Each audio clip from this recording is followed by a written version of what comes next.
You're traveling through another dimension, a dimension not only of sight and sound, but of mind. A journey into a wondrous land whose boundaries are that of imagination.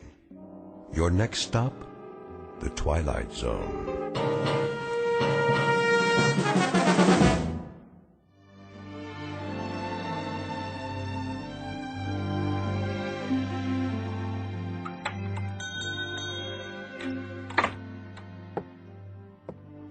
Morning, Mr. Castle. Hello, Ned. Any mail today? Got it right here. Where's my registered letter? Registered? Oh, I didn't see one. The one that says I won the Publishers House sweepstakes. Oh, well, I'll keep an eye out for it. I entered that one myself. Instead, I get only bills. Yeah, the check's in the mail, Mr. Castle. Say, maybe tomorrow, huh? Maybe. See ya.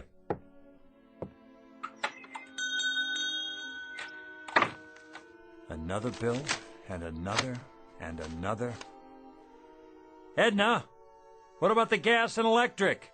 What? The gas and electric bill. How many months is that? 2 months. That's one you'd better pay. That's the one I can't pay. Mr. Castle? How are you, Mrs. Gumley? Just fine, Mr. Castle. Good. Glad to hear it. How have you been? Oh, can't complain. Been having a lot of rain, haven't we? What? Oh, yes. Quite a bit of rain for this time of year. Well, it's good for the flowers. How's that? Good for the flowers. The rain, that is. Yeah, very good for flowers.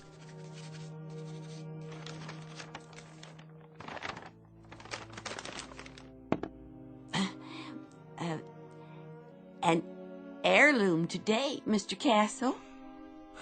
An heirloom, Mrs. Gumley. You don't say. Oh, yes, Mr. Castle. Been in my family for years. Has it now? Years and years. It's supposed to be very valuable. Hand-blown glass is what it is. Mrs. Gumley, it's just a plain old glass wine bottle. Do you know what it's worth, actually? Nothing. Not even a deposit. If you could find the store where it came from, that's what they'd give you. Nothing. I could let it go for $1. Mrs. Gumley, if I could spare $1, I'd give it to you. Believe me, I would. But things have been rough here. The pawn shop business isn't what it used to be. I'm so in debt myself that... I see. Wait a moment. Yes.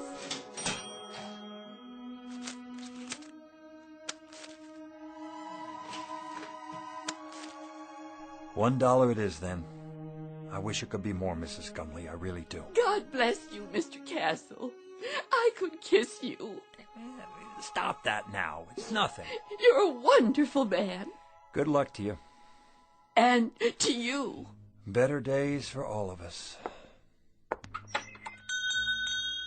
Mr. Castle, it's not an heirloom, you know. I found it in a garbage can. It's just a dirty old cheap glass bottle. Please forgive me for lying to you. That's all right, Mrs. Gumley. Who knows? Maybe it'll turn out to be an heirloom. We'll just have to wait and see.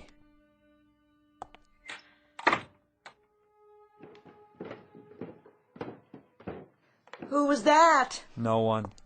It sounded like Mrs. Gumley. Then I heard the cash register. What did you buy this time? Edna. Oh, a bottle. Gorgeous. She said it was an heirloom. Is that right? She has to eat, doesn't she? And you don't? That's not the point. Arthur, we're a couple of weeks away from bankruptcy. Don't you think I know that? Then you'd better start rubbing that bottle and pray, Arthur. Pray that a genie appears, because that's about the only hope we have left. Oh, Edna. Edna, please.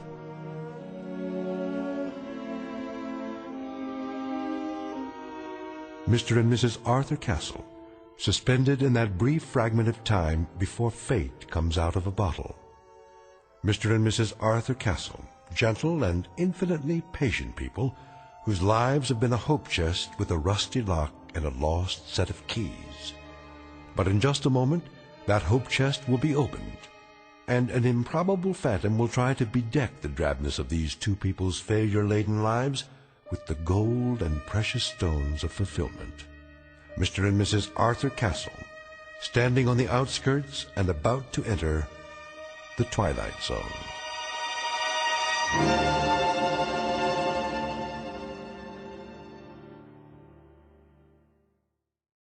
And now, The Twilight Zone, and our story, The Man in the Bottle, starring Ed Begley, Jr., with Stacy Keach as your narrator.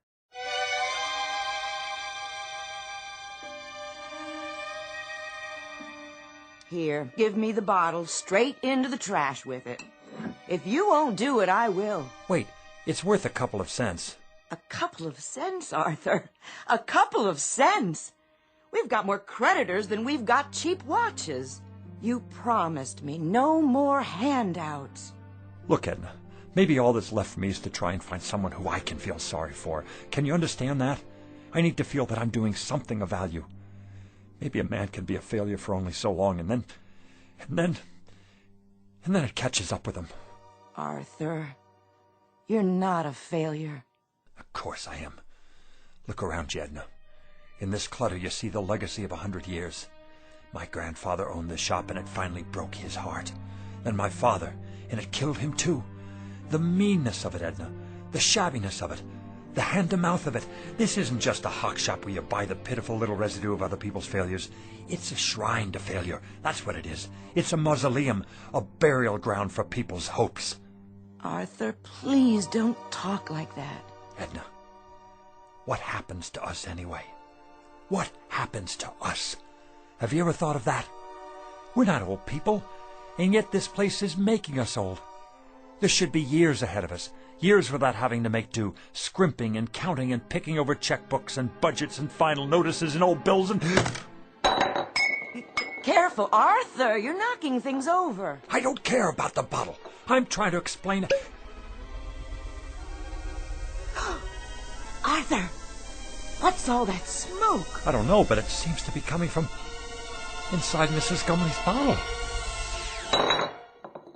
How do you do? Where did you come from? From the bottle, of course. The bottle? It fell to the floor, the cork popped out, and here I am, at your service. I'm supposed to buy that. What do you take me for?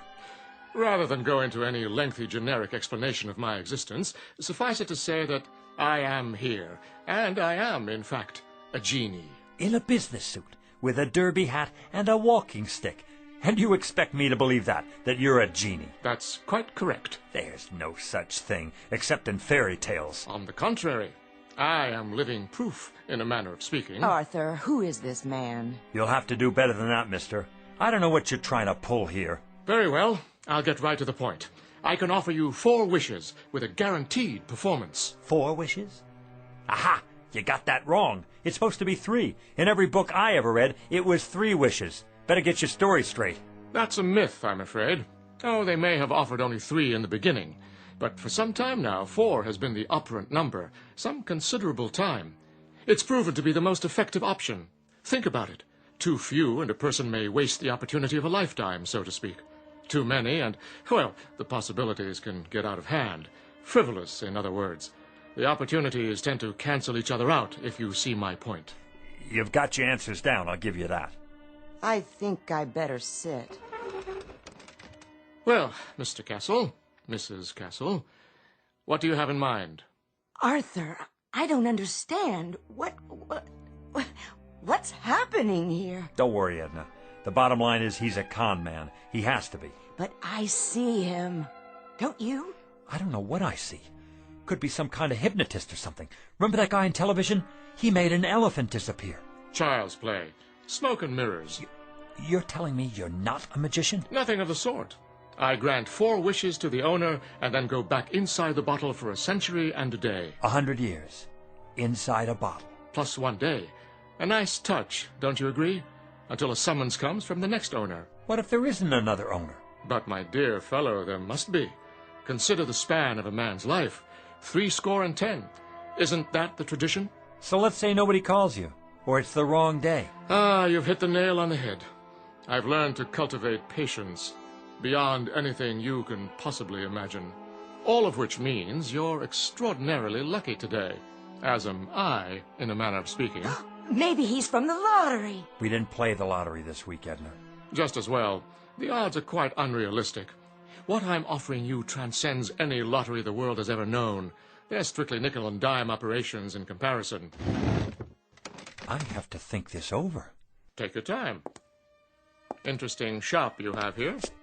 Chinese vases, Tiffany lamps, bric-a-brac of every sort. Mostly imitation, of course. No offense. Nonetheless, I have the distinct feeling I've seen some of these items before. How could you if you haven't been out of the bottle in 100 years? I meant the originals. The originals? How old are you? If I told you, you wouldn't believe me. Nice silver cigarette case. Faux Victorian, isn't it? My uncle's. He passed it down from his great-uncle, who bought it in Liverpool in 1914. Is that what he said? How much? Take it. Get back to the subject. What else about the wishes? Oh, yes. Now, I think the business at hand is for you and Mrs. Castle to decide the nature of your 4 wishes, keeping in mind, of course, that each wish is irrevocable. Once made, it is fulfilled, and once fulfilled, it is a matter of record. It can only be altered by yet another wish. Clear, Mr. Castle? Clear enough. I think we better call the police. Why not wish for them? I can bring you Scotland Yard, the Federal Bureau of Investigation, or every bobby in the City of London. That won't be necessary. Is it the police you want? No. That's not what we'd wish for. Arthur, are you out of your mind? Go ahead, Mr. Castle. You were saying? Well, if I had a wish... You believe him? Just for the sake of argument, let's say that I wanted that broken glass in the case over there. Let's say I wanted it to be fixed. The glass display case? Unless that's too hard for you. I broke it cleaning up the other day. One whole side is cracked. Is that all? It's too expensive to replace and impossible to glue together. Impossible. Would you like to make it official, Mr. Castle? Arthur, be careful with this man. You don't know what he's after.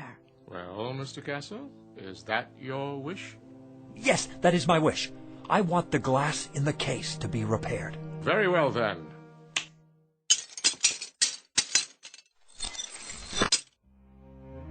Am I dreaming? It's a magic trick. It has to be. No, you're not dreaming, Edna. I see it too. It's like new. How did you do that? Next.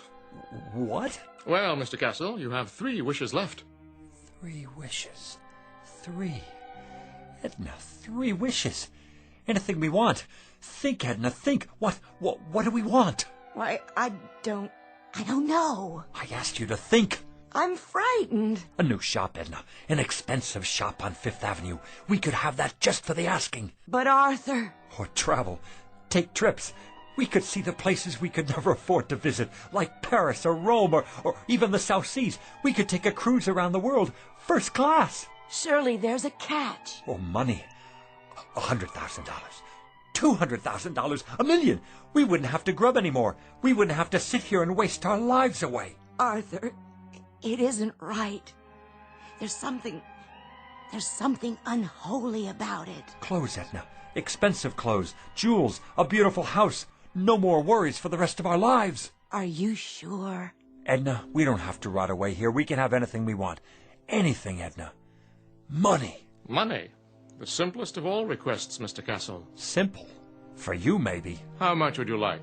In what denominations? Edna, how much do we want? I don't know. I just don't know. $1 million. That's what we want. $1 million. In what form? Gold? Silver? Of course, there are market fluctuations in precious metals, so there will naturally be an element of risk. Platinum shows the least movement. Diamonds are relatively stable at the moment. Forget it. Cash only. All negotiable U.S. currency. Very good. Denominations? No 50s or 100s. Make it $5 and $10 bills. Recent dates. And no counterfeits. Where would you like it? Savings account or checking? Perhaps a numbered deposit in a Swiss bank. Right here. Here? Where I can see it. On the floor? Don't you worry about that. Just bring it here. I'll take care of the rest. That is your second wish. You understand English, don't you? That's our wish. Coming right up. Oh, just one thing. Aha! Arthur, I told you. Do you mind terribly if I... If what? If I smoke? Is that all? Of course, if you prefer otherwise. I see the no smoking sign on the wall. No, go right ahead.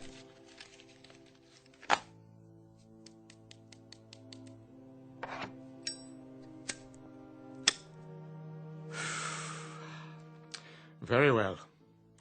Now then, Mr. Castle, where were we? Ah, yes, I was about to say, ask and you shall receive. What's that? Where's it coming from? What is it? It's money. Look at it. A rain of money. Edna, $1 million, Edna. $1 million.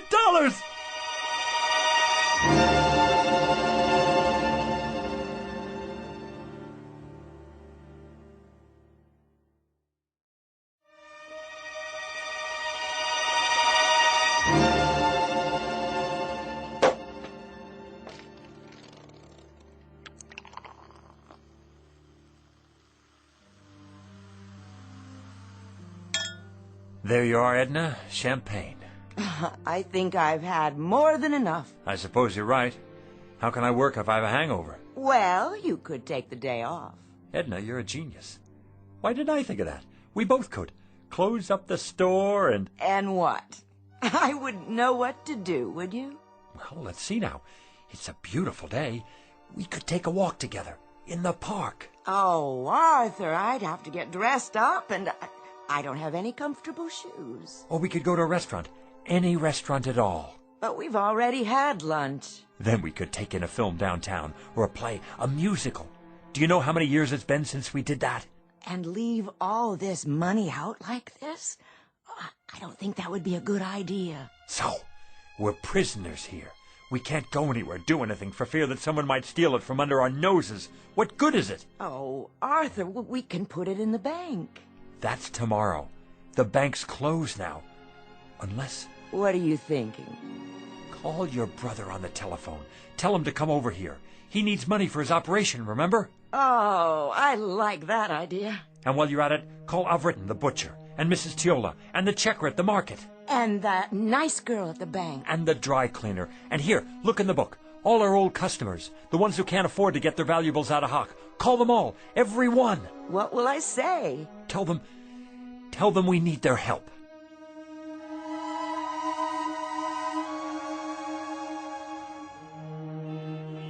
It's a miracle, that's what it is. I couldn't believe it when they called. Where did they get it all? They're such wonderful people. And so generous, too. Hey now, what's going on here? Hello, Officer McLaurin. The line's halfway down the street. Yes, it certainly is. They're having a fire sale in there or what? It's that nice Mr. Castle and his wife. What about them? They're redeeming things. What things? All kinds of things, as long as you've got your pawn ticket. Even if you don't, they remember. They're redeeming us. That's what they're doing. It's the loveliest gesture I've ever seen. Hi there, Mrs. Gumley. Beautiful day. Indeed it is. Your turn, Mrs. Gumley. Go on in. Hold on. Where'd you get that fistful of money? Right inside, officer. From Mr. and Mrs. Castle, bless their souls. What are they doing, running numbers? Nothing like that. Strictly legit. You're telling me they gave it to you? Sure did. Enough to pay off their tab at the butcher shop and then some. Plus the next 10 years in advance. And whereabouts did they get this bankroll? Don't ask me. But their ship sure must have come in big time.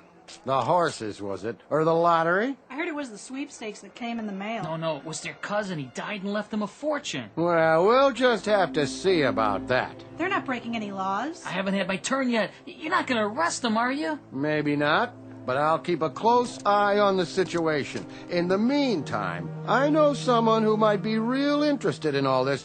Don't you people go blocking the sidewalk now.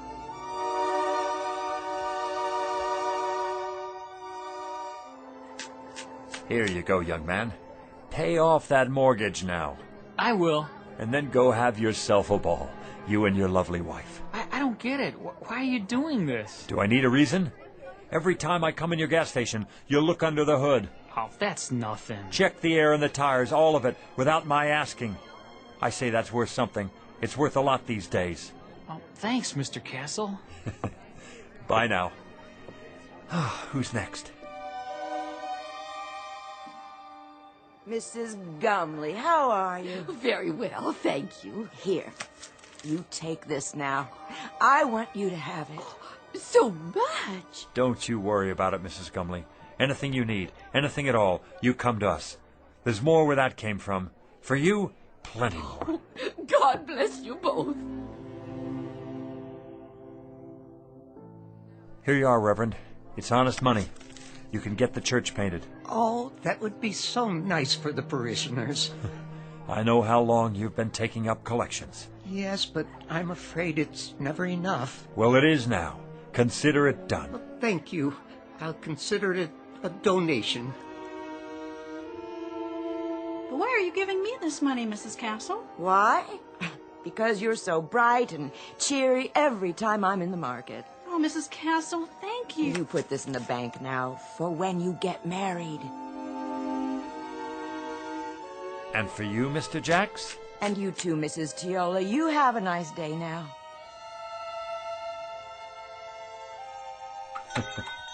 Don't mention it. Buy a round for everybody. On me. Is that all of them? Oh, for now. Put the close sign in the window, would you please? Of course, dear. Whew. Now that's what I call a day's work. You did wonderfully well, Arthur. I'm so proud of you. You know, Edna, I don't care how we spend the rest. I feel so good right now, seeing all those happy faces. I know. It would be nice to get away for a while, though. I agree. Some time in the sun, nothing fancy. How much do we have left? Look in the box. It's still practically full. We didn't put a dent in it. Your father would be proud. Rest his soul. And your grandfather. Tell me your opinion about something, Edna. If you like, dear. I'm wondering, do you suppose I still need to carry on the family business? Well, we don't have a son or daughter. I'd say you've more than done enough, Arthur. All these years. Even if we did have kids, I'd rather leave them money to start their own business. Something with a future. What about your cousin's children? Oh, that would be a wonderful present. And what about you? You've been so patient all these years. What would you like?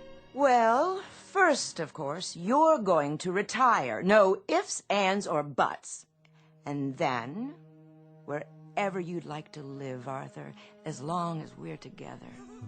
Of course we'll be together. You think I'm going to take up with a young floozy? Oh, no, I don't think that.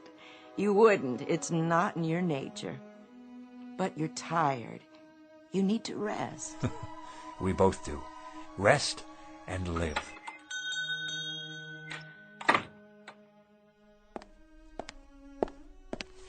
Yes. Good afternoon, Mr. Castle. Do I know you? Let me see. Harry Joy's son. I don't believe we've met before. Wait. Stu Wintner's nephew. That's it. Not quite. Are you from the life insurance company? Because if you are, we've got your payment right here. Just let me count it out for you. In cash. Is that all right? That's not necessary. Or we could write you a check just as soon as we make a deposit. And quite a deposit it will be by the looks of all this. I told you, Arthur, we should have put it away. Let me give you my card. Internal Revenue Service. That's correct. There's a matter of an income tax, Mr. Castle. You just send us the bill and we'll pay it. But send the bill in a hurry, would you please?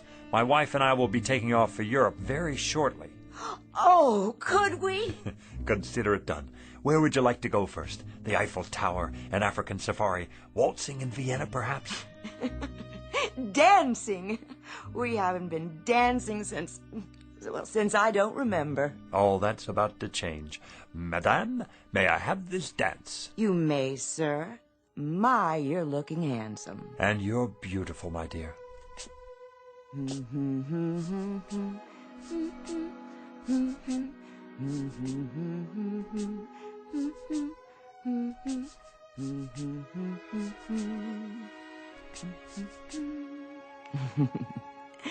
Such a good dancer. As are you. May I have another dance? My entire dance card, if you like. Dependents? Just a few details for the record. Ask away, we have nothing to hide. How many dependents can you claim? The whole neighborhood. They don't count.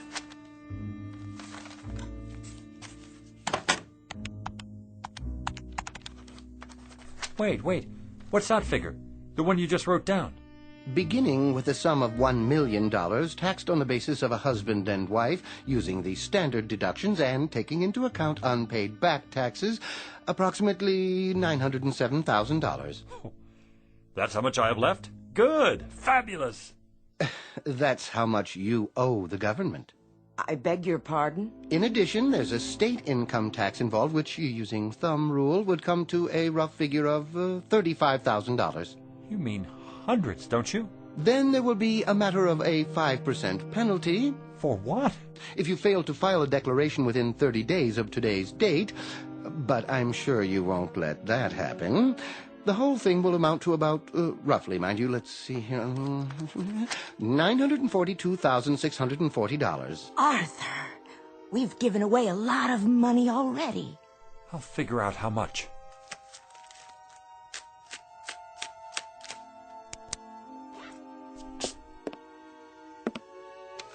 Fill out this form and send it to us with your check. It should be self-explanatory.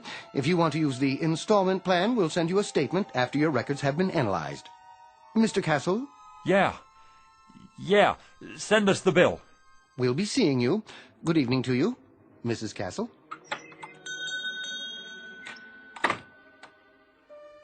I wonder if we can appeal it. Help me, Edna. You take this pile. 76, 77, 78... Oh, Arthur, where's the genie when we need him?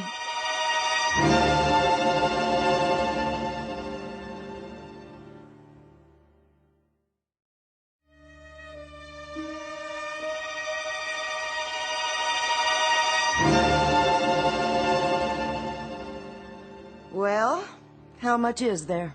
$910,535, $910,540. We gave away almost $60,000, and this goes to taxes, leaving us with this. One $5 bill. That's our entire profit, Edna. $5 whole. That was quite a wish, Arthur. Quite a wish. And we haven't even paid the bills yet. If you'll recall, it was my suggestion that you reflect very carefully, Mr. Castle. Very, very carefully. Now he shows up. Had you made a wish that took into account the taxes involved... Look, you, plenty of sweet talk and promises and the whole thing, and all the time you're nothing but a con artist after all. This time I want the $1 million, but I want it after... Arthur, no more money. You've got to wish for something else. Oh, something else then. A new store. A chain of stores. They could burn down 1 hour after we get them. Success? Be careful, Mr. Castle. Success is a pretty broad term. He's right. You can't wish for success. I've got it. How about 10 more wishes? Or 20, or... Very clever, Mrs. Castle, wishing for more wishes. But I'm afraid that isn't permitted. Frankly, I'd be afraid to have you try it for fear of the consequences. What consequences? Why do you have to keep losing your temper? Why can't you think about this thing carefully and then come up with Well, you're no help to me, that's for sure. Here we stand in the middle of this crummy little pawn shop with the whole world out in front of us and anything to wish for that we want. Anything. And you just stay on my back and... Stop it! This doesn't sound like you. Not like the man I married. Not at all. Edna, what's happening to us? What's really going on here? Oddly enough, this is the normal pattern that seems to be generally followed. Great excitement, great emotionalism, and strangely enough, hard to believe though it may be, only a modicum of happiness. Well, you've got cheap customers here. Our price is no longer so high. We're people who haven't had much happiness. People who've carried a crummy hock shop on their backs all their lives. What, Edna? Tell me, what do we wish for? I don't know, Arthur. I just don't know. What about it? What can I wish for now? What can come to me without tricks? Without tricks? I question the semantics here, Mr. Castle. There are no tricks involved. There are simply normal and understandable outgrowths and conditions that go with any windfall. No matter what you wish for, you must be prepared for the consequences. What sort of consequences? Nothing more than cause and effect. Consider, for example, what happens when you throw a stone into a lake. The stone sends out ripples in the water. After a while, these ripples reach the shore. The bigger the stone, the bigger the ripples. And if the stone is large enough, you'll get a wave of water, even a tidal wave that could sweep you off your feet. It all depends on how much you disturb the way things were to begin with. Now do you see what I mean about consequences? That I need something without consequences. I'm not sure that's entirely possible. Something dead sure, at least. Something anchored, something airtight. I must agree, that would be the ticket. Is there such a thing? Sit down now. You'll give yourself a heart attack. Edna, I think I've got it. I think I know what it is. What, Arthur? Power, Edna. Power, prerogatives, to be in charge of something, to be a boss, to be a leader, with respect and the freedom to live as one likes. We could wish for that. Possible. Very possible. President of a corporation? That sort of thing? We could be sued, go bankrupt. Warden of a prison? That's idiotic. Mayor of a city? We could get voted out of office, and then what? Wait a minute. I know what. Head of a country. Ruler of a whole country, that's it. Who can't be voted out of office. What about it, Jeannie? I want to be the head of a country who can't be voted out of office. Is that your wish? Do you want to be more specific than that? Hold on. Let me give it to you this way. I want to be the head of a foreign country who can't be voted out of office. But it must be a major country, well known, not some poverty-stricken third world place, and not in ancient times either, in modern history. How do you define modern? Within my lifetime, and developed. A fully industrialized country with millions of educated people where I'm very popular and can't be voted out of office. No problem. You're sure? Of course I'm sure. I mean, what about the consequences? Consequences, Mr. Castle? I've already told you. You run the risk of consequences no matter what you wish for, like the ripples in a stream. There's no predicting, at least not with absolute certainty, where they'll lead. All right, then. Go ahead, Arthur. Wish for that. The thing you said. I want to be the head of a foreign country, just as I've described it. Now it's your turn, Jeannie. Take over. As you wish, Mr. Castle. As you wish.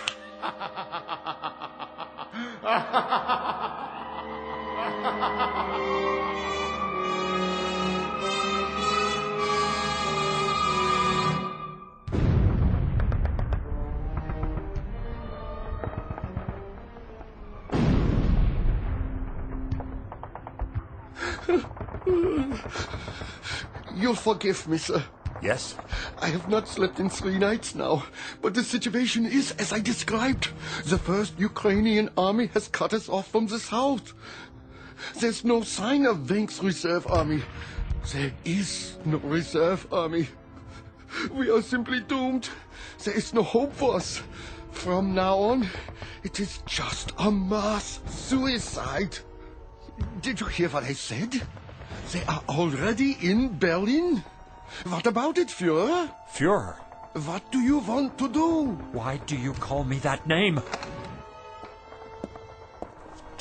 Here is what you asked for. Very quick and very painless, mein Führer. And we have the gasoline for you and Fräulein Braun when you're finished. Head of a country. Can't be voted out of office. It's the end of the war and I'm in a bunker and I'm Heil Hitler! It's almost the end. I've given them the poison. They'll take the bodies out into the courtyard and burn them when it's finished.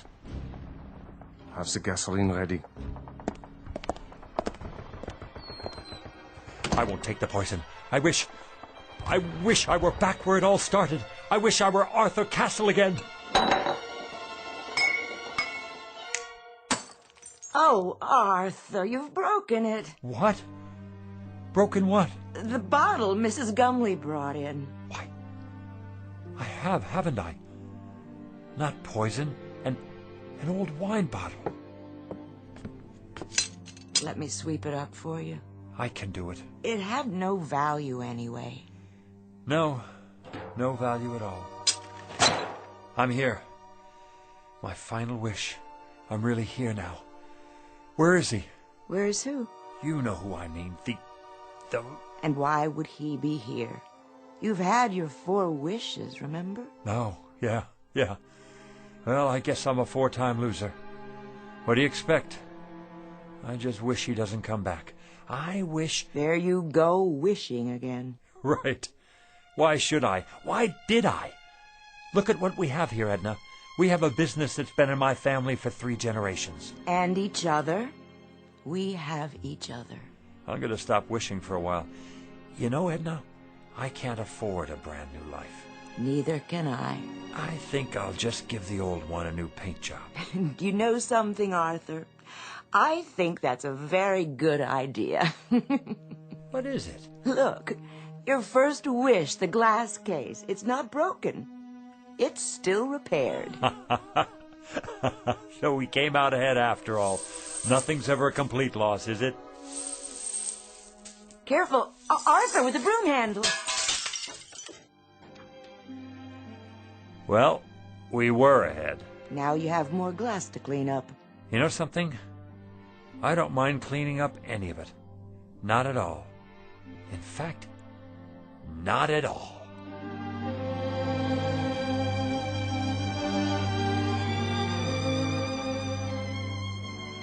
A poet named Lowell said it, something to the effect that granting our wish is one of fate's saddest jokes. Lesson to be learned out of a few fragments of broken glass in a trash can.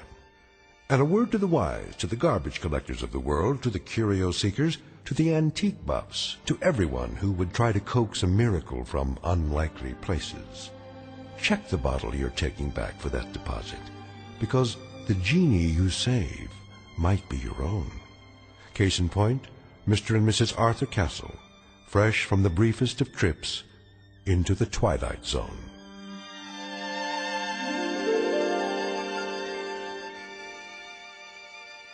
Back to the Twilight Zone after these brief words.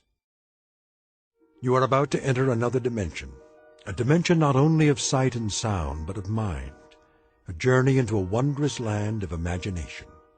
Next stop, the Twilight Zone. Hi, this is Stacy Keach. I'd like to take a moment to tell you about our Twilight Zone website at twilightzoneradio.com. At twilightzoneradio.com, you'll find the latest information on these Twilight Zone radio dramas, including behind-the-scenes photographs, plus the newest product releases, trivia contests, ways to contact us, other Twilight Zone-related info and merchandise, plus links to other fascinating websites. So make your next stop twilightzoneradio.com. Visit twilightzoneradio.com to purchase these Twilight Zone radio dramas on cassette and CD, or call toll-free 1-866-989-ZONE. That's 1-866-989-9663.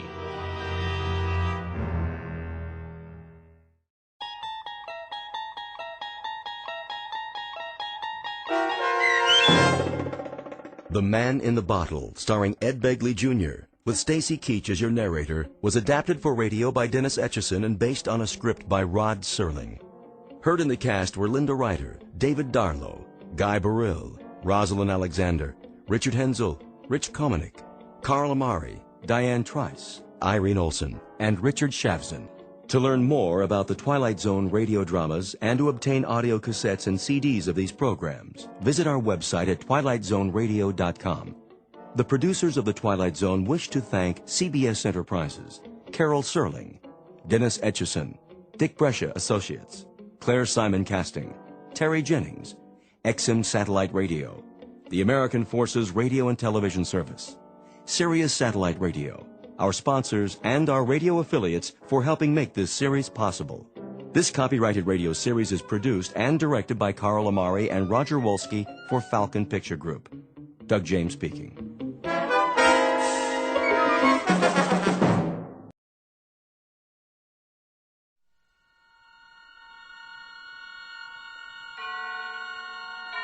And now, tonight's presentation of radio's outstanding theater of thrills, Suspense.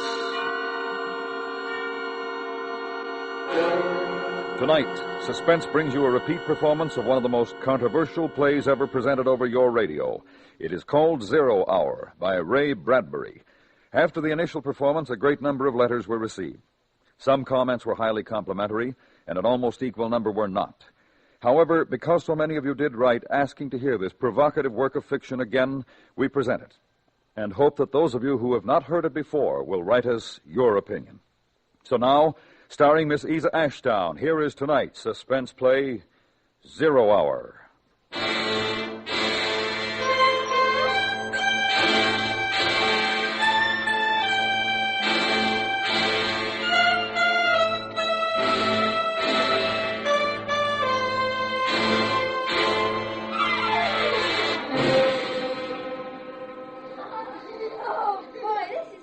What a game. Such excitement they hadn't known in years. Mink talked earnestly to someone near the rose bush, though no one was there. Then the two little girls, shouting, laughing at each other. Such fun, such tremulous joy. Mink ran into the house all dirt and sweat. For her few years, she was loud and strong and definite. And her mother, Mrs. Morris, peeling vegetables at the sink, watched with amusement as her daughter threw into a sack old pots and tools and things which were relegated to child play. Oh, my goodness, Mink, what's going on? Oh, the most exciting game ever, just ever. Oh? It's all right, I take these things, Mom. Well, just don't dent them and it's all right. Thanks, Mom, we won't. Bye. All right, dear. Oh, what's the name of the game, dear? Invasion. Invasion? Invasion. And in the garden now, a serious concentration. Mink with an assortment of pots, pans, and wrenches, forks, spoons. And her friend Anna, a little younger, tongue in teeth, taking notes on a pad. This, and this. What's it say next? Wait a minute, Mink. Well, hurry up. 4, 9, 7, A and B and X. 4, 9, 7, A and B and X.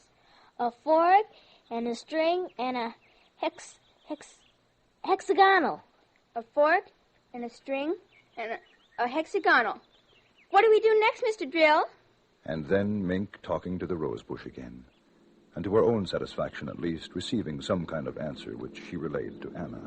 Triangle. How do you spell it? Oh, any old way, doesn't matter. Now write beam. I haven't got triangle yet. Well, hurry. 0 hours by 5 o'clock. We haven't got all day.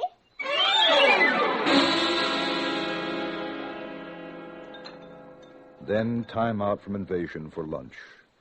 Mink bolted down the soup and coincidentally crammed a sandwich into her mouth. Now you slow down, Mink. Whatever's waiting will wait a few minutes longer. But I can't. Drill's waiting for me.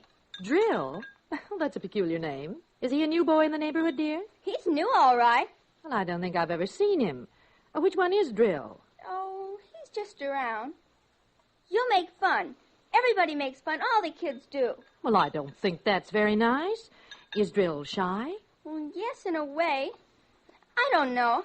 I gotta go now, Mama, if we're gonna have the invasion. Now, you finish your milk, miss. Who's invading what? Martians invading Earth from up there. Oh, I see. And, Drill's a Martian? I think so. He's had a very hard time getting here. I should imagine. They couldn't figure out a way to attack Earth. How to get in or something. And Drill says they have to do it by surprise. And even get help from your enemy. Oh, a fifth column, huh? Uh-huh. And all this time they haven't been able to figure out how to attack until one day they thought of children. Well, that was bright of them. And they thought of how grown-ups are so busy, they never look under rose bushes or on lawns. Oh, that's where Drill is now, under the rose bush? Uh-huh, with all his friends, too. And there's something about kids under 11 with imagination. It's real funny to hear Drill talk. Well, it must be. You better run along out if you want to have your invasion before dark. Oh, and bath tonight. School tomorrow, you know. Drill says I won't have to take any more baths. Oh, he does he? And we can stay up till 10 o'clock. Well, your friend, Mr. Drill, had better mind his P's and Q's, or I'm going to call up his mother. That's just it.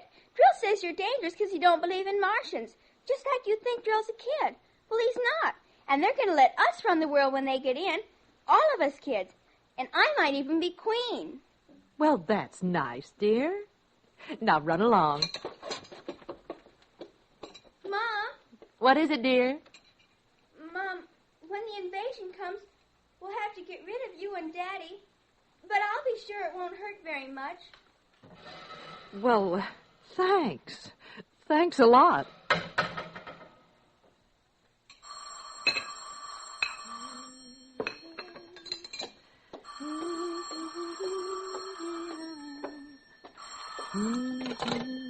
Hello? Hello, Mary. How are things in New York? Oh, Helen, how nice. Are you in town? Oh, no, I'm in Danbury. I was just thinking of you and thought I'd call. Oh, it's long distance, though. You shouldn't. Oh, I can afford 3 minutes. How's Henry? Fine. And Bill? Oh, just fine. What about Mink? Oh, wonderful. Noisier than ever. Oh, she's got a new game now. It's taken the place of hopscotch. Invasion. Is she playing that, too? Well, yes. Are yours? Same thing. Some kind of geometric jacks, I suppose. Isn't it a scream? You know, all the kids their age are playing it up here. Timmy's got a crush on some guy named Drill. I think that's what it is.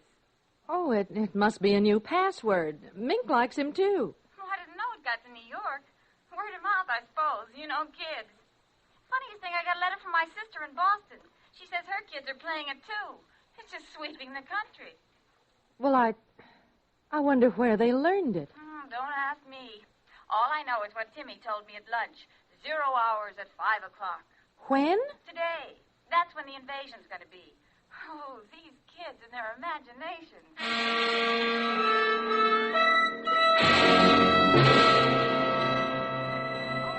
And they talked a little more. Schoolgirl friends. Casual woman talk. But Mrs. Morris was thoughtful. She was thinking of other things, of adults, of children with imagination, rose bushes, dimensions. She thought of how much she had forgotten about being a child, and she wondered about Mink and all the kids who were at that moment playing Invasion. And a kiss for Mink. I will, and to Bill and the kids. Thanks. Bye. Goodbye.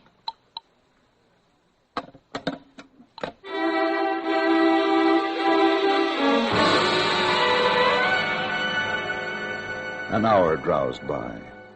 It was 3 o'clock. There was an occasional hum inside the coolness of the house as a car passed outside. The street was lined with good, green, and peaceful trees. And all across the city, in other gardens, in other places, children under 11 were excitedly playing a game, talking to rose bushes and grass lawns, trees and shrubs. Even children in apartment houses, high in the air, conferring with potted plants, cactus, and ivy. Mrs. Morris finished her housework and went to the kitchen. Oh, hello, dear. Hi, Mom. Can I have a glass of water? Of course, I'll get it. Pi r squared, 47. A over 56 to the 7th degree, xt7. What, dear? Oh, nothing, Mom. Oh, here you are. Thanks. How are things going? Huh? The, invasion. Oh, that. Yes, that. Almost finished. When everything's right, Drill said we should be ready on time. 5 o'clock? That's right. How'd you know? Helen called me from Danbury. She says that, Timmy's playing it, too. Hey, that's keen. I guess all the kids are, aren't they? No, not all of them. Not guys like Jimmy Wood and Bob Wilson. They're growing up and they make fun of us. They're worse than parents. They just won't believe in drill. They're so smart just because they're growing up. You'd think they'd know better. They were little only a couple years ago. Well, we'll get rid of them first. Drill says it's okay to kill them first. Minka, I don't like that kind of talk. Do you hear me? I don't like it at all. Oh, now, Mom. I mean it. You keep on that way and there'll be no more playing. You'll have to tell Anna to go home and you'll stay inside until bedtime. I'm sorry. Well, I should think so. Thanks for the water, Mom. Mink, Yes, Ma? what did those numbers mean? What numbers? Those numbers you were saying to yourself before. Oh, that. They're the things we have to do to get Drill and his friends out. That's all. Look, dear, why don't you and Anna go down to the drugstore and get some ice cream? You don't even have to use your allowance. I'll pay for it. Haven't got time, Mom. Thanks. Well, I'd never believe I'd hear you say that. I gotta go now, Mom. Oh, wait a minute. Mink, I want you to tell me the truth. What is this invasion silliness? It isn't silly. It's just a game, that's all. Mom, we're just playing an invasion. Excuse me, I gotta get back now. I'll see you later.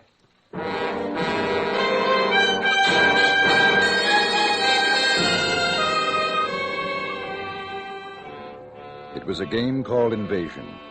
Mrs. Morris's little girl, Mink, was playing it. So was Mink's friend Anna, and all the other children under 11. It was called Invasion, and the 0 hour was to be at 5 o'clock. Mrs. Morris was disturbed. She wasn't sure why, but there was something about parents shutting ears and eyes to what was happening. And because she was disturbed, she did something she didn't usually do. She called her husband at the office. Hello, dear. Oh, hello, Henry. I'm sorry to bother you, but Miss Maxon said you weren't busy. Oh, not too. I should be able to get home early today. Everything all right? Yes. You all right? I'm fine. Mink? Oh, she's... Henry. What? Oh, nothing. I just wanted to talk to you for a minute. That's all. Listen, are you sure you're all right? Oh, yes. Mink been getting on your nerves? Not really. Well, you tell her to behave, or when I come home, she and I are going to have a talk.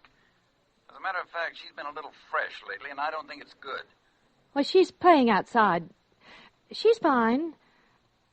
Honey, is something wrong? Why, no, I told you I was just thinking about you and wanted to talk, that's all. Nothing wrong with that. Not a thing. You go back to your work, dear. I'll see you soon. All right. What time do you think you'll be home? Oh, about 5, maybe a little earlier. 5. Oh. Hey, what? Come on, what? Well, I was just thinking. Nothing really, just Mink and you and me. Goodbye, dear. You are okay, aren't you? Yes, I'm fine. Goodbye. Goodbye.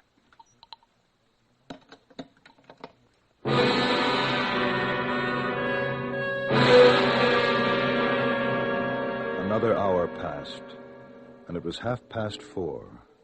The day began to wane.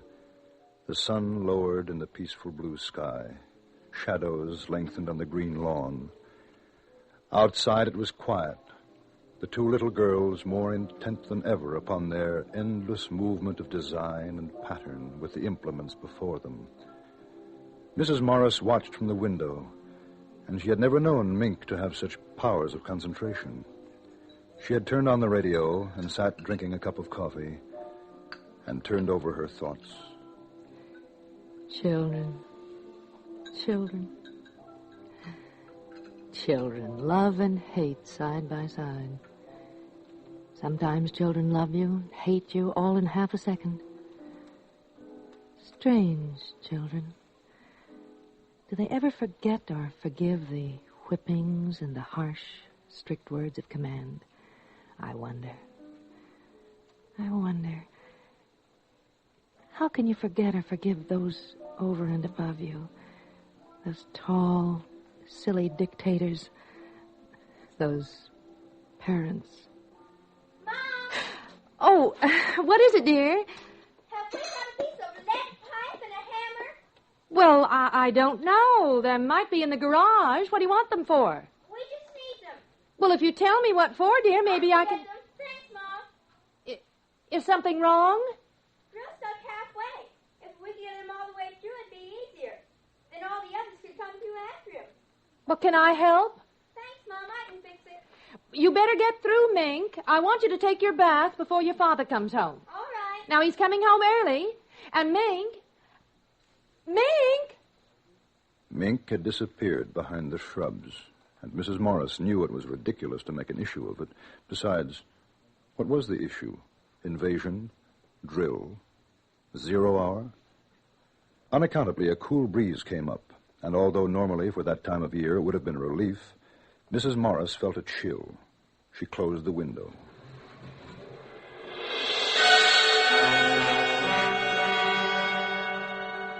Time passed. A curious, waiting silence came upon the street, deepening. Then from the living room, Mrs. Morris heard...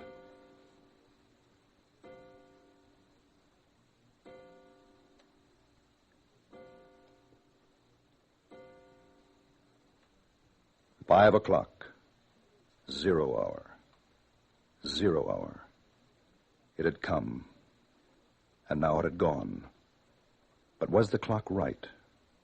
And Mrs. Morris, knowing how foolish it was, knowing it, went to the phone and dialed. Oh, silly. It's silly.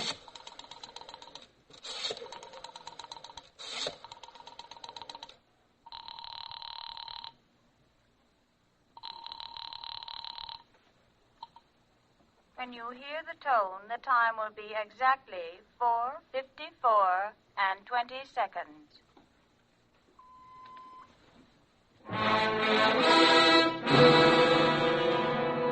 "4:54 and 20 seconds. And Mrs. Morris knew that it wasn't as silly as she had thought, because it wasn't 5 o'clock yet. Not 0 hour yet. Then the car drove up into the driveway.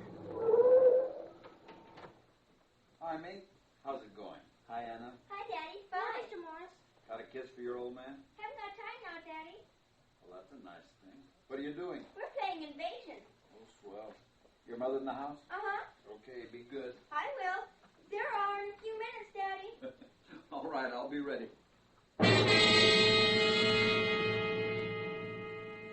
Mrs. Morris heard him chuckle.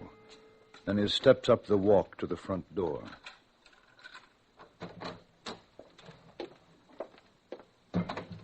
Mary? I'm in the living room, dear. Oh, hi. Our daughter didn't have time for a kiss. How about you? A hard day? Not particularly. Would you like a cocktail? Oh, you read my mind. Martini? Perfect. Anything exciting happened today? No. Oh, Helen called. Oh. From Danbury. I told her she was crazy, but she just felt like calling. Like you calling me this afternoon. Crazy, huh? Hey, what was that all about? Well, I told you. I just wanted to. Hey, incidentally, what's this new game the kids are playing? Invasion. That's a nice, depressing thought. Is she all right? Come to think of it, she looked kind of funny. She's all right. What's the time, Henry? A couple of minutes after 5. Why? No, the clock's wrong. By your watch. Oh, I've got 2 minutes, too. I'm probably slow. You got something on the stove? No, I just wondered. Honey. Hey, look at me. What's the matter? Nothing, really. No, really. Mink's been up to something. No, of course then not. What? I guess I'm a little tired, upset, that's all. You want to go out for dinner? Oh, no, I've got a steak here. I'll tell you what, I'll barbecue it. How'll that be? Oh, fine. What was that? What? Well, I thought I heard something. Well, I didn't. I must have been imagining it. Hey, you are jumpy. Why don't you have a drink? It'll do you good. No, I don't want one. What's the time? Mary, what is this? Now, I mean it. Something's wrong, and I want to know. Oh, it's silly. It's so silly. I'm on edge, that's all. Mary. I am. I don't like this. That kid's done something, hasn't she? I'm going to get her in. No, Henry, please, don't. She hasn't. It's nothing at all. I just... What's that? I don't know. Those kids haven't got anything dangerous out there, have they? I noticed a lot of junk lying around. I thought it was a game. She wouldn't have done it herself. They made her do it. What the devil? Oh, maybe you better go out and tell them to stop playing now. It's after 5. You tell Mink to put off the invasion until tomorrow. Tell her. It is coming from outside. What are they up to? I'd better take a look. Mink! Mink! Good Lord! Bombs! Bombs! They're bombing! No, it's upstairs. I know it is. In the attic. That's where it is. Mary! Mary, it is not up there! Mary! He ran after her, confused, not a little frightened. She seemed to know something. In the attic. That's where it is. Her mind had worked that quickly. Any excuse to get him away from the outside, to get him upstairs to the attic in time. And outside there were more explosions, and they could hear the children screaming with delight. It is not in the attic, it's outside. Mink's out there. What's the matter with you? No, I'll show you. Hurry! Get inside, quick. Now we're safe until tonight. Are you crazy? Why did you throw that key away? Oh, maybe we can sneak out later. Maybe we can escape. For heaven's sake, the kid's out there. Do you want her to get killed? Oh, you don't know. You don't. We've got to stay here. We've got to. It's horrible. We've got to. You've got to stay here with me. At this point, I don't know how the devil I can get out. Where's that light? Oh, be quiet. Please, be quiet. They'll hear us. They'll find us. Oh, Henry, please. Well, who's going to answer the telephone? There's that noise again. It's in this house. Mary, what is this? Mary, what's happening? You know, now answer me. Stop it, Mary, stop it. Somebody's downstairs. Who's down there? Who? Oh, no. Oh, hush. Please be quiet. They might go away. Please.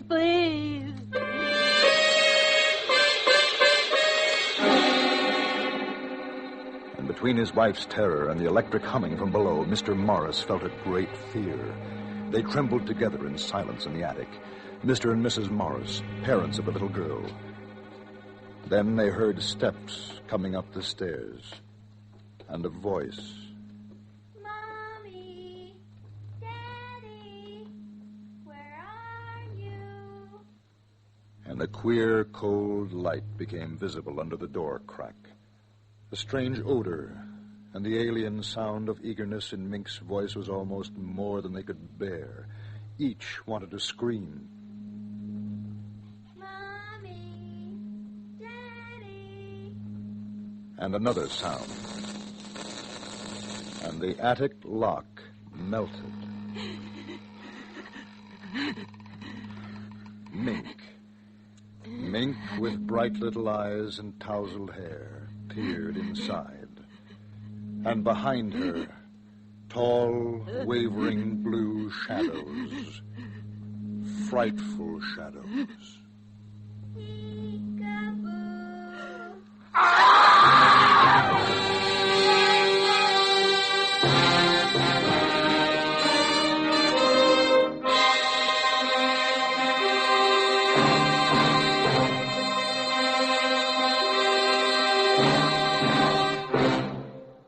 Suspense, in which Miss Isa Ashdown starred in tonight's presentation of 0 Hour. Next week, Suspense will bring you the story of a bomb and the man who carried it to its ultimate destination. We call it the Lunch Kit. Be sure to listen to Lunch Kit next week on Suspense.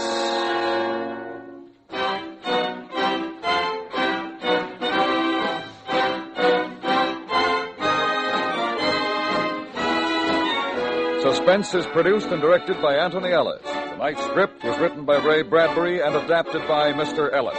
The music was composed by Leith Stevens and Lucian Morwick and conducted by Wilbur Hatch. Featured in the cast were Parley Bear, Paula Winslow, Eve McVeigh, John Daner, and Beverly Hanley. Sound patterns were by Bill James and Ray Kemper.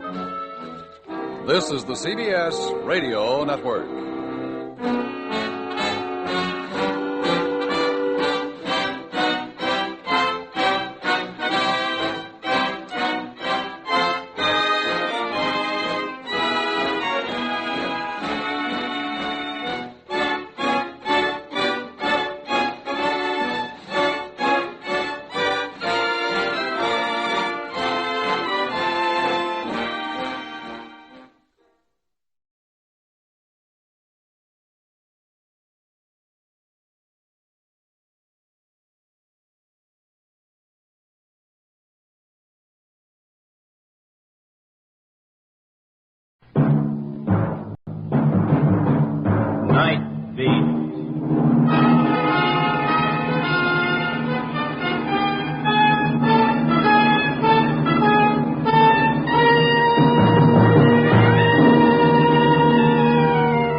Hi, this is Randy Stone.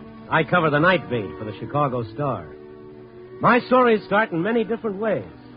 This one began with a man who was blind and ended when he saw his blindness went deeper than his eyes.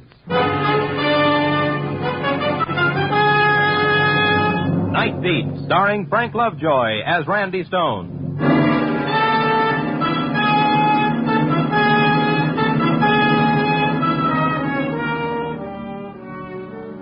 was after 11 when I turned into that section of North Clark that begins to wake up then.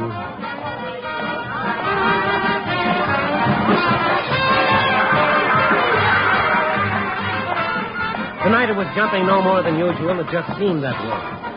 I threaded my way through the visiting playboys from Keokuk and St. Louis and the whining panhandlers and the sad-eyed gals. Then I stopped for a minute to watch old Pop. There he stood as I'd seen him stand night after night before the little burlesque theater, sawing away at the same old tune and the same old battered fiddle. I walked up to him, listened for a moment, and then... Thank you. Business good tonight, Pop? Randy. Uh-huh. You never miss, do you? Not my regulars. How have you been? Oh, good. You? All right. Business good? Lousy. Well, still early. Midnight shows ought to bring in some tariff. Uh-huh. What's it look like tonight, Randy? Well, I don't have to tell you, Pop. I think you can see more than I can. Yeah, that's the trouble with being blind. It's not what you miss without eyes, but what you do see. I can feel them, Randy.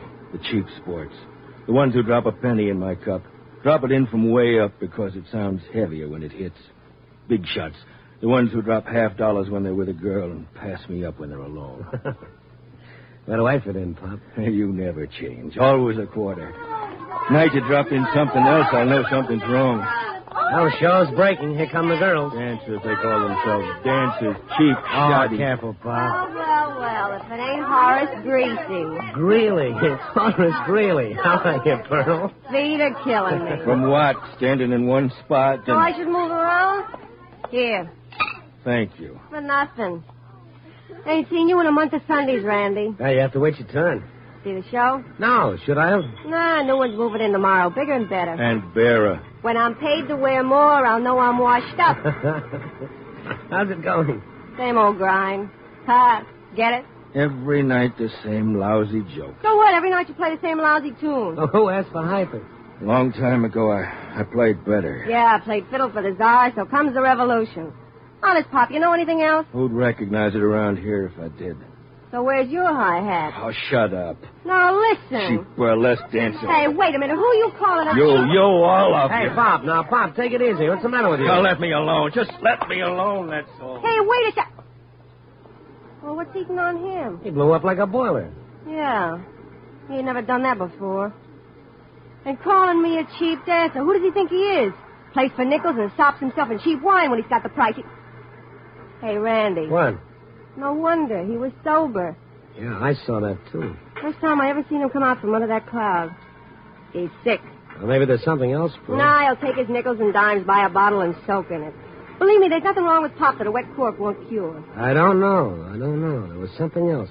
Honest, you give me the willies.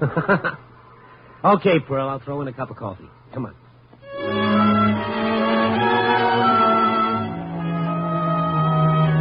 So we had coffee and we talked about Pop. No one knew where he'd come from. He just showed up one night with a battered fiddle under his arm and started playing.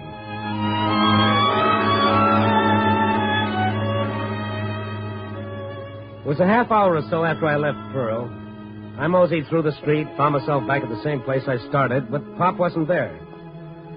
I told myself he was well in the middle of the pickling process. Nothing to get excited about. He'd show up tomorrow night.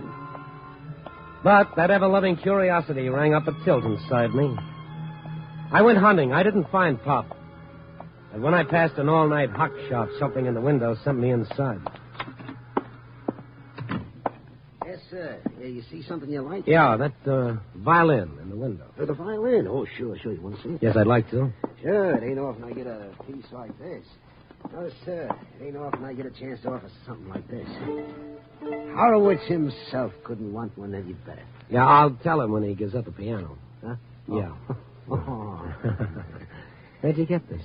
From a collection. It's a fine old violin, maybe 100 years. A few scratches. How much did you give him for it? Give who? The blind man who brought it in. Yeah, how come you know where I got it? Huh? How come? I'd know this violin in 100. Now, come on. How much do you want for it? $20. 15. I paid that. Okay, 20.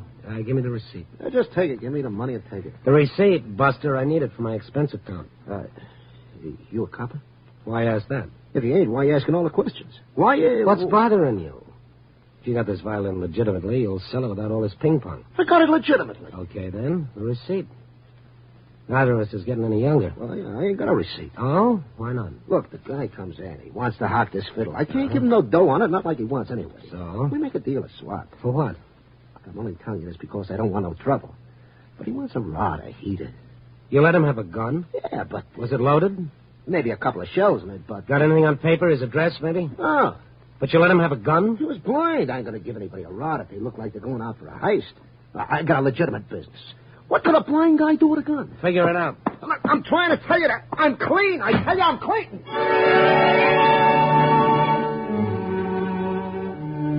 I had no idea where to look for Pop, but I thought maybe one person might know. Pearl. I found her backstage just about ready for her last turn. You like it, boys? Come on, boys.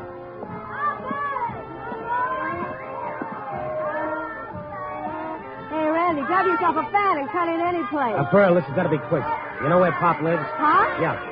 Hey, what's wrong? He traded his violin for a gun. What for? I'd like to know. Now, come on, you got any idea where he lives? No. But I walked a couple of blocks with him one night. He was too stiff to do it alone. Yeah? Then he turned off in some street. I didn't go no further. Feet were killing me. Which street? I never look at street signs. There was a candy store on the corner. So you know the street? I guess so. All right, then let's go. But my aunt... Forget it for now. Pop's liable to do something with that gun. Okay, I'll fix it. Don't make no difference anyhow. New show opening tomorrow. Hey, Gracie! Gracie! Yeah? Come here. Sure. Oh, pleased to meet you. You ain't. And you ain't gonna. Now, listen, you gotta go on in my place. Me? Me? You've been yammering how good you are. Now's your chance, honey. I don't know nothing. It ain't education they want out there. Here, take my balloon. Blow it up a little bigger. You need it. Oh, but I can't. All you gotta do is be careful of the guy in the first box. He's got a rubber band and some bent pins. Let's go, Randy.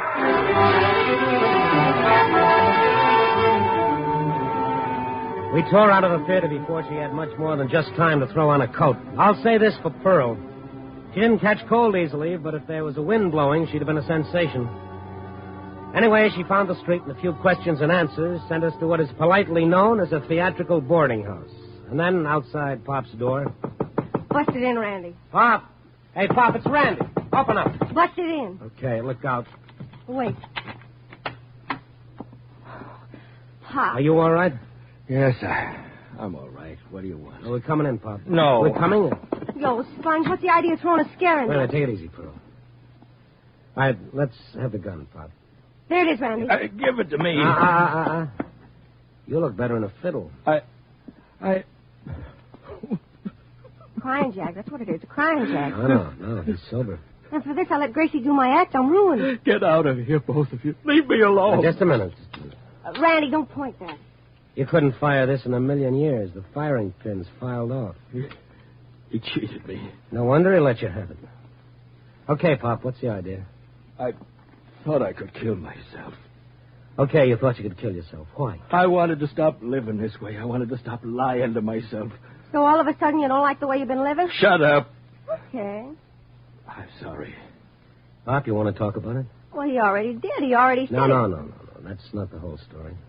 You know, don't you, Randy? I know there's something else. What is it? Yes, there is. There's 9 years of lies and cheating. 9 years of running away from something I want to face but can't. Tonight, I want to stop it. Stop what? Stop the whole thing from coming down. Coming down and killing me. And her.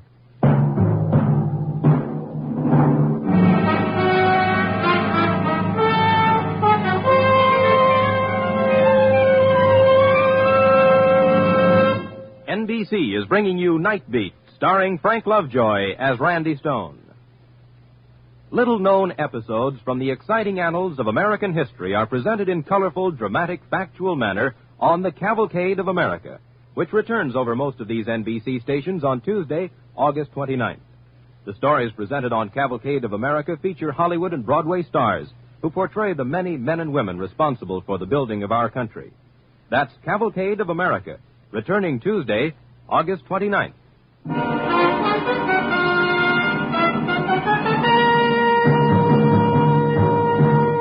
And now, back to Night Beat and Randy Stone. For a moment after Pop said that, he stared into space. His sightless eyes seemed to be seeing something neither Pearl nor I could sense. And then... Over on the dresser, Randy. Picture, face down. Get it. Okay. You mean this one of a girl? Yes, bring it here. Gee, nice. Here, Pop. I haven't seen it in 5 years. Since my eyes... She's a beautiful girl, Pop. Hey, that's Vicky, my daughter. This classy-looking dame? Yes. You know, I've seen her someplace. She's famous. What about it, Pop? I'm a great old man for a kid like that. Busted, broken down, blind, playing for nickels and dimes. Look, if she's the right kind, what difference does it make what you did? I lied to her. For 9 years, I've lied. Well, what about? And when did it start? When she was a kid. I was playing in the vaudeville house. She was going to school. That and learning to dance. And her mother? Left. Ran out. But I didn't care. I had Vicky. On days when I didn't have to be at the theater, we had big dreams. Great big dreams. I'd play for her. She'd dance.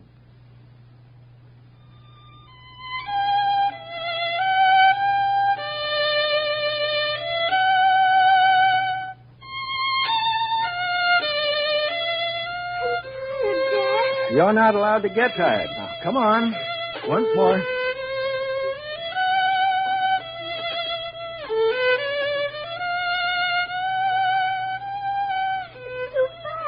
Just right, Vicky.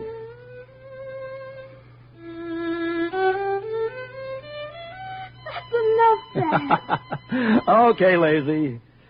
Come here. What's the matter, honey? Nothing. Now, come on. Let's have it. I can't dance as good as the rest of the kids. Who said so? Me. What's your teacher say? Nothing. What do you want her to do? Hang flowers on you? Now, listen. Listen. What do we always say? We'll go all over the world together. That's right. And you'll be the greatest ballerina in the world. I'll lead the orchestra for Vicky. France, Italy, England. Great big oysters full of pearls. You wouldn't let me down now, would you, honey? I don't want to. Besides, we've always got each other, Vicky. No matter what happens, we've always got each other. I don't ever want to leave you. You won't, honey. Never. Now, come on. Let's try it again.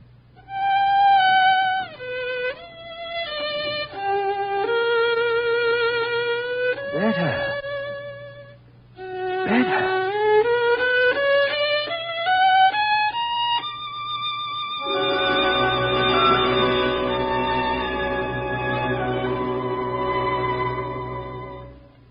Yeah, she got where I said she would, Randy.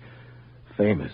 But you, what happened between the two of you? Things got bad. I had to take a job with a cheap band. Traveled. I kept her in school, and then... Go on, Pop. Then? I hit a grease toboggan. Bottoms up, huh? Yeah. In my eyes. But I kept writing to her, telling her I was doing all right. I sent her money, all I could.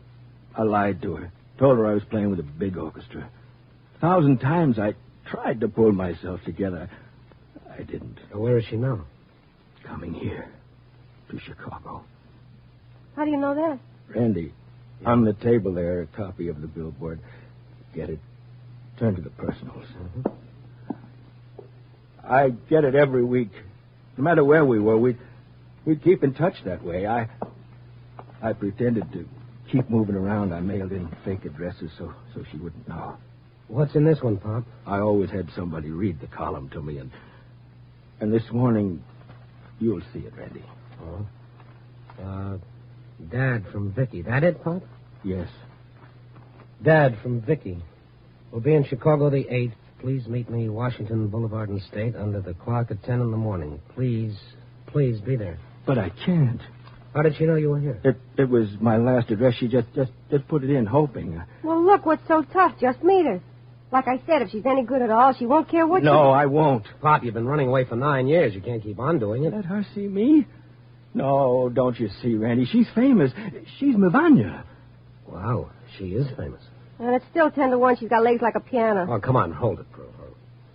The ballet's here in Chicago, huh? Yes, I heard that their first American tour in 10 years. Randy, I want to meet her.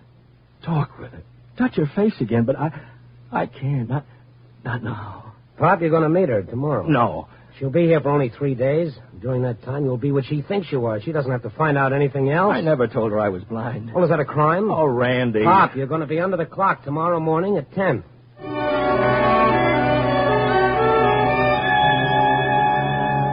It was easy to say, just like that. But I wondered what would happen. Playing with other people's lives is like splitting an atom and including yourself in the chain reaction.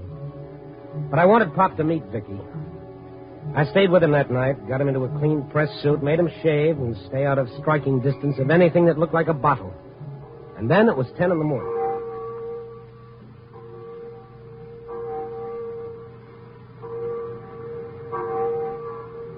That's 10, Randy. That's 10 o'clock. Yeah. Give her time, Pop. Let's go, Randy, before it's too late. Let's go. Take me away from here. You look all right. There's nothing to be ashamed of. She's bound to find out. Not from me or you. She'll want to know what I've been doing, where I've been. Randy, I've told so many lies. I'll have a few more on me. Do you see her? Not yet. I hope she doesn't come. I hope she does. She will. What'll I say? Randy, tell me what to say. You'll know, Pop. Nobody will have to tell you. Now stand still. Take it easy. Help me. Help me tell one more lie. He didn't have to tell one more. Vicky didn't show up. Not at 10, not at 10:30, or not at 12 when we finally left the corner.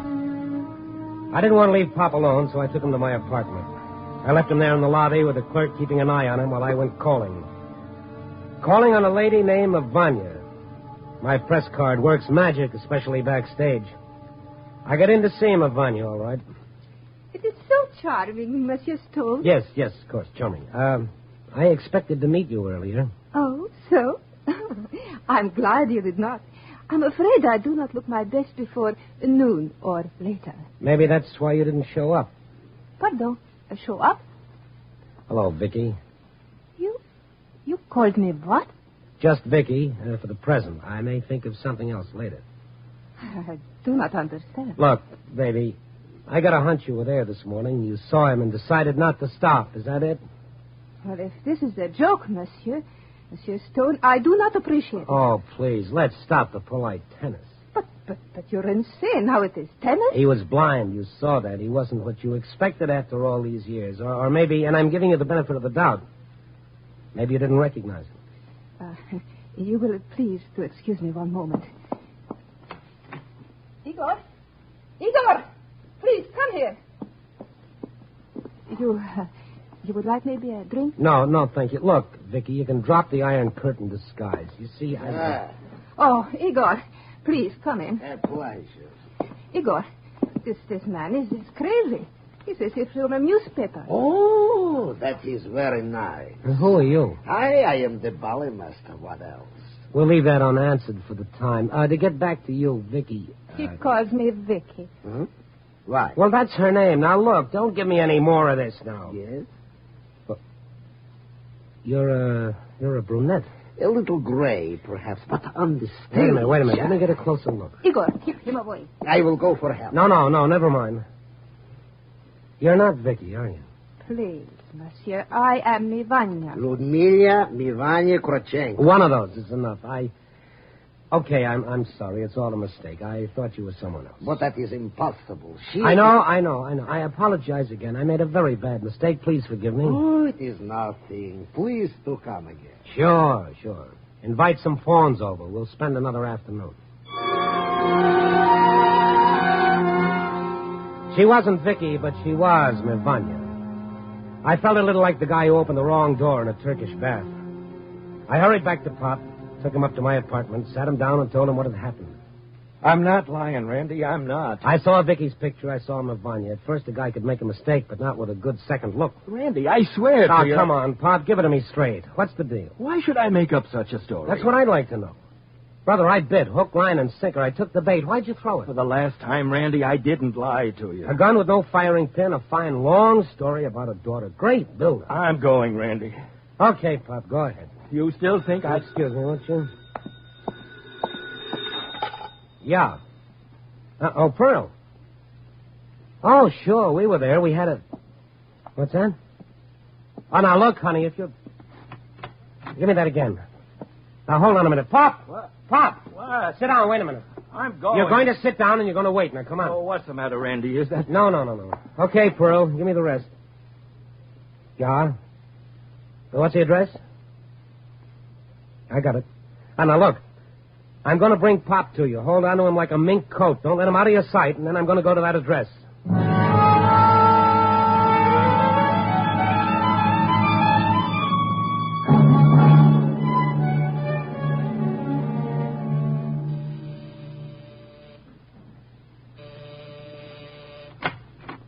Yes? How do you do? My name is Stone, Randy Stone, Chicago Star. Here's my press card, Social Security. What do you want? May I come in? What? Thank you. Hey, you've got a nerve. Yeah, today I've got to have. May I sit down? And if I say no? Well, I'll have to stand. I can say what I want standing up. All right, what do you want? I want to know why you weren't under the clock at 10 this morning. I don't know what you're talking about. Dad, from Vicky in Chicago the 8th. Please meet me. Where'd you find that out? Billboard magazine, personal column. I don't want to talk about it. Well, I do. And so does your dad. Where is he? How is he? Well, first tell me why you didn't show up this morning. Is he all right? I guess so. You guess. Don't you know? Answer me. Vicky, you are Vicky, aren't you? Yes, what about Dad? You want to see him, don't you? More than anything else in the world. I thought so. Now, how about tonight? Tonight? I'll fix it. You know who I am? As far as I'm concerned, you're Vicky. That's all I care about. That's all he cares about. I want to believe that. Well, you can. Now, how about tonight? What'll I say? Vicky, you'll know what to say when you see him. I wanted to be there this morning. Now, look, don't give me the excuses or reasons. Just meet me tonight.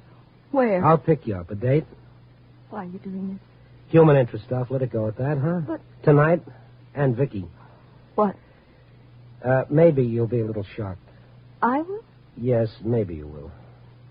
Well, I'll see you tonight. And this time, show up.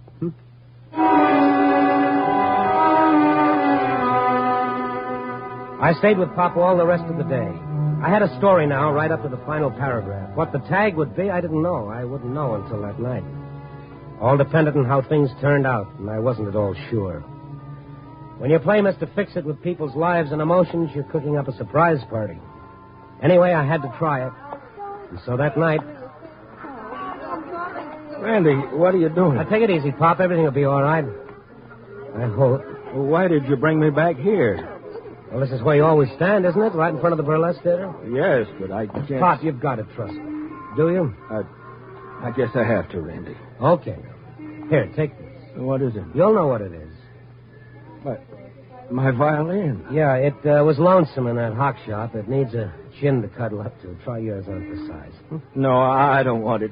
Randy, take me away from here. Now, look, Pop. Today I stood under a clock for 2 hours. I made an idiot of myself in front of two people I never saw before in my life, and all for you. Now you're going to do something for me. Now you get ready to play that violin. Randy? Yeah, hiya, Pro. Come here. Excuse us, Pop. Randy. I will be a second, Pop. Well? Yeah. It's all set. Good. How long? Just a few seconds. Randy? What? You got your fingers crossed? All 12 of them. Run for your lives, boys. The dam is burst. Here they come, the gals of the chorus. 8 luscious beauties. Count 'em, boys. 8. All right, stand over there. Randy. Yeah, I'm right here, Pop. I'm right next to you. Now, listen. Remember that piece you used to play for Vicky when she was a kid, learning to dance?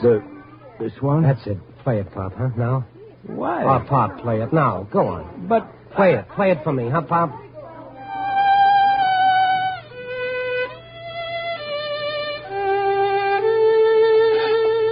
Hello there. You... Recognize the tune? Oh, no. Yeah. Randy, who's that? Ask her. No, it's... Dad! Vicky. Vicky. Oh, Dad. Yes, Pop. Vicky. Here. No. Yeah. Here, Pop. She's a big star, all right, but not quite in the same line you figured. But it's still dancing. Dad, forgive me. I've been wanting to write to tell you, but I've been lying all these years. I pretended You that lied. You pretended. I was tired of lying, running away. I knew you'd find out I wasn't with the ballet when it came over here. But I'm not ashamed. I'm not dead. You're not. Why should she be, Pop? Now, how about you? Vicky, my baby. Pearl. Huh? Come on. Oh, we waited for this. We didn't wait 9 years, Pearl. Come on. Yeah. Okay. See you later, Pop. He didn't even hear you. Come on. Worked, didn't it? Could have gone haywire. Oh, I don't know. The odds were with us. Yeah. I gotta apologize to her. Hmm? What for? No muscles in those legs.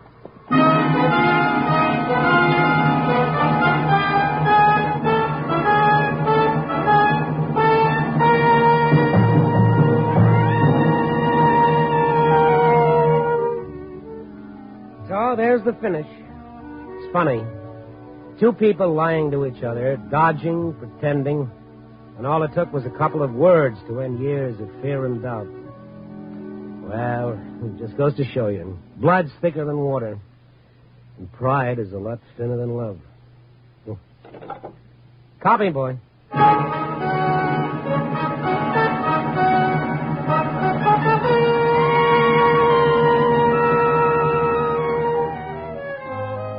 Night Beat, starring Frank Lovejoy, is produced and directed by Warren Lewis and edited by Larry Marcus.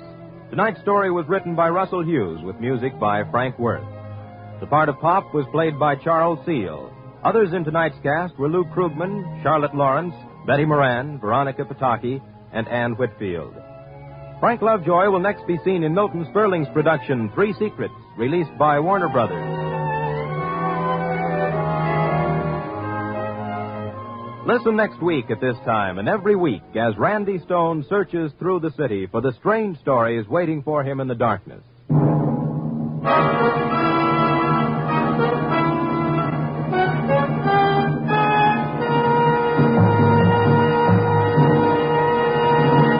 Night Beat came to you from Hollywood.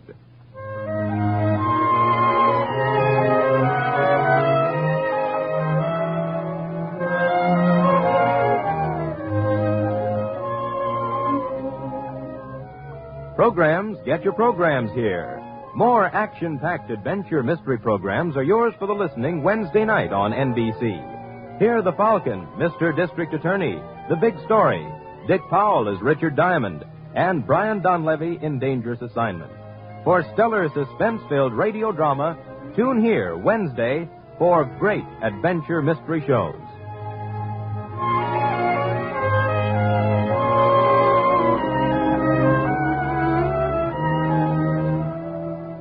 Stay tuned for the first piano quartet on NBC.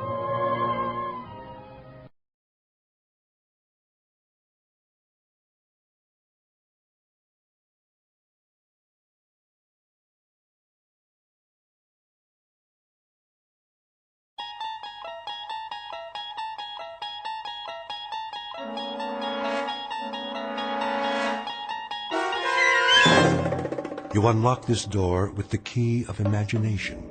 Beyond it is another dimension, a dimension of sound, a dimension of sight, a dimension of mind. You're moving into a land of both shadow and substance, of things and ideas. You've just crossed over into the Twilight Zone.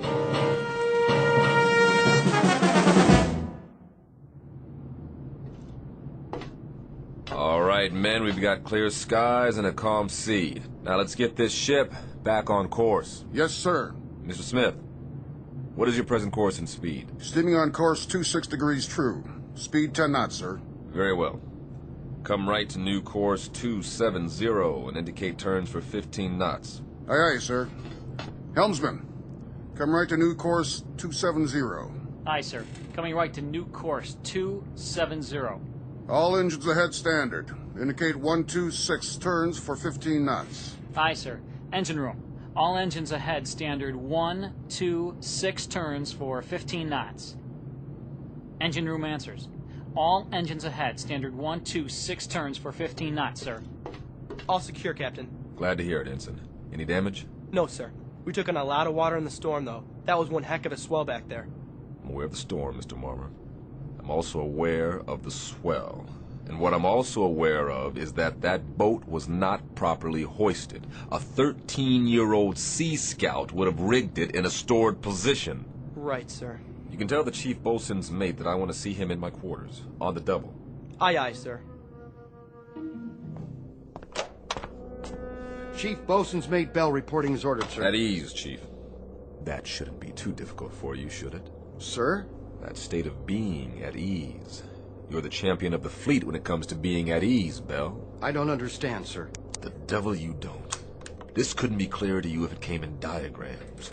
You are the chief boatswain's mate on board this ship. You run the deck division, you handle the rigging in and out, you supervise the heavy equipment, and there are 8 or 10 other cardinal duties you are responsible for, not the least of which, chief boatswain's mate Bell, is the proper securing of the whale boat. Now, last night we had a bad swell, and that boat should have been rigged in.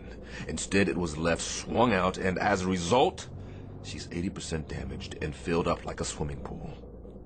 Question, Chief. Where were you? Begging the captain's pardon. Don't beg my pardon. Just tell me, in a brief explanatory way, why you couldn't handle the initiatives of a chief boatswain's mate, and why the efficiency of this ship has had to suffer as a result. We had 9 hours' notice of that storm, Bell. This ship should have been 100% prepared. It wasn't, and I want to know why. I did all I could, sir. I haven't been feeling up to par. Did you report to sick bay? No, sir. Speak up, Chief. No, sir, I didn't report to sick bay. Look, Chief, I'm not in the business to pistol whip my crew. I want a tight ship, that's true, but I happen to care very much if any one of my sailors has a problem and can't function because of it. You've rated 4-0 all the way down the line for as long as you've served on this ship. And then suddenly, in the past 3 days, you stowed all your seamanship in a trunk someplace and came up with a bunch of dumbhead boners that I would expect from a 17-year-old boot. Bell, what is the problem? There is a problem, huh? No problems, sir. I'll watch it in the future. All right, Chief. We'll leave it that way, then. If you want to bend my ear at any time, you know where my cabin is. I'm available. Keep that in mind. Yes, sir. I will, sir. All right, then. That'll do it. Aye, aye, sir.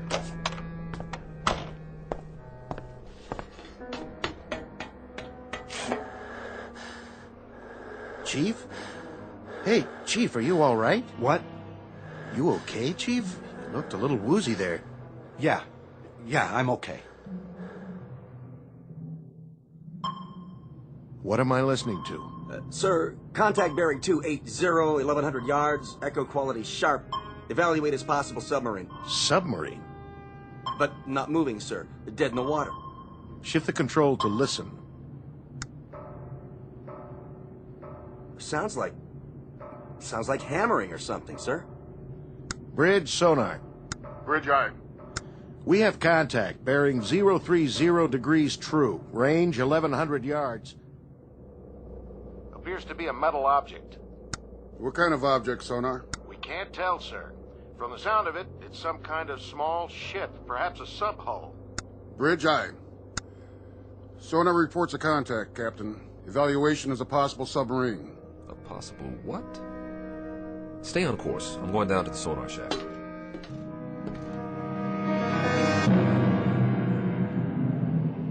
Incident 100 miles off the coast of Guadalcanal. Time 1963. A United States naval destroyer on what has been a most uneventful cruise, except for a few tense moments with a storm front. Nothing unusual. But in a moment they're going to send a man down 30 fathoms and check on a noisemaker. Someone or something tapping on cold steel. You may or may not have read the results in a naval report, because Captain Beecham and his crew have just set a course that will lead this ship and everyone on it deep into the twilight zone.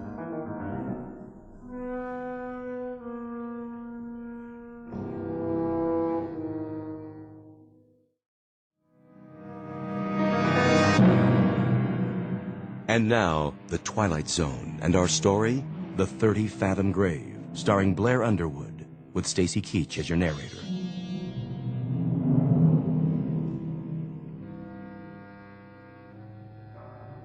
That's it, huh? That's the sound, sir. How long have you been in contact? About 3 minutes, sir. That's a funny one. Sounds like tapping on metal, doesn't it? That's what I think, sir. Bridge. Change course to 030 and reduce speed to 5 knots. Try to make contact by underwater telephone. I've already tried, sir. I get no response. Listen, it stopped now. Just like that? Sonar still has the contact, sir. I'll leave it on. Stay on it. I'll be on the bridge.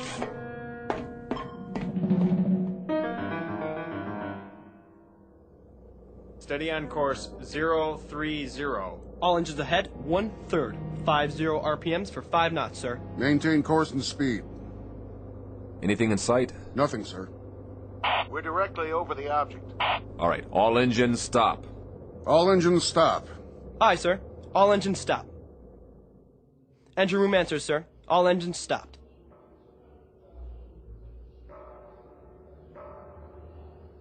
Do you hear it, sir? Wait, hold it. Hold it. I want dead quiet all over the ship. Tell those sailors on deck to can it.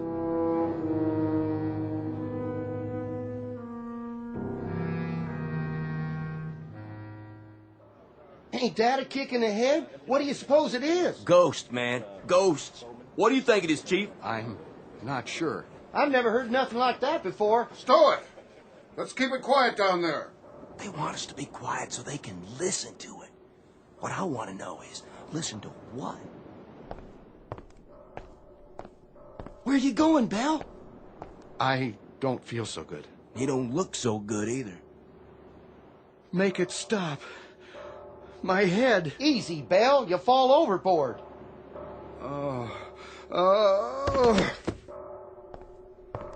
I said quiet out here. What's the problem? We got a man down, sir. What happened? Nothing. Looks like you fainted. We'll get him down to sickbay. Yes, sir.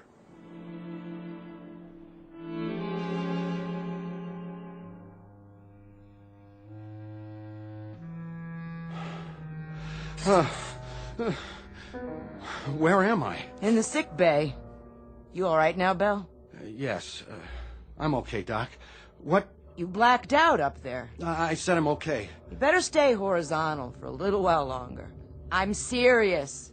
Captain's orders. I'll be all right. I wouldn't doubt it, but right now you look like a Class A shipwreck. We still stopped? Still stopped. They're all curious as to what's making the noise. That noise. What's the trouble? It's just such an odd feeling. What kind of feeling? I can't describe it. Lie back down now. What's the needle for? Just relax, Chief. Get some sleep. This'll help. Sure. Sure. That's all I need. A little sleep. Doc? Yeah, Belle? What do you suppose is down there? Don't worry about it. You just go to sleep. Whatever it is, the captain will know what to do.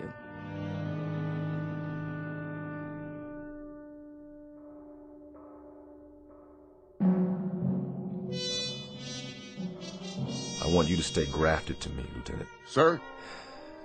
Take notes on everything that happens from now on.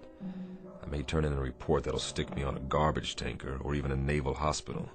I want 15 witnesses at my hearing who are on my side. Could be a sub, and we could be hearing it. It's only about 30 fathoms. Yeah, sure, it could be a sub, mister. That's probably what it is, but what about this sub? Has it got 2 arms and a fist? Because somebody's making noise down there. We have a diver on board? Yes, sir. What's his name? McClure in the 1st Division. He's a qualified diver. Tell him to report on the double. We'll send him down. Have him knock on the door. I see. And then what, sir? We'll see who invites him in.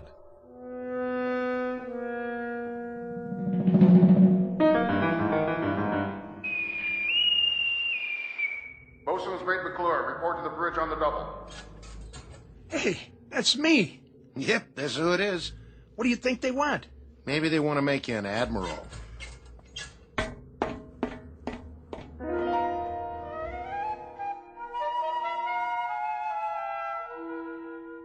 McClure reporting, sir.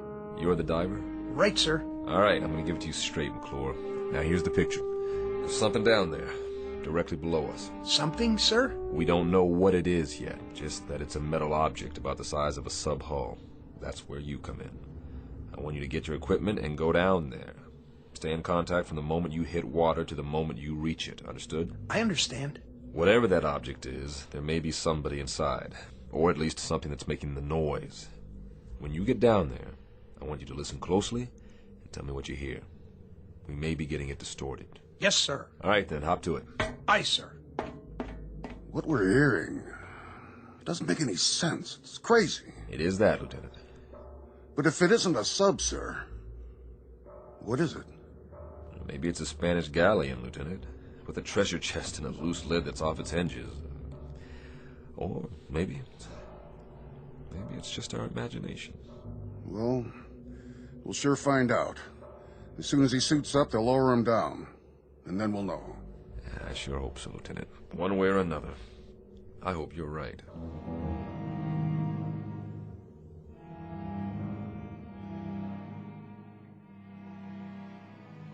Okay, McClure, you got the suit secured? Yeah. Give me the helmet. You sure you want to do this? Captain's orders. Me, I couldn't take it. Claustrophobia. Pretty cold, huh? Hey, you guys just make sure my air hose doesn't get a kink in it. That's top priority, McClure. Any snafu, you give a holler, and we'll pull you right up. Well, what if his radio cuts out? Tug on the rope and you're out of there. Okay, McClure? You got that right. Let's do it. Hand him the helmet, sailor.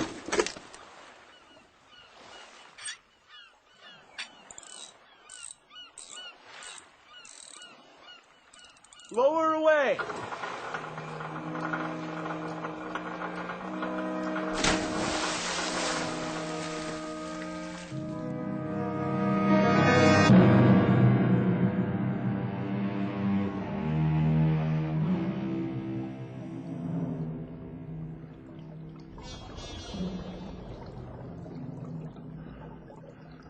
Bridge, can you hear me? Loud and clear. This is the captain. Keep talking. Yes, sir. What do you see, McClure? It's a sub, sir. No question about that. Have you reached her? I'm standing right alongside, sir. I don't hear anything, though. McClure? Her bow is buried about 15 feet into the bottom. I can't read any identification. It's covered. Or rusted over. On the side of the conning tower, McClure. Can you read a number there? No, sir. There's damage. Number's been obliterated. McClure, you hear that? Yes, sir, I do. It's coming from midship. I'm moving toward there now. Tap on the hull, McClure. See if you can get a response. Was that you, McClure? Yes, sir. No response, sir. I don't hear anything anymore. McClure, there should be 3 hatches. On the bow, on the conning tower, and on the stern. Is the ship upright? She's upright, sir. At about a 30-degree angle. I understand, McClure. Climb up on her deck and check the hatches. See if you can open them. The bow hatch is buried, sir. I can't get through to that. But, wait a minute. I'll check on the one over the conning tower.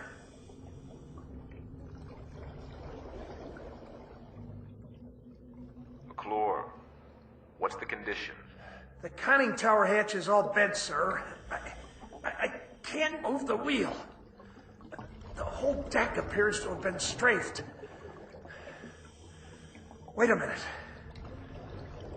Hatch on the stern the same way, sir. I can't turn her. Whoever she is, sir, she must have caught it. Say again, McClure. She must have what? Caught it, sir. The whole deck is pockmarked with shell damage. Machine gun damage, too. Is that you, McClure? No, sir. It's coming from inside the hull. Answer it, McClure. Answer it right away. This is crazy. McClure, can you pinpoint the sound? Can you tell precisely where it's coming from? I think it's... Wait a minute. Yes, sir. Directly midship, just below the tower. Keep trying. We have to know whether anyone's inside that sub.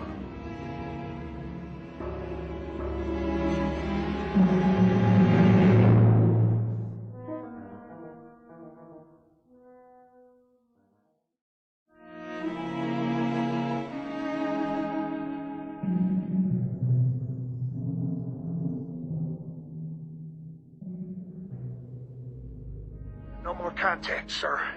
Stay on it for as long as you can, McClure. Come up when you're ready. Aye, aye, sir. Get the comm, officer. I want to send a message. Action of 7th Fleet, info to SyncPack. Appraise them of the situation. Get on it. Yes, sir. Radio bridge. Radio I. Captain wants a message. Action to comm 7th Fleet. Info SyncPack Fleet. Have located sunken sub. Position latitude 09-30-00 south. Longitude 160-48-00 east. Request, confirm location of all known sinkings this area. Will remain this area until further advised. Precedence, operational, immediate. Aye, sir. Any ideas, Captain? An even dozen, but every one of them nullifies the one ahead of it. If it's one of our subs, we should have gotten a report on it. And even if it's somebody else's, why haven't they gone out the torpedo tubes? That's what I was thinking, sir. Which brings us down to another common denominator. That sub has been hit by shell fire. So, whatever action took place must have happened within a period of hours, or else there wouldn't be anyone still alive. But there's been no action. We'd have seen it, or heard it. They put them all together and they spelled nothing. When McClure comes up, tell him to dry off and report to the sonar shack. That's where I'll be.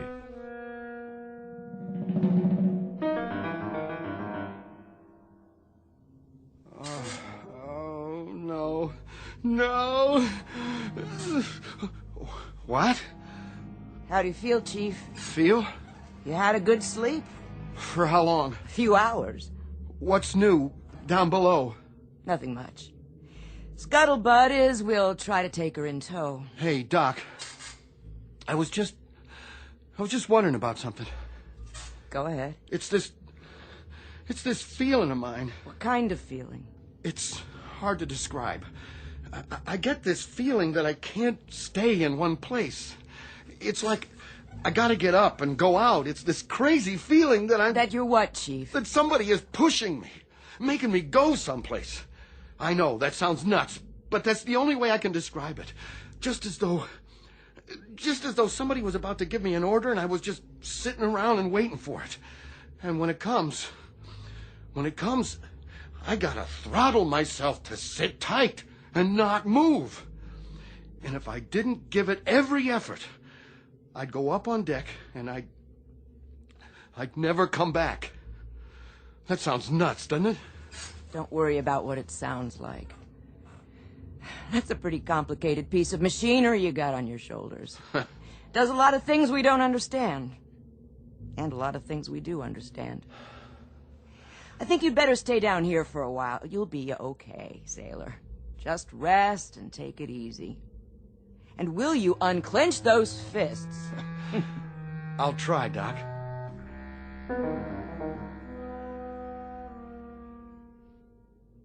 How you doing, McClure? Fine, sir. I could use some hot coffee. You can drink a gallon of it if you want. Just tell me, what did we find out? I don't know, sir.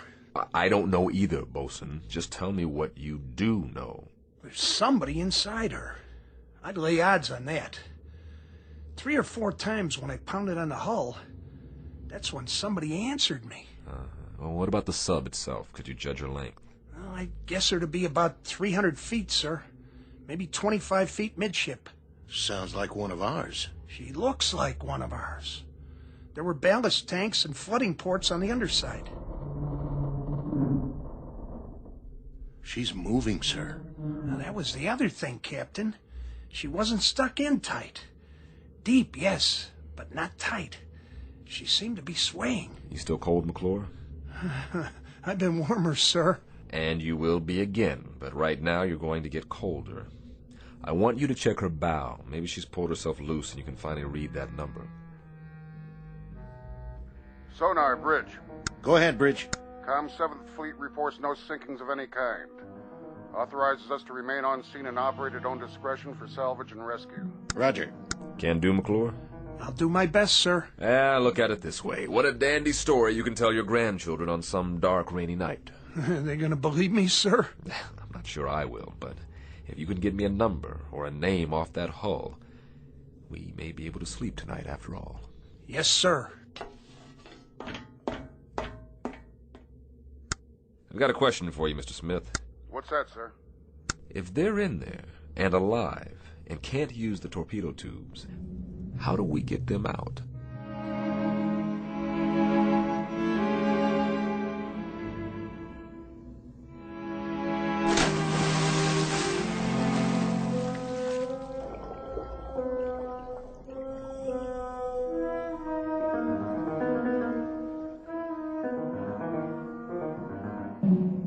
Bridge.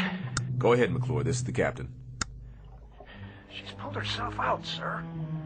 Here's your number. 714. 714. Make a note of that, Lieutenant Smith. Yes, sir. Well, that means she's one of ours. Come on up and get a broiled steak on me, McClure. Smith, hand me the book with the hull numbers. Here you are, sir. Give me that number again. 714. Here it is. 714. Commission December 1941. Sunk in action, First Battle of the Solomons, August 7th, 1942. But, Captain, that was 20 years ago.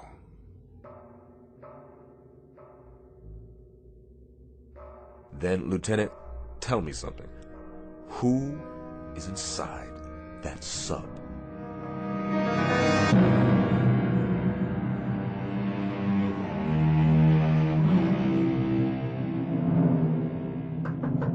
Yes. Chief Matthews, sir. Come on in, Doc. I'm just finishing up the deck log. At ease. You wanted to talk to me? Yes, sir, I did. What do you know about Chief Bosun's mate, Bell? I know his rating and his service record. What else am I supposed to know? I've got him down in sickbay, sir. I know. What's the trouble? I can't say, sir, but as far as cracking, that's what he's doing. I've been watching him down there. He has a look about him. I can't describe it. You don't see that look very often. Usually it's an hour after a battle, when the eyes face out, but you know they're really looking in. That's the way Bell looks now. Like he's just been picked up off a raft full of dead men. That's the look. Well, just keep him down there. Let him rest. When we put back to port, I'll recommend hospitalization and some tests. I think that ought to do it for now, Doc. Thanks for coming in. Aye, sir.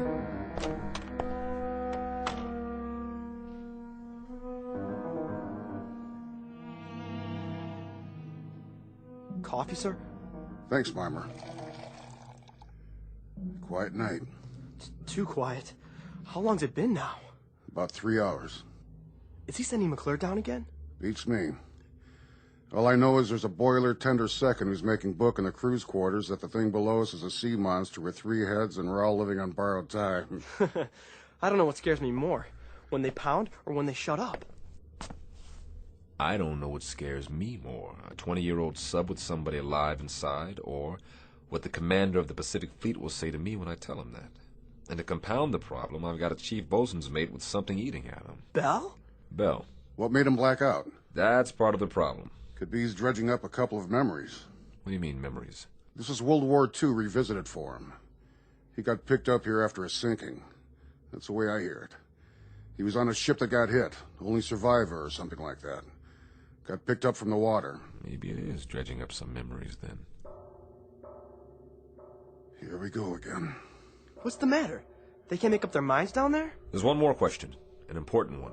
What's that, Captain? Who's they?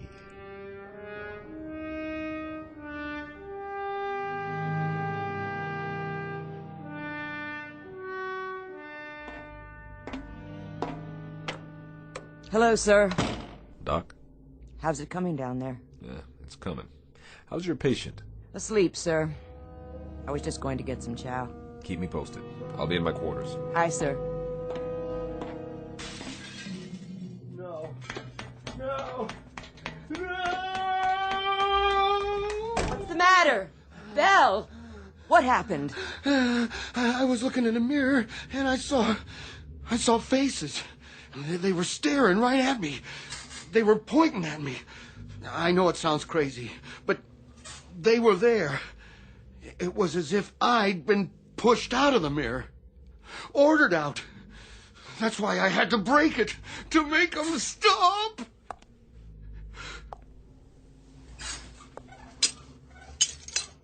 Doc? Yeah, Chief. Do you see me in the pieces of mirror down there on the floor? Listen to me.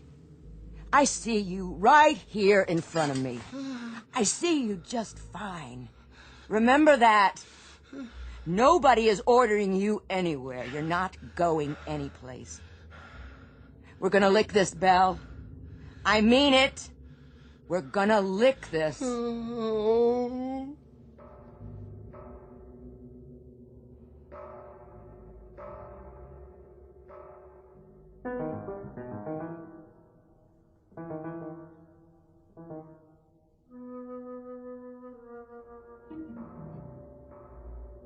Same routine, huh? Same thing, sir. But it's getting a little fainter, I think. And they don't acknowledge our signals at all. But it's definitely fainter. It's some piece of equipment. That's what it is. Something loose that's probably swinging back and forth and hitting a bulkhead. Possible. That's the only explanation. I mean, well, think about it, Captain. A 20-year-old sub in the deep six since the war? Who could be down there? Somebody who dies awfully hard.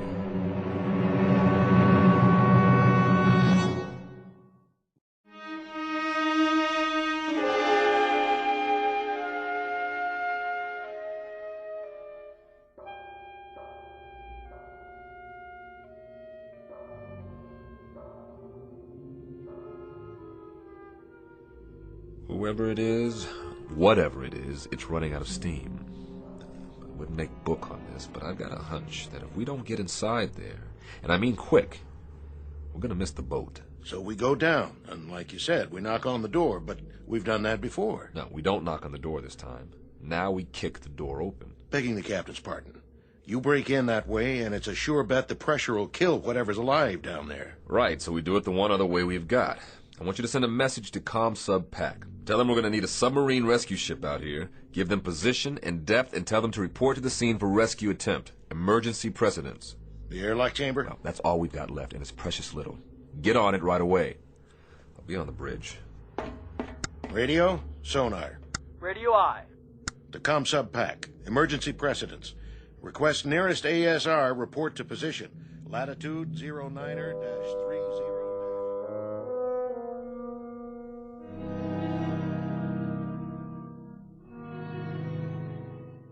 Doc? Yeah. You got a cigarette? Sure, Belle.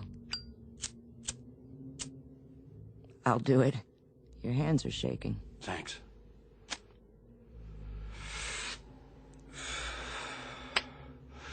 Doc, will you answer me straight? I'll try. Who's outside? What?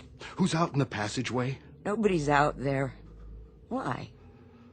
You think you hear something? I don't know. Why should anybody be out in the passageway? Nobody's posting guard on you. I just felt as if there was somebody out there. Let me tell you something, Chief. You can talk yourself into any kind of nightmare you want. You just lower the gate a little bit, and after a while that stuff seeps in. But there's nobody blowing it from the other side. It's you, yourself. Now there's nobody out there. Nobody at all. Who did you think it was? I don't know.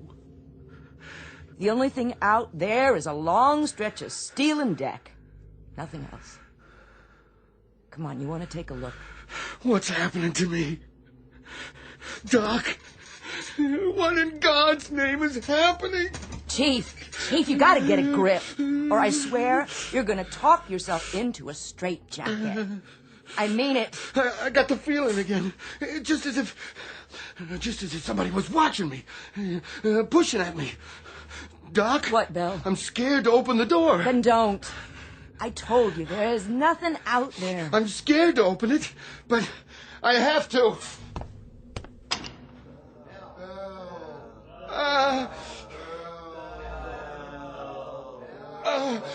No! What did you see? Men! What men? All wet. Dripping wet and not alive. They were looking at me. Listen. I didn't see a thing, Chief, and neither did you. Oh. Did you hear me? All you saw was what your scared brain told you to see. Oh. That's what it was, what you've talked yourself into. Now pull yourself together, sailor. But I tell you, I saw it. Then I'll prove it to you. No! See? Nothing, I told you. What the... Water on the floor. And where did that come from? Piece of seaweed.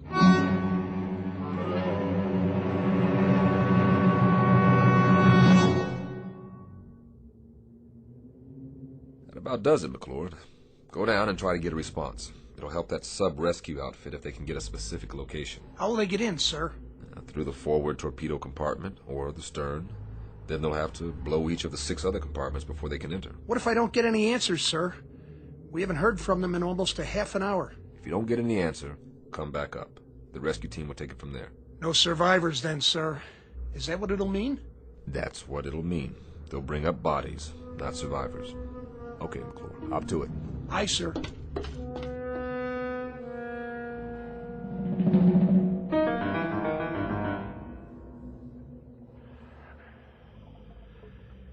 I've reached the sub, sir. The next noise you hear, that'll be me. Go ahead, McClure, pound away.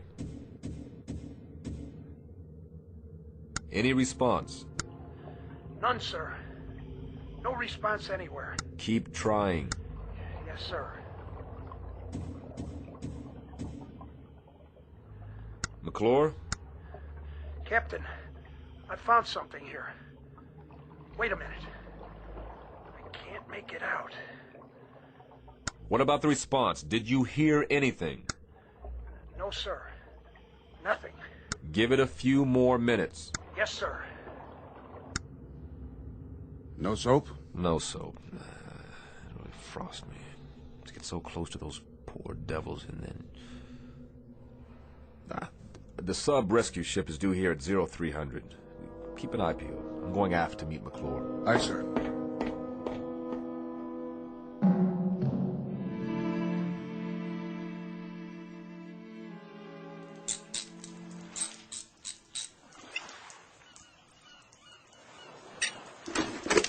Bet it feels good to get that helmet off. Oh. Yeah, it sure does. It's so dark down there now. Without the light, I couldn't see a blasted thing. Real spooky. But I found this. Yeah, thanks, McClure. Good job. Go get some chow. I'll need you one more time when the ASR team gets here. You're gonna have to go down as a pathfinder. Give them any help they need. But that won't be for a while. Excuse me, sir. But you better look at those tags. You gotta be kidding me. What's the matter, sir? Ensign, ask Doc if Chief Bell is well enough to report to my quarters, because I need an explanation for this one. Fast.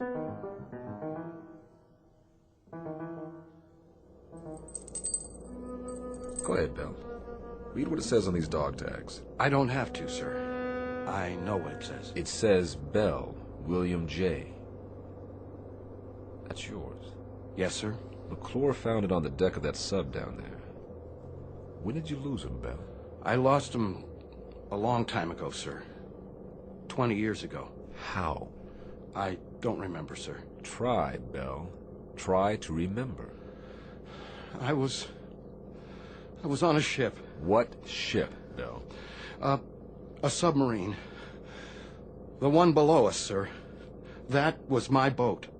Who's making the noise down there, Bell? What's it all about? Do you know? We were on the surface. It was night. I was a signalman then. I was supposed to put the infrared filter over the signal lights. Otherwise, they would have seen us. They would have seen the light. They would have found us. I don't know what happened. I was scared, clumsy. I dropped the signal light. The filter fell off. They were waiting for us out there. Japanese destroyers. They saw our light. And it was my fault. They let us have it. They straddled us with the first salvo. The captain took the sub down, but it was too late. They unloaded depth charges. And that sub wasn't ever coming up again. What about you? I got flung over the side when the first salvo hit. And all that time I was in the water, I could... You could what? I could hear the voices of our guys down below me. They were screaming. I know what it is now. This crazy feeling I've had. What? What is it, Bell? I got out. One guy out of the whole crew. I got picked up later on by one of our destroyers. But I got out. Do you understand, Captain? I sank that sub. I was responsible, but I got out. Bell, I want you to listen to me. Those guys down in the sub, they know I'm up here. Bell, hear me out. I should be with them. I should be down in that sub. Bell. I should be dead. That noise, that pounding, those are the guys down there who are calling muster on me. They're calling muster on me. Will you hear me out? Will you listen to just a little logic now? A little reason? No one man sinks a sub, and one lousy circumstance doesn't decide a battle. And one case of sudden fear doesn't add up to a coward. You've been taking a dirty rap for 20 years. You've slept with it, you've hung it around your neck, you've let it get deep inside you and tear you to pieces. But let me tell you something, Bell. It's a bum rap. It's a miserable, dead-weight guilt that you've blown up way out of proportion to the facts. And do you know what the facts are, Bell? The sub was dead in the water and surrounded by enemy craft. That crew was doomed. Do you understand? A frightened sailor didn't sink a ship and destroy a crew. A war did. A set of circumstances did. Bell, you gotta believe me. All you should put in your sea bag is regret, not guilt. Do you understand, Bell? Not guilt. They're calling muster! Bell! Come back here! They're calling muster on me! Bell!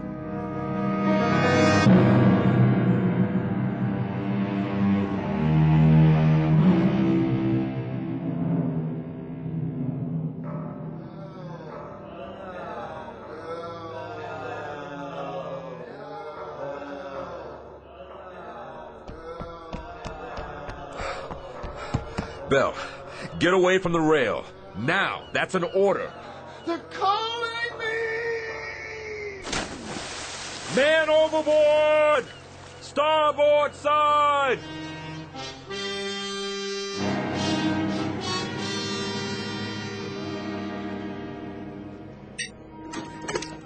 The rescue ship says you got inside.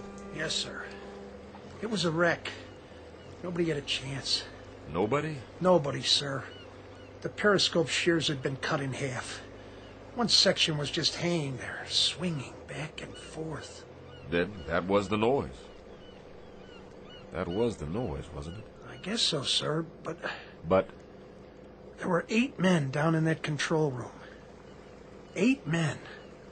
Or what was left of them. And one of them had a hammer in his hand. Let's just say, McClure, Let's just say that this is the part of the story you tell your grandchildren that you make up yourself.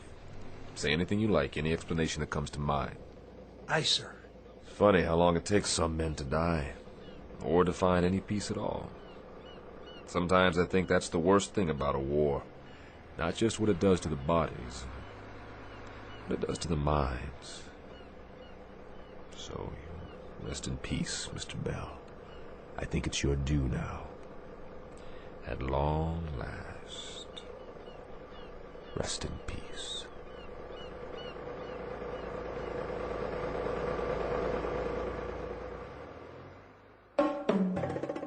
Small naval engagement. The month of July, 1963. Not to be found in any historical annals. Look for this one filed under H for haunting in the Twilight Zone. Back to the Twilight Zone in a moment. You are about to enter another dimension. A dimension not only of sight and sound, but of mind. A journey into a wondrous land of imagination. Next stop, the Twilight Zone.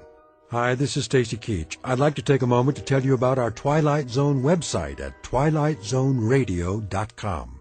At twilightzoneradio.com, you'll find the latest information on these Twilight Zone radio dramas, including behind-the-scenes photographs, plus the newest product releases, trivia contests, ways to contact us, other Twilight Zone-related info and merchandise, plus links to other fascinating websites. So make your next stop twilightzoneradio.com. Visit twilightzoneradio.com to purchase these Twilight Zone radio dramas on cassette and CD, or call toll-free 1-866-989-ZONE. That's 1-866-989-9663.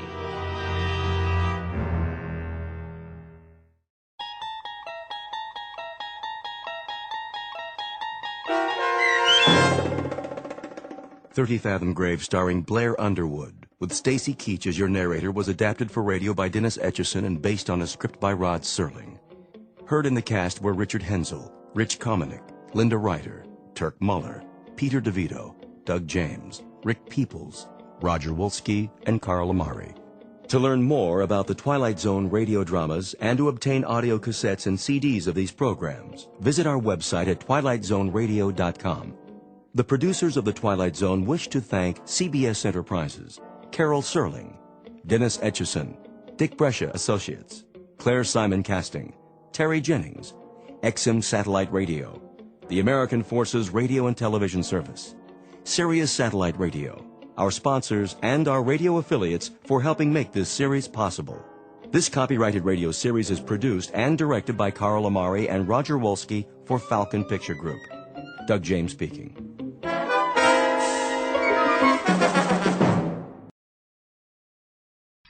Screen Directors Playhouse. Stars, Charles Boyer and Jane Wyatt. Production, The Ghost and Mrs. Muir. Director, Joseph Mankiewicz.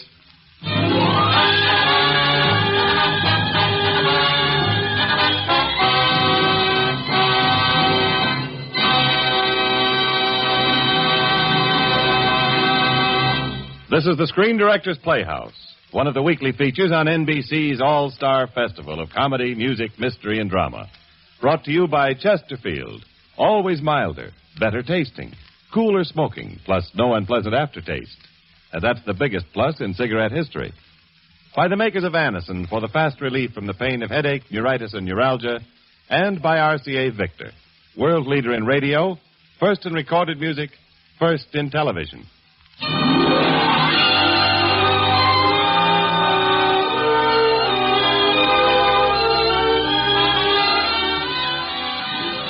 Tonight, the Screen Directors Playhouse is pleased to present, transcribed, the story of a very romantic ghost. Our adaptation is The Ghost and Mrs. Muir, and our stars, Charles Boyer and Jane Wyatt. And now, ladies and gentlemen, here is Mr. Charles Boyer.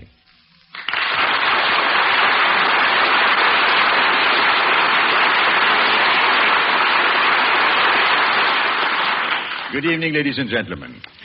Tonight's Screen Directors Playhouse production, The Ghost and Mrs. Muir, poses a very interesting question. Do you believe in ghosts? Of course, tradition says they do exist, and many people claim to have seen one. But whether you believe or not, please bear with the ghost I portray. Captain Daniel Gregg is a rather interesting personality, and I like him. Thank you, Mr. Boyer. And now here's a word for discriminating smokers. You see it in the newspapers.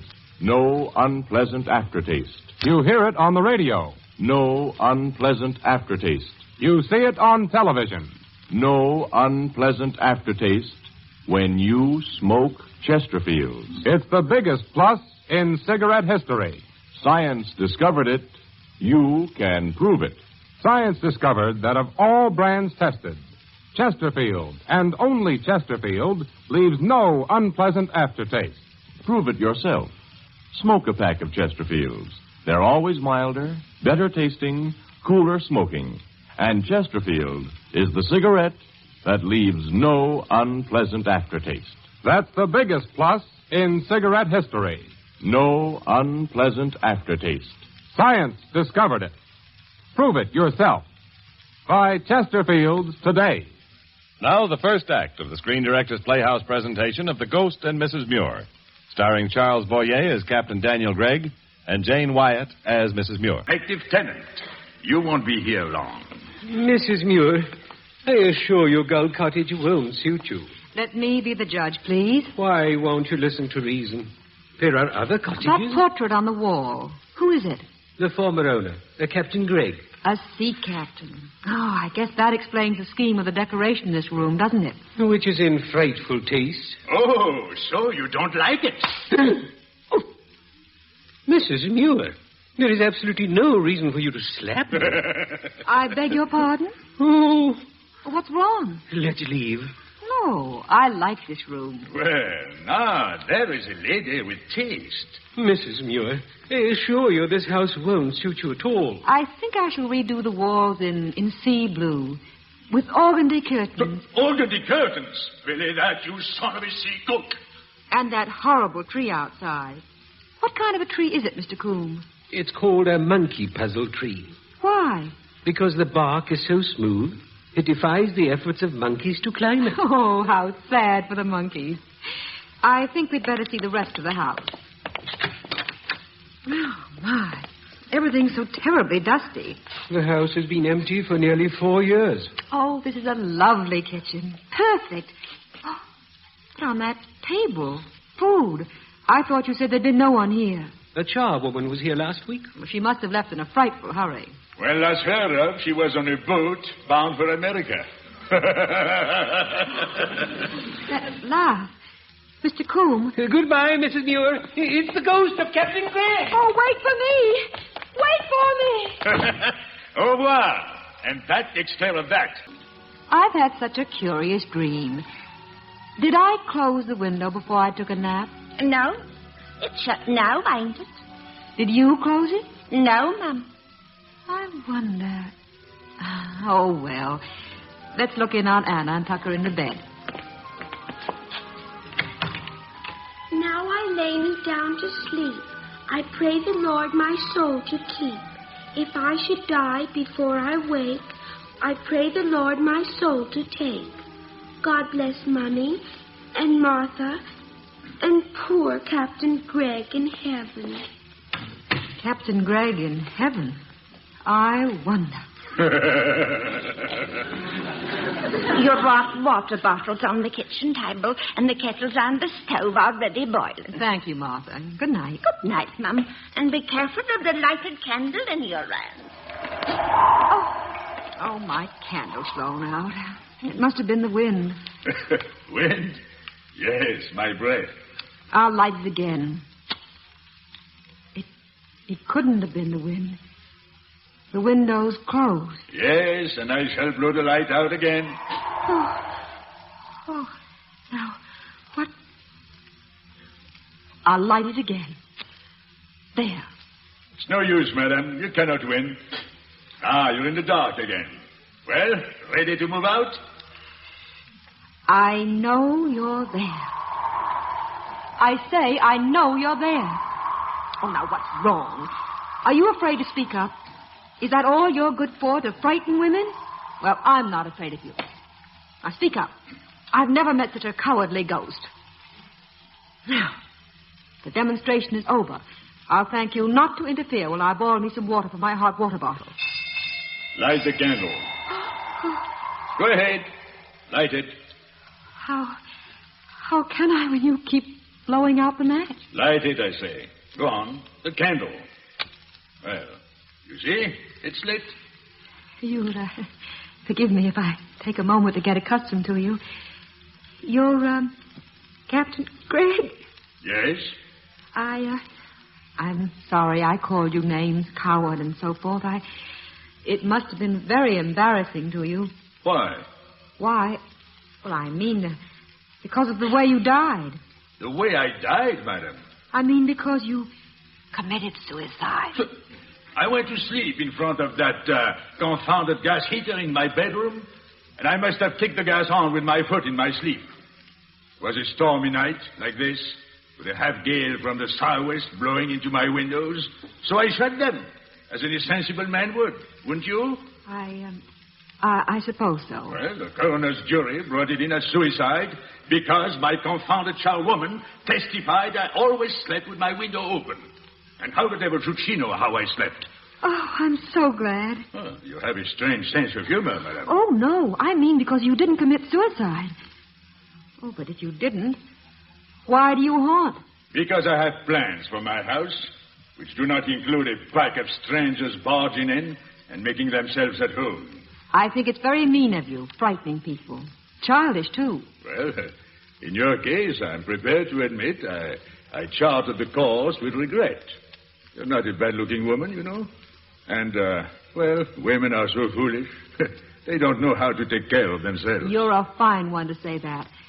I assure you I am quite capable of taking care of myself. The house suits me perfectly. And as long as I pay the rent of the legal owner, your cousin... Legal owner be hanged. I want it turned into a home for retired seamen. Then you should have said so in your will. I did not leave a will. I did not expect to kick the blasted gas on with my blasted foot. I won't be shouted at, you hear? Everyone shouts at me and I'm sick of it. Blast, blast, blast. Temper. Or laughed at either. I won't leave this house. You can't make me. I won't. Oh, here, belay that. Don't cry. Oh, stop now. Do you hear me?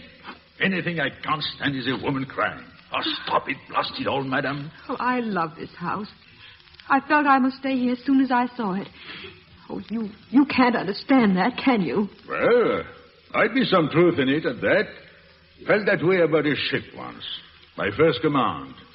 Found her rusting in the Mersey. Very well. You love the house, that counts for you, and you've got spunk. That counts, too. Very well, you may stay. On trial. Thank you. Now, keep your distance, madam. Oh, I'm sorry. You've made me so happy, and you'll go right away and leave us alone. No, I will not go right away. Why should I? Because of Anna, my little girl. I don't want her frightened into fits. I never frighten little girls into fits. But think of the bad language she learned. And the morals. Confound it, madam. My language is most controlled. As for my morals, I've lived a man's life, and I'm not ashamed of it. But I can assure you that no woman has ever been the worse for knowing me. And I'd like to know how many blue noses can say the same. She's much too young to see ghosts. All right, I'll make a bargain with you. Leave my bedroom as it is, and I'll promise never to go into any other room in the house. But, well, if you keep the best bedroom, where should I sleep? In the best bedroom.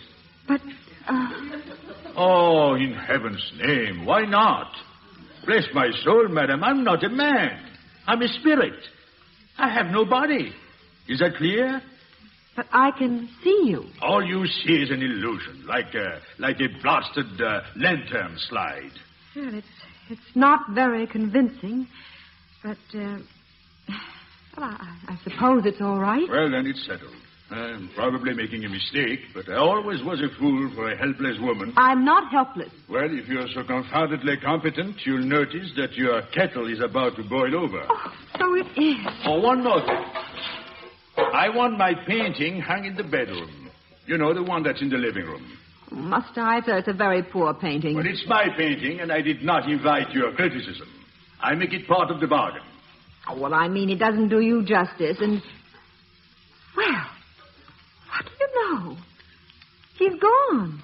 Oh, dear. never realized I was standing here all the time in my nightdress.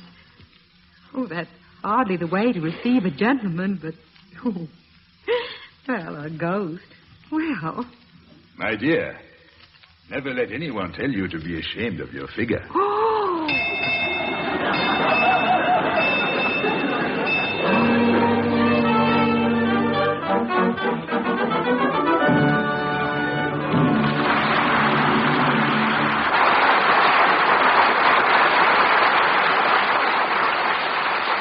Every day you hear more and more about an incredibly fast way to relieve the pains of headache, neuritis, and neuralgia. It's Anacin, A-N-A-C-I-N. Now, the reason Anacin is so wonderfully fast-acting and effective is this. Anacin is like a doctor's prescription. That is, Anacin contains not just one, but a combination of medically proven active ingredients in easy-to-take tablet form. Thousands of people have received envelopes containing Anacin tablets from their own dentists or physicians, and in this way discovered the incredibly fast relief Anacin brings from pains of headache, neuritis, or neuralgia. So the next time a headache strikes, take Anacin, A-N-A-C-I-N. Anacin in handy boxes of 12 and 30, economical family-sized bottles of 50 and 100.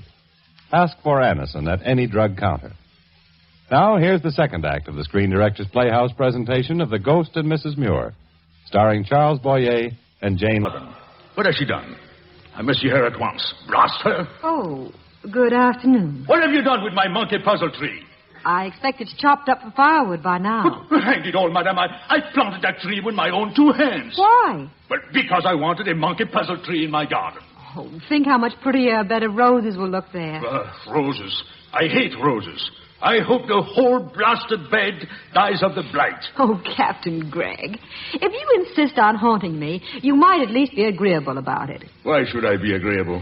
Well, as long as we're living...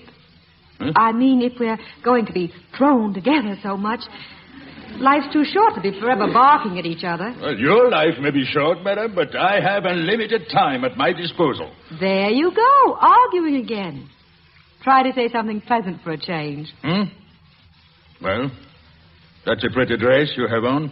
Thank you, sir. Much better than ugly black crepe. I happen to be wearing mourning for my husband. Whom you didn't love. Oh, how dare you say that? Because it's true. You were fond of him, perhaps, but you didn't love him. I suppose you're jealous because no one put on mourning for you. That shows how little you know about me. Some poor, misguided female, I suppose. 3 poor, misguided females, to be exact. Oh, I should think you'd be ashamed of it, instead of boasting about it. Why? They misguided themselves. I never raised a finger to help them. That's not what I've heard about sailors. Seaman, confound it. Sailor is a lover's word. Now tell me, why did you marry him? I don't really know. He was an architect. He came down to plan an addition to my father's library. I was only 17. I remember I'd just finished a novel in which the heroine was kissed in the rose garden and lived happily ever after. So when Edwin kissed me in the orchard... Yes. It was different once you'd left the orchard, eh? Yes. He didn't beat you, did he? Oh, no. Poor Edwin. He never did anything. I'm afraid he wasn't even a very good architect. He couldn't have designed a house like this. Who did? I did. It reminded me of something. An old song, a poem. Magic casements, opening on the foam of perilous seas, in fairylands forlorn. That's Keats, isn't it? The Nightingale. Oh, it's strange to find a sea captain quoting Keats. Why? Life is slow at sea. I had plenty of time for reading during the off watches. How romantic. Reading lyric poetry, up in the crow's nest, with the sheets bellying in the wind. Sails, blast it all, madam. A sheet is a line, a rope. Ropes can't belly. I don't know anything about the sea, except that it's romantic. That's what all landsmen think. Seamen know better. Then why do they go to sea? Because they haven't got sense enough to stay ashore. Heaven help the ordinary seaman. Were you ever one? For several years, while I learned my trade. It's hard to imagine you being an ordinary anything. You've got callers. Oh, dear. Who is it? My blasted mother-in-law and sister-in-law.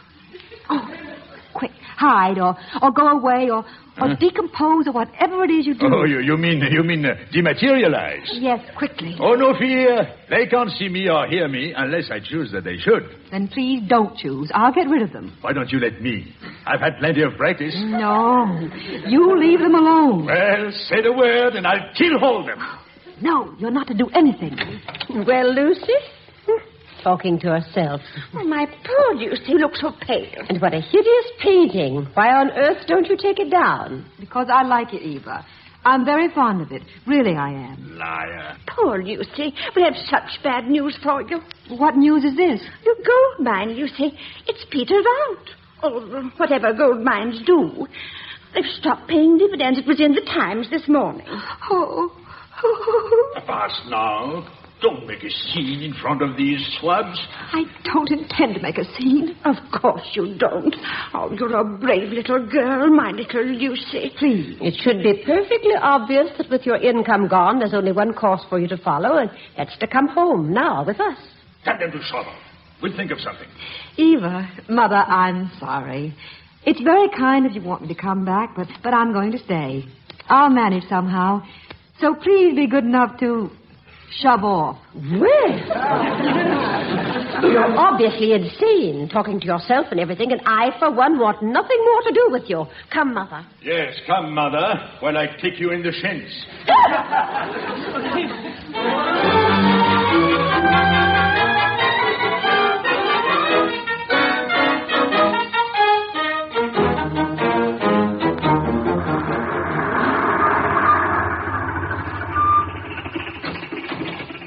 Here, I'll help you out, Mrs. Muir. Oh, thank you, Mr. Coombe. I'm so glad that you found the house suitable after all. Silly to think that such a thing as ghosts could exist in the 20th century. Indeed. How could they? Still, it is lonely. You should have a man to protect you. The right man. Oh, Mr. Coombe, your car. It started running by itself. Mercy, how'd that happen? Wait! It didn't cricket! Well, another one of your tricks, Captain. You liked it? I only hope when I reach the afterlife, I have more dignity than you. Dignity? Do you call it dignified to throw yourself at a herring-gutted swab like that? I asked Mr. Coombe here because he's a logical man to help me find lodgers for the summer. So, lodgers? Oh, forgive me, my dear.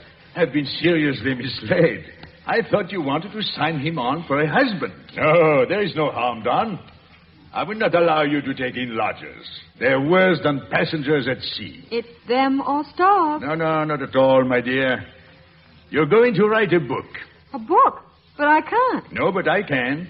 And you shall put it down on paper for me. It will be the story of my life. We'll call it, let me see. We'll call it Blood and Swash by Captain X. But it takes months to write a book. What are we to live on in the meantime? Well, you've got jewelry, pawn it. I couldn't. Oh, blast your eyes, madam. Will you try to understand that you can't afford to be squeamish? I do understand, and don't swear at me. Start with that ugly brooch. You don't like it anyway. Really, Captain Gregg, my mother-in-law gave it to me, and I'm really very fond of her. Very well. If you're so fond of her, you can go back and live with her. I think I can get about £10 for it. I'm glad you're going to be sensible. Well, now, since we're going to be collaborators, you may call me Daniel. That's very good of you. And I shall call you Lucia. My name is Lucy. Doesn't do you justice, my dear. Women named Lucy are always being imposed upon. But Lucia, there is a name for an Amazon, for a queen. I don't feel much like a queen. I feel frightened and wondering what the future will bring. Don't you trust me? Oh, yes, I do, Daniel, when I'm talking to you. But when you're not here, well, it's asking a great deal to expect anyone to trust our whole future to someone who isn't real. But I am real. I'm here because you believe I'm here. I exist in your mind. And in the mind of the God who made us all. Yes, Daniel. Keep on believing, and I'll always be real to you. As long as you have need of me, I'll be here.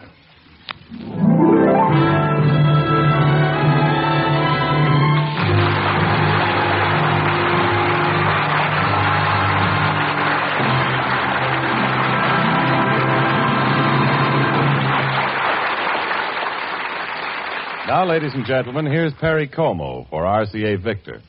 Cara, cara, cara, bella, bella, bella baby.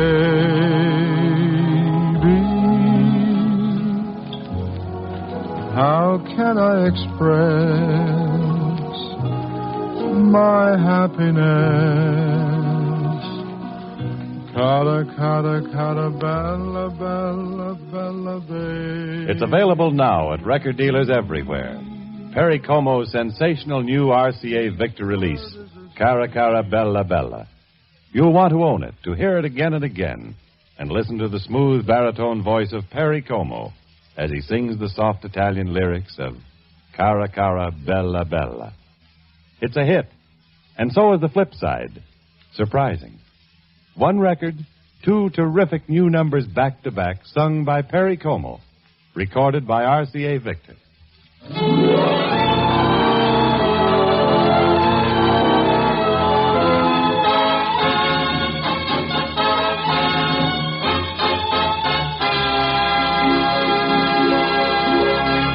You are listening to the Screen Directors Playhouse, one of the weekly features on NBC's All-Star Festival. Brought to you by Chesterfield. Always milder, better tasting, cooler smoking. Plus, no unpleasant aftertaste. And that's the biggest plus in cigarette history. By the makers of Anacin for the fast relief from the pain of headache, neuritis, and neuralgia. And by RCA Victor. World leader in radio, first in recorded music, first in television. The Screen Directors Playhouse presentation of The Ghost and Mrs. Muir, starring Charles Boyer and Jane Wyatt, will continue in just a moment after a brief pause for station identification.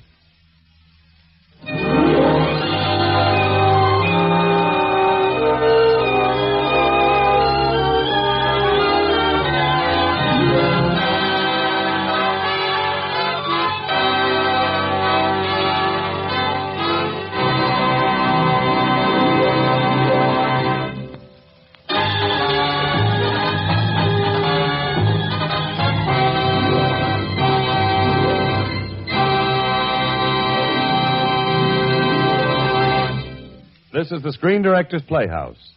We continue transcribed with the third act of The Ghost and Mrs. Muir, starring Charles Boyer and Jane... The last drop out of a bottle of rare vintage wine. This cannot be replaced.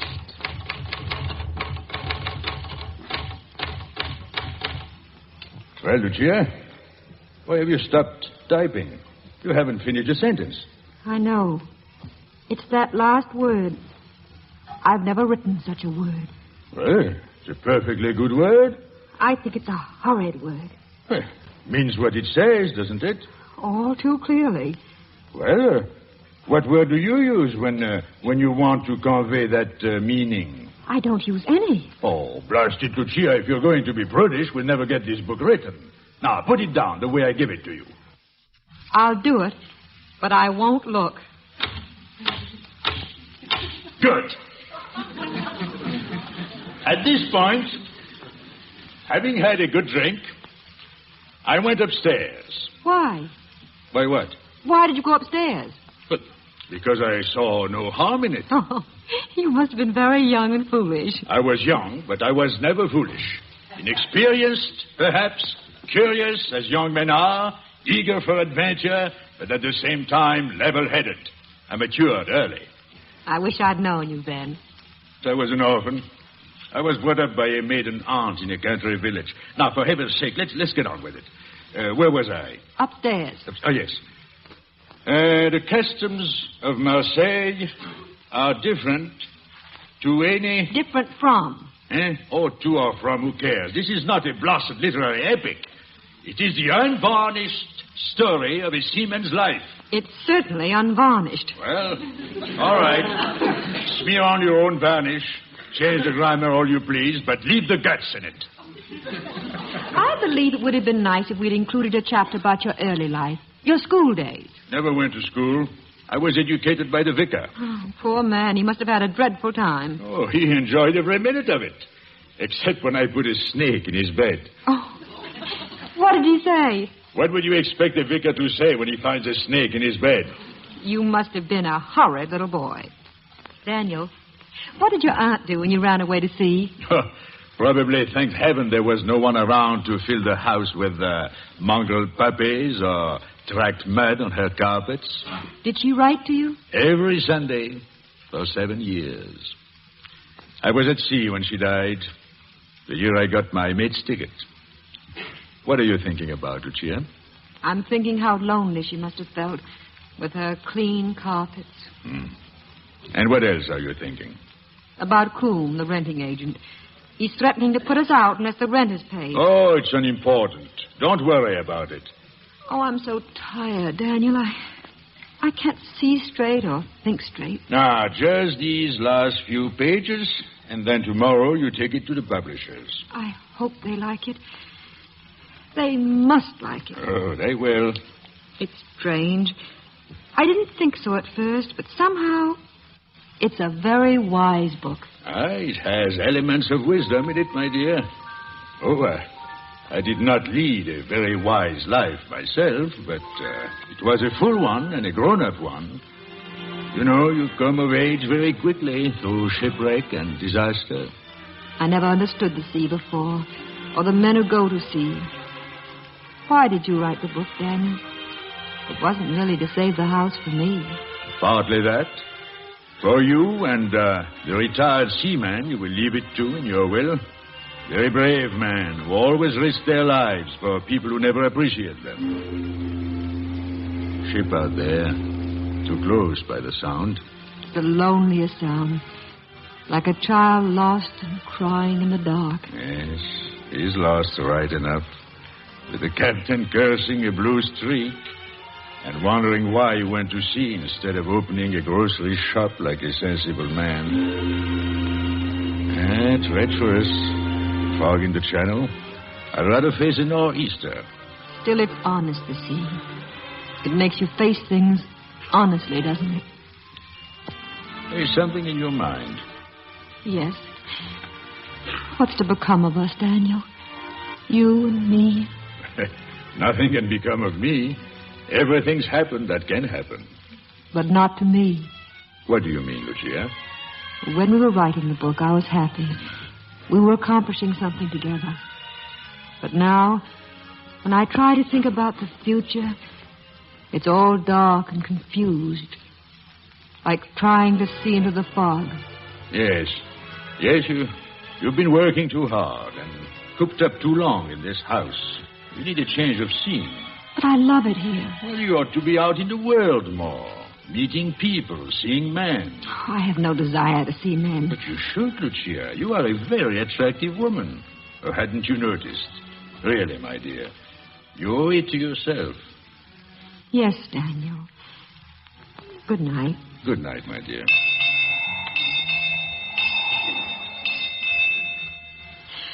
Oh, Daniel.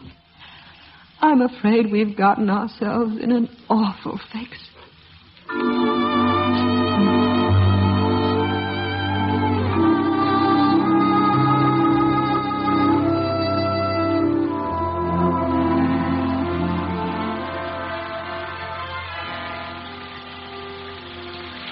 I beg your pardon, Mrs. Muir.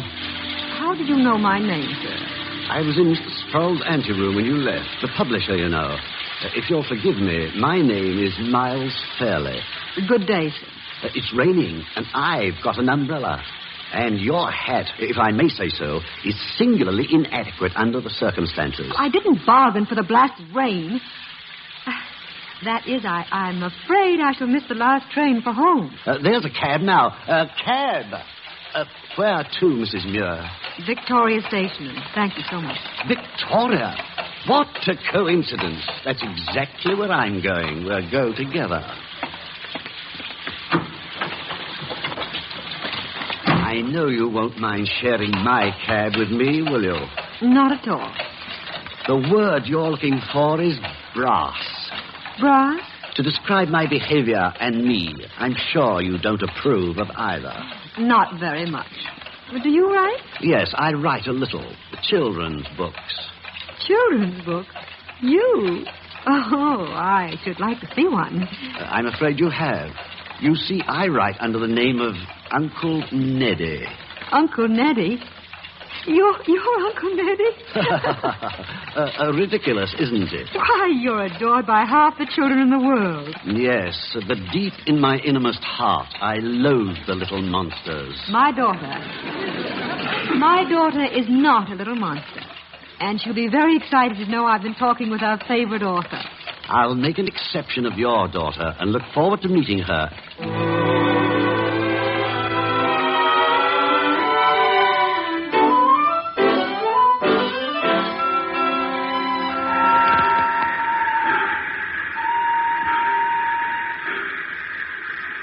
There's an empty compartment. Goodbye, Mrs. Muir. Goodbye, Mr. Fairley, and thanks again. Oh, you're quite welcome. Cheerio. Cheerio. Daniel. Oh, have you been eavesdropping? Brass, he says. I'll polish his brass for him. And the way he was smirking at you. Like a cat. A fishmonger's. You should have slapped his face. Why? I found him rather charming. Oh, rather charming. Now you're beginning to talk like him. Well, how in blazes do you want me to talk? That's better. I think you're being extremely childish. I'm only trying to protect you from your own worst instincts. I'll manage my own instincts, thank you. Now, what made you lie to that idiot of a man? I didn't lie to him. You did? You know very well your daughter hates Uncle Neddy and reads nothing but Dead-Eye Dick. Well, I had to say something. Well, you should have pushed him out of the cab. In another minute, I would have. Daniel, I believe you're jealous. So, of course I'm not jealous. You take me for a blasted schoolboy? And besides, jealousy is a disease of the flesh. Well, I've never known you to be so disagreeable. Now, you stop sulking, or I'll leave the house to the Society for Decayed Gentlewomen. Oh, after your performance today, I believe you're capable of it. Daniel, you yourself said I should mix with people, that I should see men. I said man, not perfumed parlor snakes. He's a man, and a very nice one. Oh, and anyway, I'll never see him again. Oh, yes, you will. You're like all the rest of women. A fool for any man who'll promise you the moon and end up by taking everything you have to give.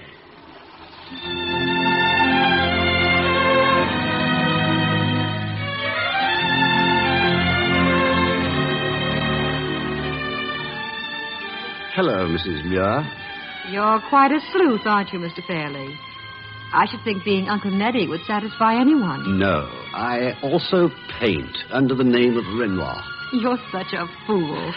That's the first nice thing you've ever said to me. And what, if anything, do you do as Miles Fairley?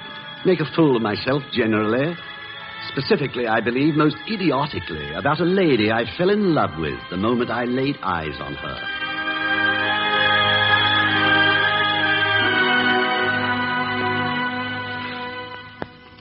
I'm in love with you, Lucy. And I want you to love me, too. I think you will. I'm not going away, even if you send me. I'll see you again and again, even if you forbid it.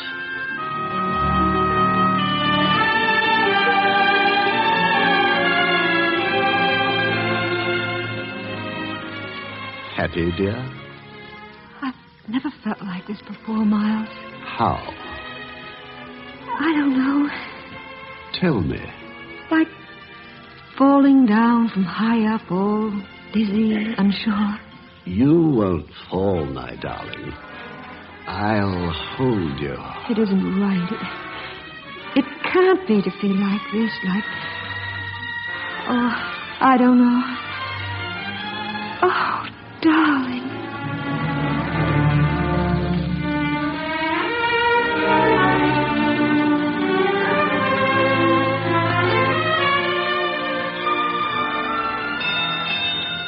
Good afternoon, Daniel. So you kissed that scoundrel, Lucia?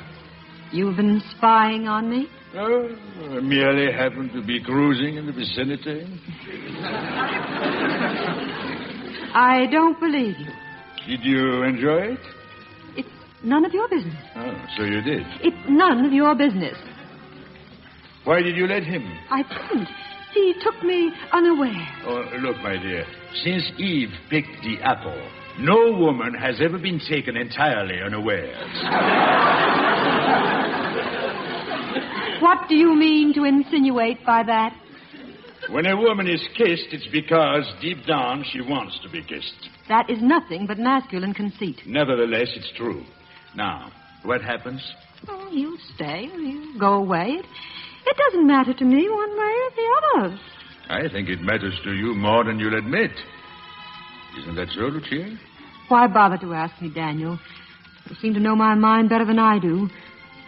You don't like him, do you? And I won't like him. Simply because she doesn't like his books. Good enough reason to dislike anyone. Anna's a child with childish likes and dislikes. He puts brilliantine on his hair. Most men do. And he uses perfume. Last year drove me off the beach. You shouldn't have been on the beach in the first place. So you can find an excuse for everything. Only because you're attacking him, Daniel. Perfectly natural human reaction. I do wish you wouldn't be so superior just because you're not alive. Oh, and he is. Very much so. It's no crime to be alive. No, my dear, it isn't. But sometimes it's a great inconvenience. Only the living can be hurt. I don't intend to be hurt. Oh, no captain intends to pile his ship on a reef. But it happens. Be careful, Lucia. You yourself said I should go about in the world. That means taking risks? I know, my dear. Real happiness is worth almost any risk. But there may be breakers ahead. Be careful. Daniel, I've never lied to you. I rather think Miles is going to propose to me. Ask me to marry him. Oh? And, you'd be willing to? I might. Why shouldn't I? He isn't good enough for you, that's why not. Oh, I know he isn't perfect. Perhaps he's conceited and erratic, even childish. But I need someone, Daniel. I'm not as strong as I thought. I need companionship and laughter and all the things a woman needs. I suppose I need love. Well, then, I hope he can give it to you. Thank you, Daniel.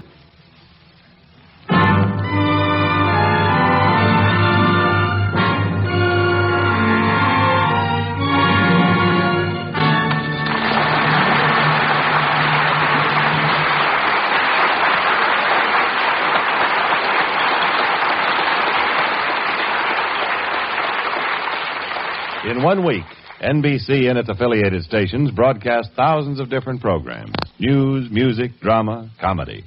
A world of varied entertainment and information. Who pays for it? The advertisers, naturally, you say. But does the consumer pay for it in the long run? No. And that is one of the miracles of radio. Radio reaches people much more economically than door-to-door selling or penny postcards or newspapers or magazines. Reaches and sells people vastly more economically than if there were no advertising at all. Only quality products are advertised on NBC. And radio helps bring them to you at the lowest possible cost. And now, back to our story.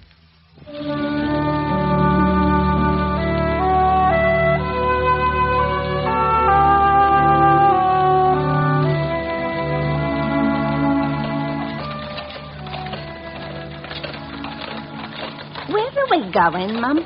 You'll see in a moment, Martha. Oh, by the way, I've been thinking we might put the picture of Captain Gregg up in the attic.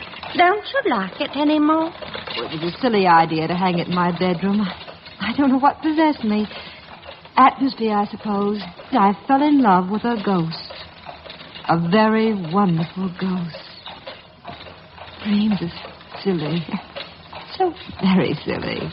I don't know, Mum. Oh, well. Oh, driver, stop over here.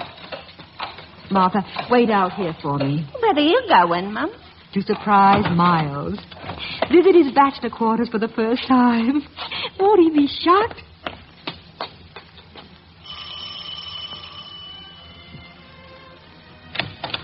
Yes.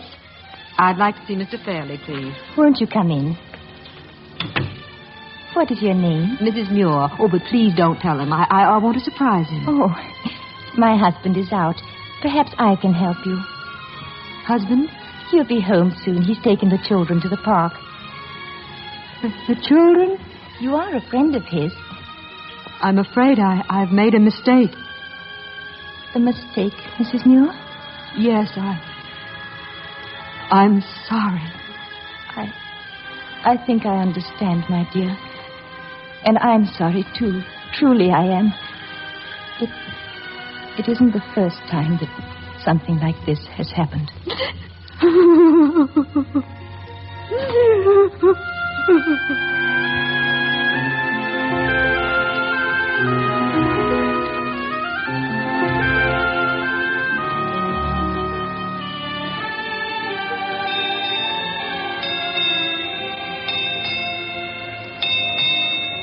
Entering log. The year. There are no years in eternity. Still, from my vantage point of forevermore, I can watch Lucia. And though I am no longer mortal, I can feel mortal pain because she has run adrift in earthly time. I've seen her disappointments, her loneliness, and oh, so many times I've wanted to comfort her as she reached out her hands to capture a lost dream. But there has been joy, too. Anna, her daughter, now 22, and as beautiful as her mother, and engaged to be married. Wait till you hear, Mommy. I've discussed it with Bill, and you're to come and live with us. Oh. You and Martha. No, darling. Oh, but you must. You've been alone so much of your life. Oh, you're very kind, but, well, it's hard to explain. Solitude isn't a matter of company. It's a matter of the spirit. Besides, I love this house, and I've been very happy here, and I shall live here till I die. With Captain Gray? Well, bother the doctor. Drink your hot milk now. Not now, Martha. I'm too tired, and I have a funny pain in my arm. Now, you drink it up like I tell you. Oh, Martha, stop bossing me. I don't want any hot milk. I hate hot milk. I just want to be left alone. Bossing me. Everyone bossing me. Very well, Mum. No bossing I never intended. Only brought the milk for your round go. Call her back. Bossing me. Call her back. Weren't you taught as a child never to let the sun go down on your wrath? Call her, I say. Martha. Yes, Mum. I'm sorry I was cross. Oh, they're lovely. It doesn't matter. We all get cross sometimes. Good night, dear Martha. You're such a good friend. Good night. I'll drink your nice hot milk now, and you'll be right as right. I am tired. So very tired.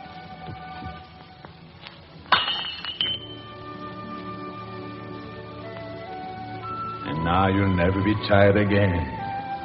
Come, Lucia. Come, my dear. Daniel. Oh, Daniel. I've missed you so, Lucia.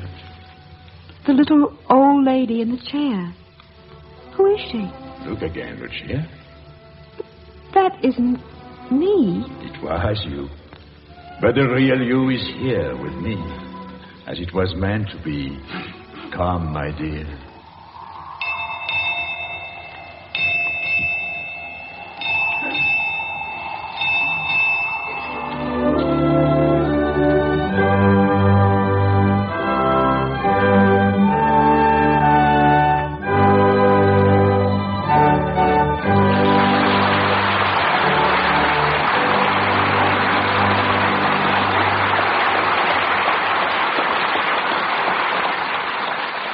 Thank you, Charles Boyer and Jane Wyatt, for a charming performance. Our stars will return in just a moment. You know, the human voice is a marvelous instrument. Words on paper, cold words, have only as much color, as much power, as the individual reader gets out of them. But take these same words and have them spoken, Put them in the mouth of a Winston Churchill, and they come rumbling and roaring to life. Yes, whether you're selling ideas or products, people sell better than paper. Advertisers realize this. It's why they pay the price of 30 minutes on a radio network for the privilege of speaking to you for a total of only 3 minutes about their products. And because the advertiser benefits through the privilege of speaking to you in your own home, you benefit by the hundreds of hours of top-flight entertainment each week on radio. Next week, the Screen Directors Playhouse presents another great performance. Our adaptation will be The Velvet Touch, and our star is Rosalind Russell. The following week, we will present Mother Was a Freshman, starring Loretta Young and William Lundigan. And now, here again are tonight's stars, Charles Boyer and Jane Wyatt. Thank you.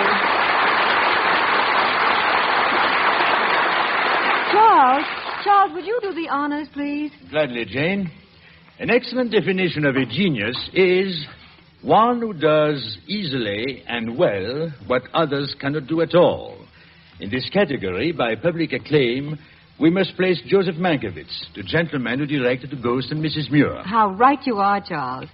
Not only is he a great director, but he's equally as fine a writer and producer. And for these outstanding achievements, he's been awarded the highest honors the motion picture industry can bestow.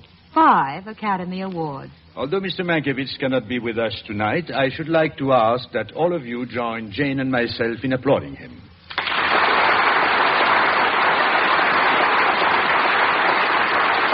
Thank you, ladies and gentlemen. Oh, Charles, just a minute. There's something I'd like to say.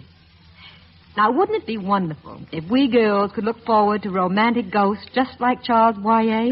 No, not yet. Thank you, Jane. If you don't mind, I prefer being just live Charles Boyer and enjoying this beautiful and wonderful country. Good night, everyone. Good night.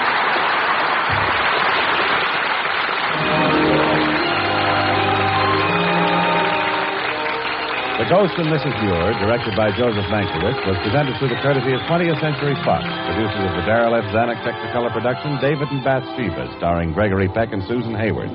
Now currently releasing Mr. Belvedere Rings the Bell, starring Clifton Webb.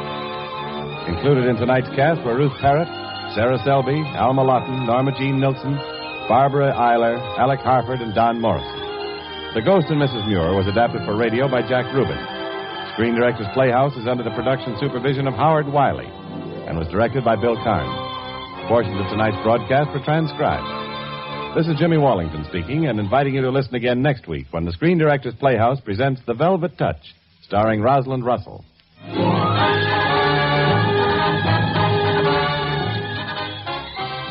Monday through Friday, hear The Woman in My House on NBC.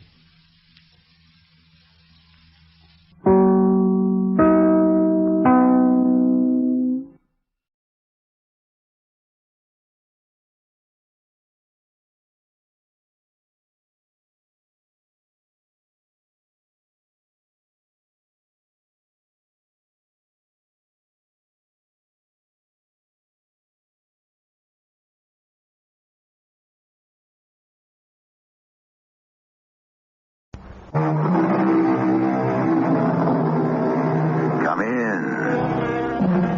Welcome. I'm E.G. Marshall, principal of this little dread schoolhouse, where our curriculum consists of lessons in mystery, suspense, and the macabre.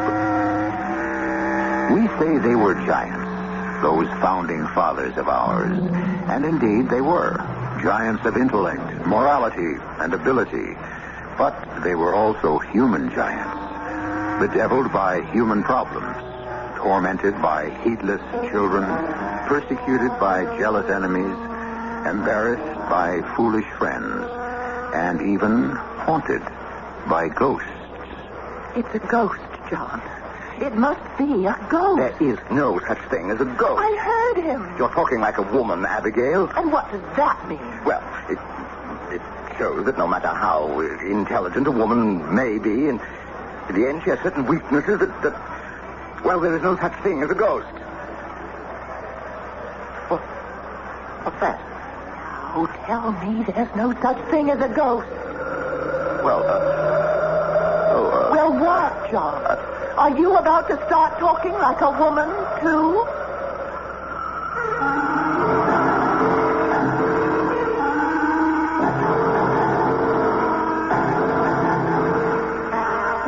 Our mystery drama, Ghost Powder, was written especially for the Mystery Theater by Sam Dan and stars Marion Seldes and Michael Wager.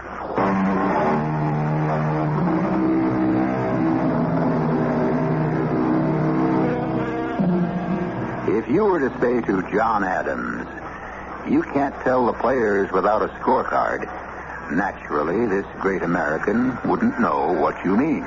But if somehow you could explain it, he would fix you with that level, steadfast look of his and say that you couldn't tell the players even with a scorecard.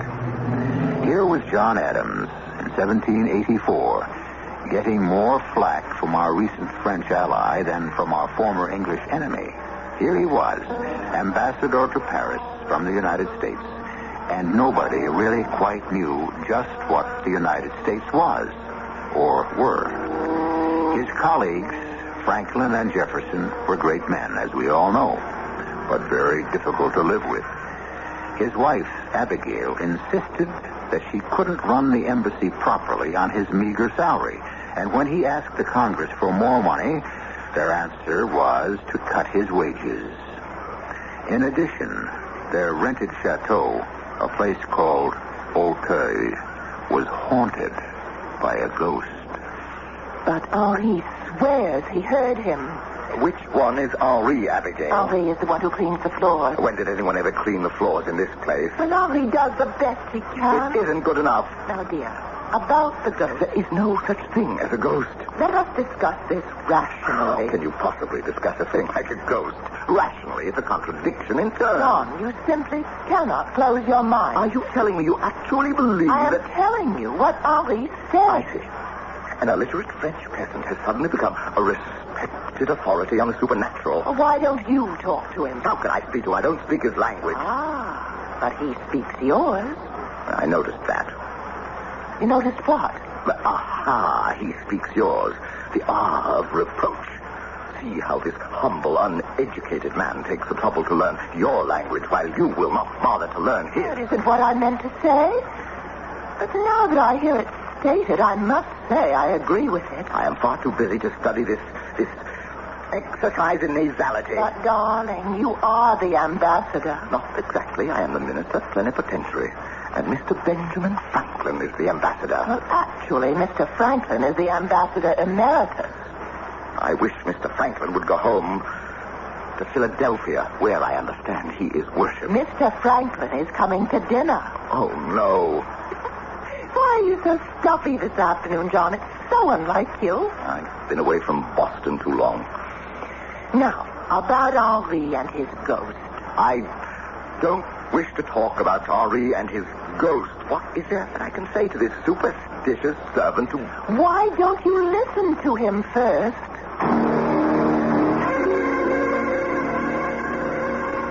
Oui, Monsieur Adams, I have heard him. How do you know it's a him? It's the voice of a him. And what does he say? He says nothing.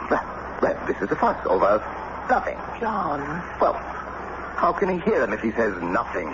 He says something, but I do not understand him. Does he speak French? Français, no. Does he speak English? Anglais, no. Then what does he speak? He speaks ghost. Ghost? Yes, ghost language. Oh, there's a ghost language. Oh, yes, Monsieur Adams. But what is this ghost language? And where do you hear this alleged language? Oh, I hear him all over. But where? Particularly? In the library, in the bedrooms, and all over. How can I get rid of a ghost? You must call in a witch. A witch? Yes. The witch comes in and says a charm, and the ghost runs away. Why? Because the ghost is frightened. Oh, now look, my good man. There is no such thing as a ghost, and I think you had better get back to work. My uncle, he says the same thing. And one morning he is found. If you spent more time getting the place clean, as you are paid to do, instead of weaving these impossible fables about ghosts... Henri, the master will give this matter his full consideration, and we shall rid the house of the ghosts. Thank you, madame. And you may finish cleaning the floor. I go, madame.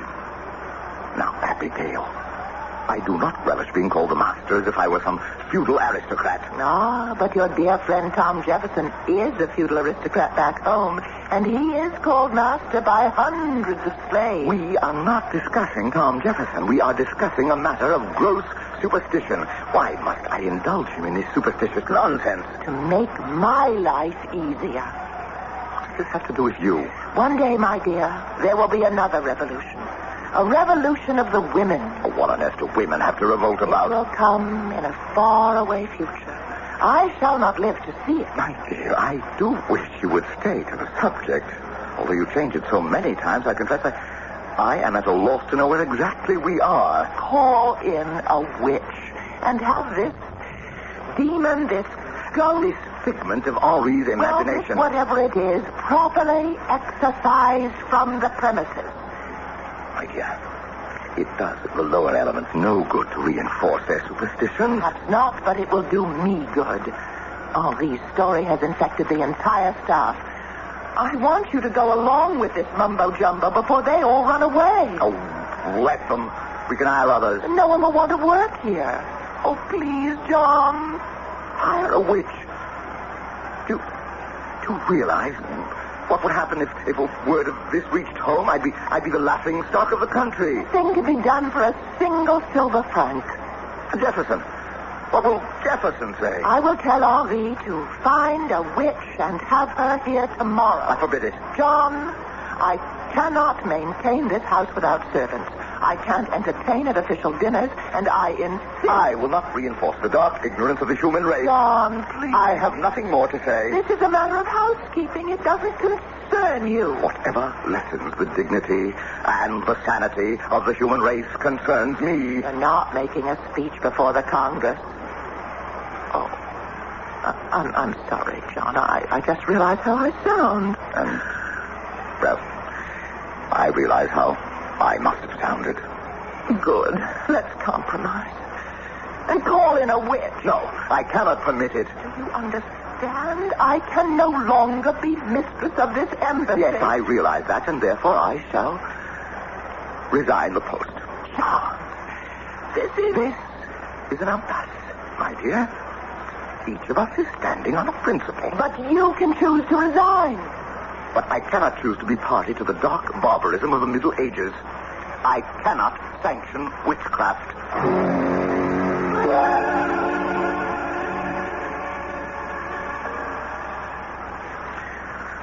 Well, the truth of the matter is the French do not wish for us to sign a treaty with England. John, come to bed. Neither Franklin nor Jefferson can see it. We've had enough politics for one night. But Franklin's are dead. Can't we talk about it in the morning? Jefferson is so grateful to France. John, I'm very sleepy. Tom, understand that we did more for France than France did for us. One day, everyone will understand it, but tonight... France and England are mortal enemies.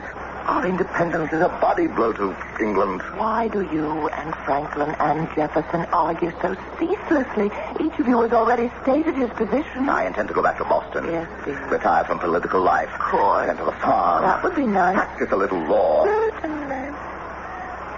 You don't believe what I'm saying. Not a word of it. Yes?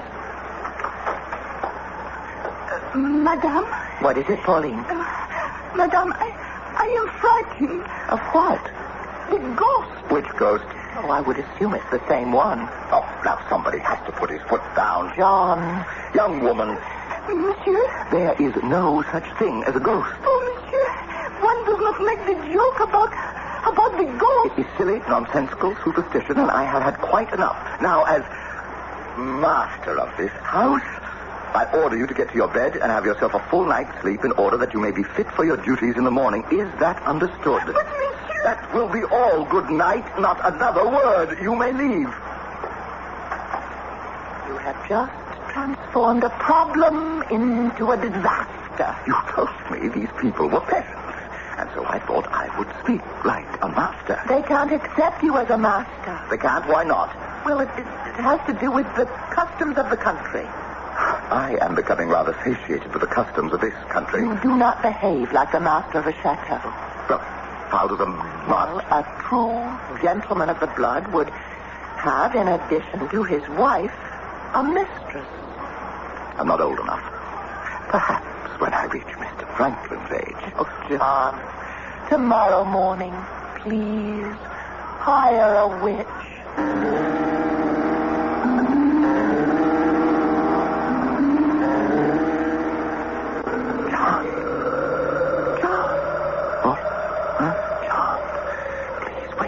Wake up. Why? It can't be morning. Listen. What?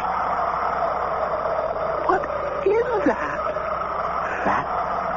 It's your imagination. You don't hear it? It is. I think so. Well, is it your imagination, too? No. What is it? It's a ghost. No, Abigail. I know there's no such thing as a ghost, but what do you call that? Well, John, I remember my grandfather and my aunt. They'd tell us children's stories about... John, I'm frightened. Oh, dear Abigail, it's impossible. Big, gloomy, frightening house. Who knows what crimes may have been committed here? Abigail, there's no such thing as a ghost. Then why is your hand shaking?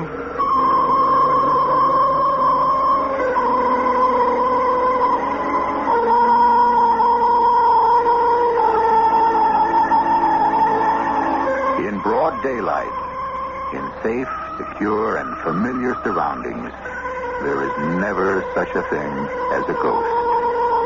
But in the dead of the night, in a strange country, in a large, gloomy house, one can never really be sure. We have never had, in this country, a more down-to-earth, sensible pair than John and Abigail Adams.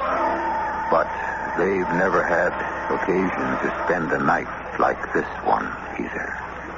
I shall return very shortly with Act Two.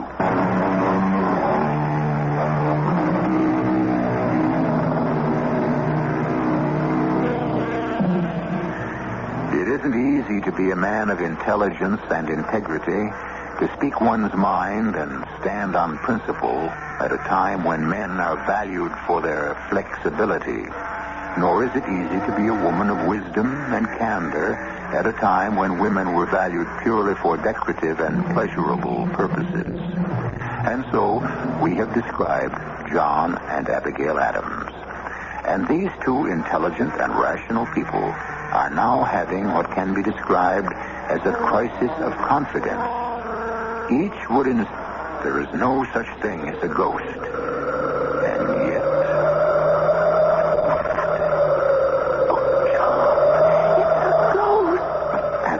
There is no such thing. I know, but just tell me what that is.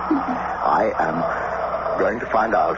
Let me come with you. No, you stay in bed. No. I'll settle this once and for all. John, do we have a pistol? Now, when did we ever have a pistol in this house? But you have to have something to... Well, if it's a robber, this fireplace poker. I suppose the place is being robbed. What is it that we really care about? That can't be a thief. Thieves would be quiet. I'll go see. John!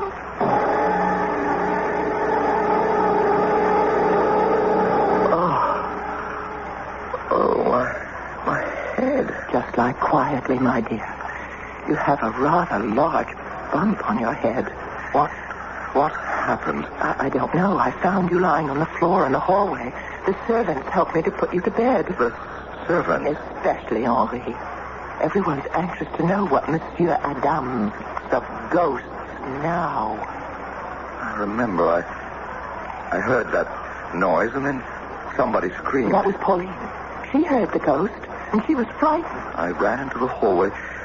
Something hit me on the head. Who? It didn't have to be a who. It could have been well, I could have run into that low ceiling beam near the stairwell. Something was making that noise. Oh, John. May we have only called in a witch? Abby, Dear, what harm can it do? If there's no such thing as a ghost, then all we've lost is a single silver franc. But if there is now, Abby, please, John, it's the only way that I'll be able to keep the servant. All right. But no one must know. I'll be silent. Silent as the grave. That is hardly a fortunate figure of speech.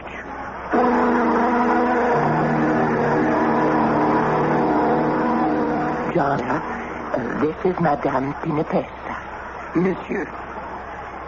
How do you do? And, you are purported to be a witch? Purported? What does Monsieur mean, purported? I am a witch. Well, I mean... Monsieur is a politician. I am a witch, whose profession is older and more honorable. Well, what can you do for us, Madame Pinipes? The noise you hear is the Duc d'Ormont. How do you know? He was strangled in the chateau. Why? It was 200 years ago. He was the Queen's lover. She came to visit him here. They were betrayed. These things happen. But if he's dead... What can I say, monsieur? We are told that those who are killed for love never really die. Ah, so he wanders about the chateau, does he? Yes, monsieur. Wandering and wailing for his lost love. And how do you propose to dispose of him? That, monsieur, is my own secret. There are tricks to every trade. I do not ask how you employ yours. Accord me the similar courtesy.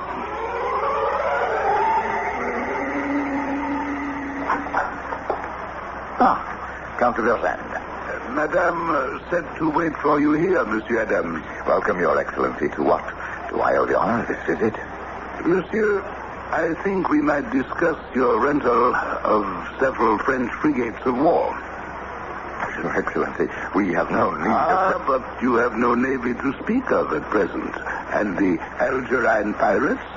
Oh, yes, we do have trouble with the pirates on the Barbary coast. And since the building of a battle fleet is, of course, prohibitively expensive... We are aware of the problems involved. It will be difficult to raise funds through taxation. Your countrymen cannot seem to agree on the necessity to tax Virginia planters and Pennsylvania farmers in order to protect the interests of New England merchants. Sir, this is our internal affair. Naturally. Besides, we have other sources of revenue. Have you? I am given to understand that the Prussian loan is encountering difficulty. Do you, sir?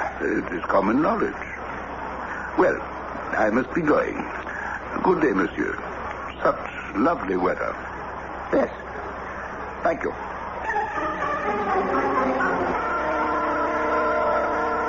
John, Tom Jefferson is in the library. Good. We have business. But you and I and Nabby and Colonel Smith were to go riding this afternoon.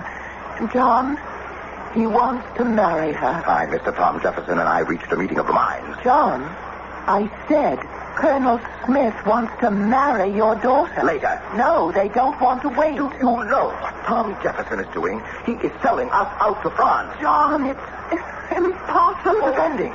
Actually defending Tom Jefferson. I disagree completely with his manners, his morals, his philosophy. But I like and I believe he's sincere. Abigail, he has become a creature of the French, and I can prove it.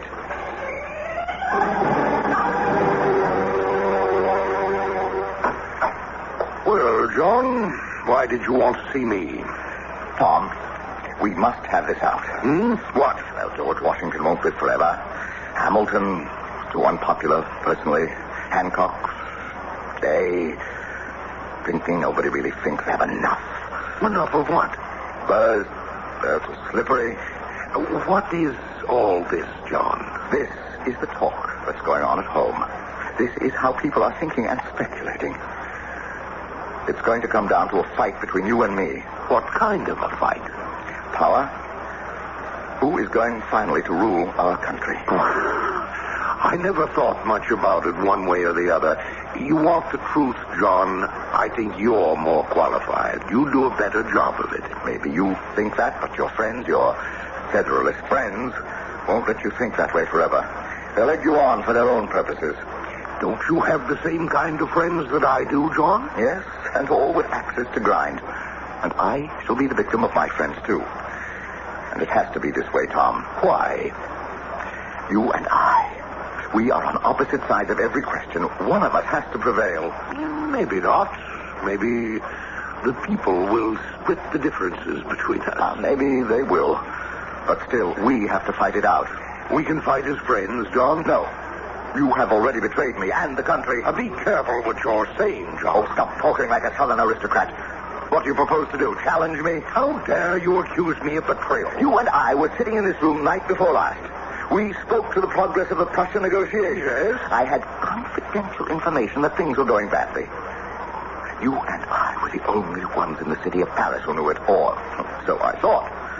This morning, the Count de Vergennes tried to use that fact to strengthen France's bargaining position. Well, what does that have to do with me? Well, if you didn't tell him, who did?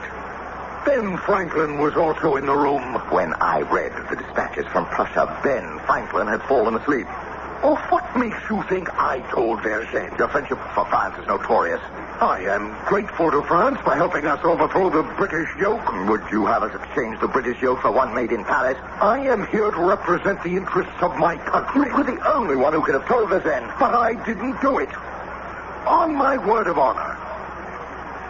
What am I saying? Why am I trying to insist on something that should be beyond question? My integrity. How dare... Tom.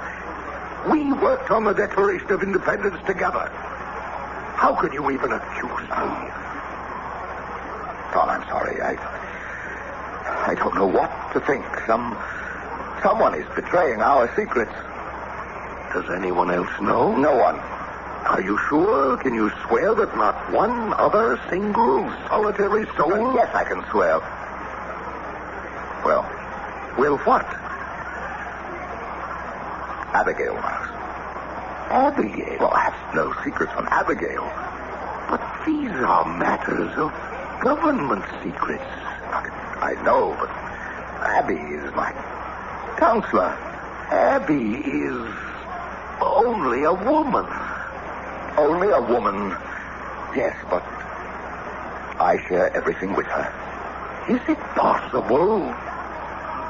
No, I can't say it. Abby could never. Can you forgive me, Tom? Well, I'll have to. I'm sure I'll be forced to say certain things in the future for which you'll have to forgive me. But how could Vergennes have found out? I don't know. Unless the walls have ears. Now, that's impossible, John. Who can say, Tom? After all, these are French walls.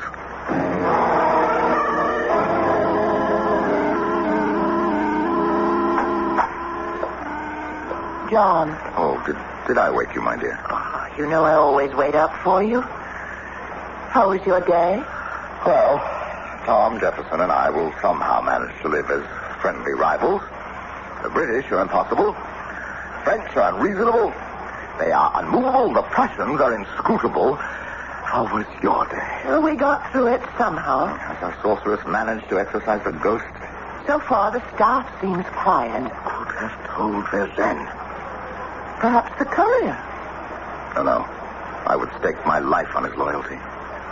Well, it's a problem we should sleep on. After all, sufficient unto the day is the evil thereof. I agree. I thought our witch took care of all of that. That's Madame Benedictine.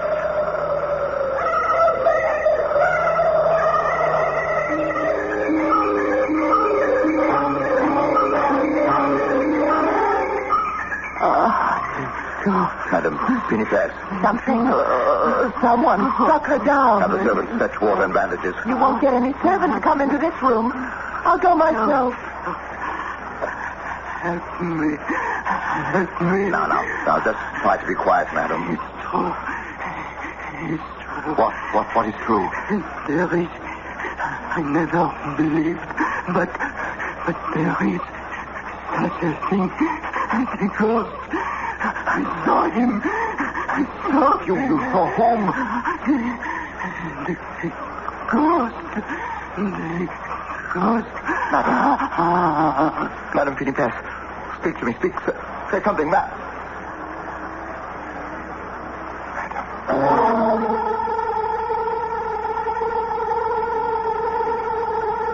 That's twice the ghost or whatever has struck.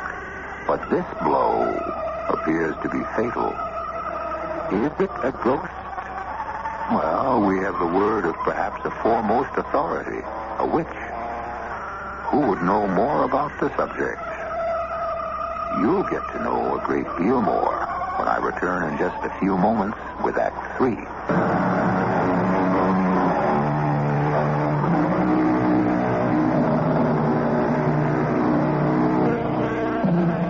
Once again, what is so clear in the bright daylight becomes shadowy and blurred in the dim rays of the moon. Madame Pinifex, a sorceress who has been employed by the Adamses to exorcise a ghost, obviously has been exorcised herself. And this is no time to ask John and Abigail if they really do believe in ghosts. She's dead, John? Yes. But how did she die? Well, I saw her lying on the floor, but I assumed she'd been struck down, but... I know there isn't a single mark of violence. Then how did she die? Something must have... Now, we heard her scream. We both heard her. And what was she muttering when we came in here? The ghost. Yes, and something else. There is such a thing as a ghost. That's what she said. You see, she never really believed in it herself. To her, it was just a way of making money. But then at the very end, she saw a ghost, and it killed her. How? Well, she may have died of fright. Look at the absolutely terrified expression on her face. Have you ever seen such horror on a human countenance? I see it. But I don't believe it killed her. Why not? Because she didn't really believe in ghosts. She wasn't an ignorant, superstitious person. Neither are you, neither am I, but we've been having our doubts lately. And what is this? This thing clutched in her hand. A piece of cloth. It must be a ghostly vestment, part of the shroud worn by the unfortunate late Duc d'Ormont. No, not this. Look, it's muslin cloth. Well, ghosts do wear shrouds of muslin, don't they? John, this cloth is fresh. New. That proves that she was attacked, and she tried to fight. We had better call the authorities.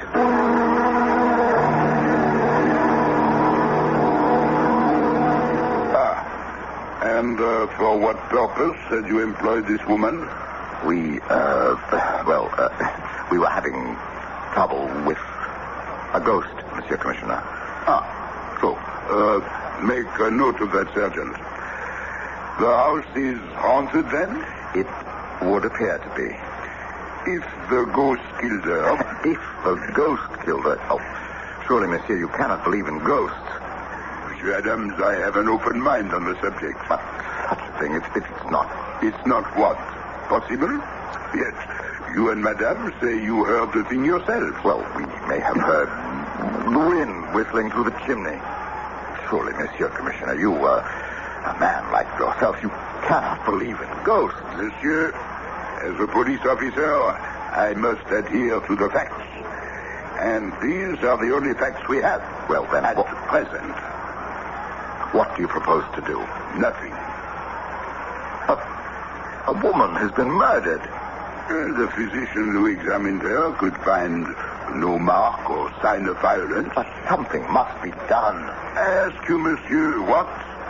If the deed was committed by a ghost, how do we proceed against him?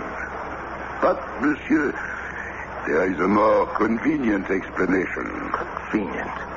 Well, perhaps satisfactory. The woman was over 80. It is entirely possible she died of old age. Yes, that would satisfy everyone. Sergeant, write that she died of old age. The most respectable killer of all.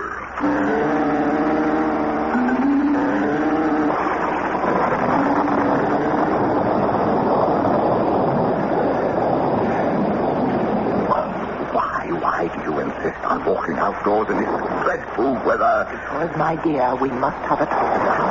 A confidential talk.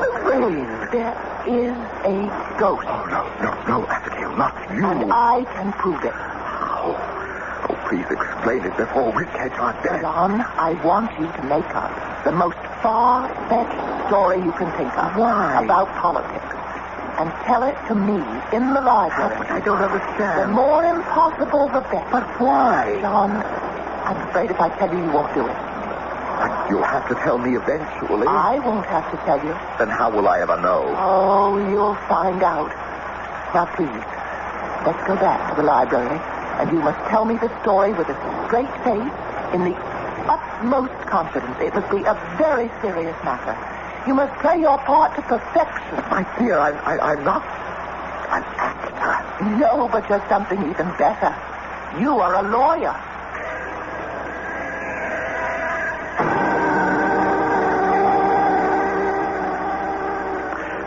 Abigail, this is incredible. Really? Yes, this message I have just received from St. Petersburg. Really, my dear? Yes, from Count Ramuntsev, a confidential minister to the court. But what have we to do with the Russians? Well, the Count believes our two countries have a great deal in common. I can't imagine. What? Well, the Russians are established on the western end of our continent. We may one day become very close neighbors. We share a common border. I hadn't thought of that. France, as you know, holds extensive territories to the south, and they fear she will try to expand. Oh? Yes, and the Russians would rather have us for a neighbor than the French. Well, that makes considerable common sense. And so they are willing to lend us money to aid in our expansion, provided... Provided? Provided we break off all relations with the French. Oh, I see. A Russian alliance. What an interesting possibility.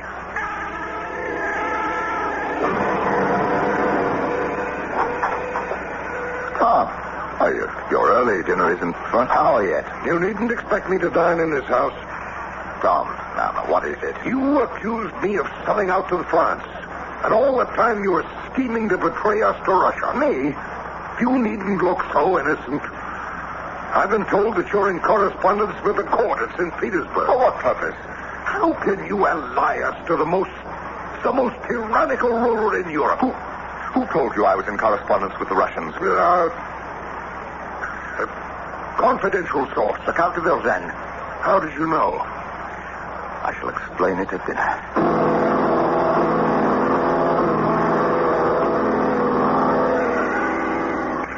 And you say this ghost or whatever overhears our conversation and reports it to de Vergennes. Listen. That is our ghost. That sound? Where's it coming from? The library. And, there he goes now. Where? Obviously, he's leaving the house. Well, let us settle this thing, John. No, let me go first. Oh, no. Oh, no danger. I shall have two stout gentlemen to protect me. Now, let me open the door. Hand me the candelabra. Now, look. Where? Just to the right of the fireplace, you see? On the floor. Footprints? Yes. Those are footprints. Outlined in white powder. Yes.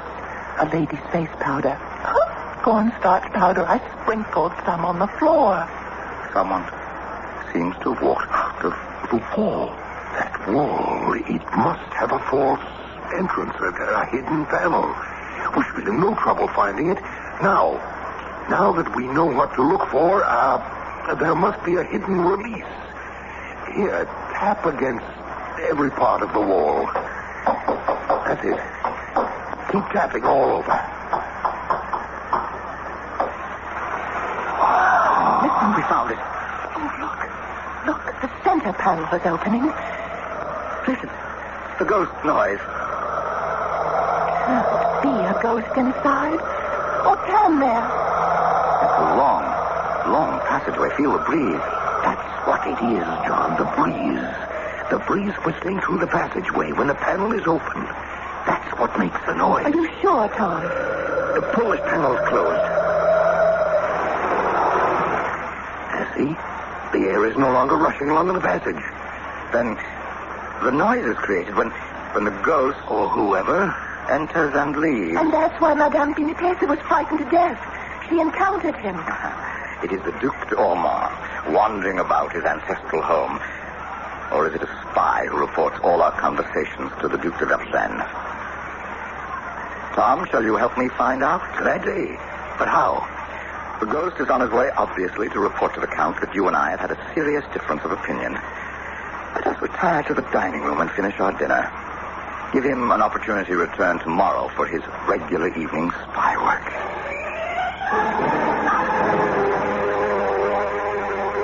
It is no secret. What is no secret, Count Vergennes?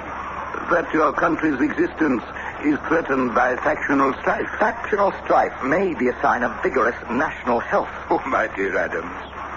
Now, suppose France supports your side. My side. Suppose we give you money, even troops, in the event of civil war. Assuming all you say is true, why support me? We would support a solid, conservative person such as yourself. Do I make myself clear? I must say, sir, you seem to have a most incisive grasp of the situation. We have excellent sources of information. So I see. A word to the wise. Consider it. Indeed, sir. I shall.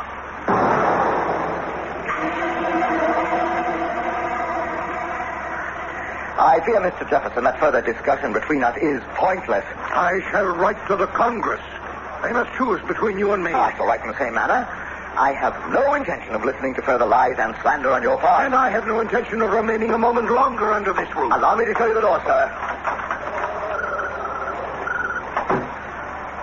Well, if our ghost was there, we gave him an earful. If he was there. If you gentlemen stage your quarrel. Abigail, you shouldn't be here. Why not? It might be dangerous. But it was all my idea.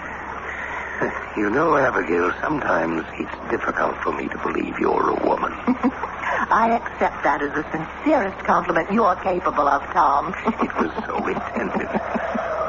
Listen. Yes. Our ghost bestirs himself. Panel has just opened. That's the wind, I hope. And now the panel has closed. He must be headed for the doorway to the library. But if he is, I'm ready for him. Now. Hold him. Hold him. I've got him. Abigail, get a light. A light. There's a light. Yes. Look. What? It's the police commissioner. Madame, your service. What am I doing here? Yes, you well may ask. And we are asking. You see, I am conducting an official investigation. Indeed, sir. Yes. There have been allegations of a ghostly presence on these premises. And so, since ghosts are... Yes? Ghosts of what?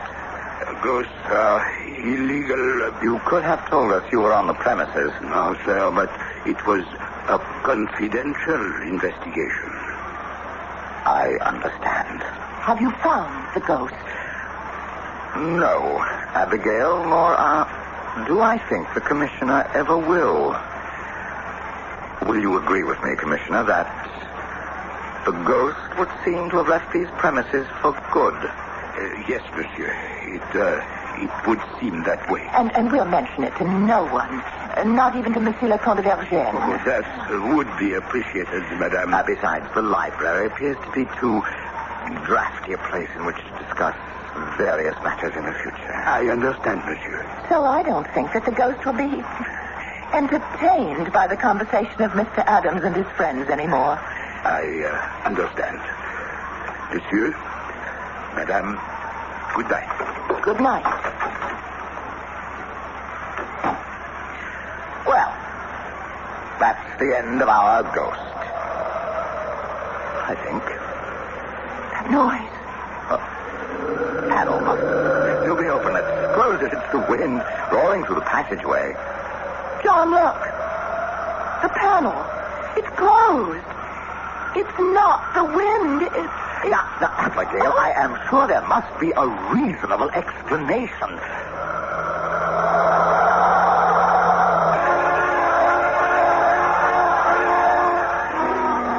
I'm sure there was, but John and Abigail Adams never found it. Within a few months, they received orders from the Congress, which transferred them to England, where John Adams became the first American ambassador to the court of St. James. And if you think he had problems in Paris, when he arrived in London, he really that's another story. I'll be back with a sidelight on this one in just a moment. There's something almost, I can't say supernatural about Adams and Jefferson. Natural enemies, they were warm friends. They outlived all the other heroes of the Revolution. They became the grand old men of the new country of the United States of America. And America became a fusion of their opposing ideas. And if you really want something to think about, they both died on the exact same day, the 4th of July of 1826, on the 50th anniversary of the Republic. Our cast included Michael Wager, Marion Seldes, Court Benson.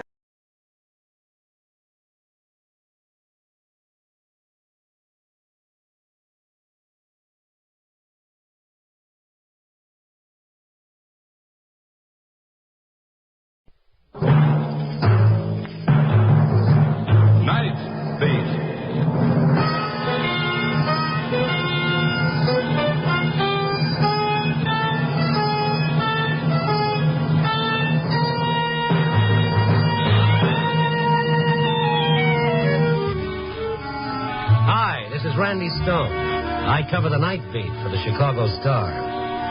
Stories start in many different ways. This one began with young love and ended with old death. Night Beat, starring Frank Lovejoy as Randy Stone.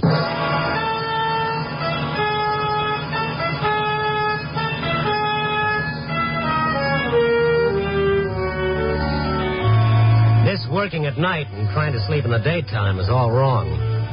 It's getting so lately my only contact with sunshine is my friendly little bottle of vitamins. The kind of tan you get from munching on a fistful of vitamins is nothing, believe me.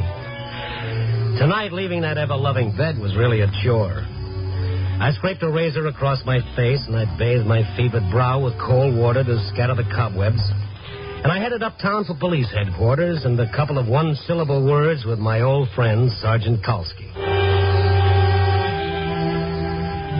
Kalski was on his way in to watch an early evening show-up, and I tagged along.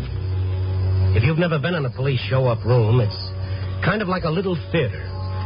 The bad actors are the prisoners filing across the brightly lit stage, and the audience sitting in the dark are hard-bitten, weary detectives who've seen most of the performers too often before, and they know all the dialogue down to the last whimper. The line coming out now were women, an even half-dozen assorted sizes and ages. Okay. Now just stand back against that measurement chart on the wall and face front. The usual cross-section on the police blotter of any large city. Shoplifters, thieves, narcotics suspects, husband beaters, and an occasional common garden variety drunk. Hey, you, on the end. What's your name? You've been here before. That's a lie. Never been here before in my life. What's your name? I refuse to say anything without the advice of the proper party.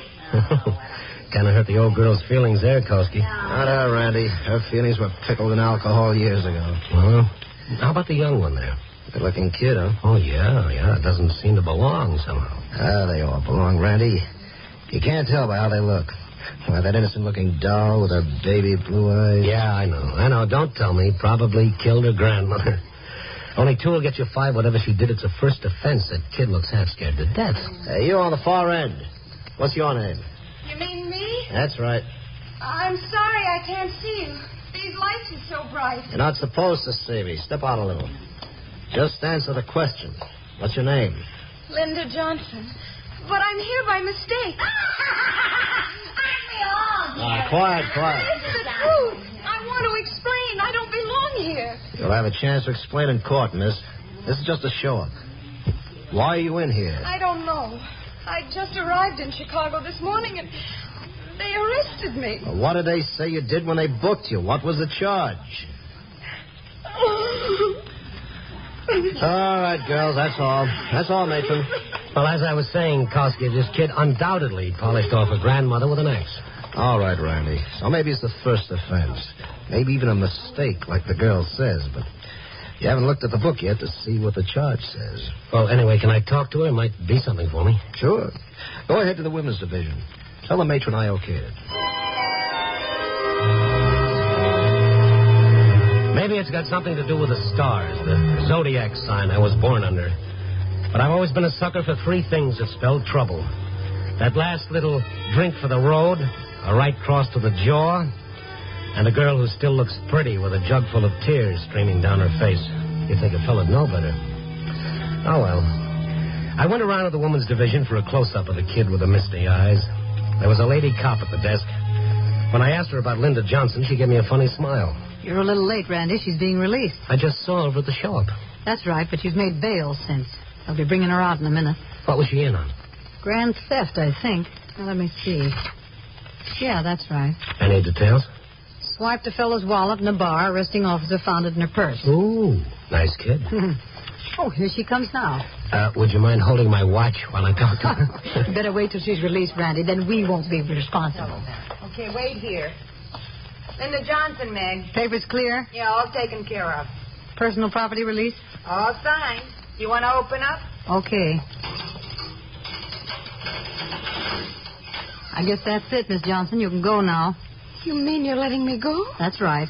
Until the hearing. Tomorrow morning, 10 a.m., Department 5. Released on bail. Oh, but I don't have enough money for bail. They said it was $500. It's all paid. Bonding company posted bail half an hour ago. But there must be a mistake. Who paid it? I don't even know anybody in Chicago. Well, somebody evidently knows you, honey. And pretty well, too. But who? Don't you really know? Oh, no. It's crazy. First I'm arrested and I don't know why, and now I'm bailed out and you won't tell me who put up the money. I'm sorry, Miss Johnson. We don't have any way of knowing that. You can check with the bonding company in the morning. Probably a friend. Or maybe your folks. Oh, no. No, they don't even know where I am. They mustn't ever know. This kid was scared, but good. Her eyes had the bewildered expression of a little girl that's been whipped for something she didn't do and can't understand why. Up close, she was even more beautiful, and she'd looked under those glaring white lights in the show-up. Her cheeks were pale, except for that bright flush of red high up. Her eyes were big and soft, and her lips were full and almost trembling with a strange sort of excitement. What happened? Suddenly I heard gypsy violins in the background. And she was just a gal, and I was just a guy. Oh! It was as though she'd heard my thoughts. Suddenly she swung around and looked straight at me, only then realizing that I was there. Oh, Her face turned a gorgeous red, and then she turned quickly and hurried out of the building. Careful. She'll get more than your watch, Randy. Yeah. I'll be seeing you. I followed the girl out the front door and down the steps to the street. It was raining. She hesitated a moment, looked around as if she weren't sure which way to go, and then turned towards the corner. I ran and caught up with her. Excuse me. What is it? What do you want? Miss Johnson? They told me I could go. Yeah, that's right. Then why are you following me? Oh, don't be frightened. I wanted to talk to you. Are you a detective? Are you supposed to follow me? Is that it? No, it's nothing like that. I just want to talk to you. I don't know you. I don't want to talk to anyone. Oh, look, you're a stranger in Chicago. I just thought I might be able to help you. No, you can't. Oh, now, come on. Get under this awning. You're getting yourself all wet. Don't touch me. Leave me alone or I'll call a... You call a cop? Oh. Come on, you better get under the awning. I was in the show up back there a while ago. It seems like they're not exactly inclined to believe your stories. And you are a detective? No. Well, who are you? What do you want? It's been like a nightmare since I got off the train this morning. First that man, then the police, and now you. What's happening to me? Well, I can't answer for the first two, but the number 3 boy is a reporter fellow named Randy Stone.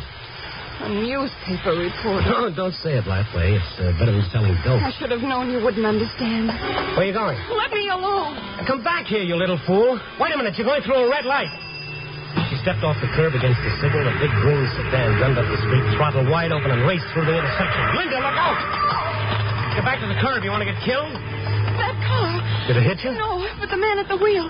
He was the man whose wallet they said. Now, look, lady, look, I'm a real simple fellow. When things come too fast, I get all mixed up. Now, what do you say we start at the beginning and in that doorway so that we don't get soaked? I'm sorry. My name is... Yeah, I got that. It's Linda Johnson, and you just arrived in Chicago this morning. Where from? Molina, Kansas. Did you come here alone? Of course I came alone. All right, don't get sore. I just asked a question. But the way you asked it. You said you didn't know anybody in Chicago. A kid like you shouldn't be running around alone. I am not a kid. Well, I meant you're kind of young. Girl your age floating around a big city on the loose. For your information, Mr. Stone, I am old enough to go wherever I please. Yeah, but not old enough to stay out of trouble, it seems. What about this guy in the green car, this wallet guy? I met him last night on the train. Didn't your mother ever tell you about talking to strange men on trains? My mother has nothing to do with it. If she had her way, I'd never have left Molina. That might not have been a bad idea. Oh, if she hears about this, it'll kill her. You won't put anything in the papers, will you? Oh, so that's it. You ran away from home. I didn't run away. I just couldn't stand living in that narrow little town any longer with nothing to do, no place to go, nobody to talk to. Day after day being around nothing but... Nothing but people who love you? Yeah, that gets a little boring, doesn't it? All right, so you didn't run away. You left home, and then you met this man on the train. He was pleasant to me. We had a drink together in the club car, that was all. Today I met him again in the lobby of my hotel, and he drove me out to this place, the Rainbow Club. But then I didn't like the way he was acting, and I wanted to leave. But he wouldn't let me. What do you mean he wouldn't let you? He just wouldn't let me. And then a policeman came in, and I started to call the policeman, but before I could, Mr. Blake called him and said I'd stolen his wallet. Was there anybody else around? Just the bartender. Well, what did he say? He said he saw me take it out of Mr. Blake's pocket while we were at the bar. And then the policeman found the wallet in your purse? Yes, but I didn't take it. I didn't. Why would anybody want to frame you on a thing like that? Oh, you don't believe me, do you? You don't believe me either. Well, I don't know. The whole thing's a little strange. If you're telling the truth, why don't kids like you stay home where they belong? Oh, let me alone. Just let me alone. Look, Linda, whether you like it or not, I'm taking you to your hotel. If the driver of that car is the guy you say he is, he's the one that might have gotten you bailed out of the quint. But he had me arrested. Why would he have me bailed out? To get you outside where he could kill you. What? Oh, sister, you're really not old enough to be out in the rain.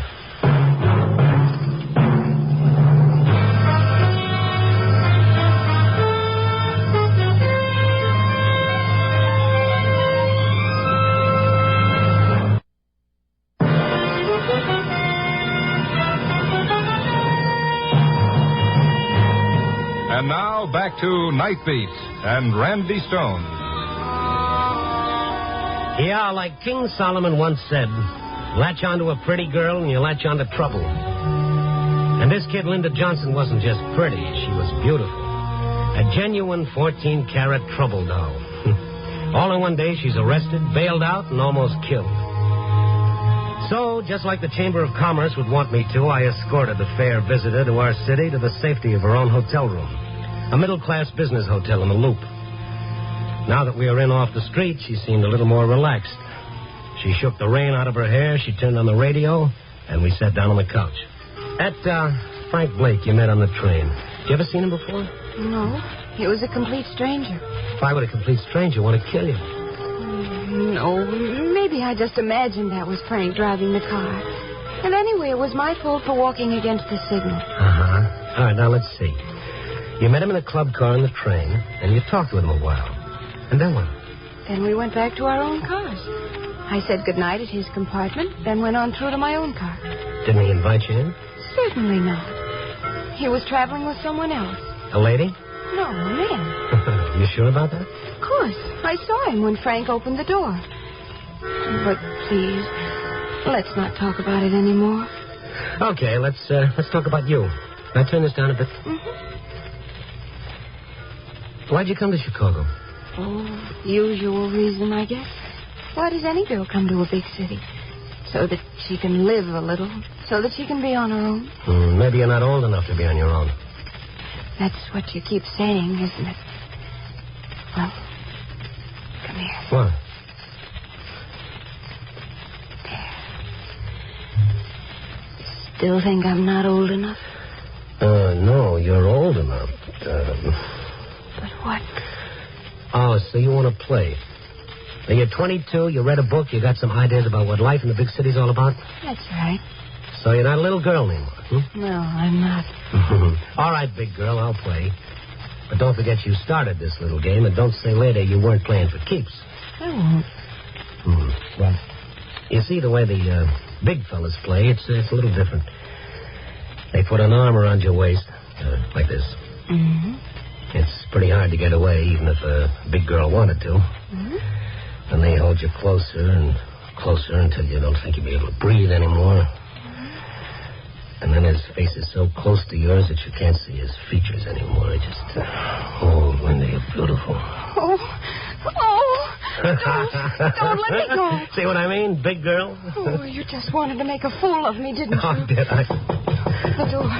There's somebody at the door. Yeah, that's right. There's always somebody at the door. Open it. Oh, but you here, won't it look... Oh, certainly not. I'm a guest. You look perfectly respectable, very properly attired. The only thing you're not wearing is your dignity. Oh, now, go on, open the door.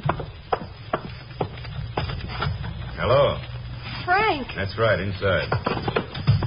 Well, what do you know? The man in the green sedan. Correct. Also the man named Frank Blake. The same. Also the man with a gun. I see. So don't move, Oh, please, Frank. Keep your voice down, Linda. All right, mister, what's it all about? Don't you know? No, I'm afraid I don't. Wait there. Oh, no. Don't tell me I fell for that one. It's not funny. Oh, let me see. This is the place where you say, I'm the lady's husband. Is that right? Yeah, that's right, wise guy. I'm the lady's husband. Oh, no, Randy, he's lying. Shut up, Linda. And then I'm supposed to ask how much it'll cost for the outraged husband to forget about the whole thing. Oh, no. You're pretty smart, mister. Oh, the Badger game, the oldest game in the world, and I fell for it. Wait till Kalski hears about this. He's lying, Randy. He's lying. Hey, shut up. Oh. Look out, mister. Drop it. Now get your gun. Come back here, you. When he dropped the gun, I kicked it across the room. As he scrambled for it, I scrambled for the door, and I made the street and nothing flat. I was traveling so fast, the night clerk in the lobby could have mistaken me for a flying saucer. And I was sore, not only at them, but myself for being taken for a sucker. From the cigar store on the corner, I telephoned Sergeant Kalski. In less than 10 minutes, police were posted at every entrance to the hotel, and Kalski and I were on our way back up to Linda Johnson's room. All right, go ahead, Kalski. Say it. I got it coming. Well, anybody can make a mistake, Randy. Like I say, you can't always tell by a pretty face. Oh, but that Badger game's the oldest racket in the world, and I fall for it hook, line, and sinker. And here I am giving her lectures to go home to her mother. All right, quiet now. How far down the hall? It's the third door. Stay close to the wall. That's it. It's the next one. Just stand back. He may shoot. I'm back. Open up, Blake. It's the police. Come out, Blake, with your hands up. Blake, Miss Johnson. Okay, Randy, we're going in. But it's open. Come on. Well, there's no one here. Oh, yes, there is. Look, behind the bed. Linda. With a pillow over her head. Ooh, drenched in chloroform. Get rid of it. Here, give me a hand with a wrench. Let me get a window open first. There. Now she's breathing. Linda, come on, Linda. Come on, wake up. Come on, girl, take a deep breath. Oh, brother, how stupid can a guy get? The kid was on the level. We almost let her get herself bumped off. What do you mean, we? Don't. Linda, it's all right. It's Randy Stone. Oh, where is he? Frank. He tried to kill me. It's all right, Linda. The police are here. You're going to be okay now. Oh, you were right, Randy. He was trying to kill me. Okay. Let's have it straight on this. Why did he do it? But I don't know. Was he your husband? Oh, no, of course not. Boyfriend who was jealous? No. Did you pull a job together? Were you holding out on him? Is that the reason? I told you I didn't even know him. And what have you got on him? What do you know? Nothing. Oh, you must know something. There's a reason. There's got to be a reason. Now tell us, miss, why did he do it? I don't know. I just don't know. Oh, take it easy, Kowski. Can't you see she really doesn't know? Okay, so she doesn't know. But there's a reason. There's always a reason. Unless maybe Frank Blake made a mistake. What mistake? Well, unless maybe Frank Blake had the wrong girl. Unless maybe he was supposed to kill somebody else that he didn't even know, and he thought Linda was... Come again? Yeah, that's right. No, that's not it. Yeah, I better send out a bulletin. Now, what about this guy Blake? What did he look like? About your size, I'd say. Yeah, that's right, Kowski. About your age, too. 5'11", 180 pounds, 32 years old. Oh, come again. The color of hair? Dark. Eyes? I didn't notice. Linda? I wouldn't be able to tell. What do you mean you wouldn't be able to? I can't tell colors. I never have been able to. You mean you're colorblind? Isn't it stupid? Well, certainly not. It'd be much worse if we couldn't tell the color of your eyes. Thank you. Okay, Miss Johnson. I guess we'll have to take it back to headquarters again. To jail? Oh, now, wait a minute, Kowski. I can't take her back to jail again tonight. She's out on bail. Besides, don't you think enough things have happened to her already? But she's not safe here, Randy. It was just lucky we got here this time. It's for your own protection, miss. Oh, Randy, I'm frightened. You were right. I shouldn't have come to Chicago. Yeah, well, you're here now. Look, Kowski, I know we can't leave her here alone. How about my place? We can drop her off at my place. You'll be safe there, Linda. We left Linda safely locked in my apartment, and then I went back to headquarters with Sergeant Kowski. For the next 2 hours, we looked at pictures, full views and profiles of every mobster who had ever been mugged in the state of Illinois. And then I stopped. There he was, staring right up at me off a card. Frank Blake, only here he was called Frankie Bolano. Recognize him? Oh, yes, that's him. Who is he? Let's see the card. Part of the old Red Machete gang. Never heard of him. Now, wait a minute. Let me look up Machete. Mabel, Mason... Machete. Yeah. Now, do you remember? Yeah, Donald Machete, alias Red Machete, convicted murder, first degree, sentenced life July 1941, escaped June 1949, shot by deputies while swimming across Des Plaines River, drowned, body not recovered. Well, he's dead. That doesn't tie in. No? Unless the guy on the train, the guy in Blake's compartment. And they thought Linda had seen him. Well, say he didn't drown. Say he got away. They'd been hiding him out for over a year. And now they were moving him. Let me see that card. Height 5 feet 8, weight 160, age 42, hair red, eyes blue, identifying marks, bright red strawberry mark on left cheek. No wonder they thought Linda had spotted him. Only she couldn't have. She's colorblind. Sure, that's why she walked right through that red light tonight. She can't tell one color from another. From there on, it was a breeze. We knew what we were looking for, Frankie Bolano and Red Machete. And with Kowski knowing all the right answers about all the wrong people, we found them both right where we should have looked in the first place. In a private room over the Rainbow Club where Linda had been arrested that afternoon. After I'd seen them safely into a cell, I got on the phone and called my apartment. You know, come to think of it, it was the first time I'd ever dialed my own number. A girl answered. Oh. Kind of a sleepy girl with a beautiful voice. What did you say? I said you're beautiful, Linda. Who is this? Randy Stone, that nice-looking young fellow in whose apartment you've been living. Oh, I must have fallen asleep. Yeah, well, wake up, Linda. It's all over. You found him? Oh, yes. Your late friend, Mr. Blake, is now resting comfortably in the city Hoosgow on a slight charge of attempted murder, aiding a penitentiary escapee, harboring a fugitive, and deliberately framing a pretty little girl from Molina, Kansas. I'm sorry. I mean a pretty big girl from Molina, Kansas. But why, Randy? Why did he do it? Oh, it's a long story, but mainly because you started to holler copper, and he just did some fast thinking, and he hollered first. Do the police know that I didn't... Oh, sure. No more charges. They even threw your records away. Great little fix of this Stone fella. You ought to get to know him better. I want to. Are you coming home soon? Oh, no. Not my place. You know, neighbors. But I want to see you, Randy. You've been so wonderful to me. Oh, sure, but... Don't you want to see me? Oh, I do, Linda, sincerely. Look, I'll tell you what. You hop in a cab right away, meet me on the corner of Dearborn and LaSalle. Can you remember that? But why? Oh, never mind why. It's 4:30 now. How long will it take you? No time at all. But my clothes, I haven't changed. My bag's still at the hotel. I didn't even unpack. Oh, never mind. I'll pick it up for you on the way. You'll hurry? Oh, yes. I'll hurry, Randy. Swell. I'll have something for you.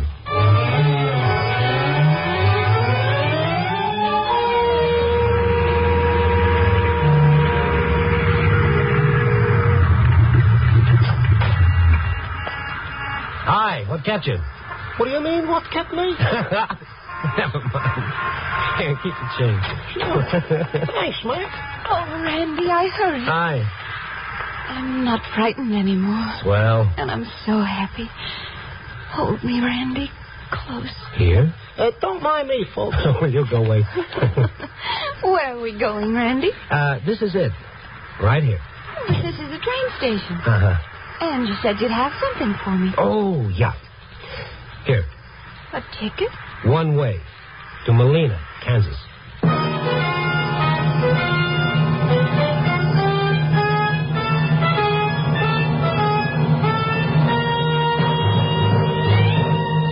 Well, yes, Mom, I did the right thing, all right. I made the noble gesture, and now I feel pretty good inside. I feel like a big man. I feel like a big chump, if you want to know the truth. Who am I to suddenly get so noble where a beautiful girl is involved? Oh, well. Maybe if I rationalize long enough, I can kid myself into thinking she had to go home because she was running away from some unfinished business. You try to run away from things, but you can't ever run away from yourself. Who knows, maybe someday I might try running away myself. Wonder what it's like in Molina. Copy, boy.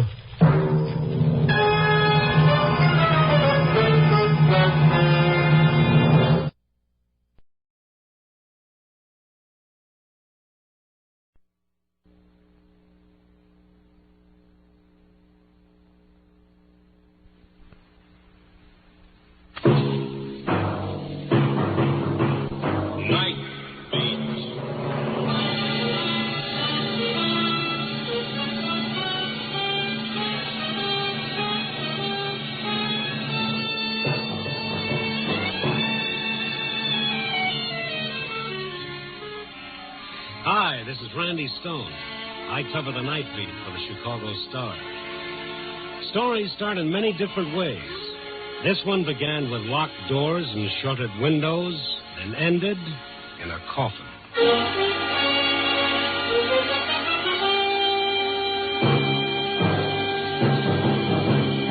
Night Beat, starring Frank Lovejoy as Randy Stone.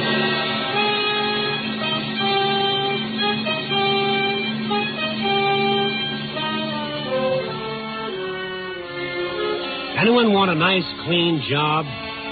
Here's one that'll take you on a shoe leather tour of Chicago to find a yarn that has to be written before an editor's blood pressure blows a hole in his hat.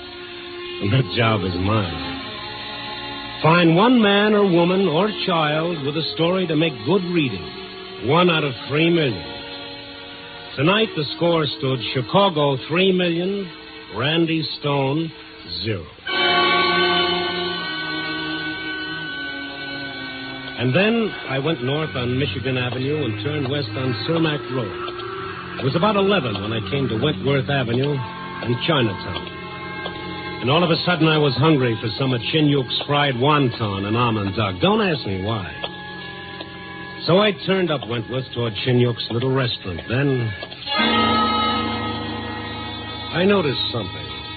Every door was closed, every window was shuttered, and not a soul walked the pavements. I got to Chinyuk's and it was closed. I knocked on the door.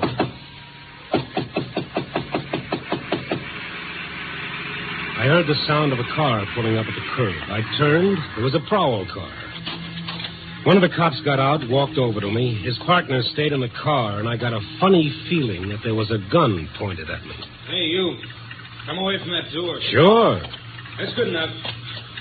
Now, face the building. Hey, what is this? Face that way. Get your hands away from your sides. Sure.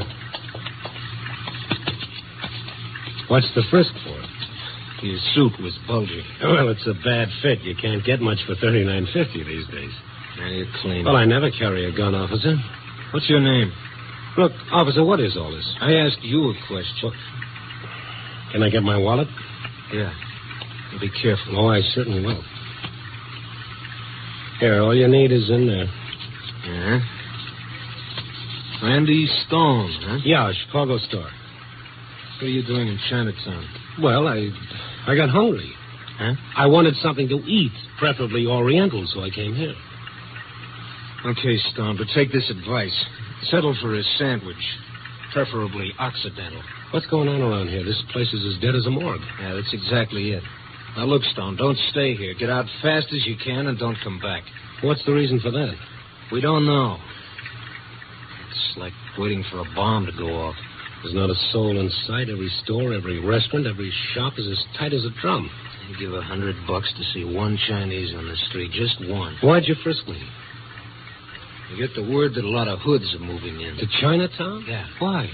I told you, we don't know a thing. Now, take my advice, Stone, and move out fast. Because once things break loose here, they really break.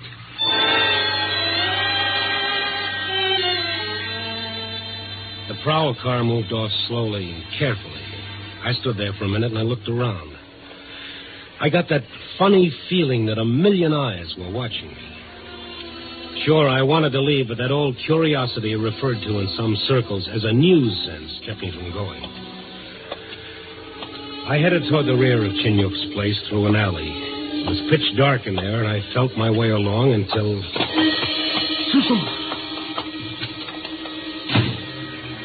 I bumped into someone who'd disappeared. I felt the hair on the back of my neck hunting for a spot under my hat. And then I was in front of Chinyuk's back door, and I wanted inside fast.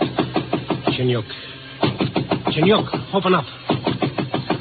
Chinyuk. Who is it? Randy Stone. That you, Eileen?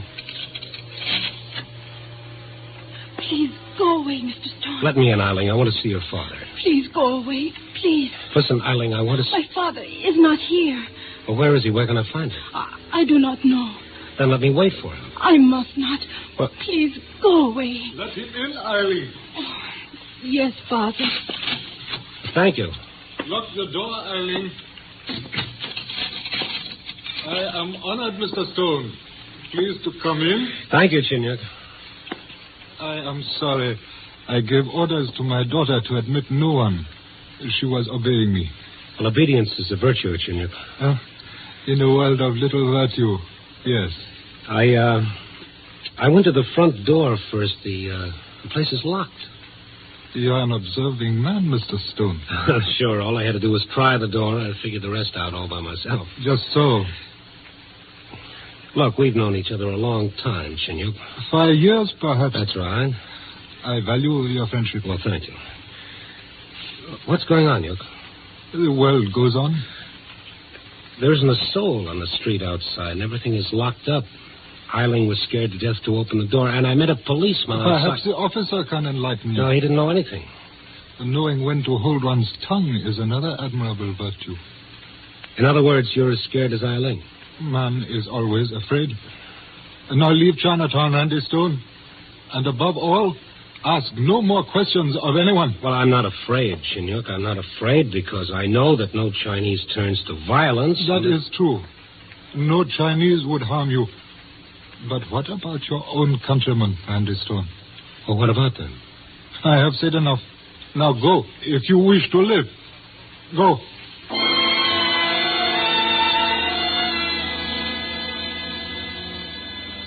Underneath the old world courtesy, there was terror. Chinyuk wanted to talk, but something stopped him. Chinatown is like that. The Chinese settle their own disputes. Seldom, if ever, do they allow their quarrels to spill over into the world outside their settlement. But this was more than a dispute. It held all of Chinatown. I walked out and away, knowing I'd learned nothing. And then a block away from Chinyuk's restaurant, I heard... and someone was following me. I slipped into a doorway and waited. Eileen! Oh, Mr. Stone, What are you doing out here? I want to talk. All right. Get in this doorway. Now, what's the matter? I can only take a minute. My father does not know I came out. Well, how did you manage it? Through the restaurant. I see. All right, Eileen, what do you want to talk about? Help us, Mr. Stone. Well, if I knew what was going on, I'd have an answer for that. I will tell you. If this thing happens, many men will die. Not only here, but in New York, in Los Angeles, in San Francisco. Wait a minute. A Tong war? In 2 hours, the Tong banners will be brought out, and men who want to live will die. What's the fight about? A quarrel between 2 men of rival Tongs. Well, that's happened before. Things have been cleared up without a war. But this time there is something else. What? White men, evil men. They have... That is enough, Eileen. Oh, Father. Hello, you. Eileen, go home. No, Father, Heidi. As you will, my father. You will forget what she has said, Mr. Stone. Oh, sure, forget it, but... How about you, Chinyuk? What do you mean? Well, you've seen Tong wars. They're nice, pleasant little affairs. Hatchet men, the eldest sons of families killed. Why? You are a white man. We are Chinese. Yes, I know, yes. East is east and west is west. And never the twain shall meet. Which is a polite way of telling me to mind my own business.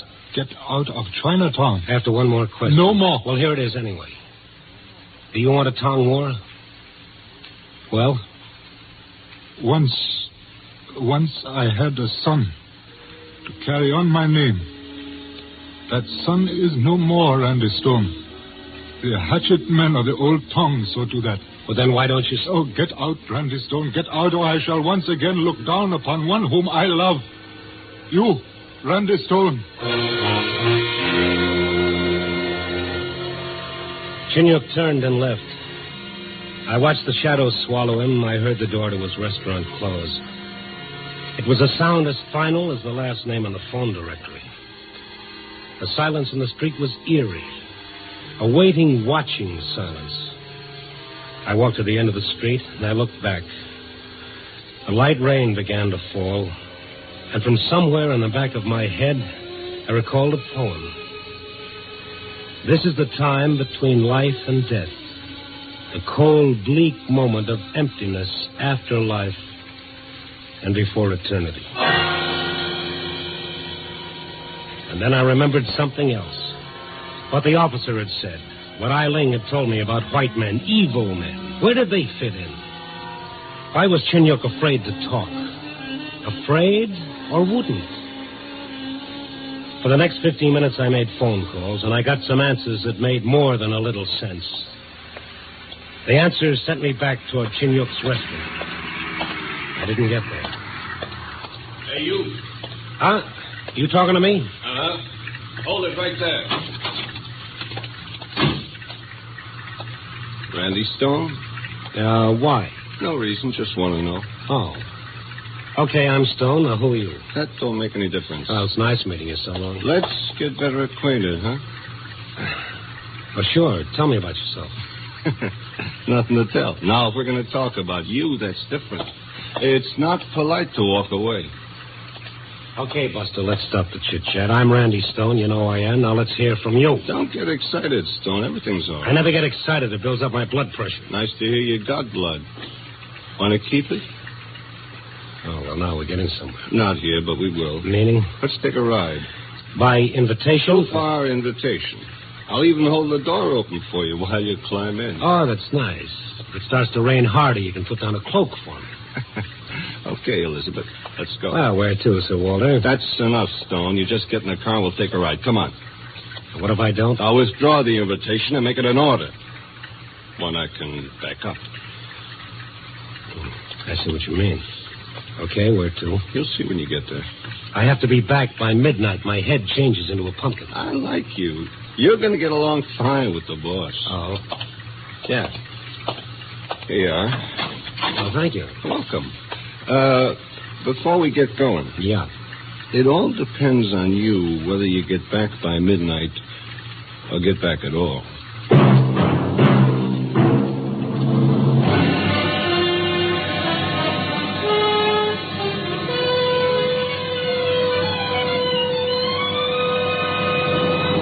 You are listening to Night Beat, starring Frank Lovejoy as Randy Stone.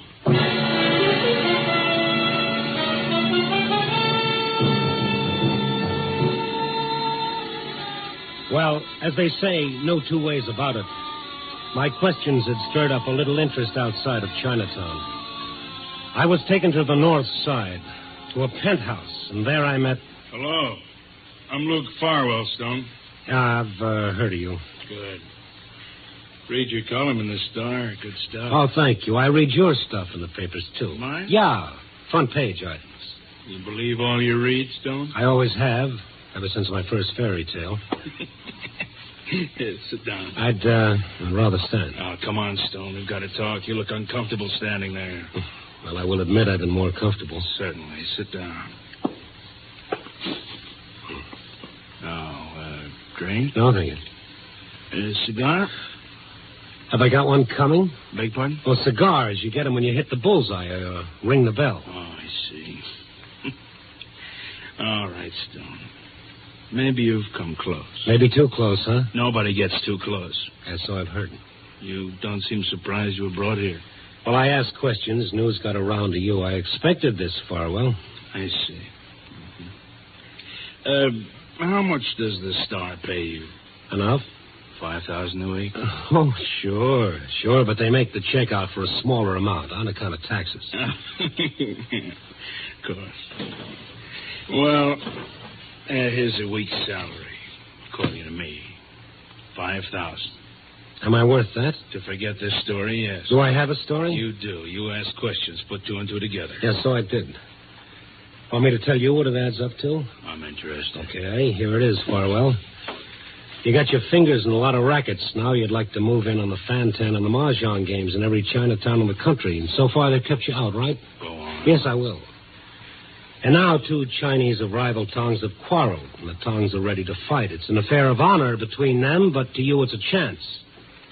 So you've hired out your hoods and killers, your muscle men, and your dirty torpedoes. That's enough. No, not quite. It's an old story, Farwell. Divide and conquer, play one side against the other, then move in and take over, no matter who gets killed. And who cares about a few China? Well, maybe I do. Misplaced altruism. Yeah? Well, there's still almost 2 hours before the deadline, before the killing starts. It's not too late to settle that dispute, to show them what they're doing. Letting you in for a minute so you can stay there for the rest of their lives. Stay out of it, Stone. Maybe not. You think your newspaper connection brings you an immunity another person may not enjoy. I always lived in a dream world. Exactly. Excuse me. You ring for me, Mr. Farwell? Yes, Charlie, I did. Mr. Stone is having a dream. Take him somewhere and wake him up.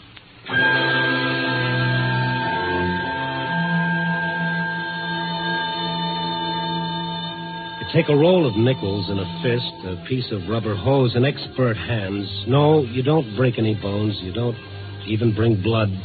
You don't have to. But the one who takes the beating wishes it had been a nice, quick slug from a gun. I woke up somewhere along the lakefront. The rain was coming down in sheets. It felt good. It was clean and it was cool. I got to my feet and the buildings leaned over, closing in on top of me. It was funny. All I could see was Farwell's face smiling. It was in front of me all the way back to Chinatown in the cab. still in front of me when I knocked again at Shinyok's back door. Who? Open up, Eileen. Come on, open up. Mr. Stone. Yeah, it's Mr. Stone. Where's your father? He is here. All right, will you close that door and lock it? You are hurt. Well, I felt better. Hello, Shinyok. I'm back. Oh, you would not listen to me. No, I wouldn't, so I got paid off. Eileen, bring medicine. Yes, Father. You did a good job on me, didn't I, Yok? I'm sorry. Here, sit down. Thank you. You concerned yourself with that which I warned you was better left alone. Okay, say I told you so I stuck my nose in, and this is what happened to it. You were dealing with violent men. Uh-huh. And so are you, Shinyok. You know who's in back of those hoods hired by one of the tongues? I can guess. It's not a guessing game anymore. It's Farwell. Yes. You know? I know. Well, then you know what he wants and what he's after. You know that he's got the medicine, Father. Good.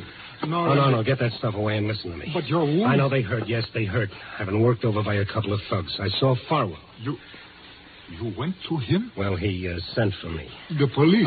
Tell the police Farwell have 1 million witnesses to swear he was in Florida an hour ago. Yes, that is so. And what if I write my story after the damage is done, Shinyok? Huh?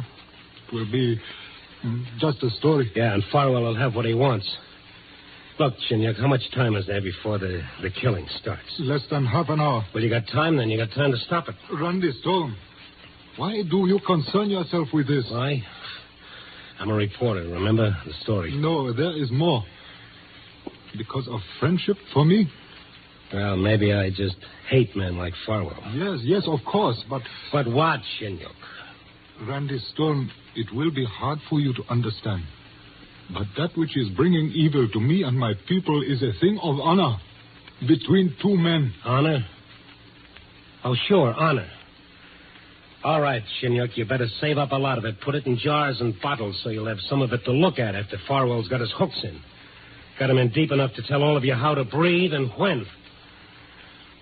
All right, Shinyok, I've said my piece. Now I'm going to do what you wanted me to do in the first place. I'm getting out of Chinatown. I'm going to stay.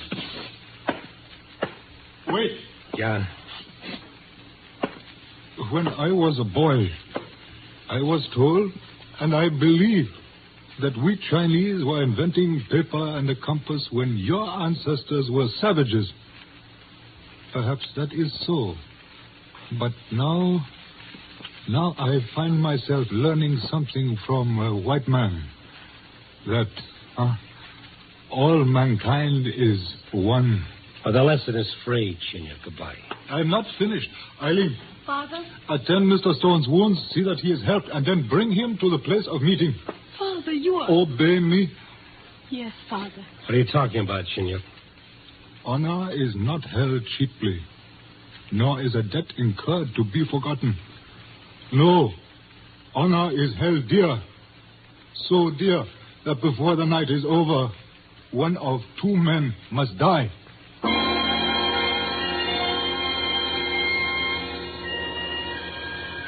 Before I knew what had happened, Shinyok was gone. Without speaking, Eileen did as her father asked. I knew better than to try to get her to explain. And then she took me through the dark, twisting back ways. Not once did we have to go into the streets. And I kept thinking of what Shinyok had said, that one of two men must die. And I had learned a secret that was dangerous. More than once, as Eileen guided me, I thought of getting away and out of this. But how? I was lost in the maze of hallways and strange buildings. And then we came to a door, and Eileen knocked.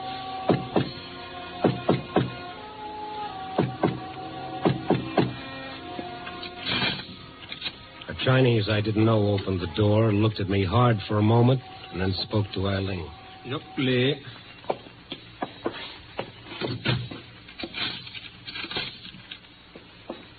Follow him. What about you? I may not go. Please, follow him. All right.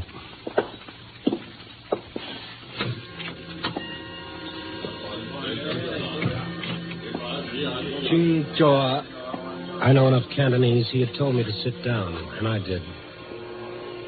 I was in a big room filled with Chinese. They saw me. They looked at me in silence. All those eyes studied me curiously, but with a strange, detached curiosity. And then I saw Chin Yuk, dressed in the fashion of old China. He walked to me. Randy Stone, you will hear first a story. Then you will speak. Chin Yuk. Listen. Hang on. We will speak in a foreign tongue so that my friend will understand. Randy Stone, a long time ago, two men tied their fortunes together in business. One was Ali. You see him there. The other was Chin Yuk. You? Ali and Chin Yuk were of rival tongues. Yet the strange ways of business forced them together.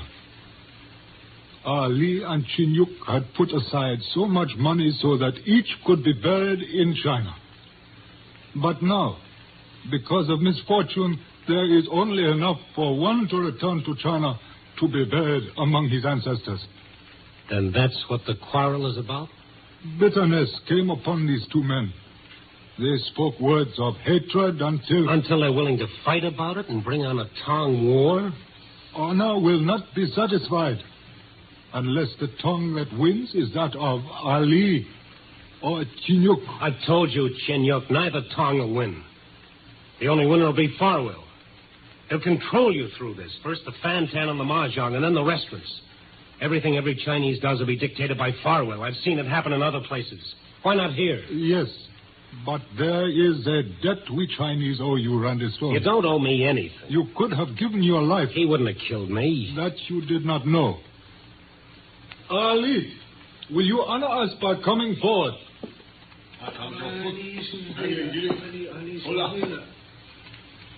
I am here, Chin Yuk. Ali, look at this white man who is my friend, who by his actions has become the friend of all of us. There is a debt. What say you, Ali? There is a debt, Chin Yuk. And what of the payment of the debt, Ali? What say you, Chin Yuk? I am willing to let fate decide our quarrel. So say I. Ah. Has everyone heard this, men of the snake and the hawk? It is decided. Bring cakes and wine.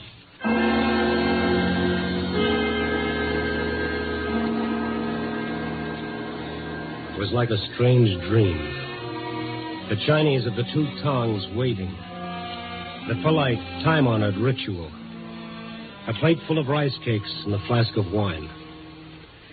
And then I guessed one of the cakes was poisoned. Only one. Then silently, Chin Yuk and Ali each chose a cake and ate and sipped the wine. And then another cake. In silence, the two Chinese ate until no more cakes were left. And then... It is finished, Ali. It is finished, Chin Yuk. Then listen, men of the hawk and men of the snake. It has been decided. I say let there be no violence. Ali? Let there be no violence. Chin Yuk. Yes, my friend. Will this hold? Will everyone go through with it? We have pledged our words. There is no more to be said. Ali? Yes, Chin Yuk. In a few moments, one of us will mount the dragon. Let there be no rancor between us. No bitterness now. It is written, even the tiger and the deer may drink at the same stream. So be it. So be it. So.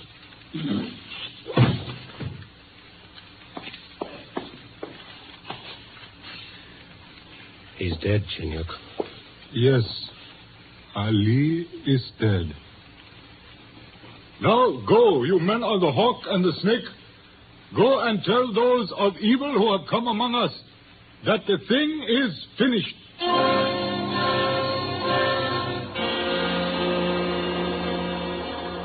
Without a word, the Chinese left the room.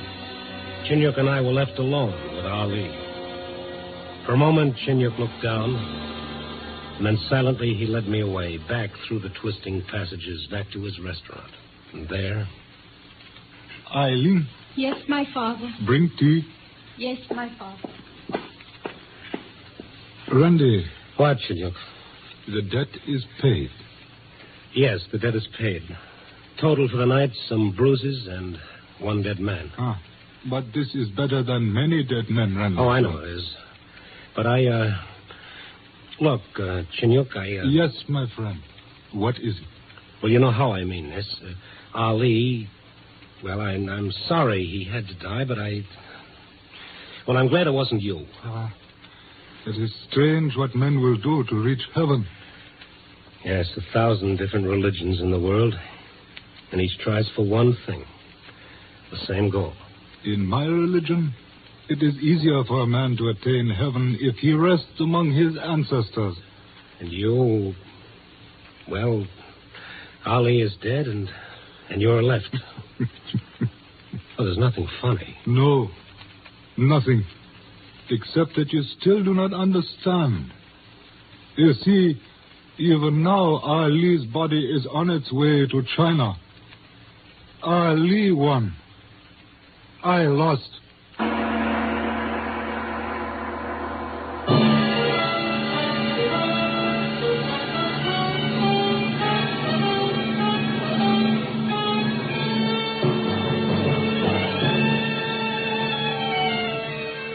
East is east and west is west, and never the twain shall meet. But they met tonight in a strange way. Someone once wrote, the best study of mankind is man himself. But where do you start? How do you tie together all the loose ends that different people have hanging around? I guess you begin as Chinyuk said, by remembering that when you get right down to it, all mankind is one. Copy, boy.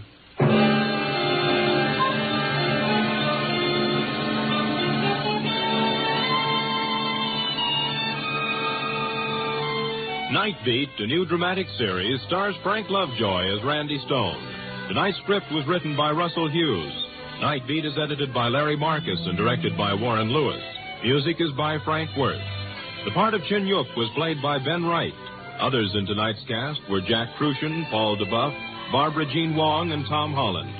Frank Lovejoy will next be seen in Milton Sperling's production Rock Bottom, released by Warner Brothers. Listen next week at this same time and every week as Randy Stone searches through the city for the strange stories waiting for him in the darkness. The stories that come out of the shadows to find their way into Night Beat.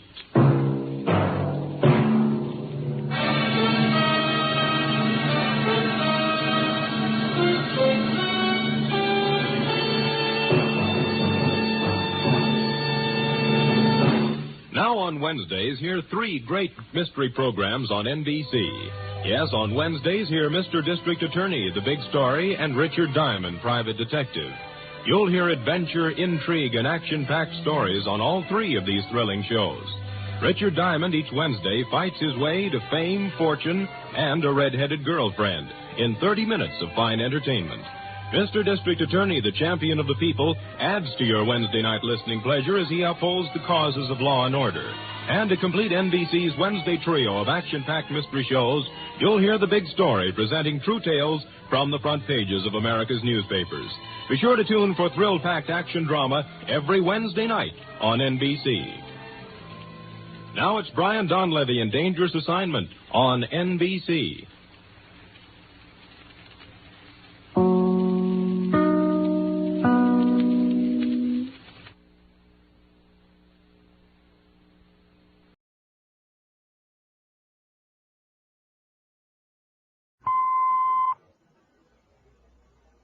I'm Rod Serling. You're listening to the Zero Hour. Rest your eyes.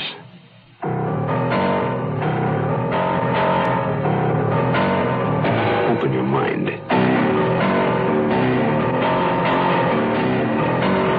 Exercise your imagination. It's a This week, Bill Astrologer's study of a deadly obsession. Fourth of Forever. Starring John David.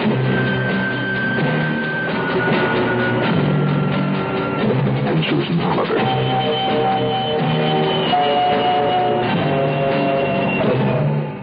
In Elliot Lewis's production of The 0 Hour.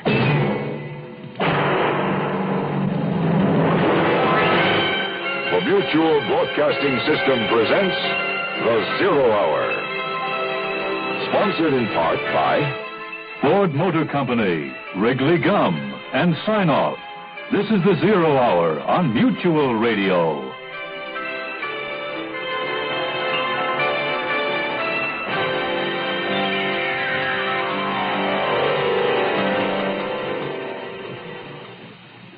This week, a story of numbers.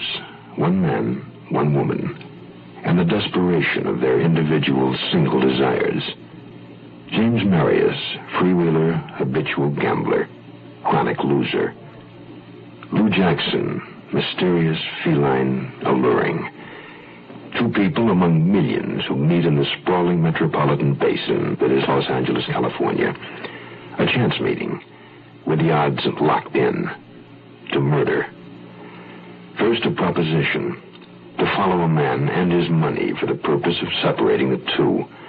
Second, a guarantee of favorable circumstance and lucrative just rewards. Third, a choice to share the profit or split the loss. Fourth of Forever will begin following this word. Provide for their college, the safe and easy way. It's sure with payroll savings. Yeah, join that plan today. So always remember, it's a proud thing to say. Take stock in America, a U.S. savings bond.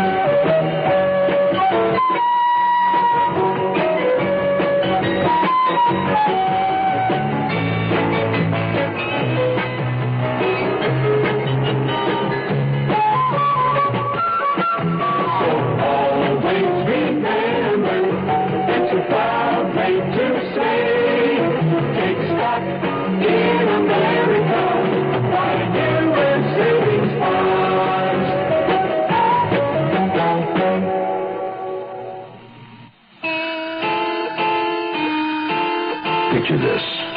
A little used airstrip in a mountainous part of Mexico. Nothing more than a few hundred feet of cleared land. Enough for a skilled pilot to set down a small plane on. A handful of men flank the runway, their eyes to the sky. A small 2-engine plane. And one man alone in the cockpit. With one of the 2 engines missing, my old plane was wavering in the still air.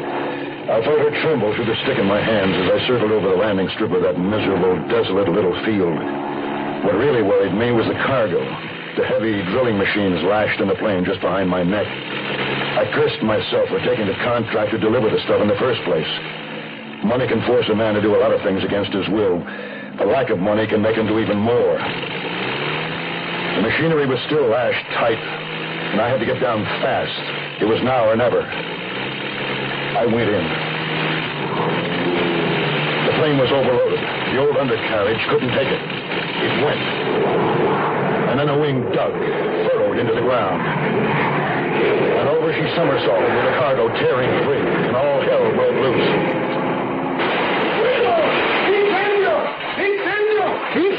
Incendio was right. The whole plane was a ball of fire. And inside, I was hanging head down, suspended by my safety belt. Those mechanics were brave men. They got through the shattered window of the cockpit, clawing through the tangle of wire, choking with the smoke, burning themselves. When they got me out, pulled me through the window, and I got cut bad on the broken glass. But at least I was able to walk away from the plane under my own power, far enough away before the old crate blew.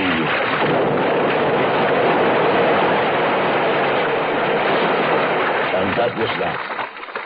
The last of my plane. The last of my money. The last of my plans for my own air cargo line. The last of my hopes. Or so I thought. I was despairing. A condition refueled constantly through my hours of fitful sleep. I replayed that horrible event over and over in my dreams for years after.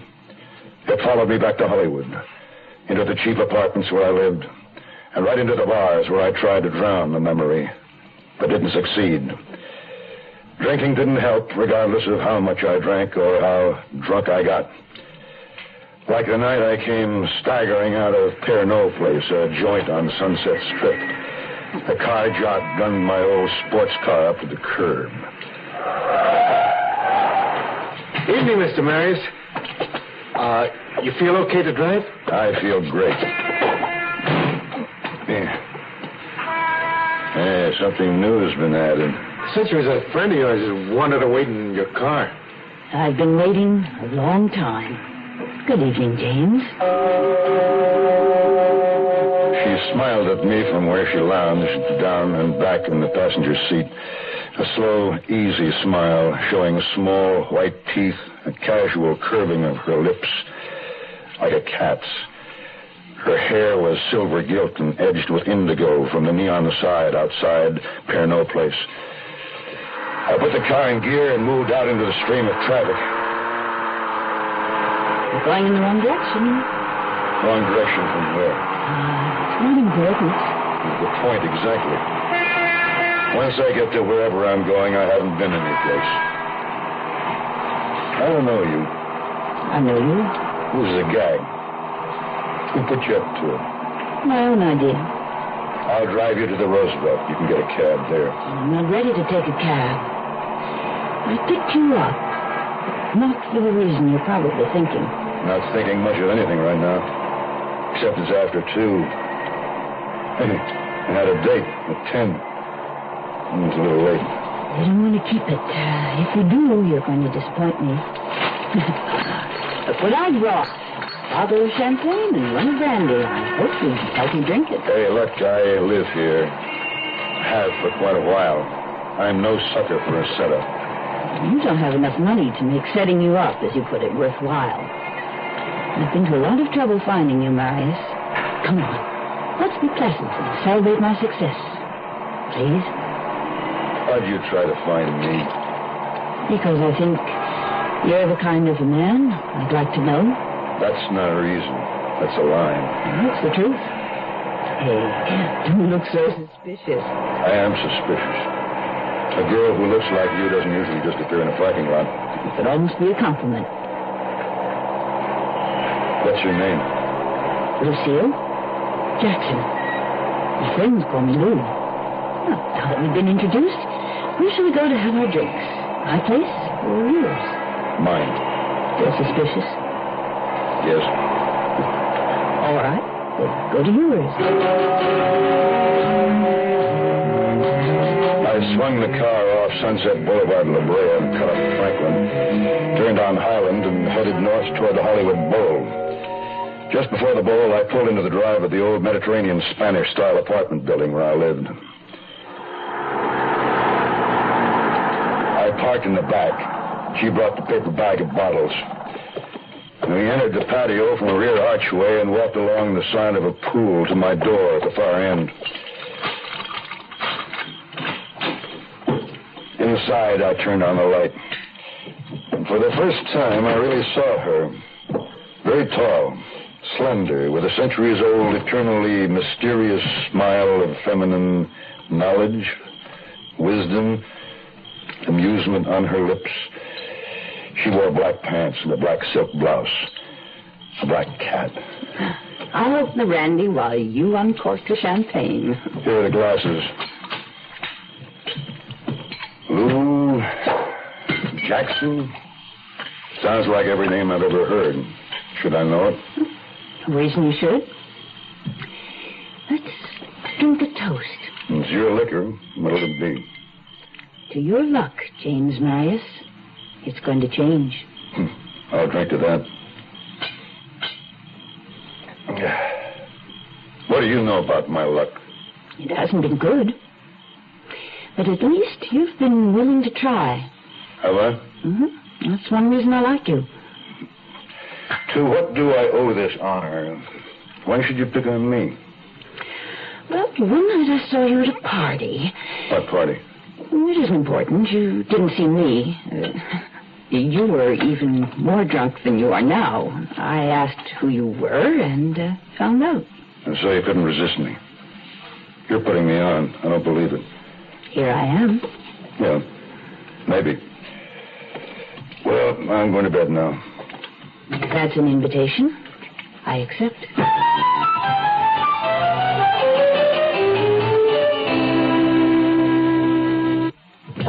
Looking for a car that's easy on gas, easy to buy, and yet has the luxury you want in a car? Look what we've done to our Mustang. Look what we've done to that car.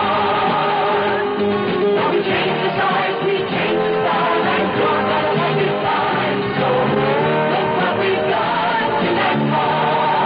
Mustang 2. It's the all-new economical car from Ford. The right car at the right time. Built even smaller than the original Mustang. It has an easy-on-the-gas 4-cylinder engine, rack and pinion steering, tachometer, 4-speed transmission, plus a beautifully appointed interior. All standard. Luxury plus economy. That's Mustang 2. When you take a ride, look on the road.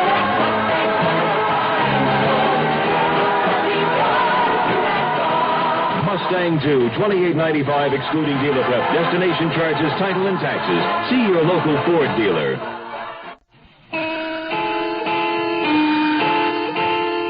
When I woke up, the room was bright. It had to be noon or later. I had an awful hangover. It took me a few minutes to remember the night before and Lou Jackson. I saw the empty bottles. They were there, but she was gone. And what else? I groped my way over to my clothes, heaped in a pile on a chair, and went through my trousers. My billfold was missing. I'd been taken, like a naive, chumpetic invention. It made me sick. Sicker than I was to realize I'd lost my money, driver's license, everything. Everything but credit cards. I didn't own any. Hello? Hello, James. This is Lou. Surprised? Yeah, I didn't expect to hear from you again. You missed your billfold? Some time ago. I have it. I guess then. I called to tell you you could have it back. When I took it, I had no intention of keeping it. Well, why'd you take it? Because I wanted to see you again. I thought you'd drive over to my place and pick it up.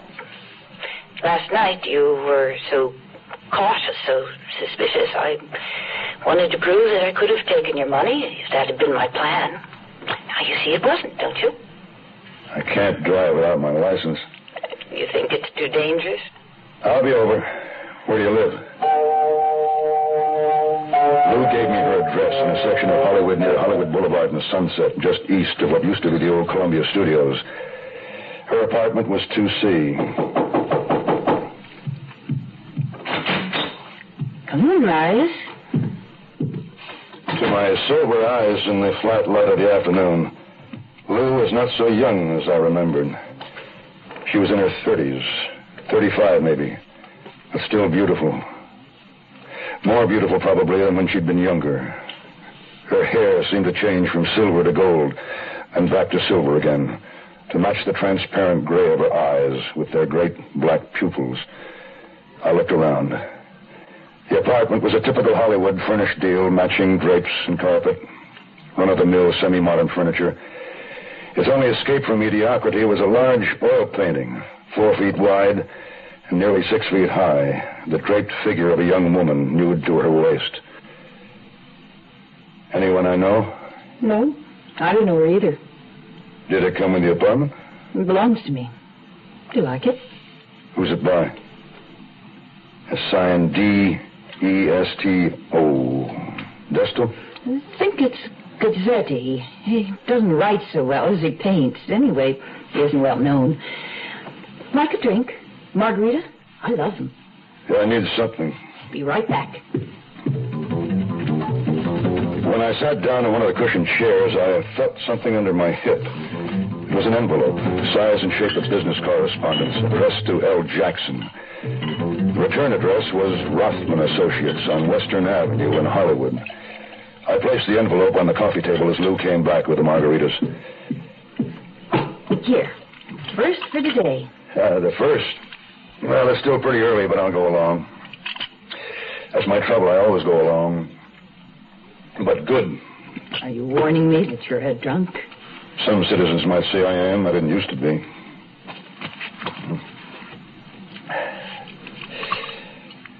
You're lovely. And the drinks are good.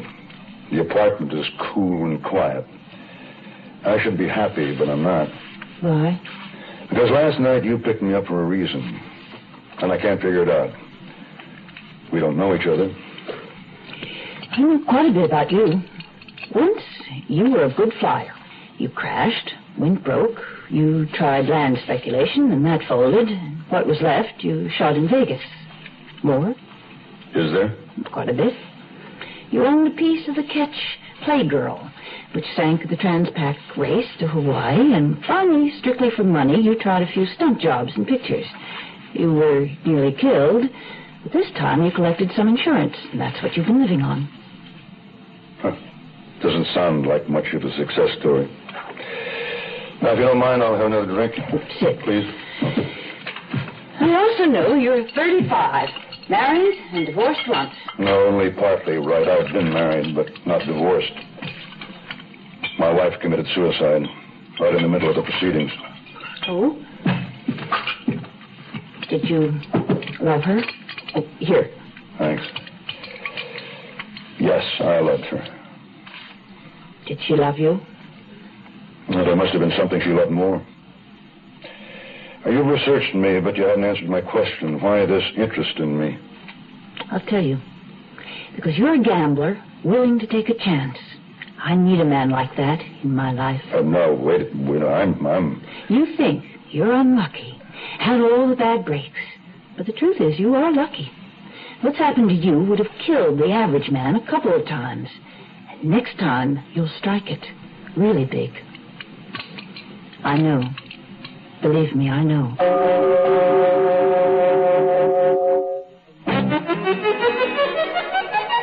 Chewing gum can be fun when the taste is the one that tastes so double good. Double mint will do it, 'cause it's double good all through it. Everybody, double mint, double good, double mint. Chewing gum that tastes is double good. Double mint will do it. Get some double mint and chew it. Double mint chewing gum, it's the one made for fun. Sinus flares up. Sometimes your whole face aches. When you need occasional help, get Sign-Off tablets, the sinus medicine. Sign-Off works with a full dose of pure aspirin for sinus headache, plus a sinus drainer for congestion. That's how Sign-Off helps sinus pain while you drain. Help sinus pain while you drain. Take Sign-Off only as directed. Signeoff. The sinus medicine in the bright red box.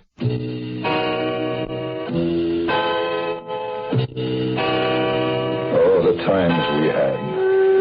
The ordinary little apartment with drawn drapes holding the soft half-light of a marine grotto. Outside the window, the fronds of a palm rustling in the darkness. Was it that night, or the next, or the one following that? Time meant nothing. The telescope so that all the wonderful tomorrows were suddenly now. I had told Lou she was lovely, but I was wrong. She was beautiful. It was all so beautiful. Maybe my luck was changing like she said it would. I was falling for her hard. I wanted her. I wanted to know all about her. Tell me, Lou, what are you doing here? I mean, what do you do? Nothing, just living. My father left me a little money. I get by. You're looking very solemn again. Just thinking. Wish I knew more about you. Is that necessary? All women, any woman, will tell you only what she wants you to know. Not deliberately lying, perhaps, but changing things in her memory the way she wished they'd happen, or might have been. So you see, at best, it's not the truth, but only an impression of herself as she tells it. I could tell you that when I was a little girl, there were so many things I wanted and never had. You never married? No. I maybe did once, then I backed out. Who was he? Can't we just drink and be in love and happy to know each other? Does everything have to be put into words, and explained and talked away? Let's you and I just be lovers. The days edged into each other, weeks overlapped, but it was always tomorrow.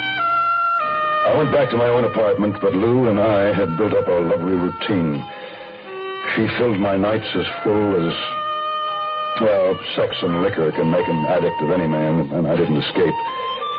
And yet, I was always assailed by doubt.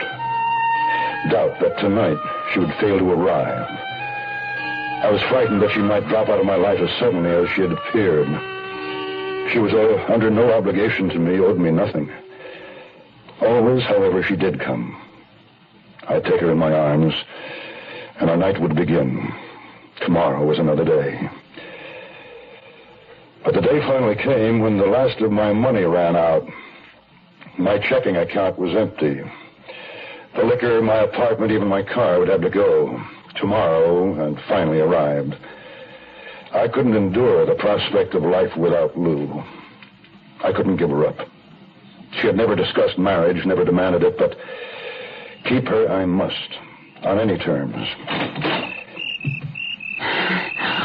Waiting? I'm always waiting. You look so glum. Do I? Well, come on in. Maybe a drink will pick me up. Lou, there's something that I have to tell you. Oh? I'm broke. Except for a few bucks in my pocket, I have nothing in the bank or anyplace else. What are your plans? I don't know. Nothing for me around here. I used to have a good friend in Chicago. Perhaps he can line me up a job back there. Have you written to him? No, not yet. I wanted to tell you first. Now, if I go back, will you come with me? We'll get married. No. Darling, I love you. You must understand that. I don't understand. Then listen to me for a moment. I do love you, and I would marry you, but I won't do it like this, beaten down, creeping off to Chicago on our knees to live off a handout from a friend. Well, that's better than living on county charity. Is it? Well, what do you suggest? Well, it's not clear to me either, at least not right now, but it must involve a lot of money, and it should take brains, or someone else would have done it. There has to be the element of risk. Let me think about it. Somewhere in the back of my mind there is an idea. Only a passing thought, really. Sit down. We'll talk about it. Please, no, it's still early. You don't have to go now. Good night, darling. I'll call you tomorrow when I know more. Know more about what? Money, love. Lots of it. At least all we'd need to be happy together. Please, stay. I want you to stay. You're afraid I'll leave you because you're broke? No, that's not it. Oh, risk it, Marius. It's a good gamble. You can't lose.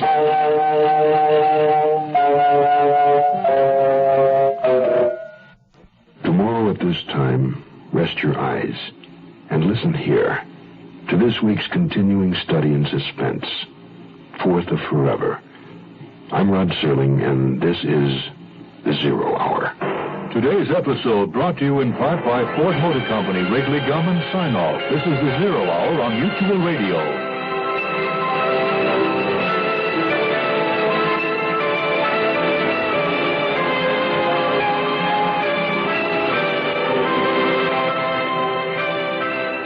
You have been listening to The Zero Hour, a presentation of the Mutual Broadcasting System in association with Hollywood Radio Theater. Heard every weekday at this time.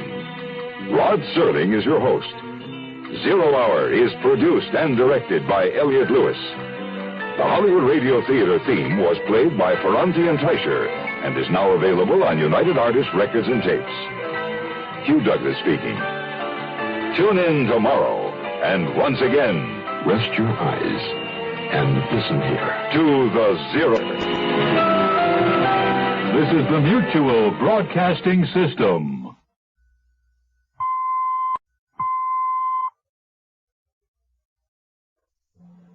I'm Rod Serling. You're listening to the Zero Hour. Rest your eyes.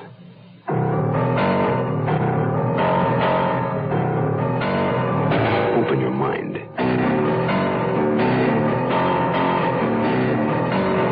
Exercise your imagination. This week, Bill has volunteers study of a desert obsession. Fourth of Forever.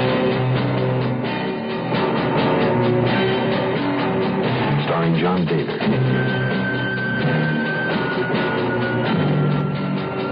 And Susan Oliver.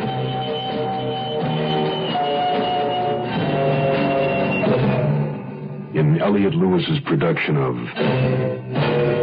The Zero Hour.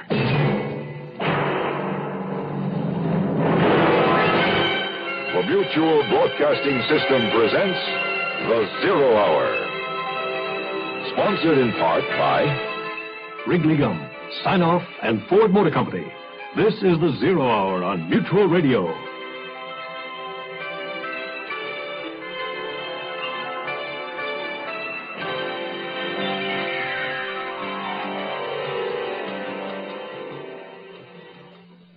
James Marius, one man alone, with a passion for gambling, a dependence upon alcohol, and a desire for one woman. Lou Jackson, one woman. A woman who knows what she wants and what's necessary to do to get it. They met in a parking lot on the Sunset Strip. The right place, the right time. For James Marius, the desire has become an obsession. But the obsession has left him penniless and vulnerable. For Lou Jackson, this is a man primed for action, not afraid to take a risk. A risk she is now prepared to ask him to take. The stakes must be high and the odds long. The reward James Marius will seek is nothing short of forever. Fourth of Forever continues in a moment. Hello, I'm Anita Kerr. The Veterans Administration says that if you are a veteran just getting home, you should talk over your future with VA as soon as possible. Find out about GI training and education opportunities. The GI Bill gives you a chance to continue your schooling and get paid while you go. And when you are finished, you will qualify for better employment and make more money than you can now. So, don't take the first job that comes along just because it's the easy thing to do. Think of a career rather than a job and prepare for it with the GI training time you earned while in uniform. You'll wind up with better pay and a happier future. Visit, write or call your nearest VA office today and get started.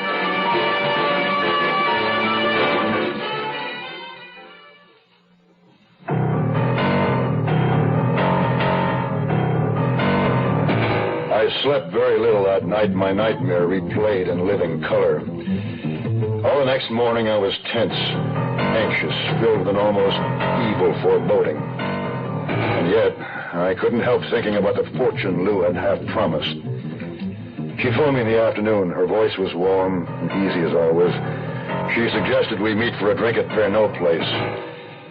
In a way, it was sort of ironic. We had first met there when I was in the depths, and now it seemed our second meeting might rocket me to new heights. Waiting long? Just got here. Sit down, darling. I missed you. All night. You wondered why I left? Understatement. Waiter. 2 scotches on the rocks. Remember what we were discussing? Well, I used to know a girl named Clara. No glamour puss, no sharp cookie. Actually, she's pretty dull. Yeah. I first met her when I came out here. Clara's a secretary. private secretary to a rich real estate man, Theodore Warren, Ted Warren. Ever heard of him? Maybe the name's familiar. Well, Clara has no life of her own, no men, not much of anything. So she's built her whole life around her boss, all she can talk about. She takes care, but really, of all the details for him. Whenever we met for lunch, she'd tell me every little thing. And frankly, it was a bore. I couldn't have cared less. Why did you keep on seeing her then? I felt sorry for her, I suppose. Anyhow, her boss, Ted Warren, has lots of irons in the fire.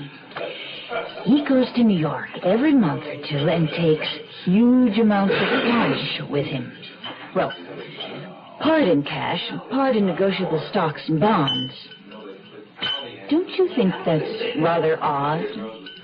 Well, it takes a week to 10 days for a check to clear between Los Angeles and New York. Maybe he uses the money for down payments. Guarantees, possibly performance bonds. That might be it. Anyway, Mr. Warren, I gather, is a bit of an old toad. Always stays at the same hotel, same suite. He likes a particular view of the park. You're building up to something. What? Why don't you get that money the next time Warren goes to New York? There it was. All laid out on the table. I couldn't believe it as I stared across the table at Lou, her soft face, her aura of gentleness. I can get all the details from Clara. She won't even know I'm asking. She'd never suspect me. What about Warren? Oh, what about him? He doesn't know you from Adam. Still, couldn't he make a connection between Clara and you? Maybe, but by that time, we'll be so far away from here, they'll never find us. If I go to New York, it'll take money just to get there. Oh, I thought of that. Here is a cashier's check. $1,000. It's nearly the last of what I have. We're in this together, darling. Let's drink to it. That next week, Lou renewed her friendship with Clara. They met for lunch nearly every day at exactly 12 noon. Lou would come to my apartment in the evening with a bottle and the latest information. On Thursday, when I heard her footsteps coming through the patio, I knew that Lou had news to relay that would finally be useful. Oh, love, good news. Warren's going to New York on the 23rd. Oh, that doesn't leave us much time. There's more. Let's go inside. He's got a reservation on Transcontinental Airlines Flight 171 for the 23rd. That's Wednesday. Mm-hmm. He arrives at 9:36 New York time. Kennedy Airport? No, Newark. And he'll take a taxi from there to the Park Hamilton in Manhattan. Well, what about the money? Stays right in his room, in a briefcase. And that's where you'll relieve him of it. What about a gun? Doesn't own one. Clara says he hates loud noises. Warren must be a real ringer. No gun. Still, I'll need one. Do you have a gun? I can get one. How? I'll tell you later.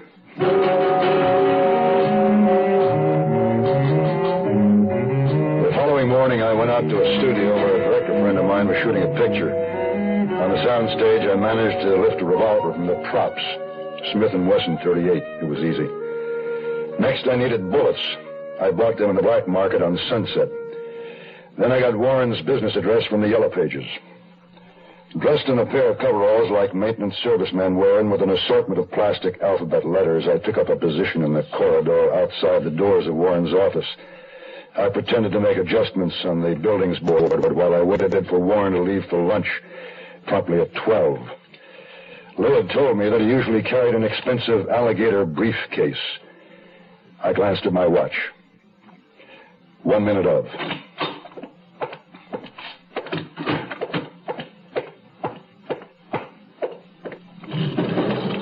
Down. He was a man with a briefcase, but I wasn't positive the man was Warren. The time was right, and he carried a briefcase, but he was younger than I thought he'd be. I went through the heavy walnut panel doors, which were lettered in gold. Theodore K. Warren, Realty. A young, pretty receptionist was seated behind a desk. Yes? Say, Is Mr. Warren in? Who shall I say is calling? From the garage. Oh, I'm sorry. Mr. Warren just left for lunch. Oh. Well, was that him getting on the elevator when I got off wearing a dark suit, carrying a briefcase? Must have been. He hasn't been gone 2 minutes.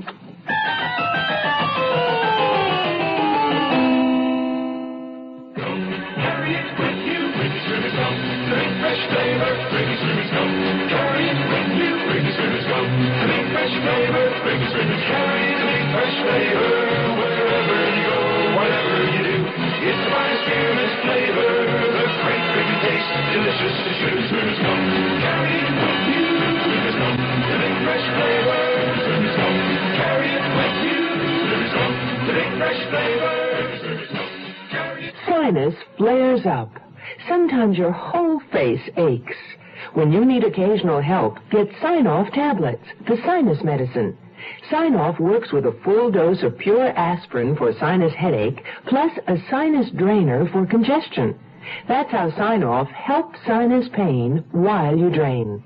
Help sinus pain while you drain. Take Sign-Off only as directed. Sineoff. The sinus medicine in the bright red box.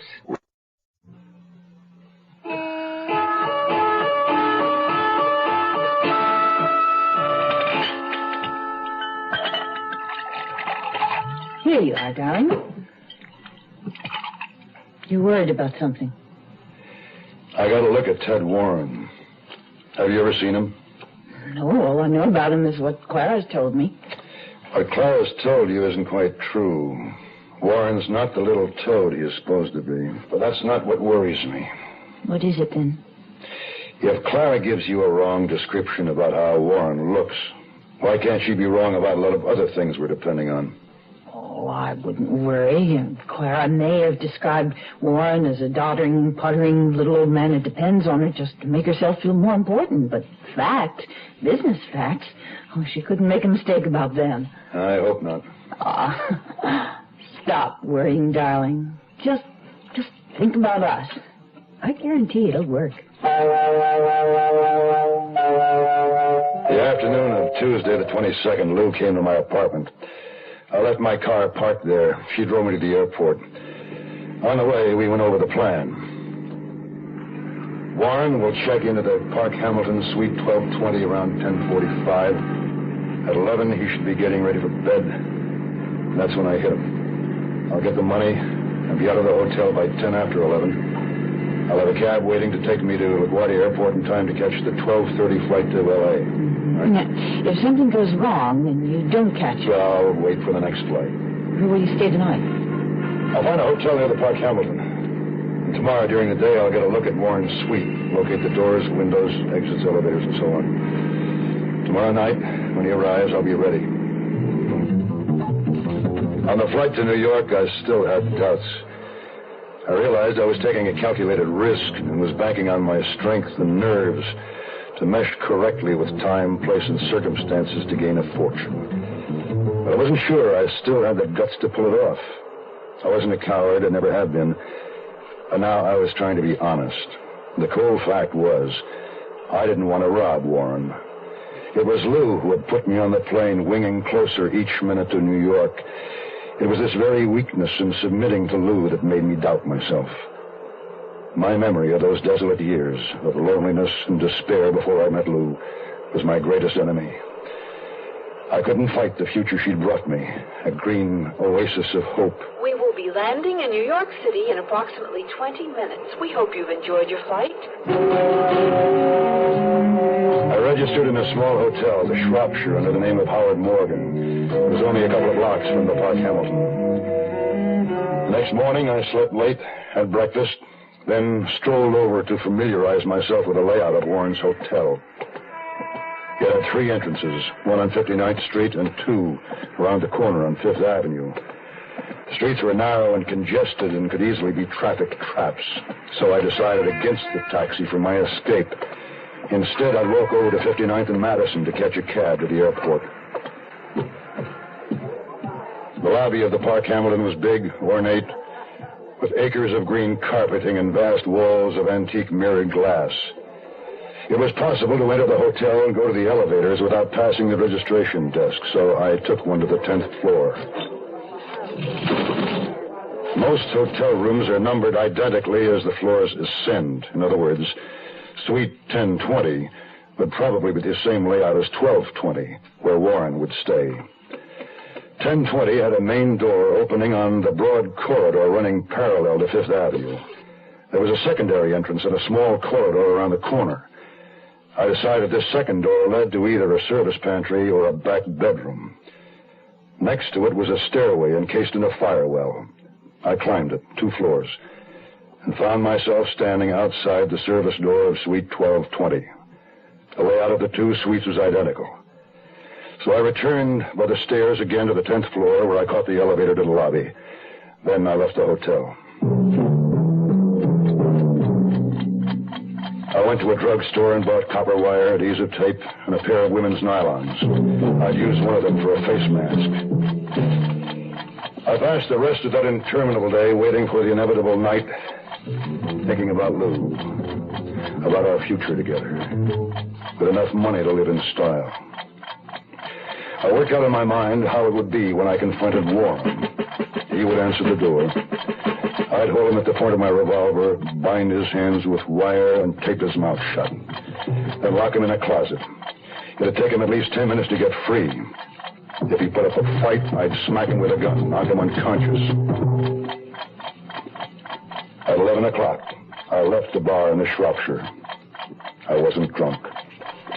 I returned to my room, got my gun, and the rest of what I'd need. Then I started for the Park Hamilton and Ted Warren.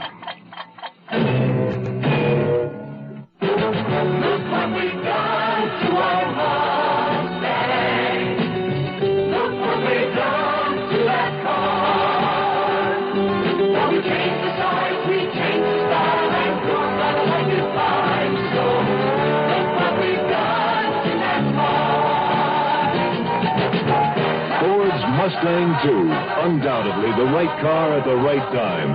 Built smaller than the original Mustang, with a thrifty 4-cylinder engine that's easy on gas.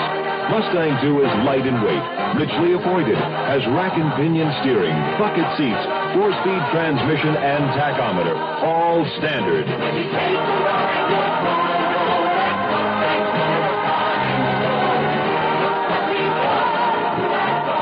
Mustang II sticker price is $28.95, excluding dealer prep destination charges, title, and taxes.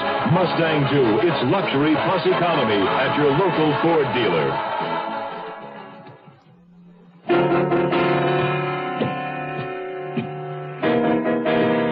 I stopped behind the metal door of the fire well on the 12th floor. There I took off my topcoat, folded it, and placed it on the floor just inside the door. The wire and tape were in my pockets. Pulling a nylon over my face, I checked my gun and stepped out into the hall. For a moment, I stared at the door. 12:20. This was the point of no return. Who's there? Mr. Warren? Sir, I'm sorry to disturb you. I'm from maintenance. What the hell's that?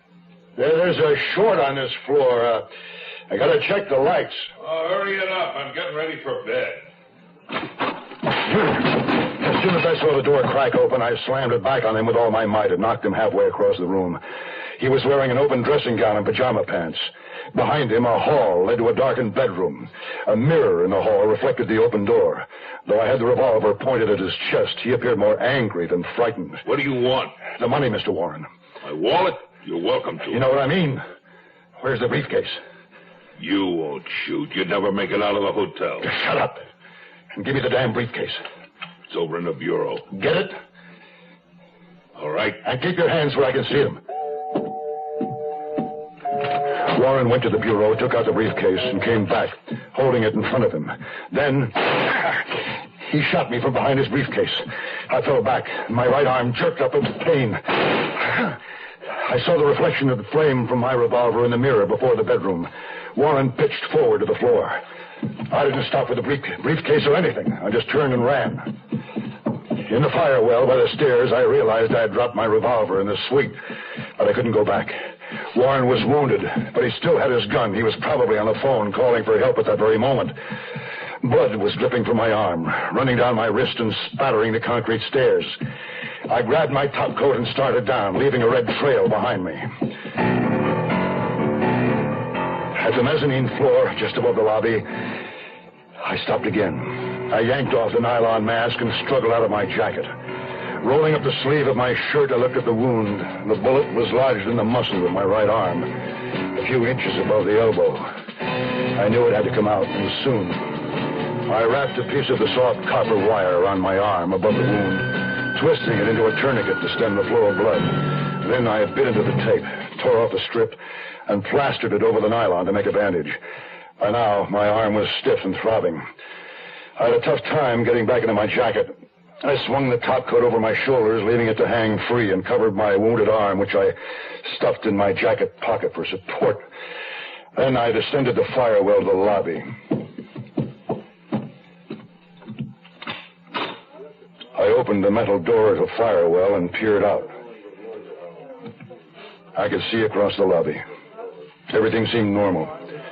But just then, two men, unmistakably detectives, accompanied by a cop in uniform, came in the Fifth Avenue entrance and walked briskly to the registration desk. Whatever they said caused the desk clerk to start in surprise, and he hurriedly called the night manager. Then it went into a huddle. Then the manager and the two plainclothesmen headed for the elevators. The uniformed cop stayed at the desk and looked over the lobby. I didn't wait. Forcing myself to stroll casually, I made it to the 59th Street entrance. Ignoring the doorman's offer to give me a cab, I headed down 59th Street toward Madison Avenue. At the corner of Madison, I flagged down a taxi and got in. Where to, Mac? What time is it? 11:30. It's too late to catch my flight. So? All right, what next? Penn Station. On our way.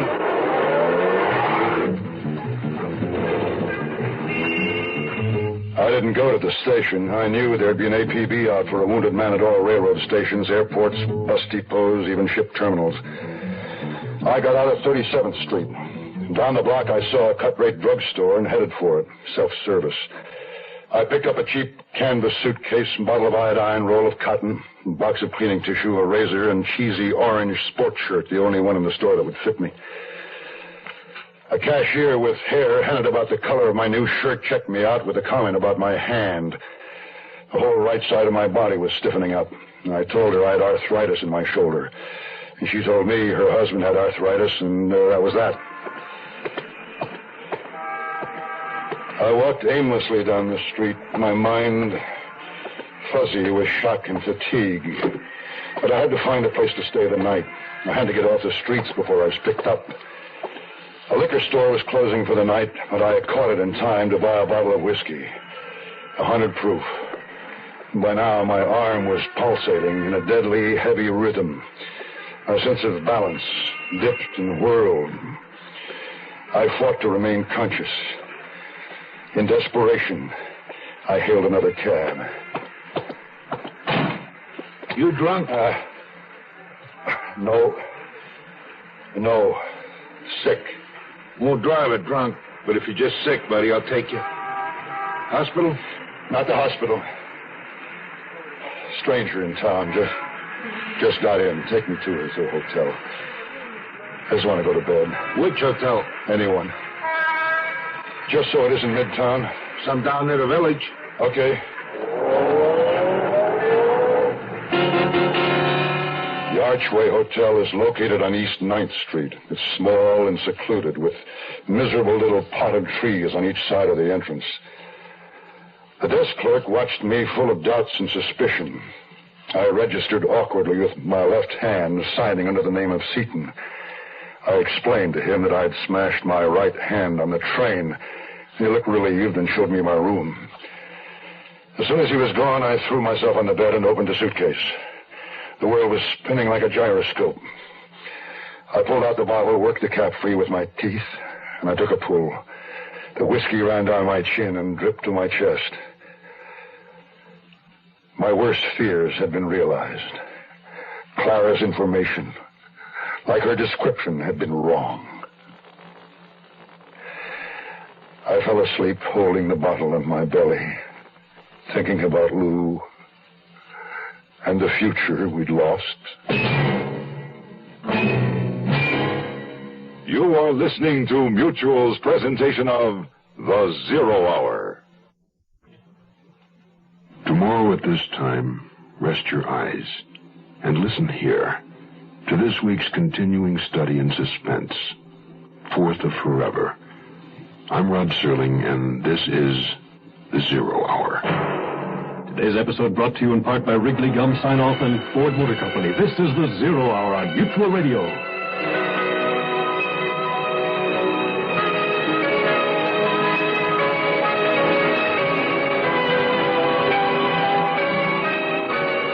You have been listening to The Zero Hour, a presentation of the Mutual Broadcasting System in association with Hollywood Radio Theater.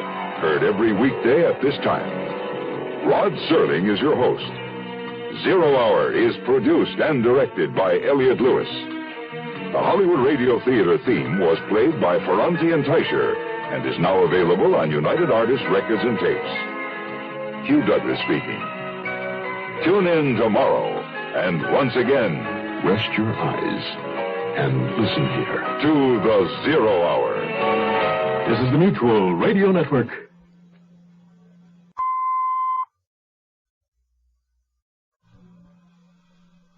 I'm Rod Serling. You're listening to The Zero Hour. Rest your eyes.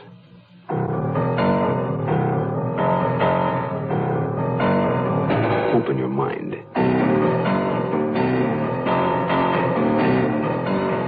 Exercise your imagination.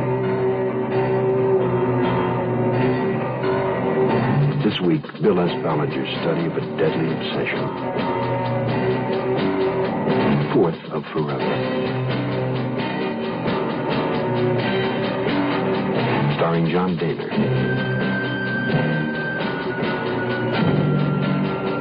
And Susan Oliver.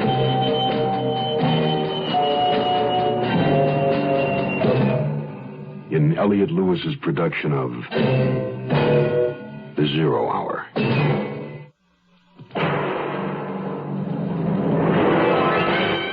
The Mutual Broadcasting System presents The Zero Hour.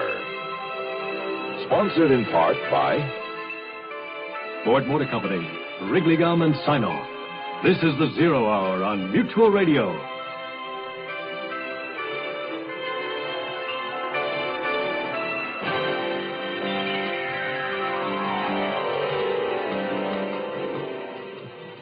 It has been said that luck is a lady, either good or bad, but never in between. James Marius has spent a lifetime leaning on lady luck.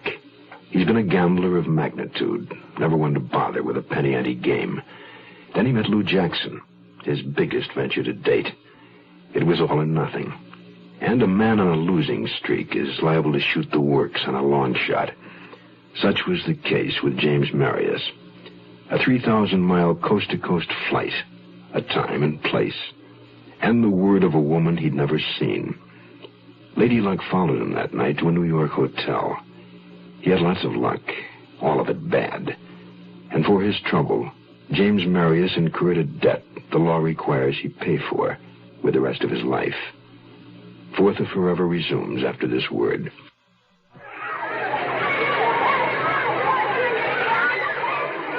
Leukemia is a disease of the blood-forming organs. It takes the lives of more children than any other disease known to man. It afflicts even more adults than children. At present, there is no cure. However, a great deal of progress has been made in the treatment of leukemia, and many doctors believe that if we can find a cure through research, it could well open the door to the cure for cancer. I'm Shirley Jones, National Chairman of a program to raise funds for leukemia research through radio broadcasting. If we can find a cure to this dread disease, we can stop the deaths of 15,000 victims each year and help in the search for the cure to cancer. Today, radio stations across the country are fighting leukemia. Please help. Make your check payable to LSA for Leukemia Society of America and send it to LSA Hollywood 28, California. That's LSA Hollywood 28, California.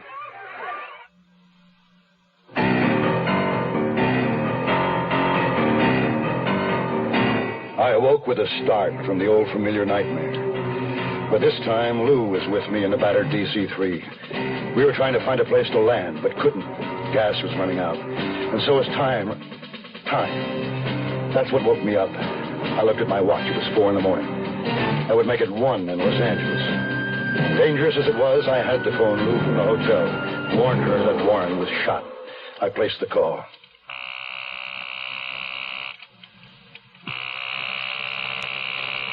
Why didn't she answer?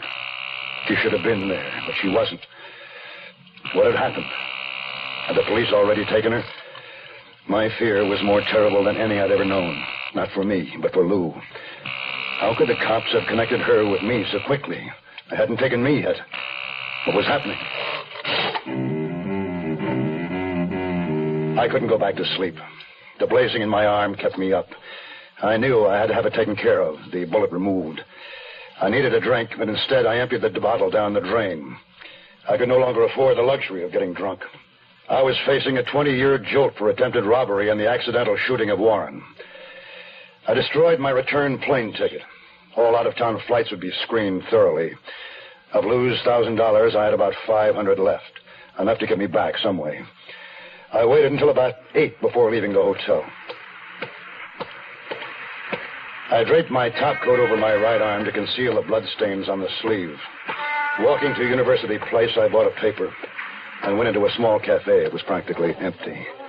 I sat in a booth near the back and ordered coffee and opened the paper. The story was on page 3. It wasn't a big one, but the headline caught my eye and shook me through to my feet. Multi-millionaire murdered in hotel room. The article said Warren's body was discovered after an anonymous phone call to the police. Bloodstained prints had been found on his door. The lab was checking these for identification. My belly dropped. Warren was dead. I hadn't meant to shoot him. I hadn't aimed. I didn't remember pulling the trigger. All I remembered was his shot, and my arm jerked. And then the second shot, and the reflection in the hall mirror. In the back of the restaurant was a public phone booth. I tried to call Lou again.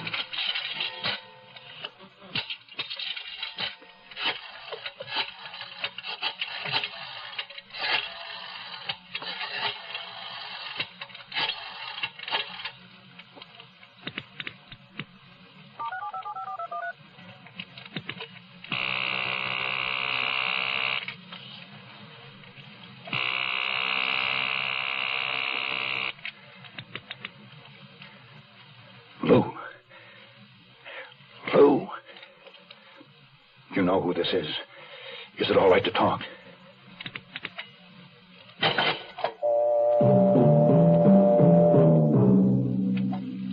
I couldn't understand it. Why would she take so long to answer and then not say a word? Was it possible the cops were in her apartment and trying to trace the call already? I left the cafe in a hurry. I took a cab to the Bowery. My jacket was badly bloodstained, so I bought another one in a used clothes store for $5, and then I walked up the street.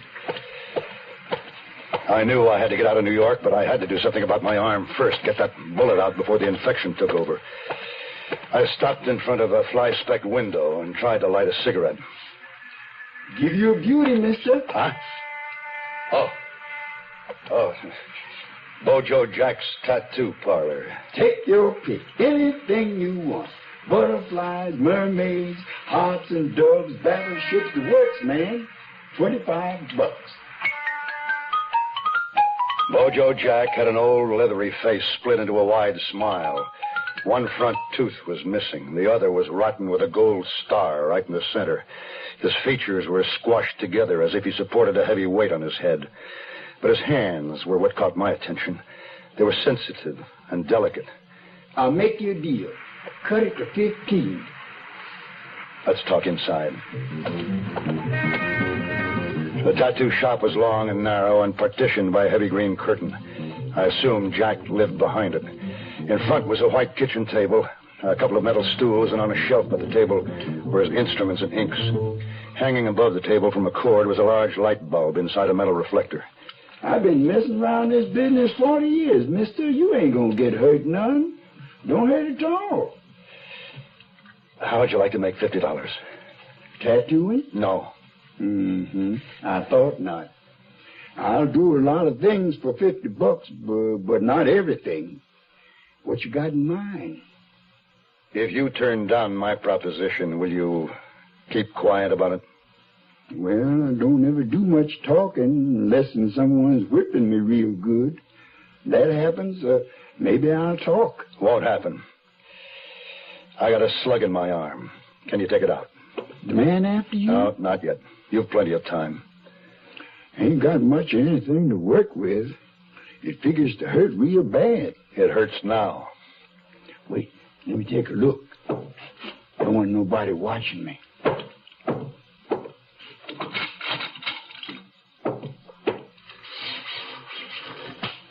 Now we need a little light. That's better. That arm, well, it ain't so awful bad. Don't look like the bone's broken. I guess if you can stand it, I can. I'll have to. Get out of that shirt and wrap this sheet around you while I get some hot water and things. Got to use a lot of hot water, real clean, like a doctor. Jack came back with the water, a straight-edged razor, a pair of tweezers, and a metal ice pick, and a bottle of gin. He started to wrap a cord tightly around my arm.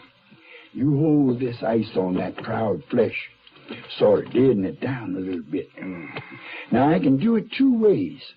Sort of slow like, which will hurt a long time, or right quick. Get it over with. That's where I like it myself. Got into a bit of shooting a couple of times, too.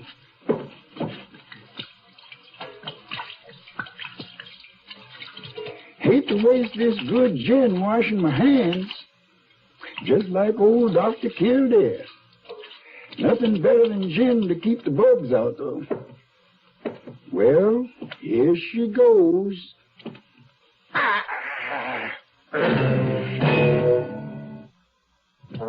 Looking for a car that's easy on gas, easy to buy, and yet has the luxury you want in a car? Look what we've done to our Mustang. Look what we've done to that car. Now we changed the size, we changed the style, and you're gonna like it fine. So look what we've done to that car.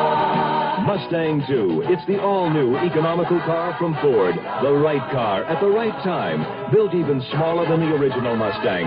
It has an easy-on-the-gas 4-cylinder engine, rack and pinion steering, tachometer, 4-speed transmission, plus a beautifully appointed interior. All standard.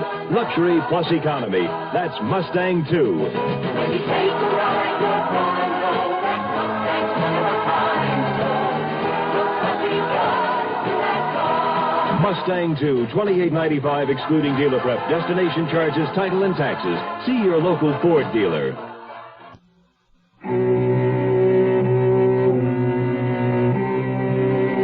I clung to the metal stool and bent a rung on it. Then it was over. Jack poured gin in the wound and bandaged it up, neat, professional, and handed me the slug for a souvenir. Now I could concentrate on getting home. I had to see Lou, regardless of the danger. Somehow I had to get back to L.A. I'd find her, and we'd leave together. Beyond that, I had no plans. I took a bus from New York to Boston. I tried to call her from the depot.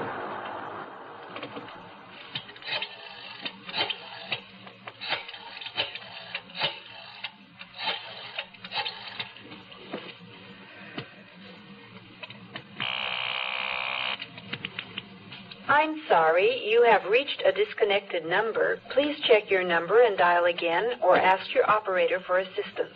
This is a recording. From Boston, I took a train to Chicago and took a taxi to the airport. It was risky, but I flew from Chicago to San Francisco. I made it without a hitch. And from San Francisco to Los Angeles by bus. In the L.A. bus station, I bought a newspaper. It said that the police in both New York and Los Angeles were searching for James Marius in connection with Warren's murder. Obviously, I'd been identified through my prints. But to my great relief, there was no mention of Lou Jackson. She hadn't been connected. Lou was safe. I decided to try Lou's apartment. No one there had seen me before, so I wouldn't be recognized. Unless the cops were waiting for me there.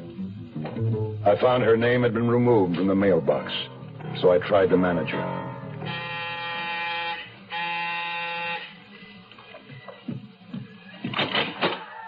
Yes? Say, I'm looking for a friend of mine who used to live here, Miss Lucille Jackson. She moved last Thursday. Thursday? The 24th? Well, I don't know what day. Yeah, the 24th. Hey, look, I got a show I'm watching here. I got no Has time. Miss Jackson's apartment been rented yet? You ask a lot of questions. Well, I'm looking for a place to rent. Is it vacant? Oh, why don't you say so? Come on, I'll show it to you. It's in perfect condition. You'll love it. Your friend was real clean. I didn't even have to paint.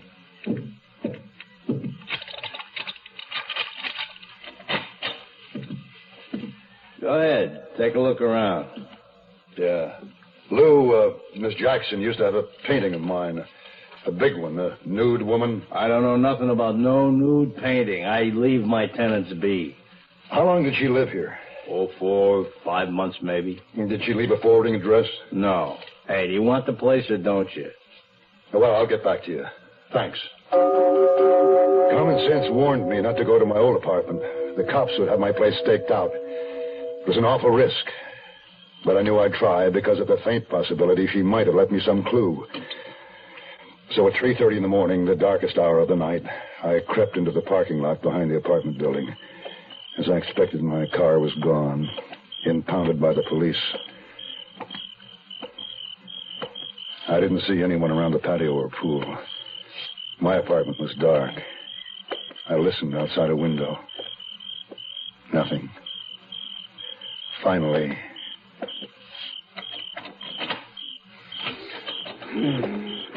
I went inside. Suddenly, I froze. Against the faint light of the window, I saw the silhouette of head and shoulders rising from the couch. A cop. Who's there? Halt!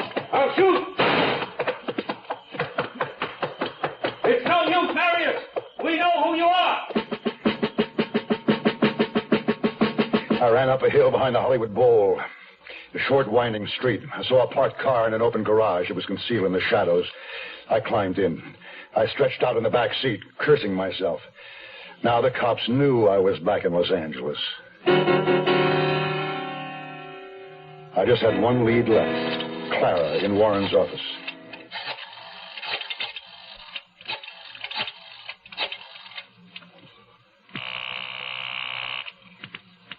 Theodore Warren, Realty. I'd like to speak to Clara. Mr. Warren's secretary. Well, Mr. Warren passed away, you know. So I heard. But may I speak to Clara, please? Clara who?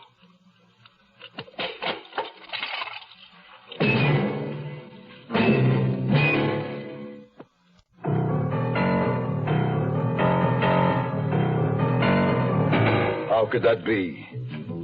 Clara must have lied about everything. Even about being Warren's secretary. Then I remembered the painting. Lou had taken it with her when she moved so quickly. If she needed money as badly as I, she might try to sell it. Now, who was the painter? Well, what was his name?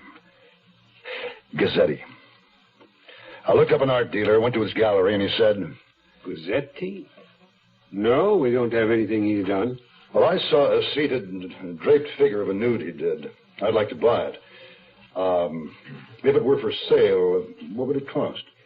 Some Gazzettis brought 5,000 a few years back. Might be higher now. That much? Why? You're paying for snob appeal. Apparently, Lou hadn't tried to sell the painting. But it puzzled me. How had she gotten hold of a $5,000 painting? I was of the belief that she had only a limited income. Getting around on foot had become too hazardous. I had to have a car. I walked to a big supermarket. Hundreds of parked cars, big, small, cheap, expensive, take your pick. I wasn't choosy. I found a small, inconspicuous sedan with its keys tucked in the sun visor above the wheel. I got in and drove off. I returned to my boarding house and switched plates with another car parked on the street. I had transportation now, but not much else. I went up to my room and had a drink. And once again in my memory, I saw Lou, her silver gilt hair aglow in the sparkle of my imagination. The music of her voice, the touch of her fingers, the scent of her body were opiates that deadened the pain of my failure, the loneliness. I sat down in the soft chair and thought back to how it was. I could see in my mind the Gazette on the wall, and there had been an envelope. When I sat down, there was a name on that envelope. Oh, hell, what was it? Rothman. Rothman Associates had an office in a shabby building on Western Avenue, just the name on the door, nothing else. Rothman himself was a wiry man with blunt features and thinning hair parted in the center. He stared at me through deep-set eyes, didn't offer to shake hands. Sit down. Say, I'd like to get in touch with Miss Lou Jackson. I think you know her. I think you're wrong. Yeah, well, I've been away, Mr. Rothman. In the meantime, she's moved. No forwarding address. Could be she didn't want you to find her. Now, that isn't the reason. We're good friends. What's your name? Horton. Clarence Horton. You're lying. No, you're lying, Mr. Rothman. She gave me your name. We don't give out information regarding clients. You're a private investigator. Now, that's good thinking. Well, I'm not asking for information, Mr. Rothman, just an address. Don't have it. Haven't heard from her in maybe, about 6 months. Well, did you have her address before then? Mister, my business is selling information, not giving it away. $50 a day. You want us to find her? All right, here's 50 for one day's work. Just give me your old address. See what I can do. Wait a minute.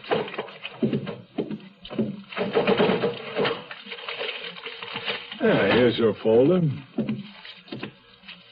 I see the Jackson woman paid us in cash. She didn't give an address. Well, she must have had some way for you to get in touch with her. Yeah. Oh, here's a telephone number we were checking out. Who did you say you were? Rothman shoved back his chair. I don't know what alarmed him, but he came at me. I picked up a metal ashtray off the desk and swung with it. He fell across the desktop. I grabbed at the white card he had in his hand. The card tore in two. I still had part of it as I ran from the office. I reached the street and slowed to a fast walk so as not to attract attention. Around the corner where I'd parked the stolen car, I paused and looked at the piece of card. There was a name. Lucille Jackson. A telephone number in the San Fernando Valley, and the notation, paid $500. I tore up the card, chewed the pieces to pulp, and spit them out. And I got in the car. Holland? Yes, officer? Outside. Up against the car. Let's go. Yeah. Oh, what's this all about? Where'd you get this car? Picked up and identified because of that lousy stolen car. One of the new plates had fallen off while I was driving. All they had to do was find the mate, and they did. They threw me in a cell with a little guy, about 40, with a wise, secretive, perpetual smile. He told me his name was Leroy Grimes. I figured he might be a plant, a stoolie, so I didn't say much. First time? My third. What's the rap? Did they question you yet? You don't talk much, do you? No, not much. I wasn't interrogated right away. Instead, I was taken from my cell and led to another room. It was small, completely bare, no furnishings of any kind, no fixtures, but a light sunk into the ceiling. I sat on the floor, my back propped against a wall, and waited. And waited. I don't know how long, but it seemed forever.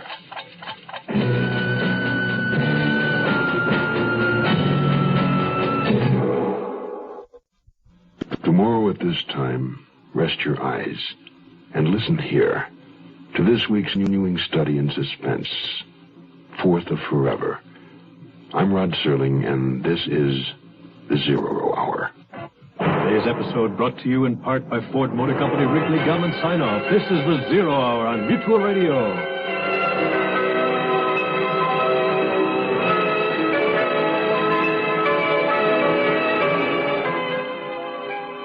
You have been listening to The Zero Hour, a presentation of the Mutual Broadcasting System in association with Hollywood Radio Theater. Heard every weekday at this time. Rod Serling is your host. Zero Hour is produced and directed by Elliott Lewis. The Hollywood Radio Theater theme was played by Ferranti and Teicher and is now available on United Artists Records and Tapes. Hugh Douglas speaking. Tune in tomorrow. And once again, rest your eyes and listen here to the Zero Hour. This is the Mutual Radio Network.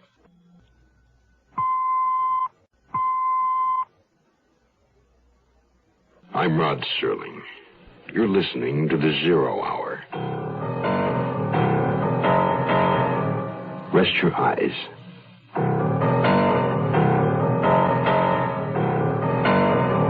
Open your mind.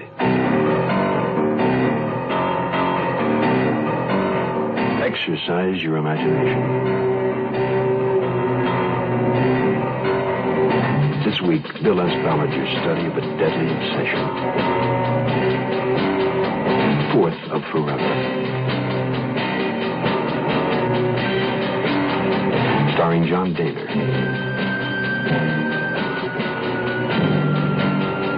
And Susan Oliver.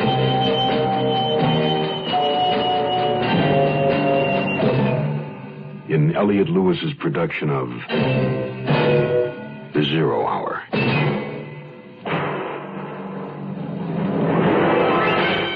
The Mutual Broadcasting System presents The Zero Hour.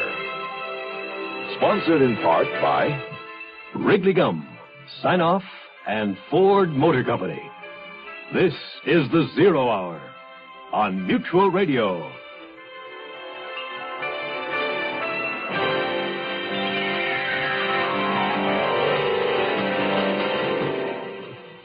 James Marius, a man on the run, running both to and from the law that says he must answer for a dead man, to find Lou Jackson, a mystery woman, to be sure, one whose trail leads to only dead ends. An empty apartment, a telltale painting, a telephone number, and a dying hope for tomorrow. James Marius, a man whose tomorrows are in danger of becoming condensed into one long stretch of time. He's a man driven by a relentless obsession to protect and recover a lost dream. A dream capable of lifting him up and away from all that is real. A murdered man, prison for life, and eternal solitude. For James Marius, the running has only just begun. First to win, second to place, third to show.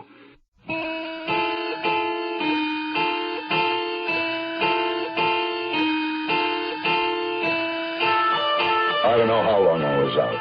I had no way of measuring time. I just remember waking suddenly and feeling the cold concrete under my back. I opened my eyes and saw only a bright naked light blazing down on me from the ceiling. And I sensed a presence in the room. Suddenly a face dipped into my line of sight. I couldn't make out the features, only teeth. Sleep well, Marius? What does that killer dream about? Easy, Harry. We could be here a while. Gotta be smart and talk fast. Then we can all go home except Marius here. He's not going anywhere. Not for a long, long Lay off him, Harry. Come on, sit down. You too, Marius. Grab a seat. Now, maybe we can get down to business. We'd just like a few answers. You don't have to answer my questions. You got a right to an attorney. You understand? Yes. The New York cops have a few questions for you, Jimmy boy. You can give us a few answers and rack up a few points for yourself or take what's coming to you. Why not let the New York cops ask me? Because I'm asking. Cool off, Harry. We got a wise guy here, Ed. Very funny fellow. Well, let's just see who laughs last. Okay, that's enough. Marius, you're being extradited to New York. Now, they'll ask you these questions there, too.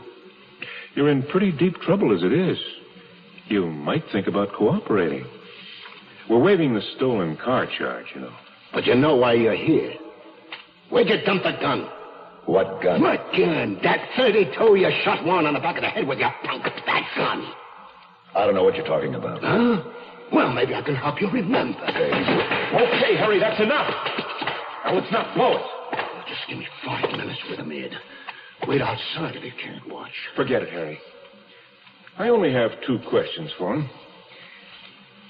Will you tell us what happened to the gun? Do you want to confess to the murder of Theodore Warren?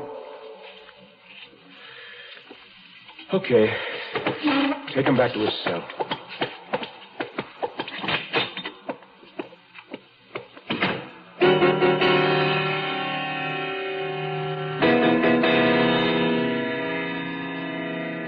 I had to confide in someone.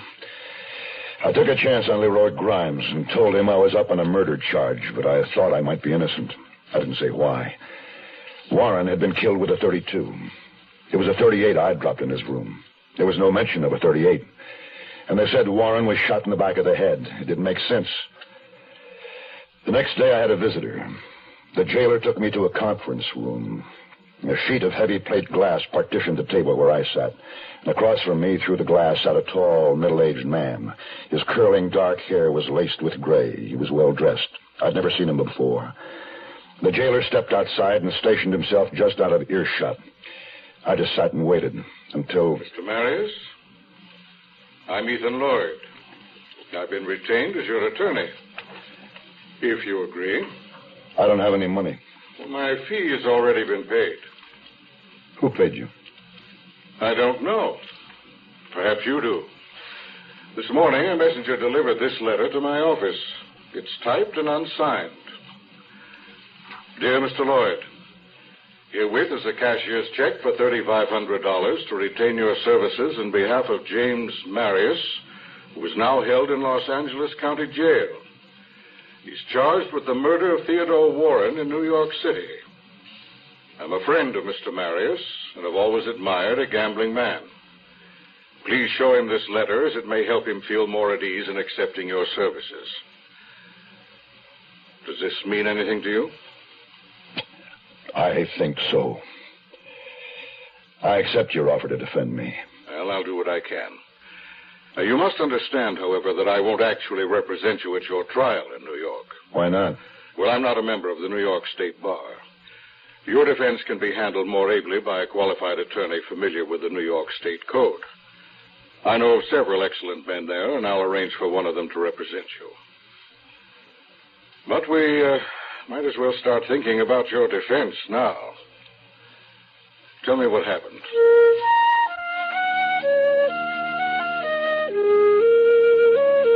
I told Lloyd what happened, or just about all of it. I didn't mention Lou by name or even indirectly. I said nothing of the plans and the rest of it. When I'd finished, Lloyd said... There's some big holes in your story, Mr. Marius. You're not telling me everything. I'm telling you the truth. So far as it goes. But you're not telling me all the facts. From your story, how could Warren have been shot in the back of the head? He was facing you. I don't know. And how come the cops are looking for a 32? Didn't they find a 38? It was still in the room when I ran out. How much have you told the police? Nothing. Now, that's good. Anything you have to say only to me. Oh, I'm going to leave a copy of today's paper with the jailer. He'll give it to you. I'll be in touch with you every day.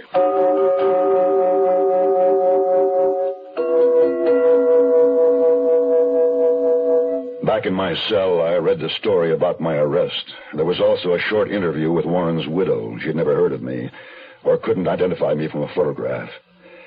And that was about all, except it was speculated that Warren left an estate of an estimated $10 million. Grimes, my cellmate, was impressed that I had Ethan Lloyd for an attorney. He told me Lloyd was the best and the most expensive. He said I was sure to get off with 20 years and be eligible for parole in 7. My one consolation was that Lou hadn't abandoned me. She must have sold the painting to raise legal funds. 2,555 nights. 7 years of not seeing Lou. The prospect was intolerable. The pain unbearable. If that was the best, it wasn't good enough. There had to be another way. There just had to be.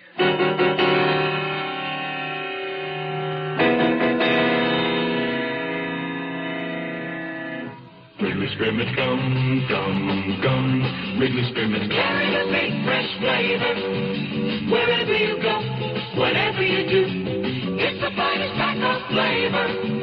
Wherever you go, whatever you do. Flavor this big shouldn't be left behind. So wherever you go, carry a pack of Wrigley Spearmint gum. Wrigley Spearmint. Get the finest spearmint flavor. The great Wrigley taste, delicious to chew. Wrigley Spearmint gum. Carry it with you. Wrigley Spearmint gum. Sinus flares up. Sometimes your whole face aches. When you need occasional help, get Sign-Off tablets, the sinus medicine. Sign-Off works with a full dose of pure aspirin for sinus headache, plus a sinus drainer for congestion. That's how Sign-Off helps sinus pain while you drain. Help sinus pain while you drain. Take Sign-Off only as directed. SINEOFF. The sinus medicine in the bright red box.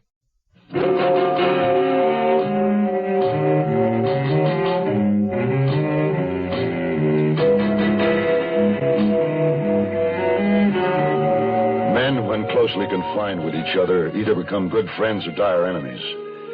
In the weeks I spent awaiting extradition to New York, I shared cigarettes, papers, magazines, extra food luxuries supplied by funds from Lloyd with Leroy Grimes. Grimes had spent most of his adulthood in crime, so he instructed me in the ways of jails, prisons, jailers, and wardens. I lost my suspicions of him, and we became good friends.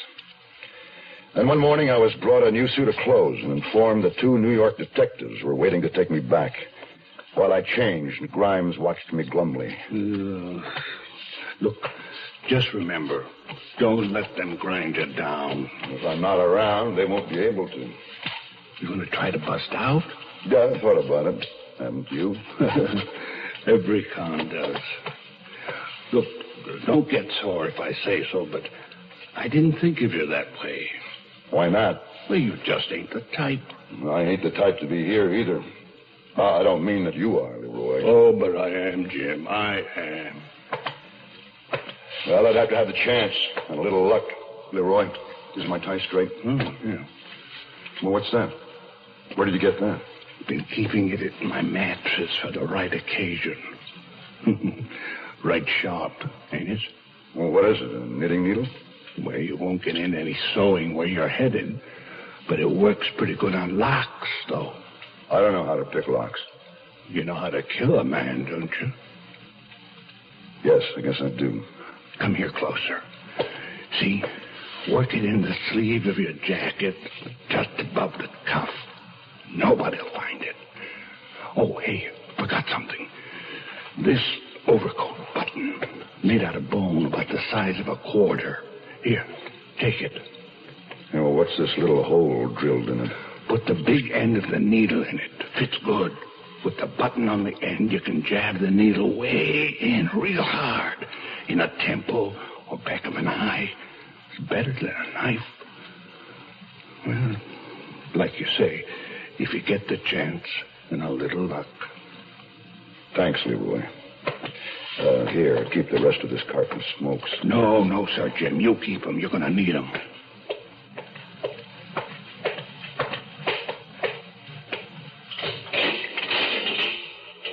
Well, I guess this is it. Yeah, well, been right fine knowing you, Marius. I'll read about you in the papers up in Quentin. Yeah, hope it's not in the obits. Goodbye, Leroy. And thanks. Good luck.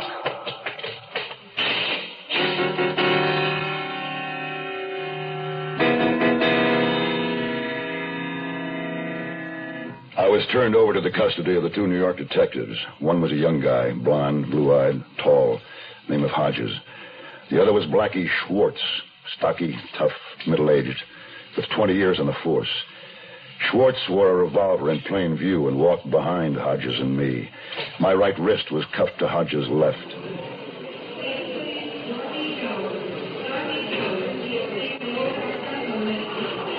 They drove me to LAX, Los Angeles International Airport, to await a flight back to New York.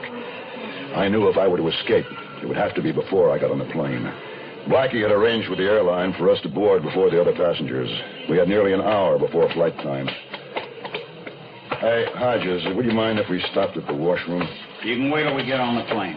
Yeah, but they keep the washrooms locked while they're on the ground.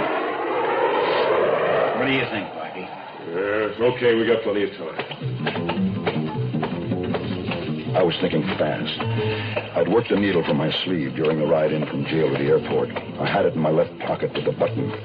The end of the needle was set in a small hole. I kept my left hand in my pocket, grasping it. And when we reached the washroom, it was a big room, all white tile. Luckily, we were alone. Blackie watched our every step. I was hoping Hodges embarrassed easily. Hey, I'm not going in there with you. No, take the cuffs off. I don't like this. No, I'm not going to go anywhere. I'm not that stupid. Just leave the door open. As soon as Hodges unlocked the cuffs, I grabbed him and pulled him inside. The door swung shut in Blackie's face. I had Hodges in a headlock with my right arm. My left hand held a long needle at the corner of his eye. One little jab, Hodges. One little jab, and this needle goes right into your brains. You want to be a hero? Don't shoot, Blackie. Drop the gun, Schwartz. I jabbed this needle a little way, and your partner's blind for life. All the way. It's all over. You can wait here as long as you can, Marius. You can't hold him forever. Maybe not, but I've got nothing to lose. Drop the gun on the floor and kick it in here. Can you move, Hodges? Enough to... I don't know. You better do as I say, Blackie. Oh, what? Hodges, you all right? Give him the gun, Blackie, please. That's playing it smart, Blackie.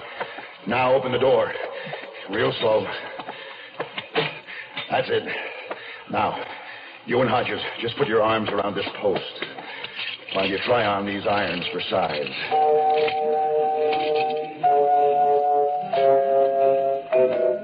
I took the keys and left Schwartz and Hodges handcuffed to the post, gagged with shreds of Hodges' shirt. They wouldn't be following me for a while.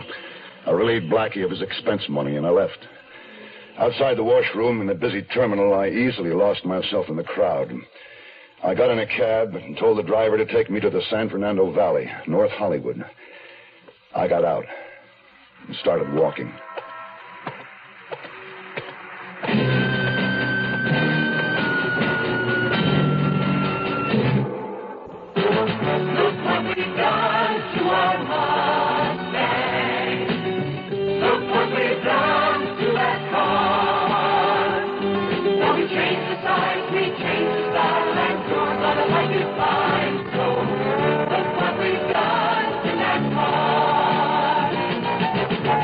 Ford's Mustang II, undoubtedly the right car at the right time. Built smaller than the original Mustang, with a thrifty four-cylinder engine that's easy on gas. Mustang II is light in weight, richly appointed, has rack and pinion steering, bucket seats, four-speed transmission, and tachometer, all standard.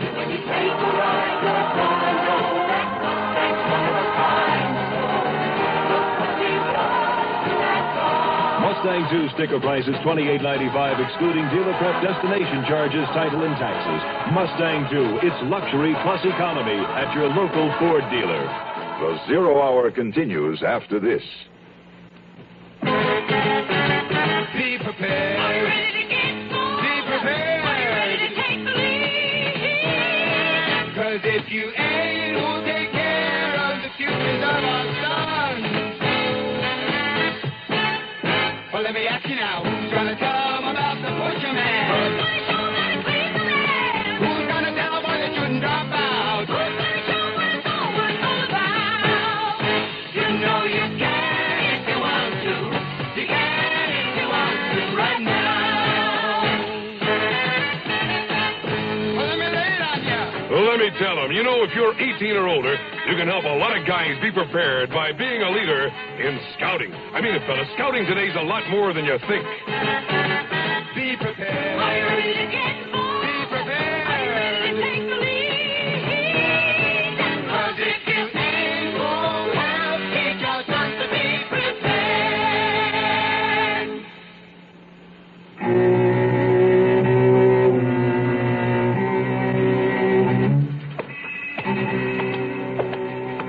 By this time, I was sure that Schwartz and Hodges had the alarm out for me.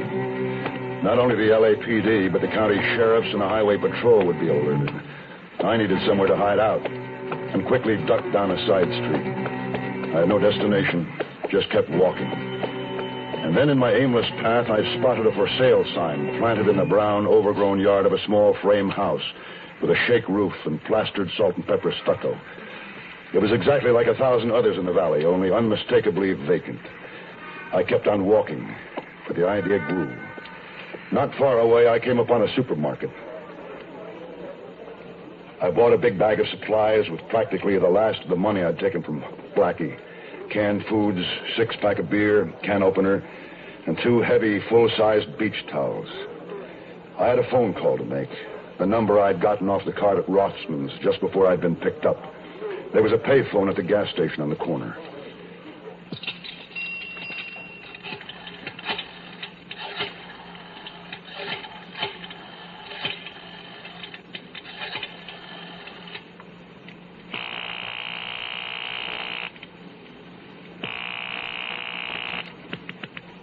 Hello? Miss Lucille Jackson. Hello? Does Lucille Jackson live there? No, not Jackson. Who's this? Camila de Maid. Well, is anyone else at home? Nobody see but me. Well, maybe I have the wrong number. Whose home is this? If you don't know how you call, I'll not tell you.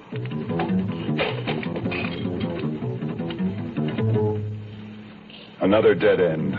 Still no way to reach Lou. I had one more call I could make and had another dime ready when 2 highway patrol units rolled into the parking lot. As casually as I could, I took my bag of groceries and backtracked the exact route I'd taken before to the vacant house I'd seen. Dusk was falling, and I could see no one who might see me, so I checked the doors and windows. It was locked up tight. What was a little breaking and entering after what I'd been through. I waited a few minutes to be sure no one had heard me and climbed in through the broken kitchen window. I sat on the cold floor well below window level and opened a can of beans. I ate them cold from the can with my fingers and washed them down with a warm beer. Exhausted, I wrapped myself in the 2 beach towels and started to drift off.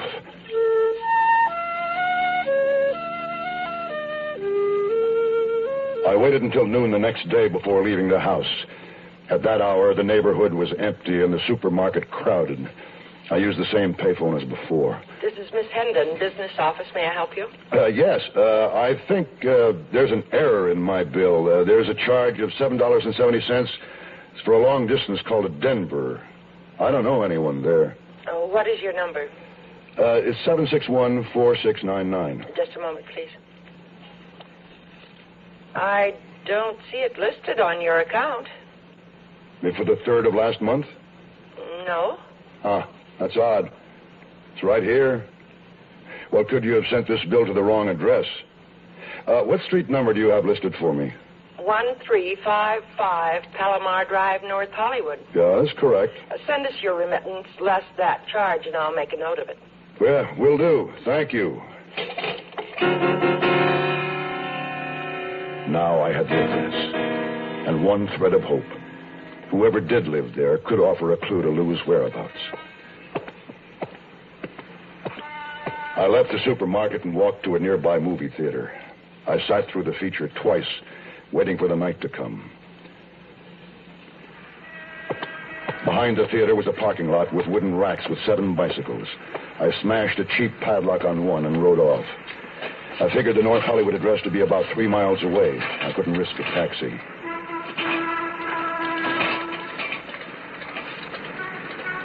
I pedaled along, keeping away from the main, well-lighted, heavily traveled streets. At an intersection, a black and white patrol car pulled up alongside me. And the cop driving gave me a curious look. Saving gas? My wife says I'm getting fat. Well, you're going to be stiff tomorrow. I already am. Hey, you should get a reflector so you don't get run down. I watched him pull away and turn the corner. Luckily, Palomar Drive was nearby. I left the bike behind some camellia bushes. The house was a small Mediterranean-style villa set back in a lawn dominated by green trees. I walked up the shrub-lined drive, which curved in a sweep to the door. From the drawn shades, I saw the soft illumination of lights.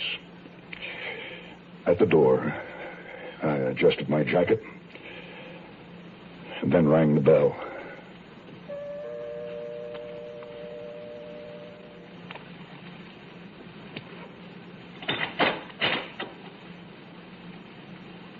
Lou.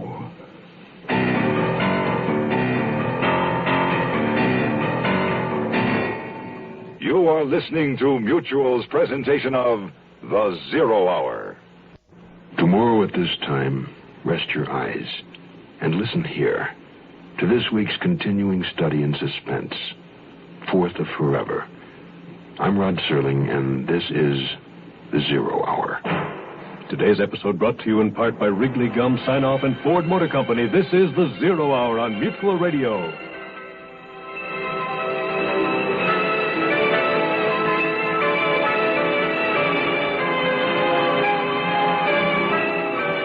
You have been listening to The Zero Hour, a presentation of the Mutual Broadcasting System in association with Hollywood Radio Theater. Heard every weekday at this time. Rod Serling is your host. Zero Hour is produced and directed by Elliott Lewis. The Hollywood Radio Theater theme was played by Ferranti and Teicher and is now available on United Artists Records and Tapes. Hugh Douglas speaking. Tune in tomorrow, and once again, rest your eyes and listen here to The Zero Hour. This is the Mutual Radio Network.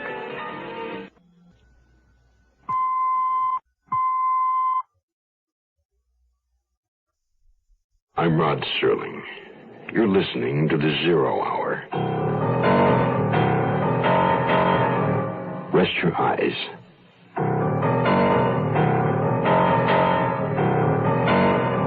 Open your mind.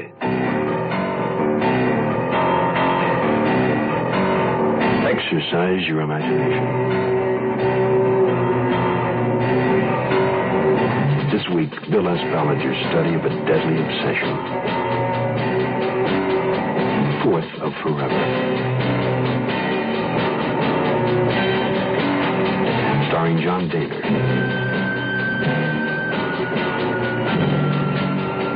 And Susan Oliver.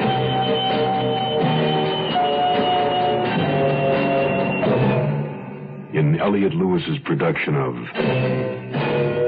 The Zero Hour.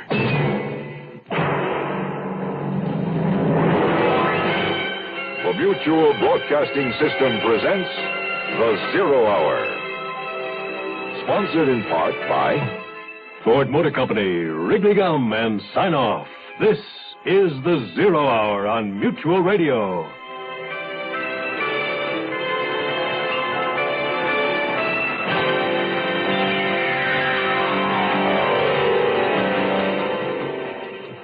James Marius and Lou Jackson have a date with destiny. But first they have some matters to settle. Marius is a wanted man. The police know his general whereabouts. Warren was shot in the back of the head, and the matter of a second gun. This date with destiny was assured before they'd ever met. James Marius and Lou Jackson, star-crossed from the beginning. Two people slated to make both sides of a single decision, hinging on a third party. Fourth of Forever concludes right after this word. We weren't able to use the gutter you had there, so that cost you $73 extra. Then I gotta charge you $870 for the partition your wife wanted, and $490 to tear it down after she changed her mind. 7 additional outlets, $350. The doorknob you chose was a special order. That cost 47 clams. I had to repaint the rear wall. Your wife didn't like the color. $241. Bathroom fixtures cost $3,450 instead of the $42 we budgeted. The plumber's bill was $1,675. Don't begin a repair job on your home before you understand all the costs involved. The Department of Housing and Urban Development has a booklet entitled Fixing Up Your Home. For a free copy, write to HUD, Washington, D.C., 20410, or call your local FHA-approved lender. And cash advances to subcontractors, so the total comes to about $83,000. Mr. Smith? Are you all right? Mr. Smith?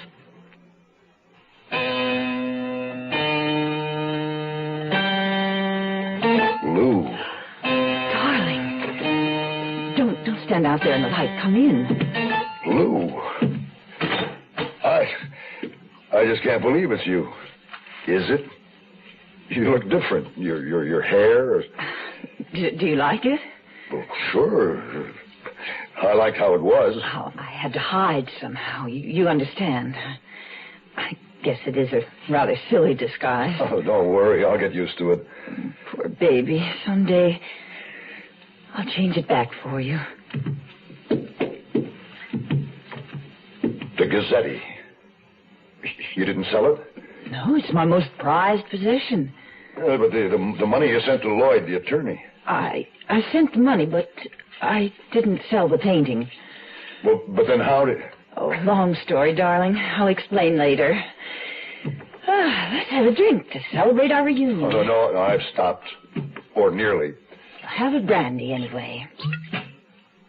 Come, sit by me. Well, this house, who does it belong to, Lou? Oh, friends of mine. I stayed with them, months ago. When I ran away from the apartment, I came here, and they're out of town for a short time. Why'd you leave your apartment? I couldn't find you. I had to after all that happened. But I called you long distance from New York, and you wouldn't talk. I know. I was a terrible coward, but I panicked. Oh, come on. You knew I wouldn't involve you. I haven't said a word about you. Not to the lawyer, or to the cops, or anyone. You don't understand, darling. I need this drink. Look at me. I was in Warren's hotel room when you killed him. You what? Surprised? Not really. From what the papers said or didn't say, and in jail. Well, tell me what happened. All right, darling. After you left the airport for New York, I felt I'd talked you into it. You didn't really want to rob Warren. I'd made you take all the risks. I felt it was my place to be with you, so I caught the next flight to New York. But you didn't know where I'd be staying? No, I just thought, I'd find you eventually at the Park Hamilton. I went up to Warren's suite about 11 sometime, a little after, but you were already inside. The side door, the one to the bedroom, was open, so I went in, and that's when I heard shots in the living room. Well, I dropped my gun. Yes, you did. But I picked it up and took it away so the police wouldn't find it. Well, they didn't need to. My bloody prints were all over the place. And as long as Warren was dead, I opened his briefcase and took what was in it. $65,000 in cash and about $40,000 in negotiable securities. What? Well, we were in up to our necks already, and we needed that money to get away. I used some of it to hire Ethan Lloyd. Yeah, well, anyway, you took it. Huh? Yes. Warren was dead. I didn't know you'd been hit, so I went to the airport to wait, but you didn't show up. I caught the next flight home, and in the morning I read that you'd been wounded. Poor baby. Well, what happened to the gun? Right now it's somewhere at the bottom of the East River. Is there anyone else here? Not right now. Can I stay here a few days until we can get away? Oh, no, it would be too dangerous. The maid will be here in the morning, and people could drop in unexpectedly. But I did stay the night. At dawn, well before the maid came to work, Lou made breakfast. It was like old times, nearly, as she smiled at me across the table. But the mood was broken when we began discussing a plan of escape. Once you're in Mexico, it'll be easy to get somewhere else, far away. And wherever it is, I'll meet you there. Lou, I can't make it without you.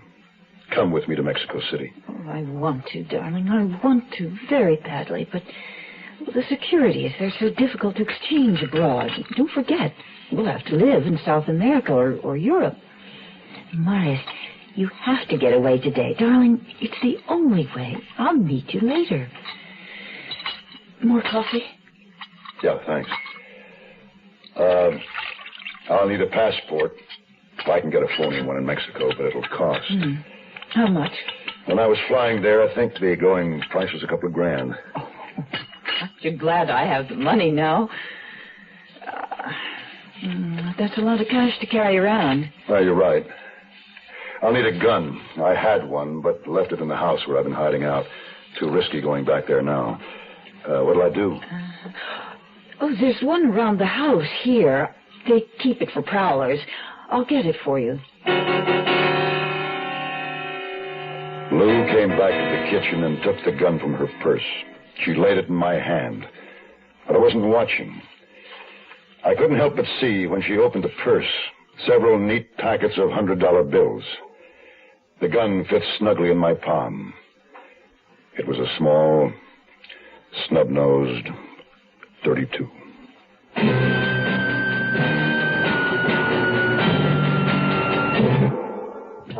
Looking for a car that's easy on gas, easy to buy, and yet has the luxury you want in a car? Look what we've done to our Mustang. Look what we've done to that car. Well, we changed the size, we changed the style, and you're gonna like it fine. So look what we've done to that car. Mustang 2. It's the all-new economical car from Ford. The right car at the right time. Built even smaller than the original Mustang. It has an easy-on-the-gas 4-cylinder engine, rack and pinion steering, tachometer, 4-speed transmission, plus a beautifully appointed interior. All standard. Luxury plus economy. That's Mustang 2. When you take a ride, you're gonna know that Mustang's one of a kind. Look what we've done to that car. Mustang 2, $28.95 excluding dealer prep, destination charges, title, and taxes. See your local Ford dealer.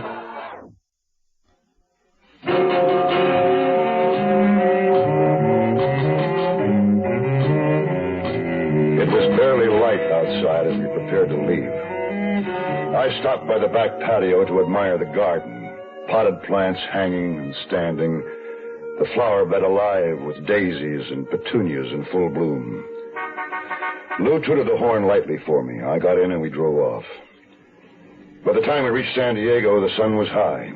Crossing the border, we must have looked like any two American tourists. We drove right through and on into Tijuana. Well, when will I see you again? Thursday. I'll be down.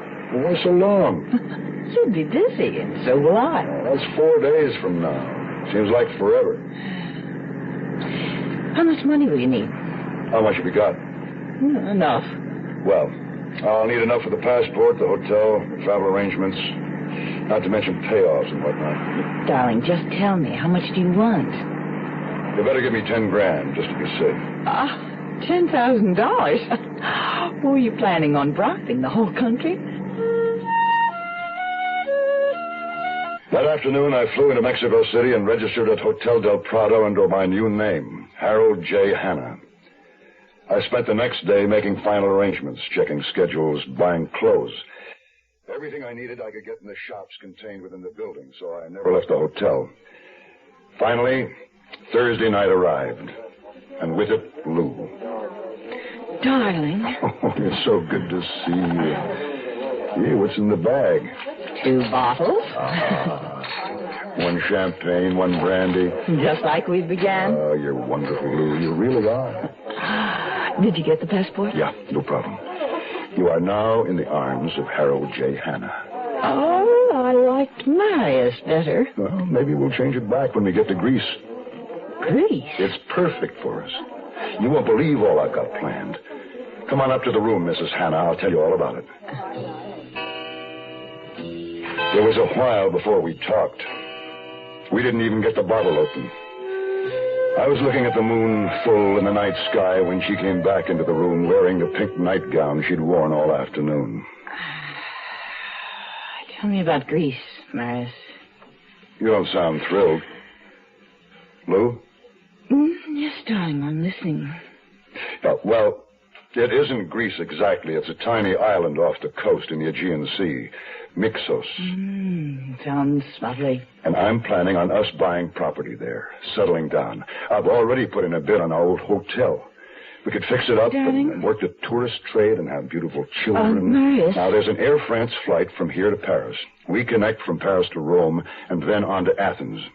I made reservations for 2 on the plane, leaving tomorrow. 1 for Mr. Harold J. Hanna and 1 for Miss Lucille Jackson. You have your passport? Yes, in my suitcase. Well, where is your suitcase? Oh, we must have left it in the lobby. It's in Los Angeles. I've been trying to tell you, Marius. Well, why? Darling, you must know. I love you. Well, then come with me tomorrow. I haven't cashed in the securities yet. These things take time.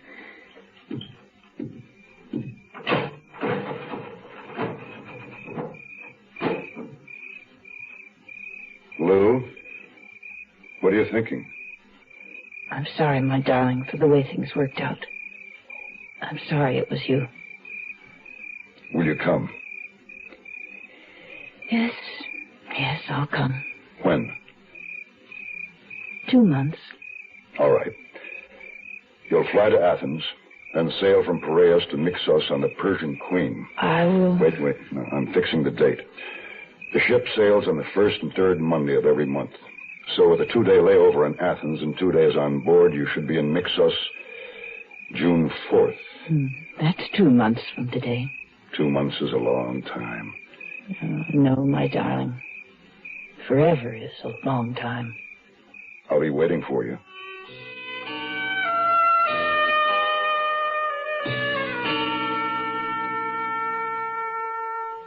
Sinus flares up. Sometimes your whole face aches. When you need occasional help, get Sign-Off tablets, the sinus medicine. Sign-Off works with a full dose of pure aspirin for sinus headache, plus a sinus drainer for congestion. That's how Sign-Off helps sinus pain while you drain. Help sinus pain while you drain. Take Sign-Off only as directed. Sineoff. The sinus medicine in the bright red box. Carry it with you, bring it to the gum. The big fresh flavor, bring it to the gum. Carry it with you, bring it to the gum. The big fresh flavor, bring it to the gum. Carry the big fresh flavor wherever you go, whatever you do. It's my spearmint flavor, a great big taste, delicious to choose. Spearmint gum. Carry it with you, spearmint gum. The big fresh flavor, spearmint gum. Carry it with you, spearmint gum. The big fresh flavor, spearmint gum. The Zero Hour continues after this. Here's a tip from your Better Business Bureau. With more and more people eating poultry these days, it might be a good idea to review some basic facts on how to buy and serve poultry. First of all, remember to look for the grade shield. The highest quality is U.S. Grade A. Grade A birds are fully fleshed, meaty, and attractive in appearance. But when you bring it home, remember that all poultry is perishable. Care and cleanliness should be used in the preparation, cooking, and serving of all poultry products. Keep frozen poultry hard frozen until time to thaw, and cook it promptly after thawing. Use fresh chilled poultry within 1 to 2 days. Completely cook poultry at one time. Never partially cook, then store, and finish cooking at a later date. Leftover cooked poultry, broth, stuffing, and gravy should be separated, covered, and refrigerated. Then you'd better use it within 1 or 2 days. A consumer tip from your Better Business Bureau.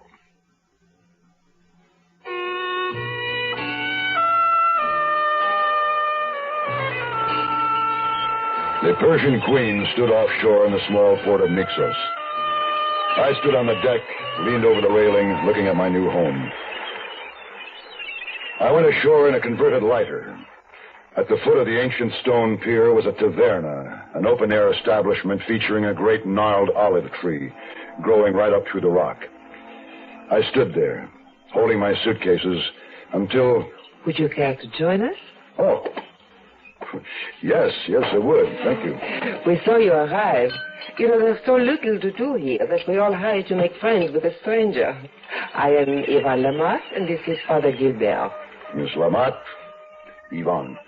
Father, I'm Harold J. Hanna, J for James. Are you a tourist, Mr. Hanna? Oh, yes, and entirely at large. Is there a hotel here? Only one. It is not large, not small, not good, not bad. It is also not cheap, but one has no choice. It is called the Acropole. The Acropole was run by Constantine Gregoris, a heavy-set, nearsighted man. He assigned me a tiny, stark room, which he claimed was the best in the house. The first few days were torture. I was a man alone in a strange country. The last day and night with Lou burned deep in my memory. I could have easily afforded scotch, but thought it best to let the $7,000 I had left cool. Time passed slowly. There was nothing to do on Mixos but sit in the taverna, drink ouzo, and talk. I got to know and like Yvonne, and the Padre, as I called him. Together we made quite a trio. Yvonne, a thin, dark girl with a pixie face and boyish cut hair, was a musician. She had studied in Paris, which was her home, as well as in New York. And so now I am in Mixos because it does not take so much money. Was there a music school here? No, there is nothing here. But I practice to compose music, which is not bad. Padre, what's a Roman Catholic like you doing on a Greek Orthodox island like this? I have a calling, Harold. Including Miss Lamont, there are 8 members in my parish.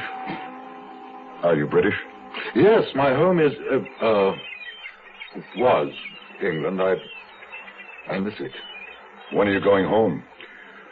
Oh, soon, perhaps. But then I may be here forever. Forever is a long time.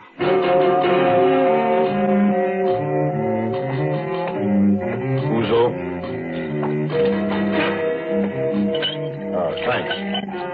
Hello, Yvonne. Join me? Yes. How? Newspaper. Why did you get them? The Persian Queen brought them yesterday. I had them sent from Athens. From Los Angeles? Yes. It's my home. Well, near it, anyway. You wait all day for the Persian Queen just for newspaper? I suppose I do. This time, anyway. Next time, I'm hoping they'll be delivered by someone. Oh, you're waiting for somebody. A woman. Is she beautiful? Yes, Yvonne. I am waiting for a beautiful woman. I have been for some time. And will you have Father Gilbert marry you and this woman? Only if you promise to be maid of honor. We will see. I cannot promise. The L.A. papers had dropped the Warren story. There was no mention of the search for James Marius either. Though I began to feel safe, those last 2 weeks of waiting were the longest of my life. Each day an eternity. Waiting, until I was on the pier at dusk when they lowered the lighter over the side of the Persian Queen. I watched it all the way into shore, watched and waited. I could see the purser, but no one else.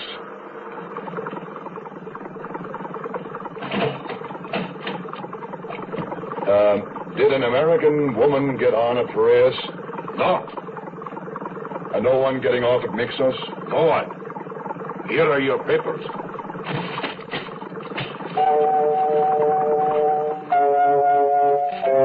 I stopped off at the taverna but didn't stay. One crisp $100 bill paid for drinks all around. I retreated to the Acropole with my newspapers and a bottle of scotch. In my room, I threw myself on the bed and broke the cords on the papers. And there was the answer. Page 1. Society News. Former Mrs. Theodore Warren weds prominent attorney. I stared at a 1,000-word picture of Ethan Lloyd and the woman I had known as Lucille Jackson. I didn't bother to read the article. I already knew the times and places. I guess I have known all along. I was just dumb enough to fall into it.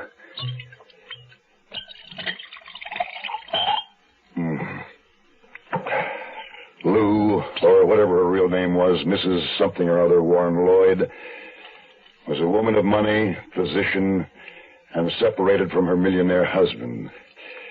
And she had a plan to hire a private detective, Rothman, to find a man of weak will and strong desire, James Marius.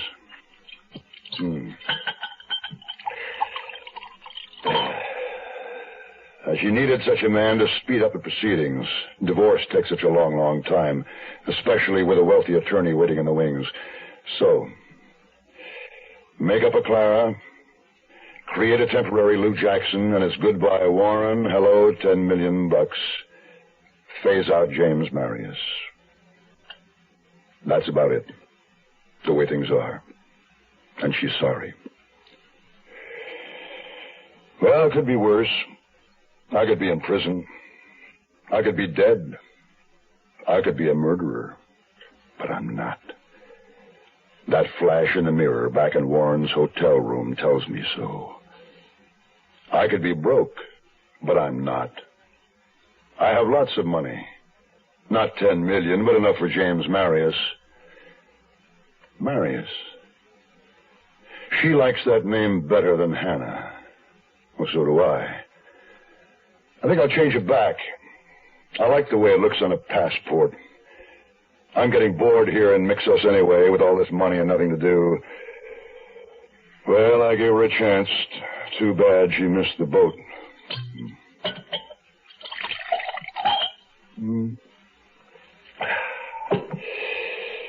Too bad about the letter I have to send now to the Los Angeles police, suggesting they go to 1355 Palomar Drive and test fire the .32 caliber revolver they'll find under the Meyer lemon tree in a wooden planter.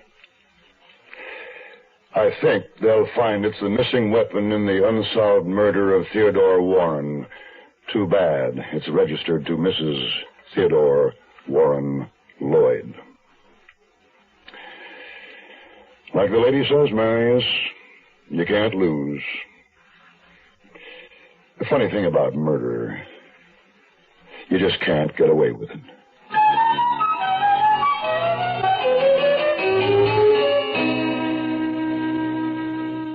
You are listening to Mutual's presentation of The Zero Hour. That concludes this week's production of The Zero Hour, Bill S. Ballinger's Fourth of Forever. Next week, we'll begin another exciting dramatization of a tale of mystery and suspense.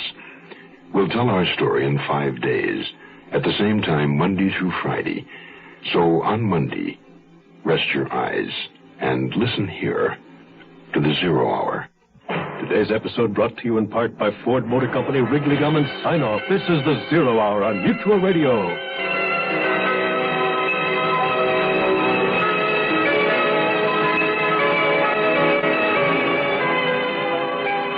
You have been listening to The Zero Hour, a presentation of the Mutual Broadcasting System in association with Hollywood Radio Theater. Heard every weekday at this time. Rod Serling is your host. Zero Hour is produced and directed by Elliot Lewis. The Hollywood Radio Theater theme was played by Ferranti and Teicher and is now available on United Artists Records and Tapes. Hugh Douglas speaking. Tune in Monday, and once again, rest your eyes and listen here to The Zero Hour. This is the Mutual Radio Network.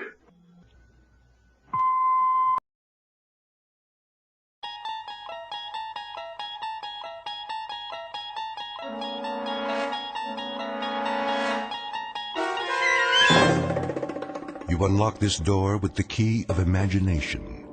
Beyond it is another dimension. A dimension of sound, a dimension of sight, a dimension of mind.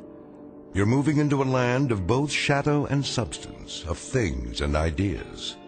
You've just crossed over into the Twilight Zone.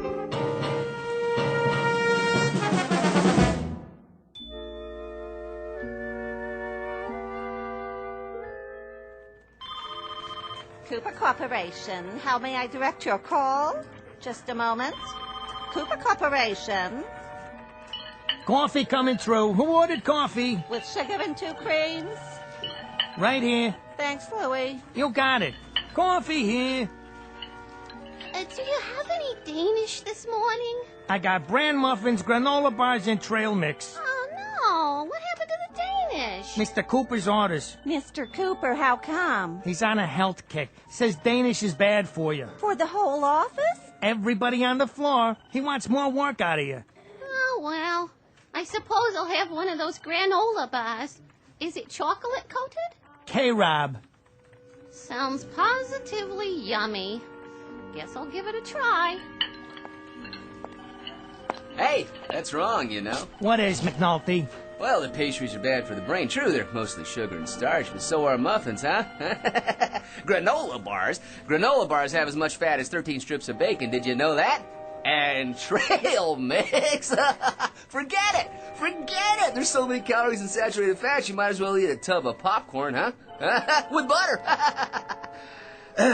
Well, if Mr. Cooper wants to improve productivity... All I know is I got coffee with cream, cream and sugar, cream by itself, sugar by itself, or artificial sweetener. And that old favorite, all black. Take your pick. Ah, diversification. Now you're on the right track. As I always say, you can't run a business standing still. A business has got to move. A business has got to progress. You think about that now. Excuse me, I gotta progress through the office. Yeah, so do I. We all do. A business has got to keep pushing, keep punching, keep prodding, keep moving forward. That's what a business has got to do. Now, you think about that. Personally, I gotta get a drink of water. You coming, Gertrude? Oh, yeah. I think I better go with you. Ah, sounds good. Think I'll come along, too. That's all right. Hey, did you know that water is the most important part of a healthy diet? We're almost all water. I mean, our cells feed off of it, right? Hey, you see that suggestion box on the wall? I personally told Mr. Cooper to get better quality bottled water. Huh? But the chemicals they put in it these days, think about it now. It's a disgrace. Not to mention.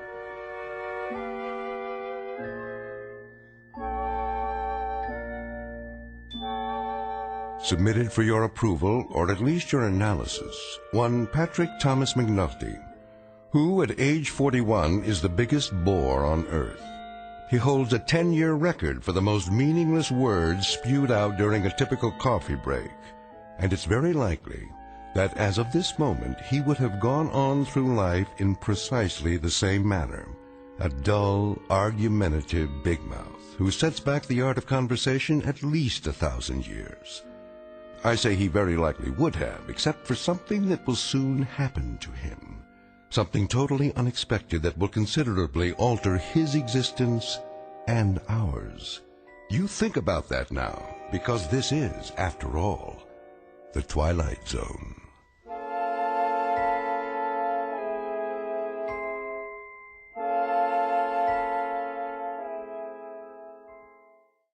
And now, the Twilight Zone, and our story, A Kind of Stopwatch, starring Lou Diamond Phillips, with Stacy Keach as your narrator.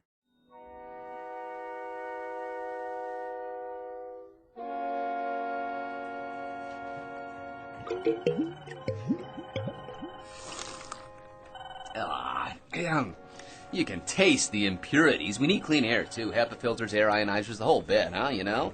And these rooms need a new paint job while they're at it, a nice, soothing color. Come on, Angie. Let's go to the powder room. Yeah, I'm with you. Because we got to keep this company on track. You think about it now. We will.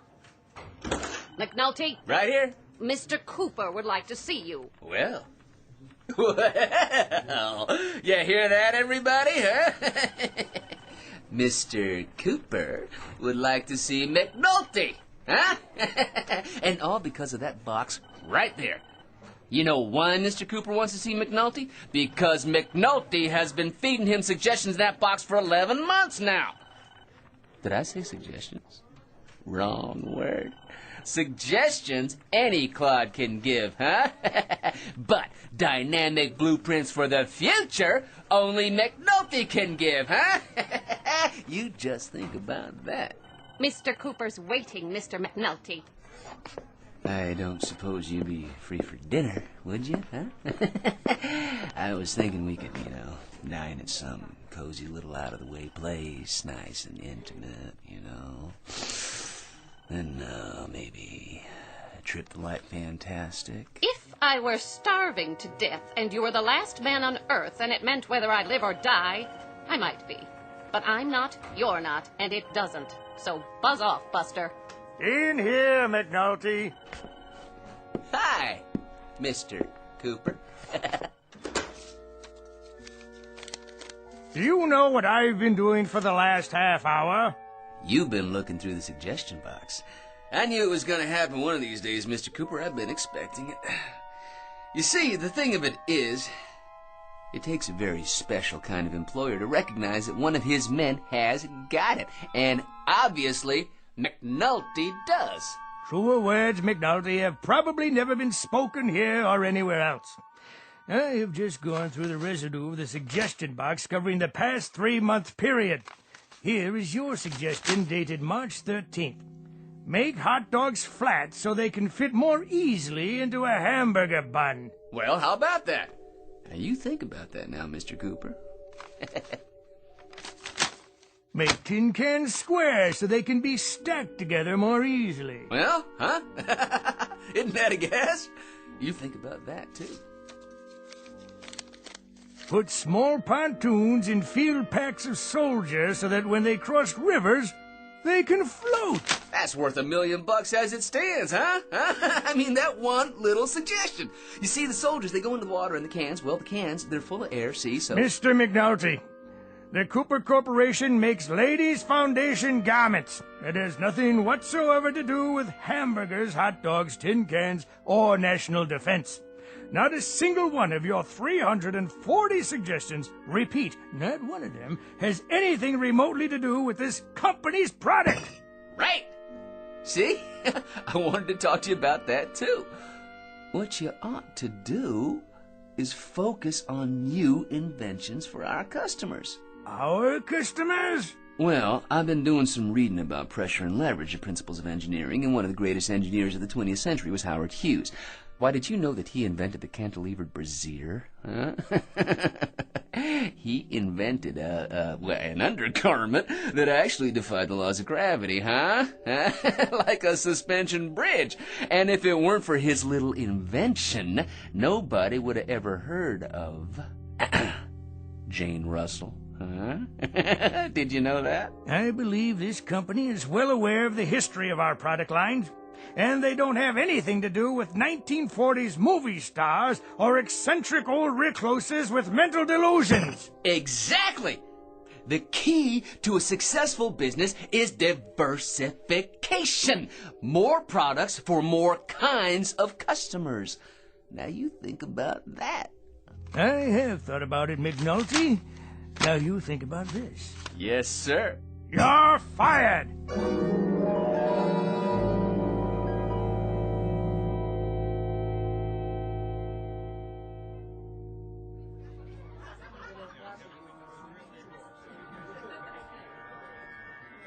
Another round, McNulty? In a minute. I'm still working on this one. Now over here, Joe. Coming right up.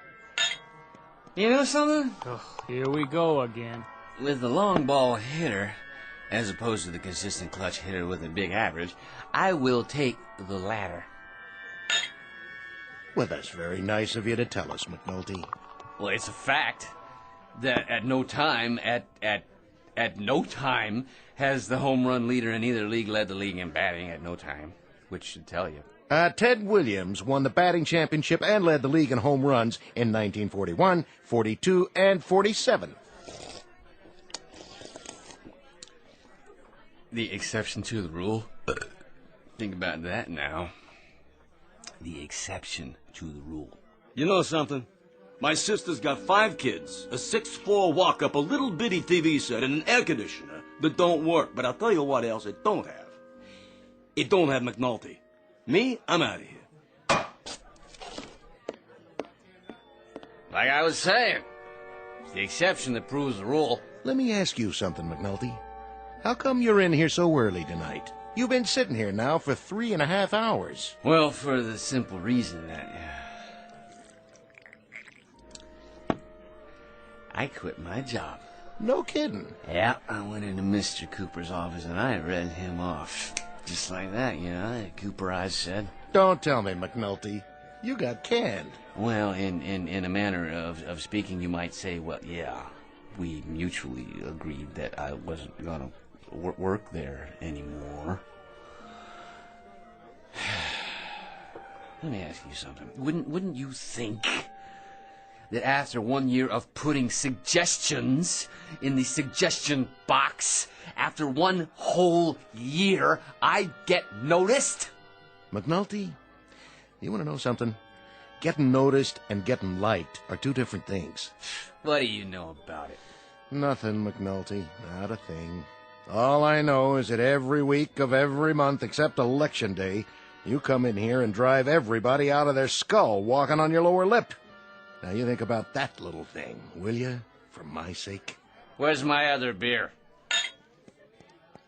Right here. Thank you, barkeep. If you don't mind, I think I'll find myself a nice, quiet table to sit at. Goodbye. Excuse me, my good man. Is this seat taken? Is now. So, what do you say, old-timer? I say 54-40 or fight. I also say damn the torpedoes and full speed ahead.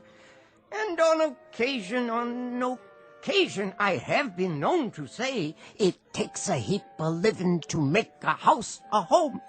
You want another one? Thank you. I would consider it a kindness on your part. One more over here, please. So, what's your name? What's my name? Potts. Potts? Potts. Oh, that's not such a bad name. It is the one I was born with. Seems to me there was a third baseman played for the Phillies 1 year. Seems to me his name was Potts. Let's see, it was Lou Potts, Frank Potts. Could it have been Bots? No. Potts. You paying, McNulty? Because this old rummy already gave me his last dollar. This man is my friend. And I like a little respect from you while you're at it. I bet you would, McNulty. And you getting respect from me would be about as easy as flagging down a cab on 46 and Broadway at 8 o'clock on New Year's Eve in the rain. Here you go. So, what do you want to talk about? You want to talk about baseball? Well, it is a great American pastime, and I am so glad that Abner Doubleday saw fit to invent it. To your health, friend. And now, to show my appreciation for your generosity, I have something for you. Consider it a gift, a small remembrance of our friendship. Ah, what is it? It's an old family heirloom. A kind of stopwatch, you might say. Why do you carry it around? I mean, you know, if it's just a stopwatch, it doesn't keep time, right? That is a fact. But it's all yours nonetheless. Someday you might own a racehorse. Or you might want to run the 4-minute mile. Who knows?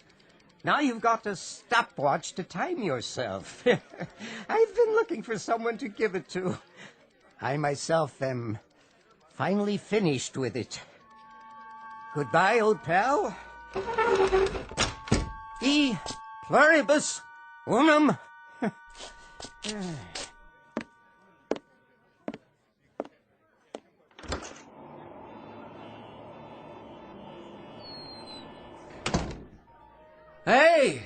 Hey, you didn't finish your beer. You done for the night, McNulty? There ain't no more ears in here you can bend. You bored 10 people to death, and you emptied this place faster than a smallpox sign.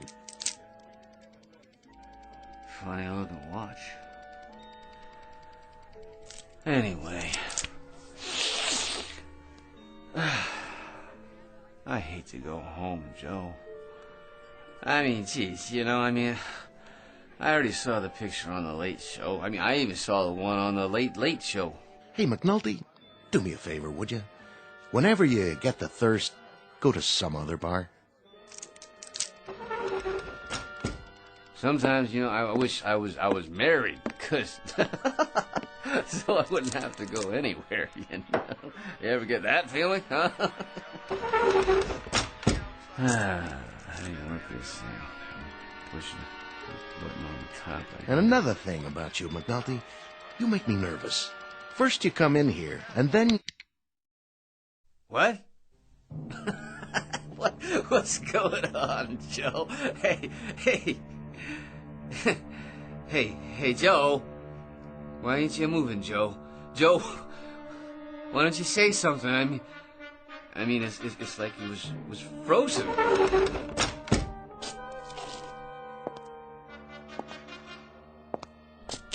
What's with the TV? There was a game on. The guy started the pitch, and well, you look at that.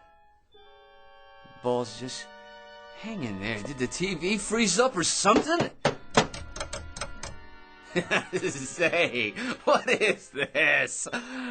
Something's going on. All I was doing was telling you about how bored I was, and then that crazy gleep gives me this watch here, and I push the button on it like this, and... And you bore people to death. And then you start to make me so nervous my back itches. And...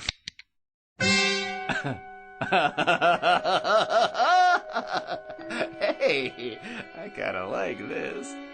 Furthermore, it's getting so people don't stay very long in my establishment when you're around. You catch my drift? They stick their heads in, see you sitting here, and move on. In other words, you're costing me business, McNulty. Do I have to make it any plainer? So like I say, take it somewhere else, okay, pal? It's nothing personal. I make you nervous? You don't suppose this watch here... You know something, McNulty? You're the one guy who makes me wish they never repealed Prohibition. And you know what I think, Joe? I think this watch is a very unusual one. That's what I think. A very, very unusual watch. Huh?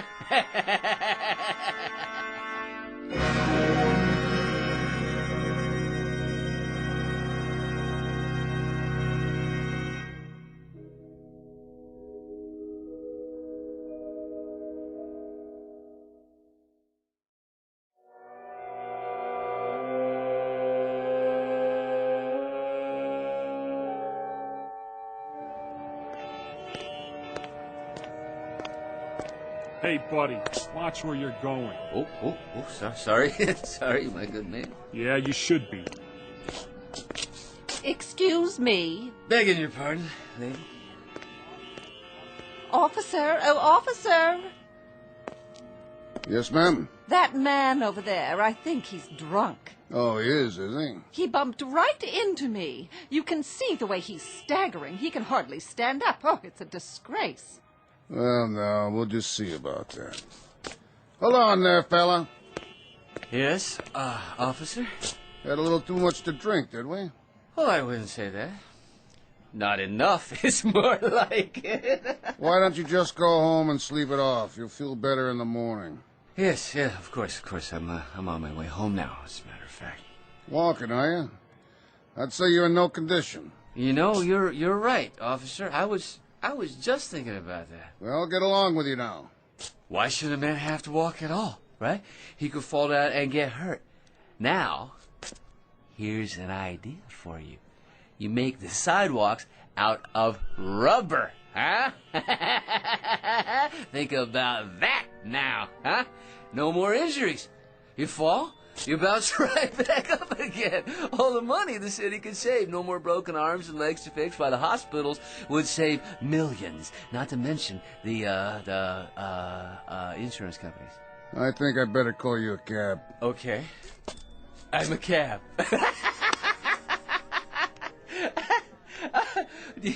You get it? You said I'll call you, and then I said, well... No more kidding now. Not at all.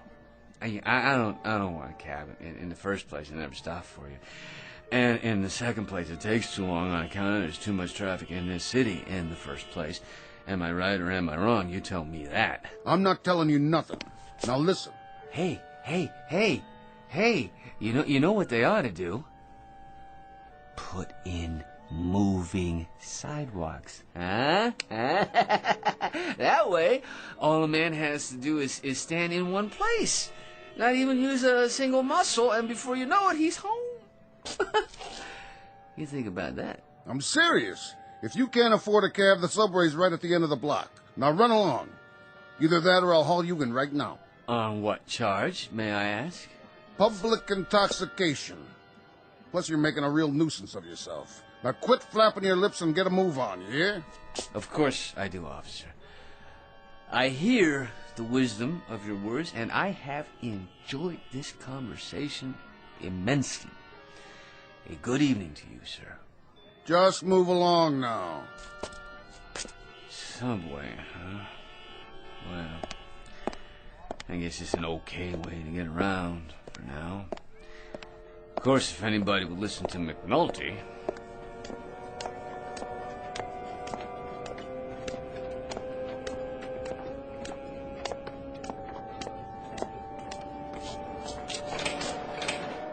Hurry up, will ya? Hey, well, what's the matter with this turnstile? I'm pushing, but it doesn't turn. You gotta put a token in. Oh. Yes, of course. Next. How many? What?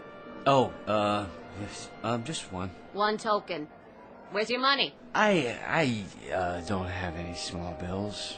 No money, no token. But I have to get home. Well, don't go trying to jump the gate or the guard will find you, but good. Next. Come on, buddy. Next. Can't you just reach over and take a token off the top of that stack and hand it to me? See, nobody will notice. He's just as smart.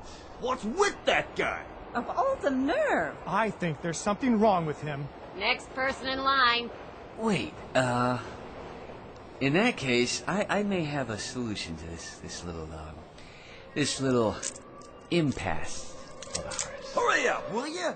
It's just this switch here on top. Oh, for crying out loud, now he's setting his watch. Yes, you see, this is the button I pushed before.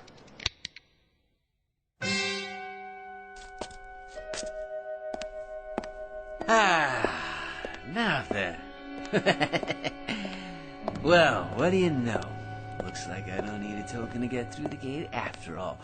I'll just climb over right under your nose, Mr. Security Guard. Huh? And when I'm safely aboard my train... Oh, wait a minute. Oh, no.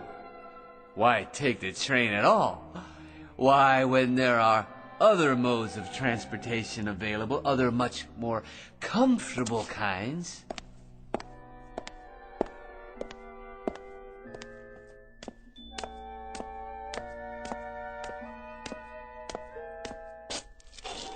Now, I'll just click this stopwatch one more time.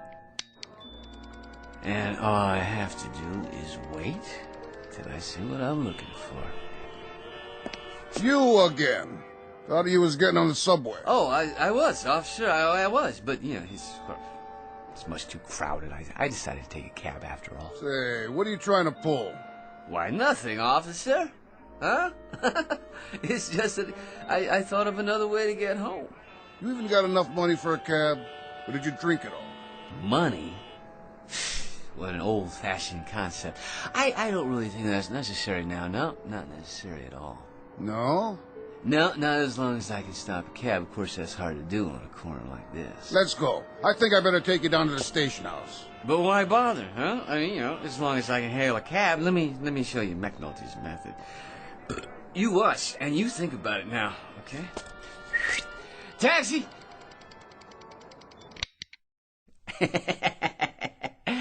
There, yeah. I think I can see a cab now. That one, in the middle of the street. How nice of the driver to stop just for me.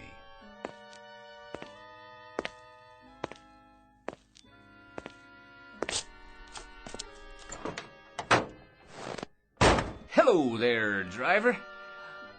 What, not speaking, huh? Well, let me see what I can do to fix that. What? Hey, who are you? How'd you get in my car? Never mind, I'm here now, aren't I? Okay, where to? Home, driver. Take me downtown by the shortest possible route, and you think about it now. Sure thing.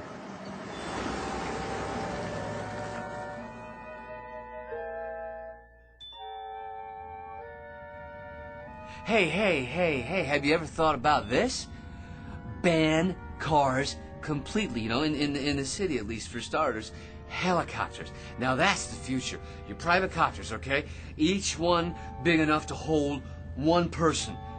You think about the savings in gas, pollution, in traffic jam, not to mention police meter maids, no parking zones. Anything you say, buddy. Yeah, you see, all you do is you take some electric golf carts and you retrofit them with propellers on top and you plug them in, you charge them up and...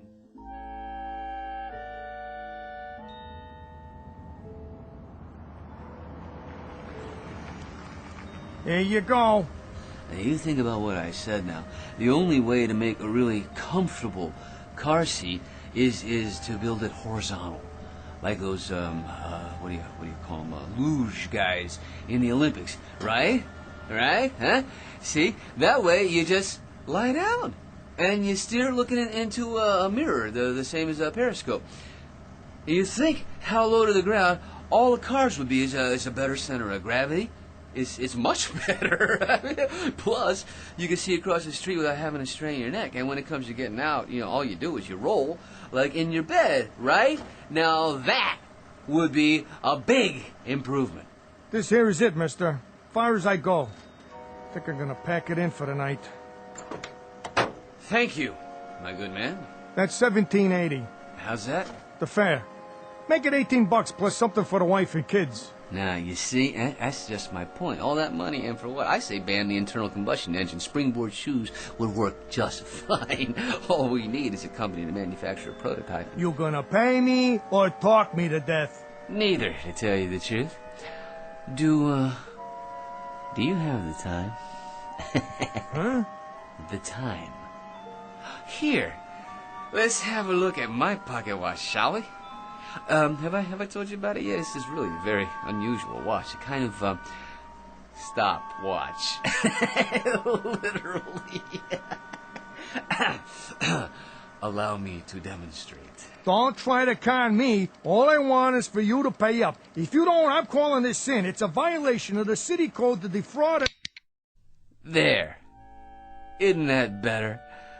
So much more restful.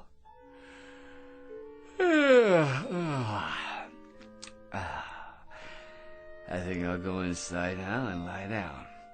No, don't you worry about it. As soon as I get to my apartment, I'll open the window and hit the button on this stopwatch again, and you'll be on your way.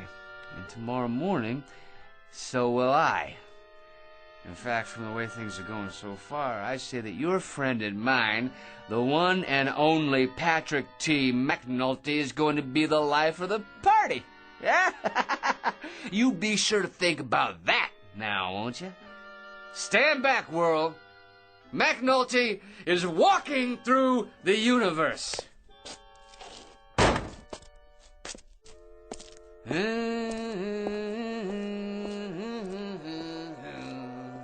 Yes, it is.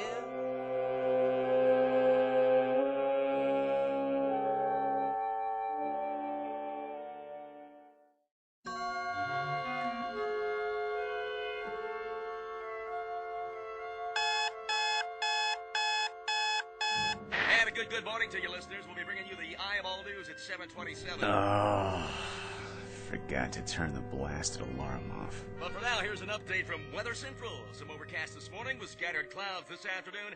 And now, back to this morning's casual concert with a swinging set. Wrong. There is nothing moderate about today, because today is the day that people start listening to McNulty. Unless it was some kind of dream. Now where is that crazy watch? Aha! Here. All right, now let's give it the old test. My kind of town. Millions of people going to work, no imagination. But McNulty, now that's a different story. A man who's just full of ideas, so original, they don't have a word for him yet. But they will. If this thing works. Well, here goes. It's not a dream! It's not a dream, it's the goods! The real deal! This wonderful, gorgeous watch! I just push the button and everything stops. I mean everything! The whole world stops for me.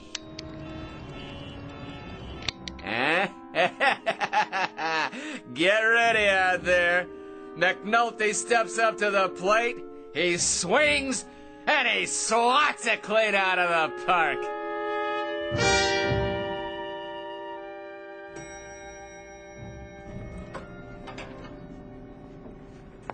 There he is. Oh, no. Not McNulty again. What's doing here? Maybe he's going to shoot up the place. Morning, Angie. McNulty?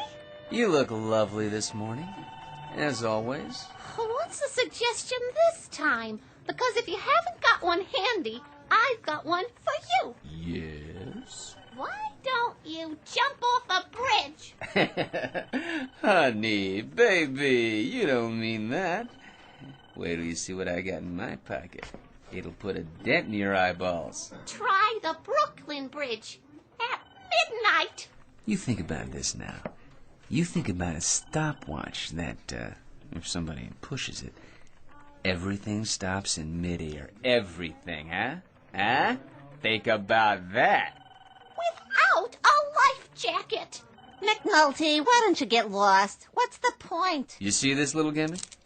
It's a watch, so... So, last night, I'm sitting in Joe Pellucci's bar. Figures. We're talking about this and that, and this funny little gleep comes in and gives me this watch. Without thinking about it, I give it a push.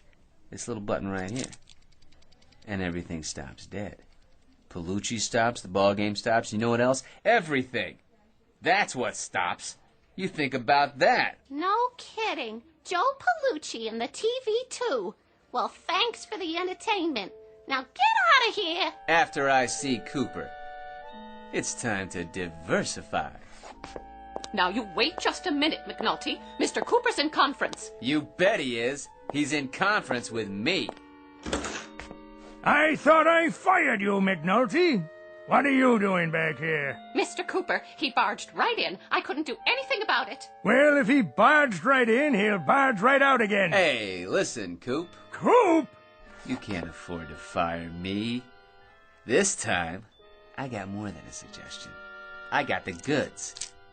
You figure out how this little doohickey works, and you got yourself all the money in the world. McNulty, once more I remind you, we make ladies' foundations, nothing else. Did you hear me? Nothing else.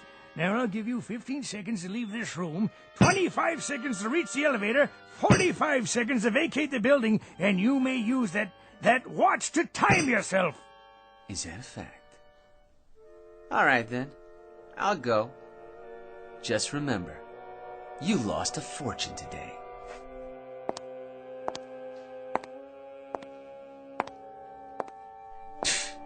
Why, that gleep didn't even let me show him. McNulty, if you're not out of here in 1 minute, I'll call the police. So, what am I waiting for? I'll show him anyway. I'll show you all! Hello, operator. Get me... Now, you put that phone down and come with me. That's right. In here. Right on Cooper's lap. How about that, huh? Nice coffee.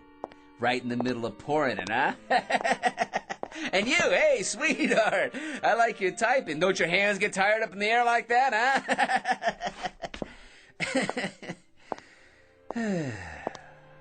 All right, so it's good for a laugh, maybe.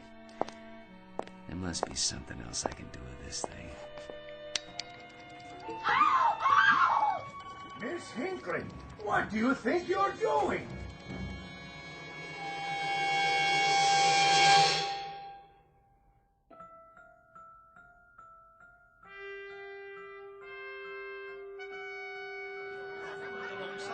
Who's up next? Don't look now. It's the cleanup man. The guy could empty a baseball stadium, not to mention a bar. And if he don't spend 3 hours telling us how he'd run the Mets, he'll keep ootsing me about how I should run my own place. Hey, Joe. Hey, you want to hear a good idea? Why don't you make a swinging door like in the movies, huh? Maybe change the name of the place, Palucci's Western Saloon. Hey, how about that? Hey, McNulty, how about that? I'll have it done first thing in the morning. Ah, that's great. Then every time I come in, I'll push open a swinging door and I'll think, I did this. Wait, whoa. You're not putting me on, are you, Joe? McNulty, the only thing I'd put you on is a slow freighter heading for the other side of the world. See ya, Joe. Yeah, I'm out of here. Relax, boys. You're about to see something you ain't gonna believe. Yeah, well, make it quick, huh? With this little gizmo right here, I can stop trains, buses, planes, subways. There ain't nothing in this world I can't stop. Yeah, what about your mouth? I gotta pour myself a drink. Watch this. All right, now, I'll move your beer over here and put yours in front of him. Let's see.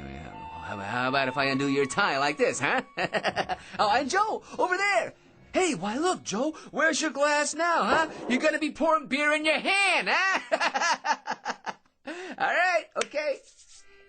Here we go again. Oh, what the... Well? Huh? Well? Ah, come on now. What do you think about that, huh? Think about what? What, are you kidding? You didn't see what I just did? Out of the way, McNulty. I want to make it home by the bottom of the 8th. See ya, Joe. Well, you done it again, McNulty. You emptied my bar. You drive more people out of saloons than Carey Nation. Oh, I get it. Of course you couldn't see what happened. Of course you couldn't. How could you? You guys got froze. I'm the only one who sees what's going on. The only one. See? So I got the greatest conversation piece in the world, the greatest, and what does it do? It stops conversation. Well, so it shouldn't be a total loss. You should order up. But drink it fast, will you? The combination of you, the hot weather, and my business recession is more than I can take for one day. Hey, Palucci, look at me. What are you, some kind of sadist? Do you know what you're looking at? A jerk. A jerk, I'm telling you. A jerk, a nutsy. That's what you're looking at. You want to stop there or go for double or nothing? It's a fact. What do I want this thing for? I want to get a little notice, that's what. Well, let me tell you something, Palucci. When John D. Rockefeller got out of a car, why did people go up to shake his hand? I'll bite. Why? Because he had dough. That's why. Lettuce, the old Mizzou. J.P. Morgan walks into a bar. The head waiter almost breaks his neck trying to get a table ready. Why? I'll tell you why. Because J.P. Morgan was loaded. You think about that now. And you think about this. As of today, McNulty's gonna be loaded too. I'm gonna have a limousine drive me up here. I'm gonna have a chauffeur open the door. I'm gonna walk into this crummy joint of yours and buy about 18 rounds for everyone. Huh? And then, just for a laugh, I'll buy you a mortgage. You don't mind if I don't hold my breath, do you, McNulty? Palucci, old pal, take a good long look. The next time you see me, I'll be the new McNulty. Why didn't you go the whole route and move to Honolulu? Palucci, tonight I'll be able to buy Honolulu.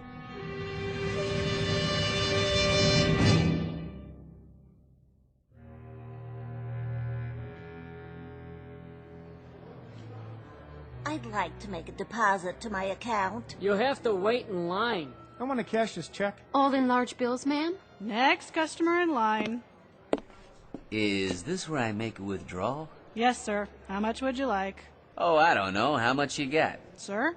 I'll take small bills. Lots of them. Just need your bank account number. Right here. Oh, you want me to get them for you? Oh, sure. No problem. Well, let's see. Oh, a bag of 5s. And some 10s. And, some 20s while I'm at it. Yeah, let's see. That ought to do it. Oh, don't worry, folks. It's only money. It grows on trees. That's what it does, right? It grows on trees. For me.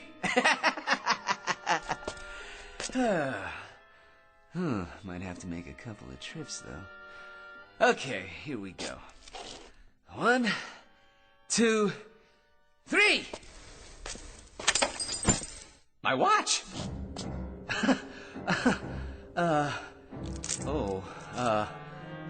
Well, it better be shockproof. Hey, start already, come on. Hey, what's the matter with this thing? Hey, everybody can start moving again, okay? All right, come on, here we go. Up, come on, let's go, come on, get with it. Hey, anybody know how to fix a watch? Come on, anybody, give me a little help here.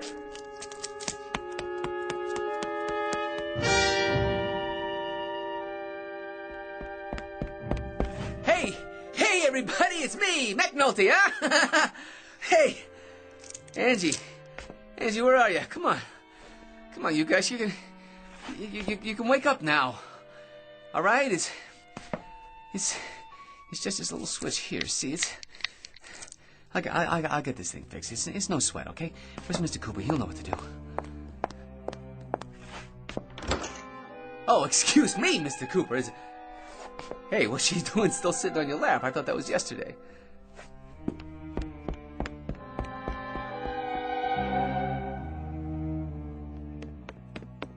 Joe, please do something. Say something. Go ahead, insult me.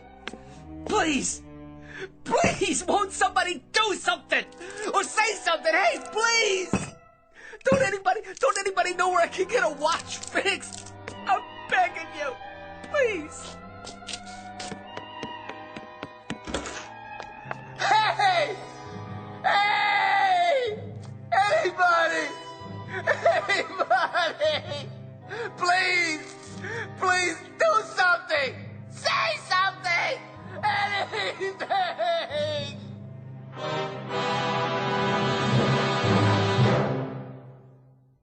Mr. Patrick Thomas McNulty, who was given the gift of unlimited time, he used it and misused it. And now he's been handed the bill. Mr. McNulty, who now controls the earth and everything on it. From this point on, he will eat well, live well, and have everything at his beck and call. But the thing he wanted most, the thing that gave him the most acute hunger, his need for a sympathetic ear, this he will never have again. Tonight's tale of motion and the lack thereof, and a man named McNulty in a place called The Twilight Zone.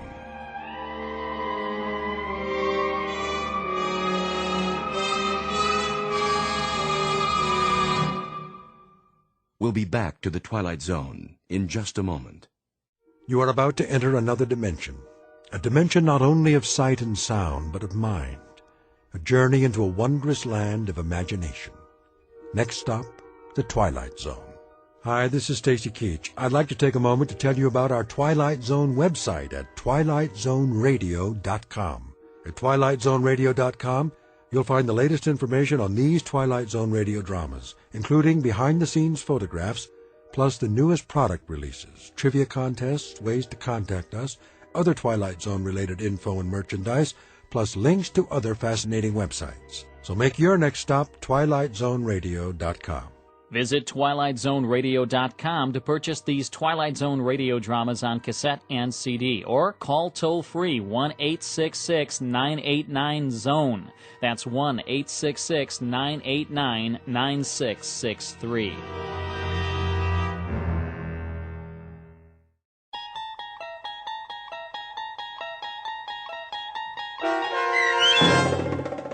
A Kind of Stopwatch starring Lou Diamond Phillips with Stacy Keach as your narrator was adapted for radio by Dennis Atchison and based on a script by Rod Serling. Heard in the cast were Rick Peoples, Mike Baccarella, Guy Burrill, Meg Falcon, Maggie Carney, Rich Komanek, Doug James, Carl Amari, Roger Wolski, and Irene Olson. To learn more about the Twilight Zone radio dramas and to obtain audio cassettes and CDs of these programs, visit our website at twilightzoneradio.com. The producers of The Twilight Zone wish to thank CBS Enterprises, Carol Serling, Dennis Etchison, Dick Brescia Associates, Claire Simon Casting, Terry Jennings, XM Satellite Radio, the American Forces Radio and Television Service, Sirius Satellite Radio, our sponsors, and our radio affiliates for helping make this series possible. This copyrighted radio series is produced and directed by Carl Amari and Roger Wolski for Falcon Picture Group. Doug James speaking.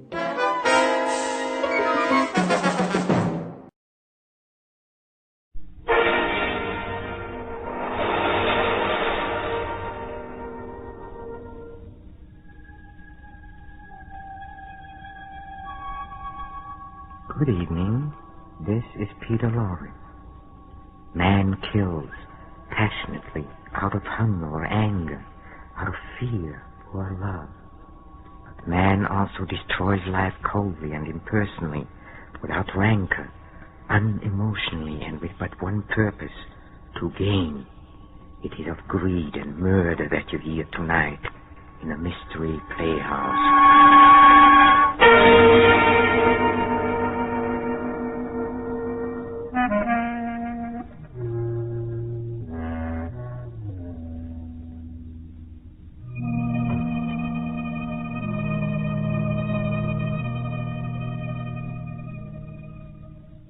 Oh yes, guilt has been known to lie heavily on the soul of the coarsest and unregenerate of human beings. And conscience is an unseen but terrible demon to those whose hearts are set in evil, exerting a grim and unrelenting power over their minds. Tonight our story concerns itself with a price of greed and revolves about a strange and almost fateful phenomenon that forced a man to stand ghastly trial before a jury of the dead. Listen as we tell you of Captain Bull Harrison and the 6 who did not die.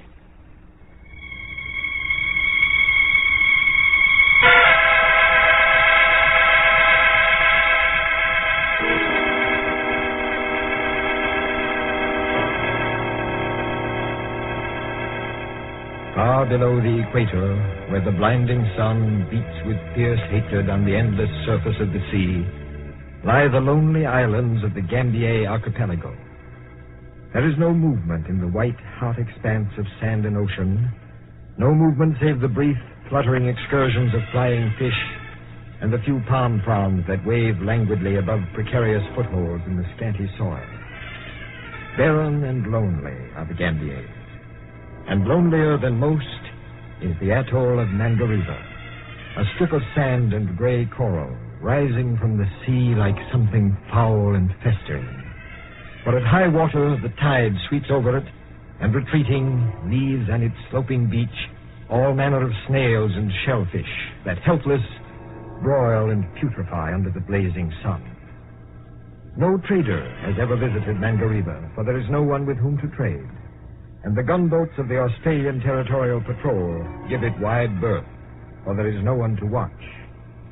Only an occasional pearling vessel with its crew of native divers ventures within sight of Mangareva.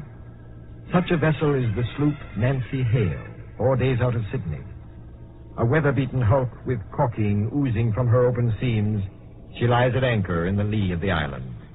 It is sundown, and her small boat is returning from a day of pearl diving.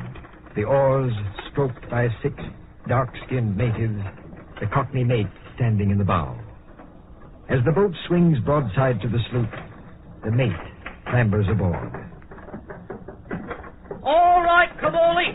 Make her fast to the stern cleat. And mind you don't lose one of those oars overside. Nay, not 10. Now it is 10. May do stem work all time.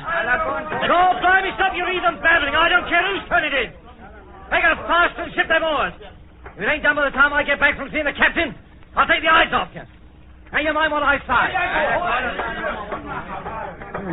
Filthy beggars always getting their ends up about something. It ain't one thing, it's another.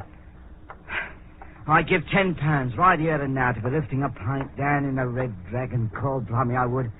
Instead of sweating me blood out in a million miles from civilization. Aye, Captain. Like there's only 3 sheets in the wind. I'll take a look. Who's there? Now, keep your shirt on, Bull. It's nobody but me, Foggy. Oh, back already? Well, been 10 hours under that blasted sun. Ain't that enough? Close the door. How'd you make out? Not bad. You might invite a chap to have a nip of that there gin sitting on the table. Go ahead. That's the last of it. Oh, blimey, the last of 60 bottles we took on at Sydney. You ain't been bashful about drinking it, have you? You got any objections? Oh, now, don't be getting your end up, Bull. No offense. While you're drinking, let's see what you got for your 10 hours. Well, now, I think we've done pretty fair at that. Here's one, your eye. Nothing like a spot of Dutch gin to set a chap like. Oh, good at that. Too bad to eat more of it for the all back to Sydney. What makes you think we're hauling back? I thinks we are, Mr. Addison. Fast as the old trouble takers. I thinks we are. Come on, out with it. What'd you get? A handful of stinking seed pearls? Seed pearls, is it not on your life? Give an eye to these, if you please. Good Lord. Not bad, eh, Mr. Addison? Where'd you get these, Foggy? 50 yards southeast of Manga River in 2 fathoms of water. You know what they're worth? They must weigh 50 grains apiece. How many are there? 1, 2, 3, 4, 8 5, by my 6. count. That's right. 8 times 50. 400 grains. All perfect, too. Hardly need peeling. There's 1,000 pounds here, Foggy. Maybe more the way the market is today. By heaven, you're right. We are hauling back. I can do a lot with 1,000 pounds. Ain't you forgetting something, Captain? As about me and the natives. What do you mean? Well, the natives get half the catch according to the agreement with their chief, and I get 10%. Well, figuring rapid and not intending to be accurate, I should say that leaves you 400 pounds, not 1,000. Trouble with you, Foggy, is you don't know how to figure. Now, listen. When we took on this batch of divers, we never dreamed we'd run into a haul like this, did we? Can't say as we did. All right. We figured maybe we'd come back with 50 or 100 grains, not 400. What are you leading up to? How far can I trust you, Foggy? Well, now, I'd say that all depends on how much it's worth to be trusted. If we get what I think we should for those 8 beauties, your cut will be 300 pounds, $1,500. God, blimey, enough to take me back to England in style, ain't it? More than enough. Well, it sounds most attractive. How do you plan to work it? Right now, 8 people know about this catch. You and me and the 6 divers. Chances are there are plenty more pearls where these came from. Must be a natural bed. We got to fix it so's only you and me know the location of that bed. Savvy? I ain't interested in the bed. All I'm thinking about is getting enough to ship back to England. Okay, this is how to get it. You still ain't giving me no details, like, if you understand what I mean. There's nothing to it. We lay over here tonight. Tomorrow morning we tell the boys we're making one last dive and hauling back. I'll go along with you in the small boat so's I can mark the spot. I'll take a belaying pin with me. They'll all dive in pronto because they've been there before. And when they come up one at a time like they always do, wham! You get me, Foggy? I get you, Bull.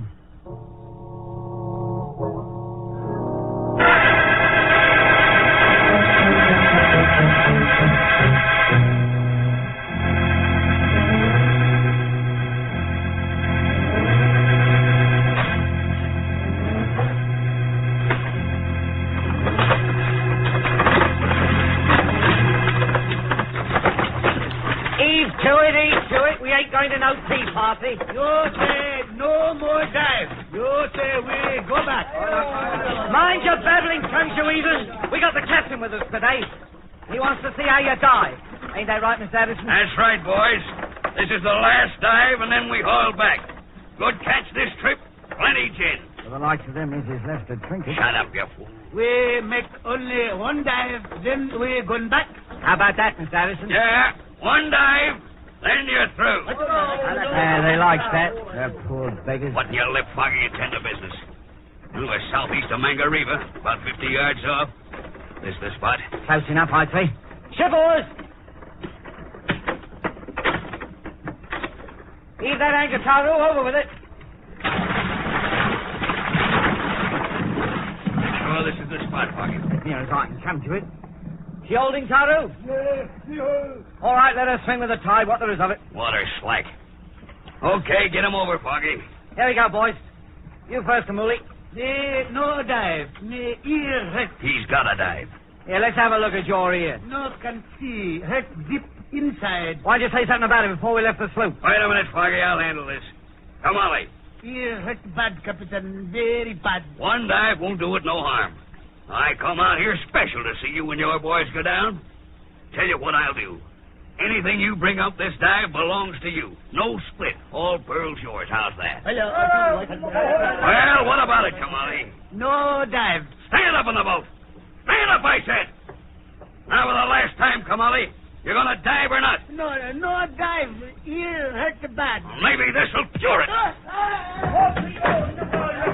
the rest of you get over and make it fast. Go ahead.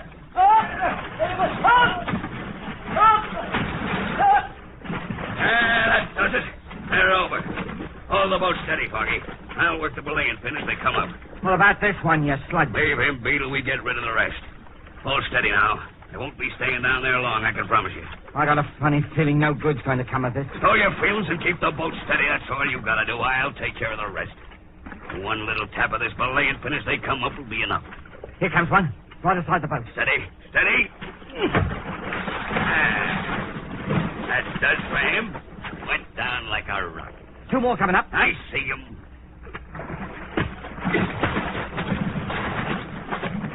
That's made three. See the others? Not yet. Water got roughed up, am I? Hold on. Here they come. Two together. That'll make it easy.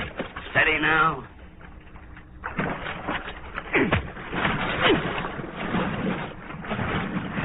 Blimey, did you see the way them two's eyes rolled up?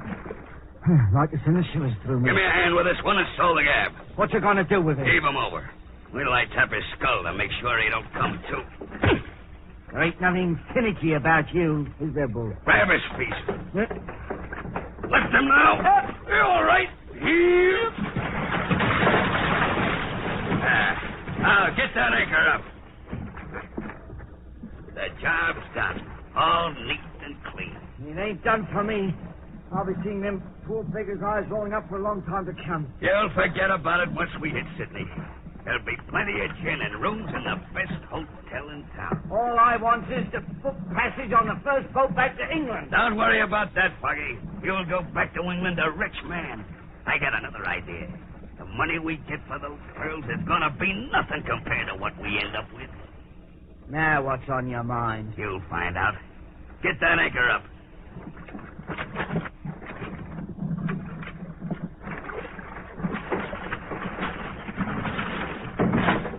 All set? Right. Bend two on the oars. We're gonna be rich men, Foggy, you and me. Plenty rich.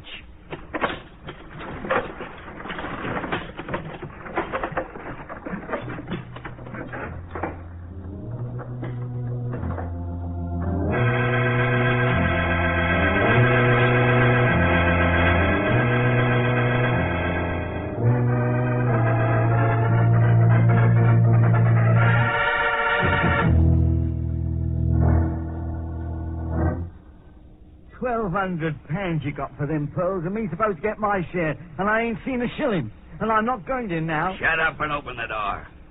You got the key? No, I ain't got nothing for killing 6 men. Pipe down, you stupid fool. Like to get us hanged? Here's the key. Open the door. We're going to be rich men, Foggy, you and me. How's about that, Mr. Harrison? Open the door, I said. £1,200, and now we ain't got nothing. Close the door. £1,200 lost. Stop talking about it. I've heard all I want to hear. Oh, you have? It don't bother you that I ain't got no passage money, does it? You think I figured on losing it? I had a system to beat that roulette wheel. Something happened. Didn't work. I told you to stop. You told me. What do you know about it? All I was trying to do was to build that stake up, make us some real money. Yeah, now we ain't got nothing. Gamble it away you did. There's more where that came from. I've got 20 pounds left. Enough to pay for this hotel room, dock charges on the sloop, and provisions. We'll go back to Mangareva and get ourselves some more of them big pearls. I ain't going nowhere near Mangareva. Not on your life, I ain't. Why not? Because it ain't got pleasant memories, that's why. I'm quitting. I know a rum deal when I sees one. £1,200 left in a gambling house. So you're quitting, huh? What makes you think I'll let you quit? You ain't got no right to stop me. Now I got a right to see that you don't open that big blabbing mouth of yours. I got that right. I knows when I'm well off. I ain't doing no talking. Maybe I'd better make sure of that. Yeah, always one for making jokes, aren't you? This don't happen to be no joke. We murdered 6 men back at Manga River, you and me. We're the only ones knows about it. I think you better ship with me when the Nancy Hale pulls out in the morning. Yeah, I think you better. I ain't shipping on no more pearl boats, and I ain't going nowhere near Manga River. Now, that's final. All right, Foggy. That's how you feel about it. Open the window, will you? It's hot in here. It ain't a bit hot. You've been drinking too much. Open it anyway. Thanks. Yeah. Nice view of the harbor from there, Foggy. Pretty with all them lights blinking. Bull, how's about giving me half the £20 you've got left? Sure. Why not? Yeah. 2 5-pound notes. Much obliged, Bull. If I wasn't so set on going home, what are you holding my wrist for? You're going out the window, Foggy. You're going to fall out. No, I ain't done nothing. I want to make sure you won't do anything. Let go of me, Bull. Let go. So long, Foggy. Bull. 12 stories to the street. You won't talk now, Foggy. Not at all.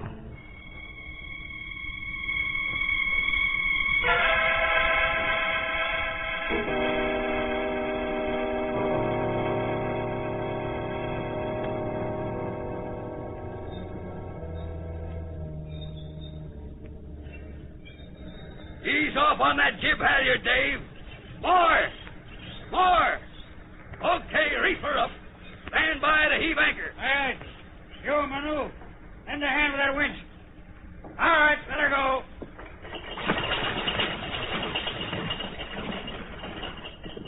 Anchor down and holding, sir. Make her fast. Aye, aye, sir. Make her fast, Manu.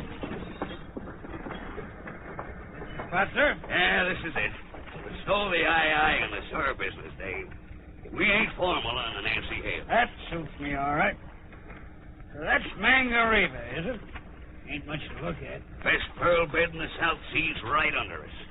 Won't even bother with a small boat today. Work right from the sloop. Get the divers over. Okay. Manu! Yes, boss. Get your boys over. Oh, no, good first. Me, headman, go first. You'll learn, Dave. First dive's taken by the head man. These boys are new to this spot and won't go under till he comes up and says it looks clear. Sorry. All right, Manu. Got 8 beauties out of here last trip, Dave.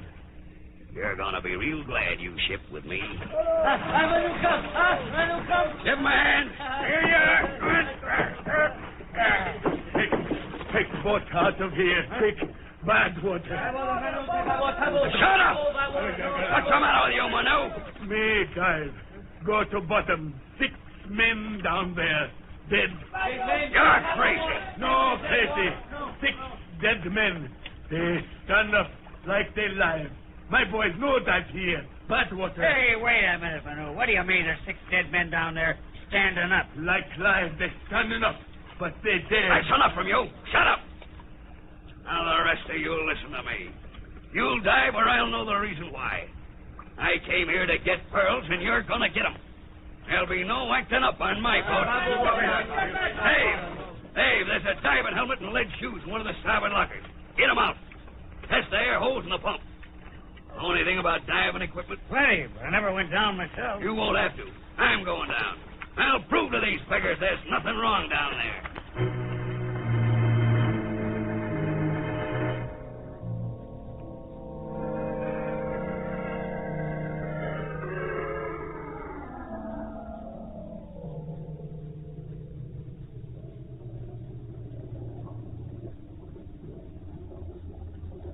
Everything okay, Captain? Yeah, just about touching bottom. Ease up on the rope a little.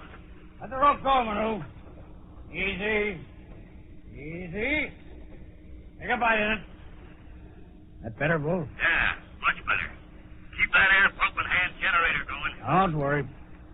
Yeah, how's it look down there? Can't see much yet. Gotta get used to it. Lean forward when you walk. You need more rope? It's okay. I ain't doing any walking. All I want to do is stay down here a couple of minutes and prove to those native beggars that... Captain, what is it? Hold me up! Hold on that rope. What is it, Bull? What happened? Get me up, Dave! Get me up! Don't come near me. No! Rope stuck.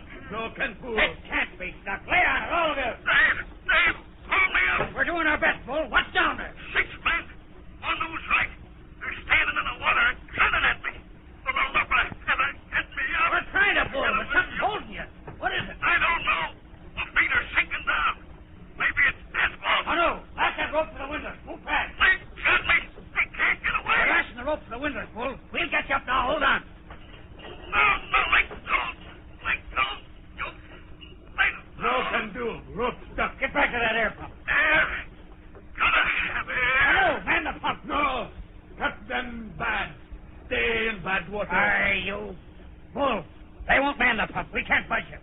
Bull. You're stuck just the same as I am, aren't you? Stuck in the asphalt. That's why you're standing there grinning at me. You can't move. Bull. Bull, listen to me. Sure, I killed you.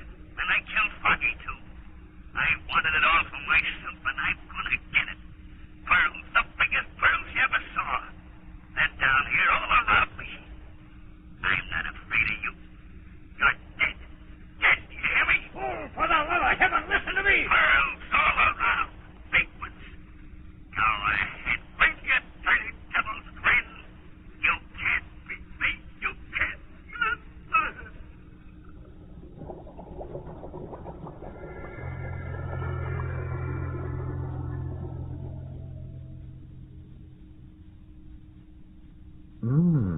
Captain Bull Harrison, the watery courtroom, facing his jury.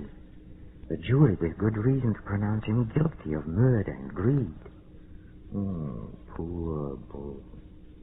Down there with the pearls he wanted so much, and the men he murdered to get them. Funny, isn't it? Or is it? Please don't go. Come with me to the green room where the players are rehearsing our next performance. Come. Come.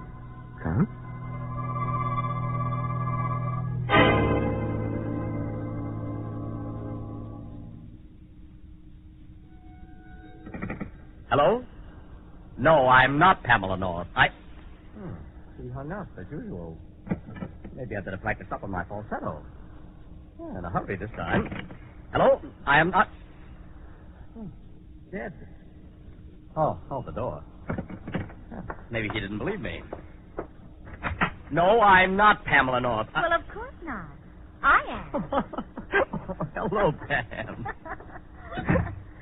Oh, I'm glad to be home, darling. Wasn't the reunion fun? It was awful. Everybody sat around noticing how much older everybody else looked. Postmortems, huh? Mm-hmm. Darling, is there a man in your life? Of course, dear. You. There must be somebody else. Because I'm pretty sure I haven't been calling myself up and asking me if I weren't Pamela North. Darling, you're not well. I'm in perfect health. Listen, some goon has been phoning every hour and asking for you. As soon as I convince him that I'm not you, he hangs up. Well, that's funny. Well, it's reasonable enough, I but... wonder if it has anything to do with the little man. What's the little man? The one who followed me home. Maybe I should have asked you about the men in your life. Certainly, darling. The street was so dark and he was so gray, sort of, and indistinct. I ran. Did he run after you? I don't know. I would have. You did. But you slowed up for me. Oh. You answer it. I wouldn't want to disappoint him again. All right, darling. Hello? Yes, this is Pamela North. What did you... hello? Jimmy. I know, he hung up. Probably thinks it's good, clean fun. You know, darling, I am getting scared. Nothing to get scared about. You're beautiful and... Near the window. All right, darling. What... Is that your little man coming down the street? Yes, Charlie. He's looking up at the house numbers. I thought he was only a nasty little old man, but... Come away from the window. What are you going to do? Call the police. Oh, I may just be imagining things, Jerry. My imagination can't be that vivid. May have been a car backfiring. I know those were shots. I'll take a look. Jerry, don't you go near that window. Relax, darling. No one could see me up here. What is? He's deserted. The little man? He's gone, too. Maybe that was a car backfiring. At any rate, most people would think so. Darling, we've heard guns being fired too often. Well, whoever fired those shots isn't there anymore. Neither is your little man. I sort of suspect he's disappeared from our lives. I hope. That's our doorbell. Uh-huh. Let's make believe we're not home, Jerry. It might be important. That's what I mean. I'd better see who that is. It's silly being terrified by nothing, Pam. You can answer the door if you wish, darling, but I'm going to keep right on being terrified. Well, if you insist. Oh, no. No, I'm going with you. I want to be terrified in company. All right, but get over to one side. I'm going to open the door. All right, darling. It's the little man. So it is. Won't you come in, please? Thank you. Shut the door, darling. Uh-huh. Are you someone else? Yes, I am. Jerry, he's ill. Not ill. Please, let me speak. They will kill you, Pamela. You need a doctor. You better not bring yourself by speaking. Must speak. Don't need doctors. Must speak. I had them red line bar. Kill Pamela North. That. Where you going? I've got him. He collapsed suddenly. Hot rat. I'll lay him down here on the sofa.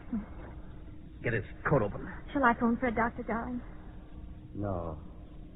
There's nothing a doctor can do for him. Yes? Chest full of bullets. Yes, she's dead. Oh, poor little man. But who... He came here to warn you against a murderer, darling. But the murderer got to him first.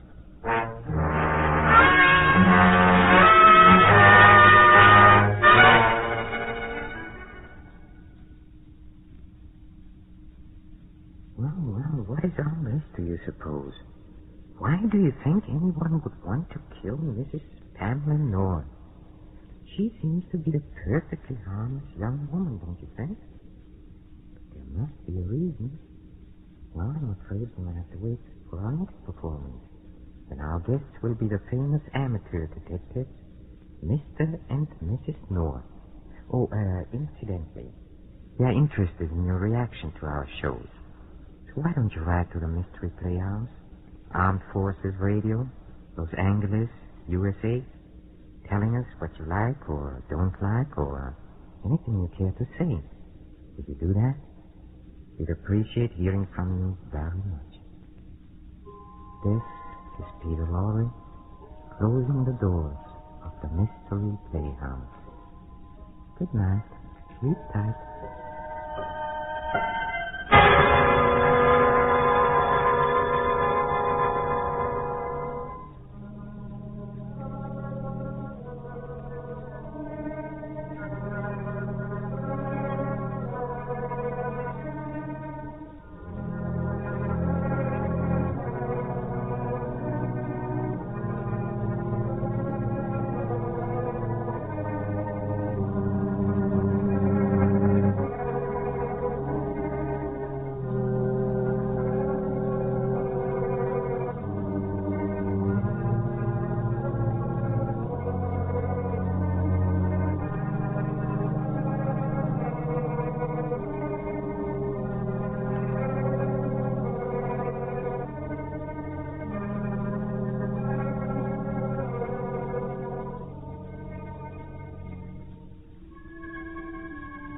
This is the Armed Forces Radio Service.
Teller of Hawaiian Tales.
Aloha, everyone.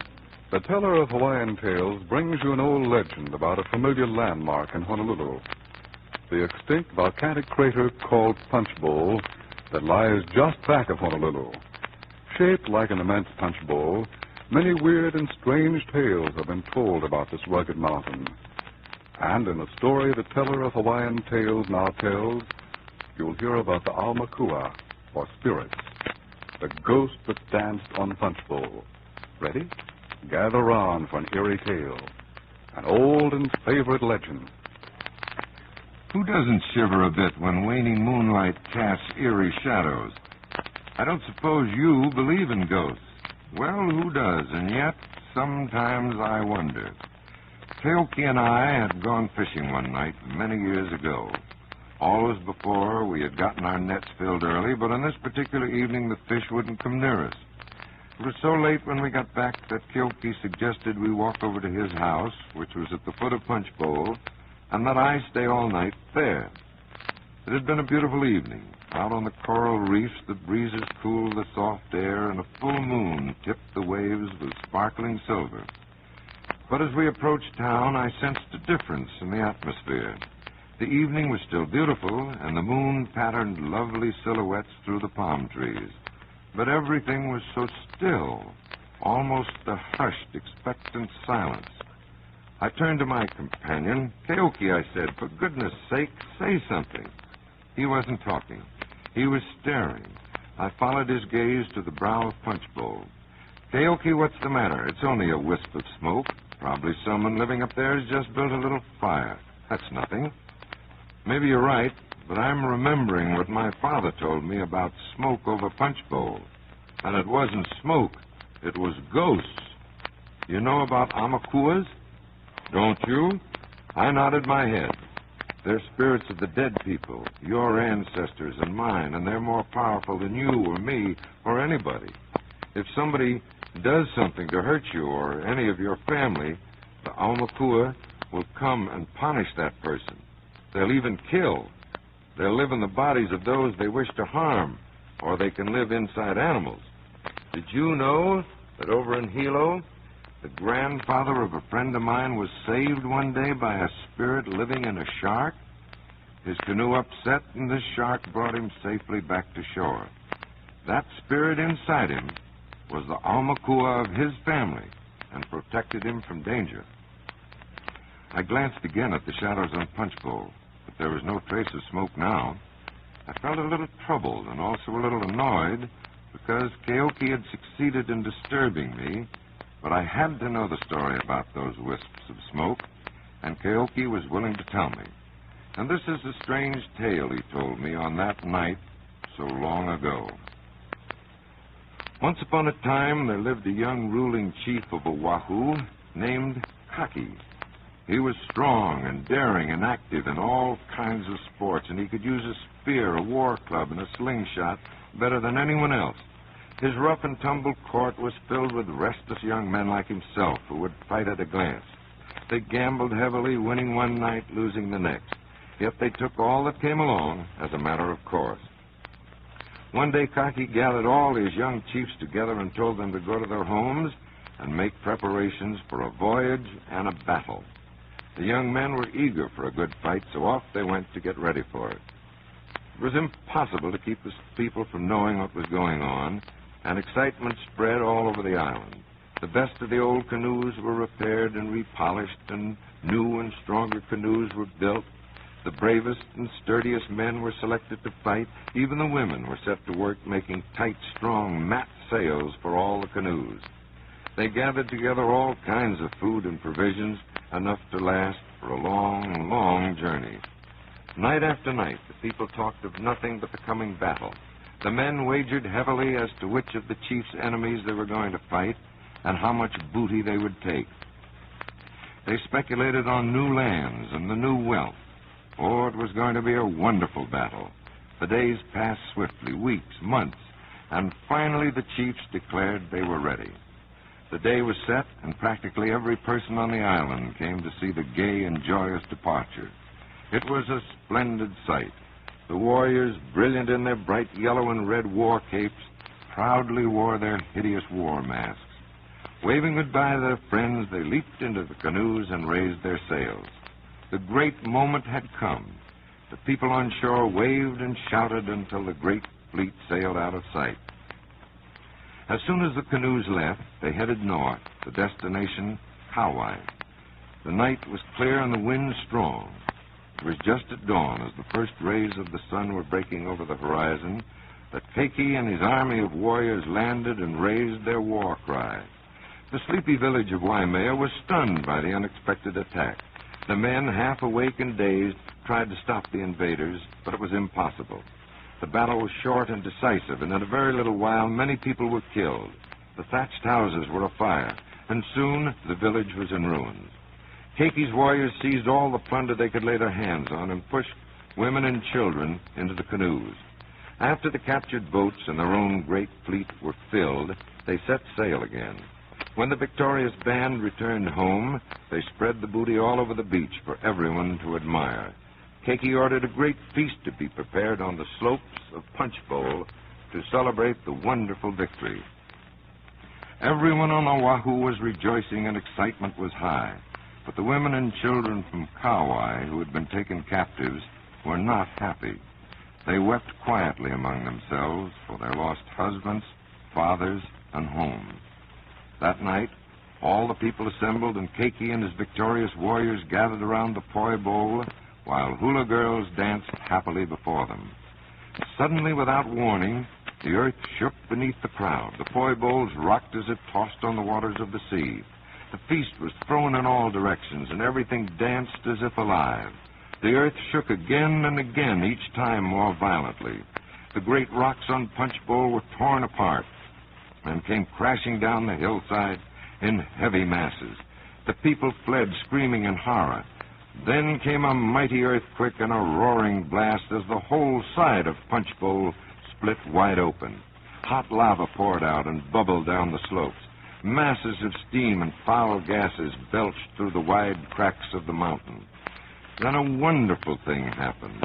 Above the flowing lava, among the settling clouds over the crater, the Aumakua of Kauai moved in a solemn and stately dance. Back and forth, keeping rhythm with the bursting gases. This was the ceremonial, the sacred dance of the spirits, the family spirits of the captured people. When they finished, they would bring swift punishment to Keiki and his men. But while the ghosts continued their awful dance, the terrified king hastily collected the stolen plunder and threw it into the captured canoes. Then he brought back the prisoners and put them in two, in the boats, and set sail quickly for the island of Kauai. Then another miracle happened. As soon as the canoes passed out of sight, the earthquake stopped. The fires died away and the flood of lava cooled.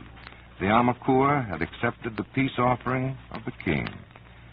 Keoki and I were close to his home by now. I looked up once more to the brow of Punch Bowl. It was there again, the wisps of smoke. I shuddered and ran into the house. Those weren't wisps of smoke. Those were ghosts dancing again.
Radio Mystery Theater presents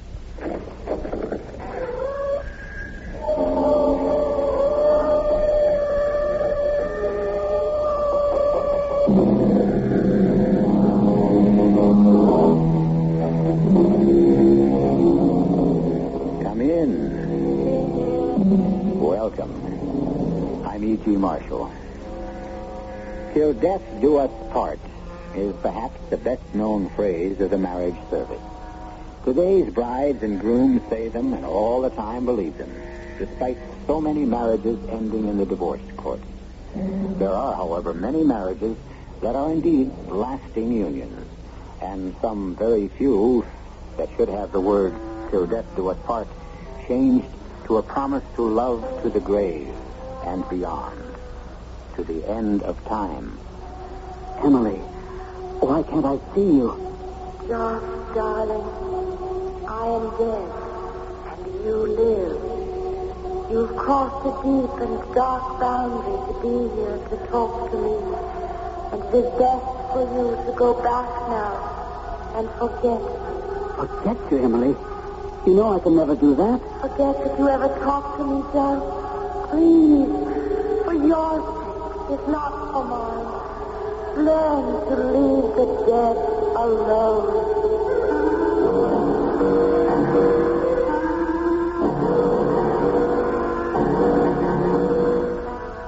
Our mystery drama, Home is Where the Ghost Is, was written especially for the Mystery Theater by Murray Burnett and stars Gordon Gould. It is sponsored in part by Luden's Medicated Cough Drops and Buick Motor Division. I'll be back shortly with Act One.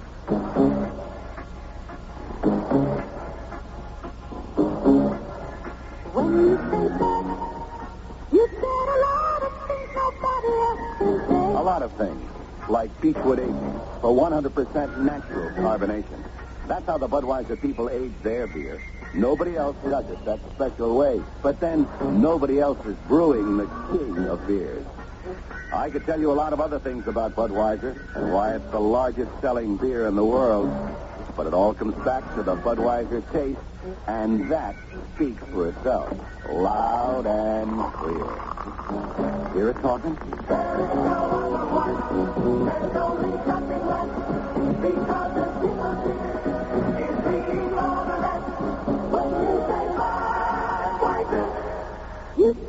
Anheuser-Busch, thank you.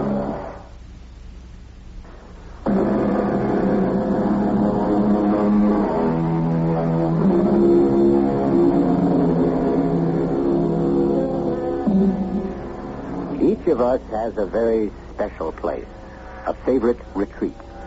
It may be a particular restaurant, or a very special vacation spot, or, in our younger days, perhaps a cave or a treehouse.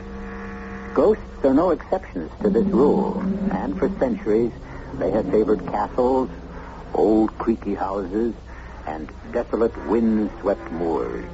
For the most part, the spirit world has avoided college towns, perhaps because they were wary of the boisterous spirits displayed by the student bodies. So it came as a shocking surprise when Neil Fox, the proctor of Calhoun University, was called upon to deal with a ghost. I don't believe in ghosts. What happened at Calhoun during the International Conference of Scientific Observers happened. I admit that, but I wasn't dealing with ghosts. I was dealing with Professor Ramsay Jocelyn, a man whose scientific credentials were, and are, impeccable. And I will leave it to you to decide about the ghost. It started when an excited and distraught Ramsay phoned me late one afternoon. He sounded so upset that I dropped everything to get over to his house. Oh, Neil, thanks for rushing over. Okay. I hope I didn't inconvenience you too much. No, not at all. I just left 2 FBI men and another agent from some super-secret arm of the government sitting in my office, but I'd leave a lot more people than that when I heard the note of panic in your voice. Neil, I had an experience. What? Well, before I tell you about it, I want your word that what I have to say goes no farther than between us. You have my word. All right. First, I want you to open the back door to this house and tell me what you see. Okay. You coming with me? No, I'll stay here. Well, what am I supposed to see? Just open the door. Well? Well, just what I expected. Your backyard, your garden, and off in the distance, the Howroyd's house. That's it? Nothing else at all? That's it. What did you expect? I don't know. I'm not sure. All I know is that when I opened that same door some time ago, I didn't see the backyard, or the garden, or the Holroyd's house. I saw Emily. Oh. Well, I suppose that's only natural. Only natural. Don't humor me, Neil. You know Emily's been dead 3 weeks, and I saw her. Wait a minute. You mean you think you saw her? And talked to her. Well, we better go into the den, have a drink, and just talk this thing out, okay? Okay, fair enough. Now, please listen to me, and don't interrupt. Try to put yourself in my place. I walked to the door and opened it, and I saw no backyard, but tree-shaded walks, and I heard music, strange, unearthly music. Go home, John. Go home. Emily? Emily? Is that you? You shouldn't be here, my love. You mustn't be here in this place. Where am I, Em? What is this place? No place for the living. Return to life. Why can't I see you? Josh, you must stop thinking about me. You must. Why don't you ask me to stop breathing? Oh, my love. I'm not asking you to forget me. I wouldn't ever want you to do that. But you must stop thinking of me as if I were alive. But you are alive to me, Em. You always will be. I can't be, Josh. Please, you must go. For your own sake. Goodbye, Josh. I love you, darling. Goodbye. And that was it, Neil. That was the end. You mean, you came back into the house? No. Before I came back, the place where I'd seen and talked to Emily vanished. And I was in my own backyard, so to speak. Then I came in and phoned you. And now I'm not at all sure I did the right thing. Huh? Why the second thoughts about calling me? Because you're a realist.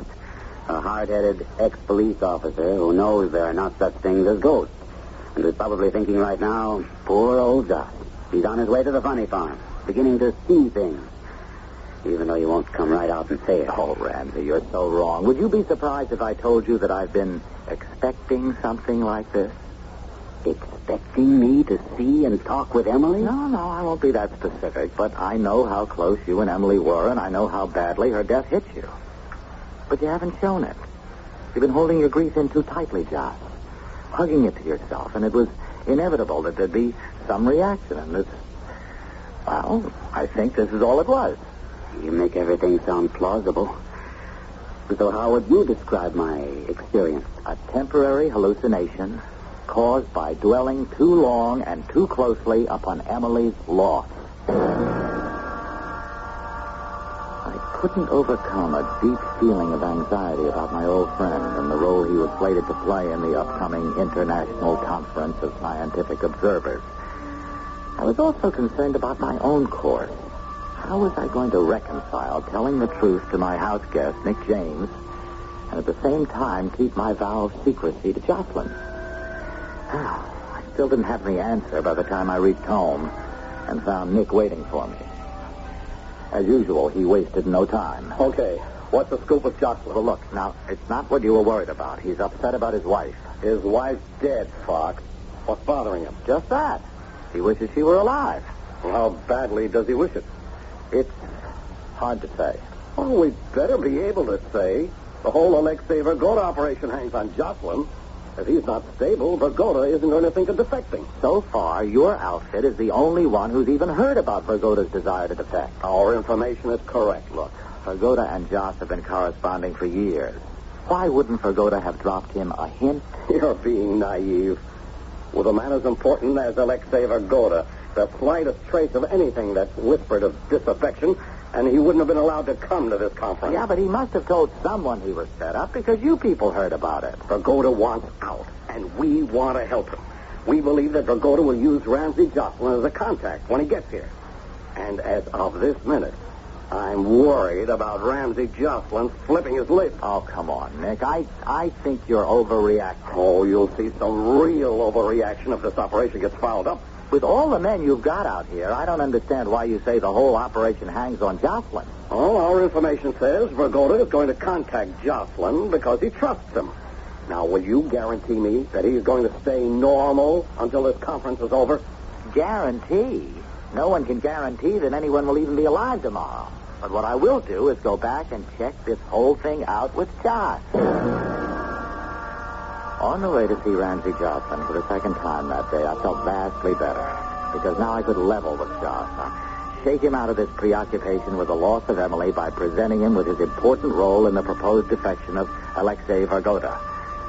I didn't find out until Josh told me later that at the very time I was on my way to see him, Josh was having another experience. Emily? Emily? I came back. You shouldn't have, Josh. You shouldn't have. Why not? What's the harm in my talking with you? I miss you so. I know how difficult it is for you, Josh, and it saddens me. But, Josh, as long as you're here... Yes? Do you remember Alexei? Of course. He's coming here to Calhoun, along with a number of other scientific types. And we're going to have a big powwow. I know. You know? Em, tell me, what's it like where you are? I'd like to answer all of your questions, but there are rules, and it's not allowed. Why are we talking about Alexei? Because he will be important to you. Alexei? Yes. You never really knew Alexei, you know. I met Alexei when you did. We both saw him frequently. We've been friends for years. We still correspond. I know, Josh. Then what are you trying to tell me? Dear Josh, do you remember after our second date? Do you remember what I told you? Of course. You told me that it was part of my charm that I always believed everything anyone told me. And you also said it wasn't very bright of me. That's right, Josh. And you haven't changed. Think about it. This has something to do with Alexei, right? I'd rather say it has something to do with you. Am I really talking to you, Em? Or is this just a trick of my imagination?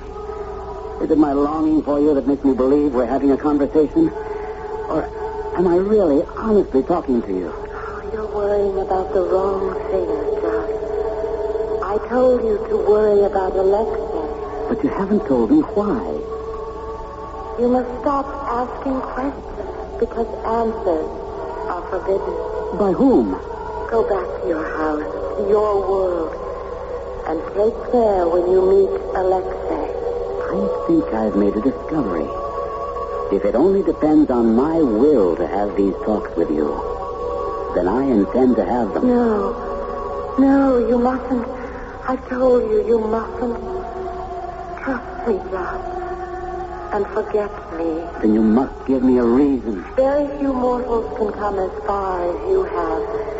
And having reached this point, you should be able to understand when I tell you that you are permitted only a certain number of visits.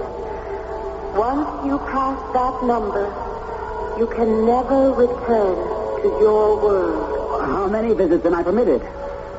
Emily? Emily, did you hear me? How many? Oh, it's unfair. Don't you see that now I'm worse off than before? Emily? Emily, come back! For centuries, gamblers have known that the ultimate gamble was life or death. Now, if Ramsey Jocelyn believes that he has really been in touch with the spirit of his dead wife, Emily, then he must, if he wishes to talk with her again, take that ultimate gamble. On the other hand, there are those who will say that he dreamed the whole thing. Take your choice, and I will return shortly with Act 2. Isn't it nice to know you're free? To see the things you want to see. To touch the heights you dare to reach. To know you're all that you can be. Based mid-size Century with available automatic transmission and the Buick V6 got 17 miles per gallon in the city test and 25 in the highway test. Of course, those figures are only estimates. The mileage you get may vary. But what it means is this. Buick's V6 Centuries with automatic transmission got better overall EPA mileage ratings than any other U.S. midsize with automatic transmission. Nice going, Buick. In California, see your Buick dealer for EPA figures.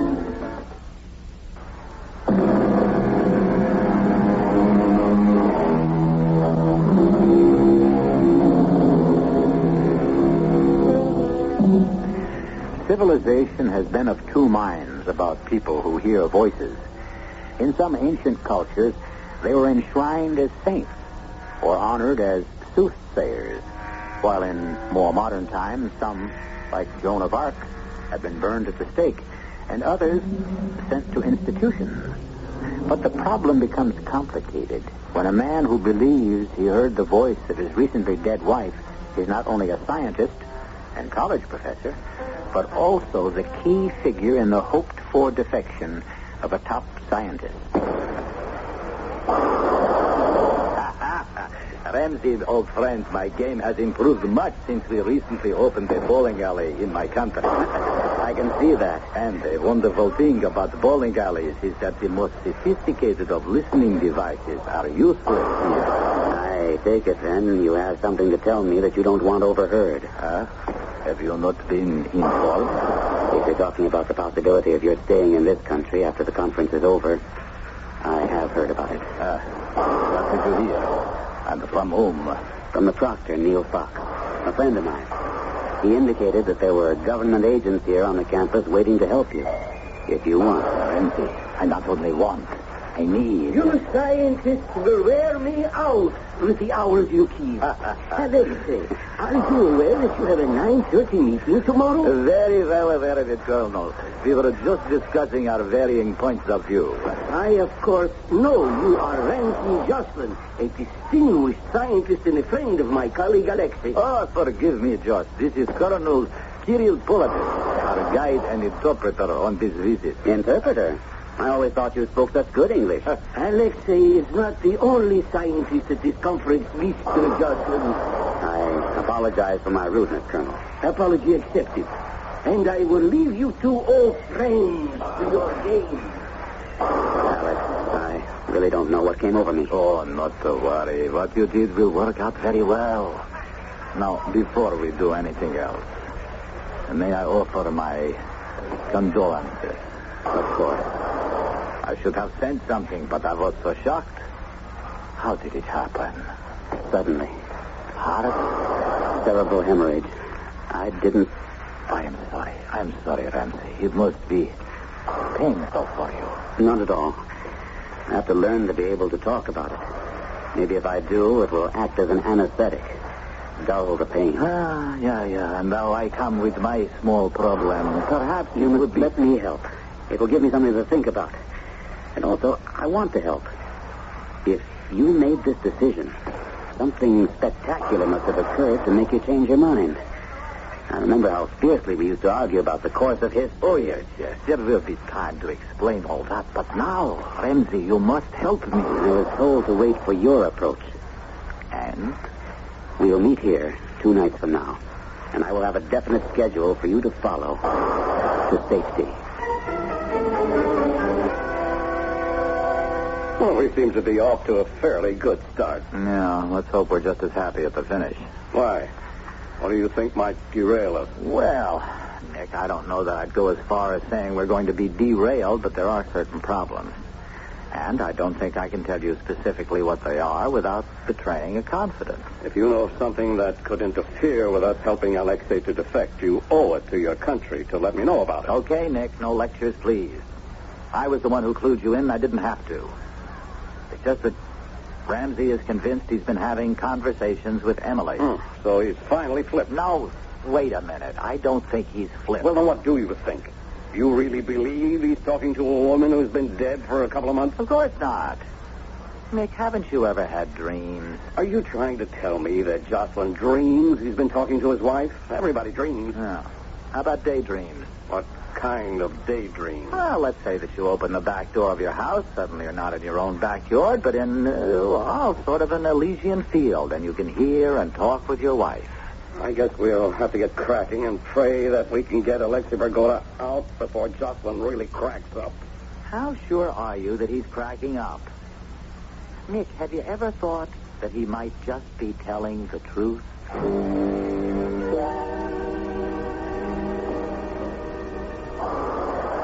have good news for you. I've spoken to my people, and everything's been arranged. You will never know how grateful I am to you. I promise you that someday I will repay. Oh, forget it, Alexei. You know I'm happy to do it. When, where, and how? It will be at the Roundabout Inn luncheon when we make our visit to Eden Farm. Aha. That is the day after tomorrow, is it not? It is. And how? I hope one thing, that it is not complicated. No, it's the soul of simplicity. No one knows the exact minute that we'll be sitting down to lunch, because the tour at the farm will take some time. What is this farm? Oh, Eden Farms produces only natural products grown organically.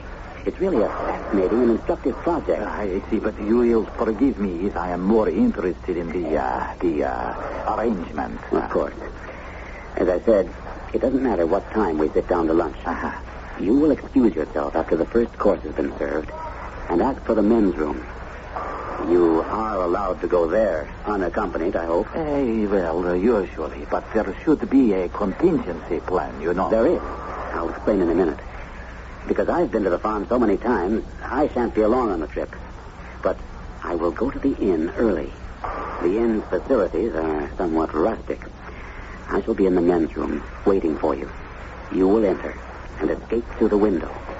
It is large enough for a man to go through easily. And once I am out, the gravel driveway runs right under the window. There'll be a car, and you'll be safe. And free, provided that you have a contingency in case I am accompanied when I leave the table. If that happens, whoever it is will be stopped momentarily by the maitre d', who will have some inconsequential question to ask. Well, it would seem that everything has been well planned. You don't sound very happy about it. Oh, I am. But you, of all people, just should understand that to me, I am giving up a country, a way of life, and perhaps more importantly, a philosophy by which I have lived ever since I can remember. If you're having second thoughts, the people who've been briefing me will be very upset. No second thoughts. But I am sure you'll understand that it's only natural for me to be apprehensive. Ramsey, I face an unknown future. And at this time of my life, that is something to think about.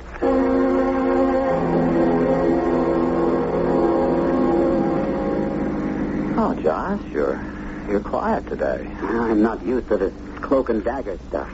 Neither am I. But at this point, there's nothing for you to worry about. You know what you have to do. Are you sure everything's been arranged? Positive. I'll be waiting. Your absence from the tour at Eden Farm has been accounted for, and all that remains is for you to wait for Alexei. But, by the way, how did he take the plan? Oh, I hate all this. I'm a scientist, not an expert in the ins and outs of defectors. Okay, Josh, calm down. There's nothing to your part in this now. All you have to do is wait until Vergoda shows, and then after he's through the window, just walk out. Well, then why not let somebody else do it? Now, you know that's a silly question. Can you imagine Vergoda's reaction if he walked into that room and didn't see you? You have a point. But then he wouldn't go through with it. And maybe he'd be happier. Oh. Is that the feeling you got when you explained the plan to him? The feeling that he wasn't 100% sold on the idea? I can't say that exactly, but... Well, I imagined he'd be more enthusiastic than he was. But what do I know? Well, you're perceptive.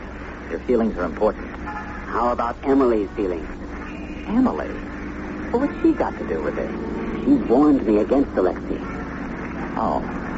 You've, seen her again? No, I've never seen her. I told you we'd talk. Out in your backyard? Yes. It happened again after I spoke with you. John, when she warned you, was she specific? Did she know that Alexei was thinking of defecting? From the questions you're asking, it appears that you're beginning to believe in Emily yourself. No, not a bit. But I believe in you. What does that mean? Joss, I know you. And I believe that your subconscious has picked up some signals from Alexei. You're not sure about them or yourself, so you've transferred those doubts to have them voiced by Emily or your idea of Emily. In other words, you think I'm talking to myself. Don't you think your foot's a little heavy on the gas? Talking to ourselves is one thing, and what I'm experiencing with Emily, quite another. And you damn well know it. Now, Josh, you're under a strain, and you're definitely driving too fast. I just wish I could take you with me when I open that back door into the garden. Then maybe you'd believe me. Okay, we'll try it sometime. Now, Josh, slow down. I'll drive as fast as I want. Come on, now, you're being childish. Because you're treating me like a child, humoring me, and really not believing for a moment, or even opening your mind to what... Josh, watch it. The truck at the crossroads. Hang on. I'm going to try to beat him to the... No, Josh!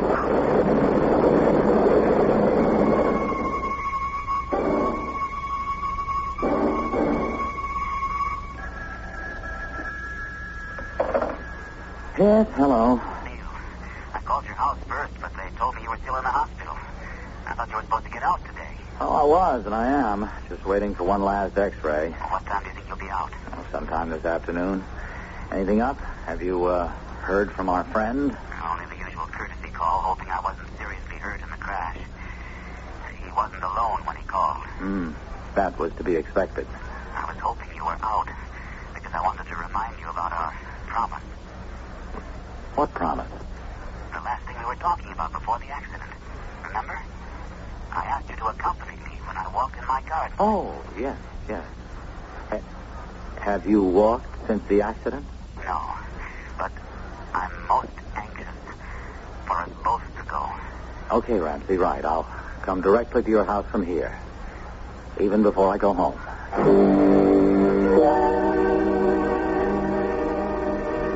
You're not scared, are you? No, of course not, but maybe there has to be some kind of preparation. Like what? Well, like me thinking about Emily, concentrating on her, and you doing the same. I don't see why. I never thought about her before. I mean, made an effort. I just opened the door, and there she was. All right. Go ahead. Open it. I just thought of something. What?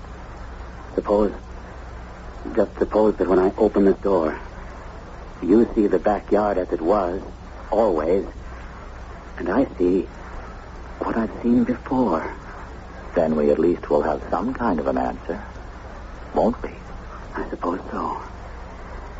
Well, here goes. Well? Nothing.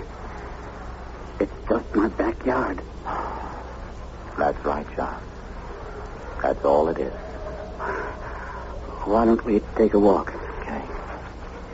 I've got time for just about a 5-minute stroll, Joss, and then I think it'll be back to the drawing board because we still have a commitment to Vergoda.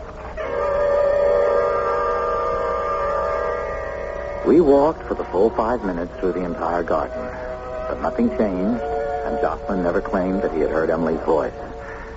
Joss and I went back into the house, and I returned home after telling Joss that Mick James was going to come up with another plan for Vergoda's defection. I didn't know till Joss told me the next day that he'd gone back to the garden alone.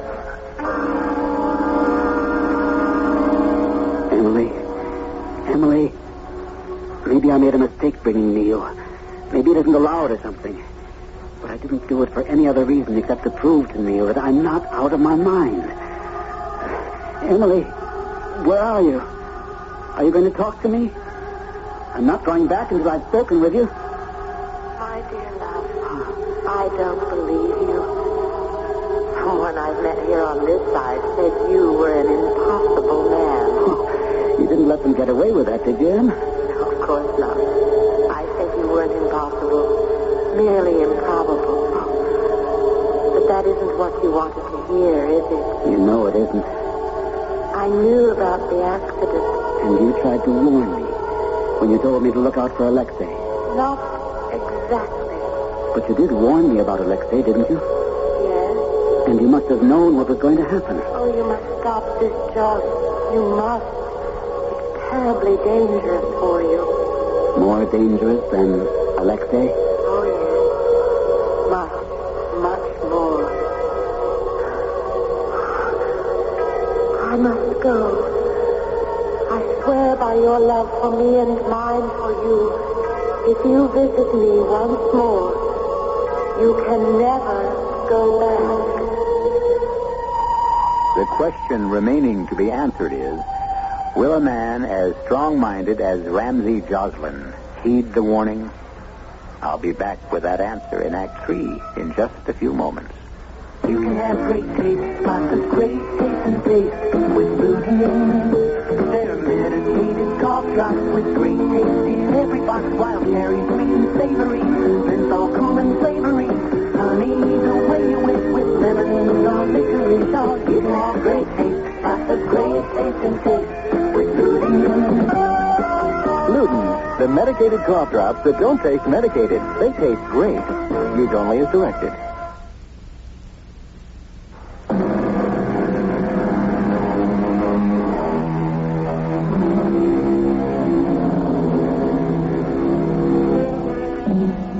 Curtain countries have long been interested in esoteric sciences. ESP and telekinesis have led in experimentation that has been well publicized. But one may well wonder whether they haven't also looked into the occult. If this were true, as well it might be, then a dissenting scientist who wished to defect wouldn't be too upset to find his contact in the United States engaged in conversation with his dead wife. This opinion, however, isn't shared by the American government agent masterminding the arrangements for the defector. Foul up. That's what you can expect every time you deal with amateurs. Oh, look, Nick, I don't see how you can blame an automobile accident on the fact that Ramsey Joslin is an amateur in espionage. He was driving, wasn't he, Fox? And according to you, he was upset about his wife, and he wasn't paying attention to what he should have been thinking about. One thing only. To get to the inn and get Vergoda out of there. Look, the conference ends Friday at 3 p.m. All of the scientists and visitors will be off the campus. We just have to come up with something that's workable between now and 3 p.m. Friday. Well, that gives us just 2 days. 2 days to get a plan. Give it to Jocelyn. Have him contact Vergoda and then carry it off. All right, excuse me for asking what's undoubtedly a stupid question, but what would be wrong with having Vergoda simply walk up to your office and ask to be taken to a U.S. consul for asylum? Nothing. All you have to do is tell me how he can get up here unescorted. And what reason could Vergoda give to come to your office? He'd have to invent something that his people would buy. Okay. All right, what does that leave us with? What we had from the beginning. His friendship with Ramsey Joslin. At the same time that Nick James was outlining the new plan to me, a meeting was taking place at the dormitory that had been assigned to the visitors. I didn't know it at the time, but it was all too clear before the end of this affair. As you well know, Comrade Vergoda, our superiors don't believe in acts of God. Nor automobile accidents either, eh, Colonel? By whatever names we call it, it is failure, and we both know how they regard failure. There need be no failure here with Jocelyn. We are desperately short of time. Who says that Jocelyn is so important that we must have him? What? Didn't the original suggestion for the kidnapping of Jocelyn come from you? Whether or not Jocelyn is important to us has no bearing on their attitude about me. You agree that I am still a number one priority on their books? Yes, I agree so. They must renew their efforts to set up another rendezvous, and time also pressures them. I am going to explain to my old friend Jocelyn that I have decided it isn't in the cards for me to be able to defect successfully. Very clever. Then you expect him to argue with you and try to change your mind, huh? Most certainly. And during that urgent arguing, we will again become very close. And we will talk much more openly about everything, including his experiments. I cannot see any major objections to this proposal. What is our agenda for today? Well, let me see. 2 meetings, The afternoon conference on weather control data is at Goodwin Hall. As I remember, there is a cafeteria at Goodwin. Why don't we lunch there and allow ourselves to be, shall we say, discovered? I think you should know, Alexei, that you never fooled me for a moment. What? Who is that? Emily, the girl you hope to marry. You always had an underlying streak of treachery, Alexei, and it made you completely unattractive. Is this some trick? Something? No trick, Alexei.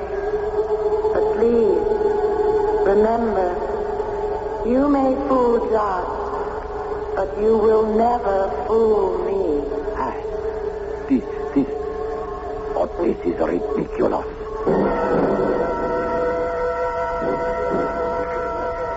Gentlemen, may I join you? Of course, George. Of course. I am delighted to see you so rapidly recovered from your accident. Thank you, Alexei. I, too, add my pleasure at your recovery. Thank you also, Colonel.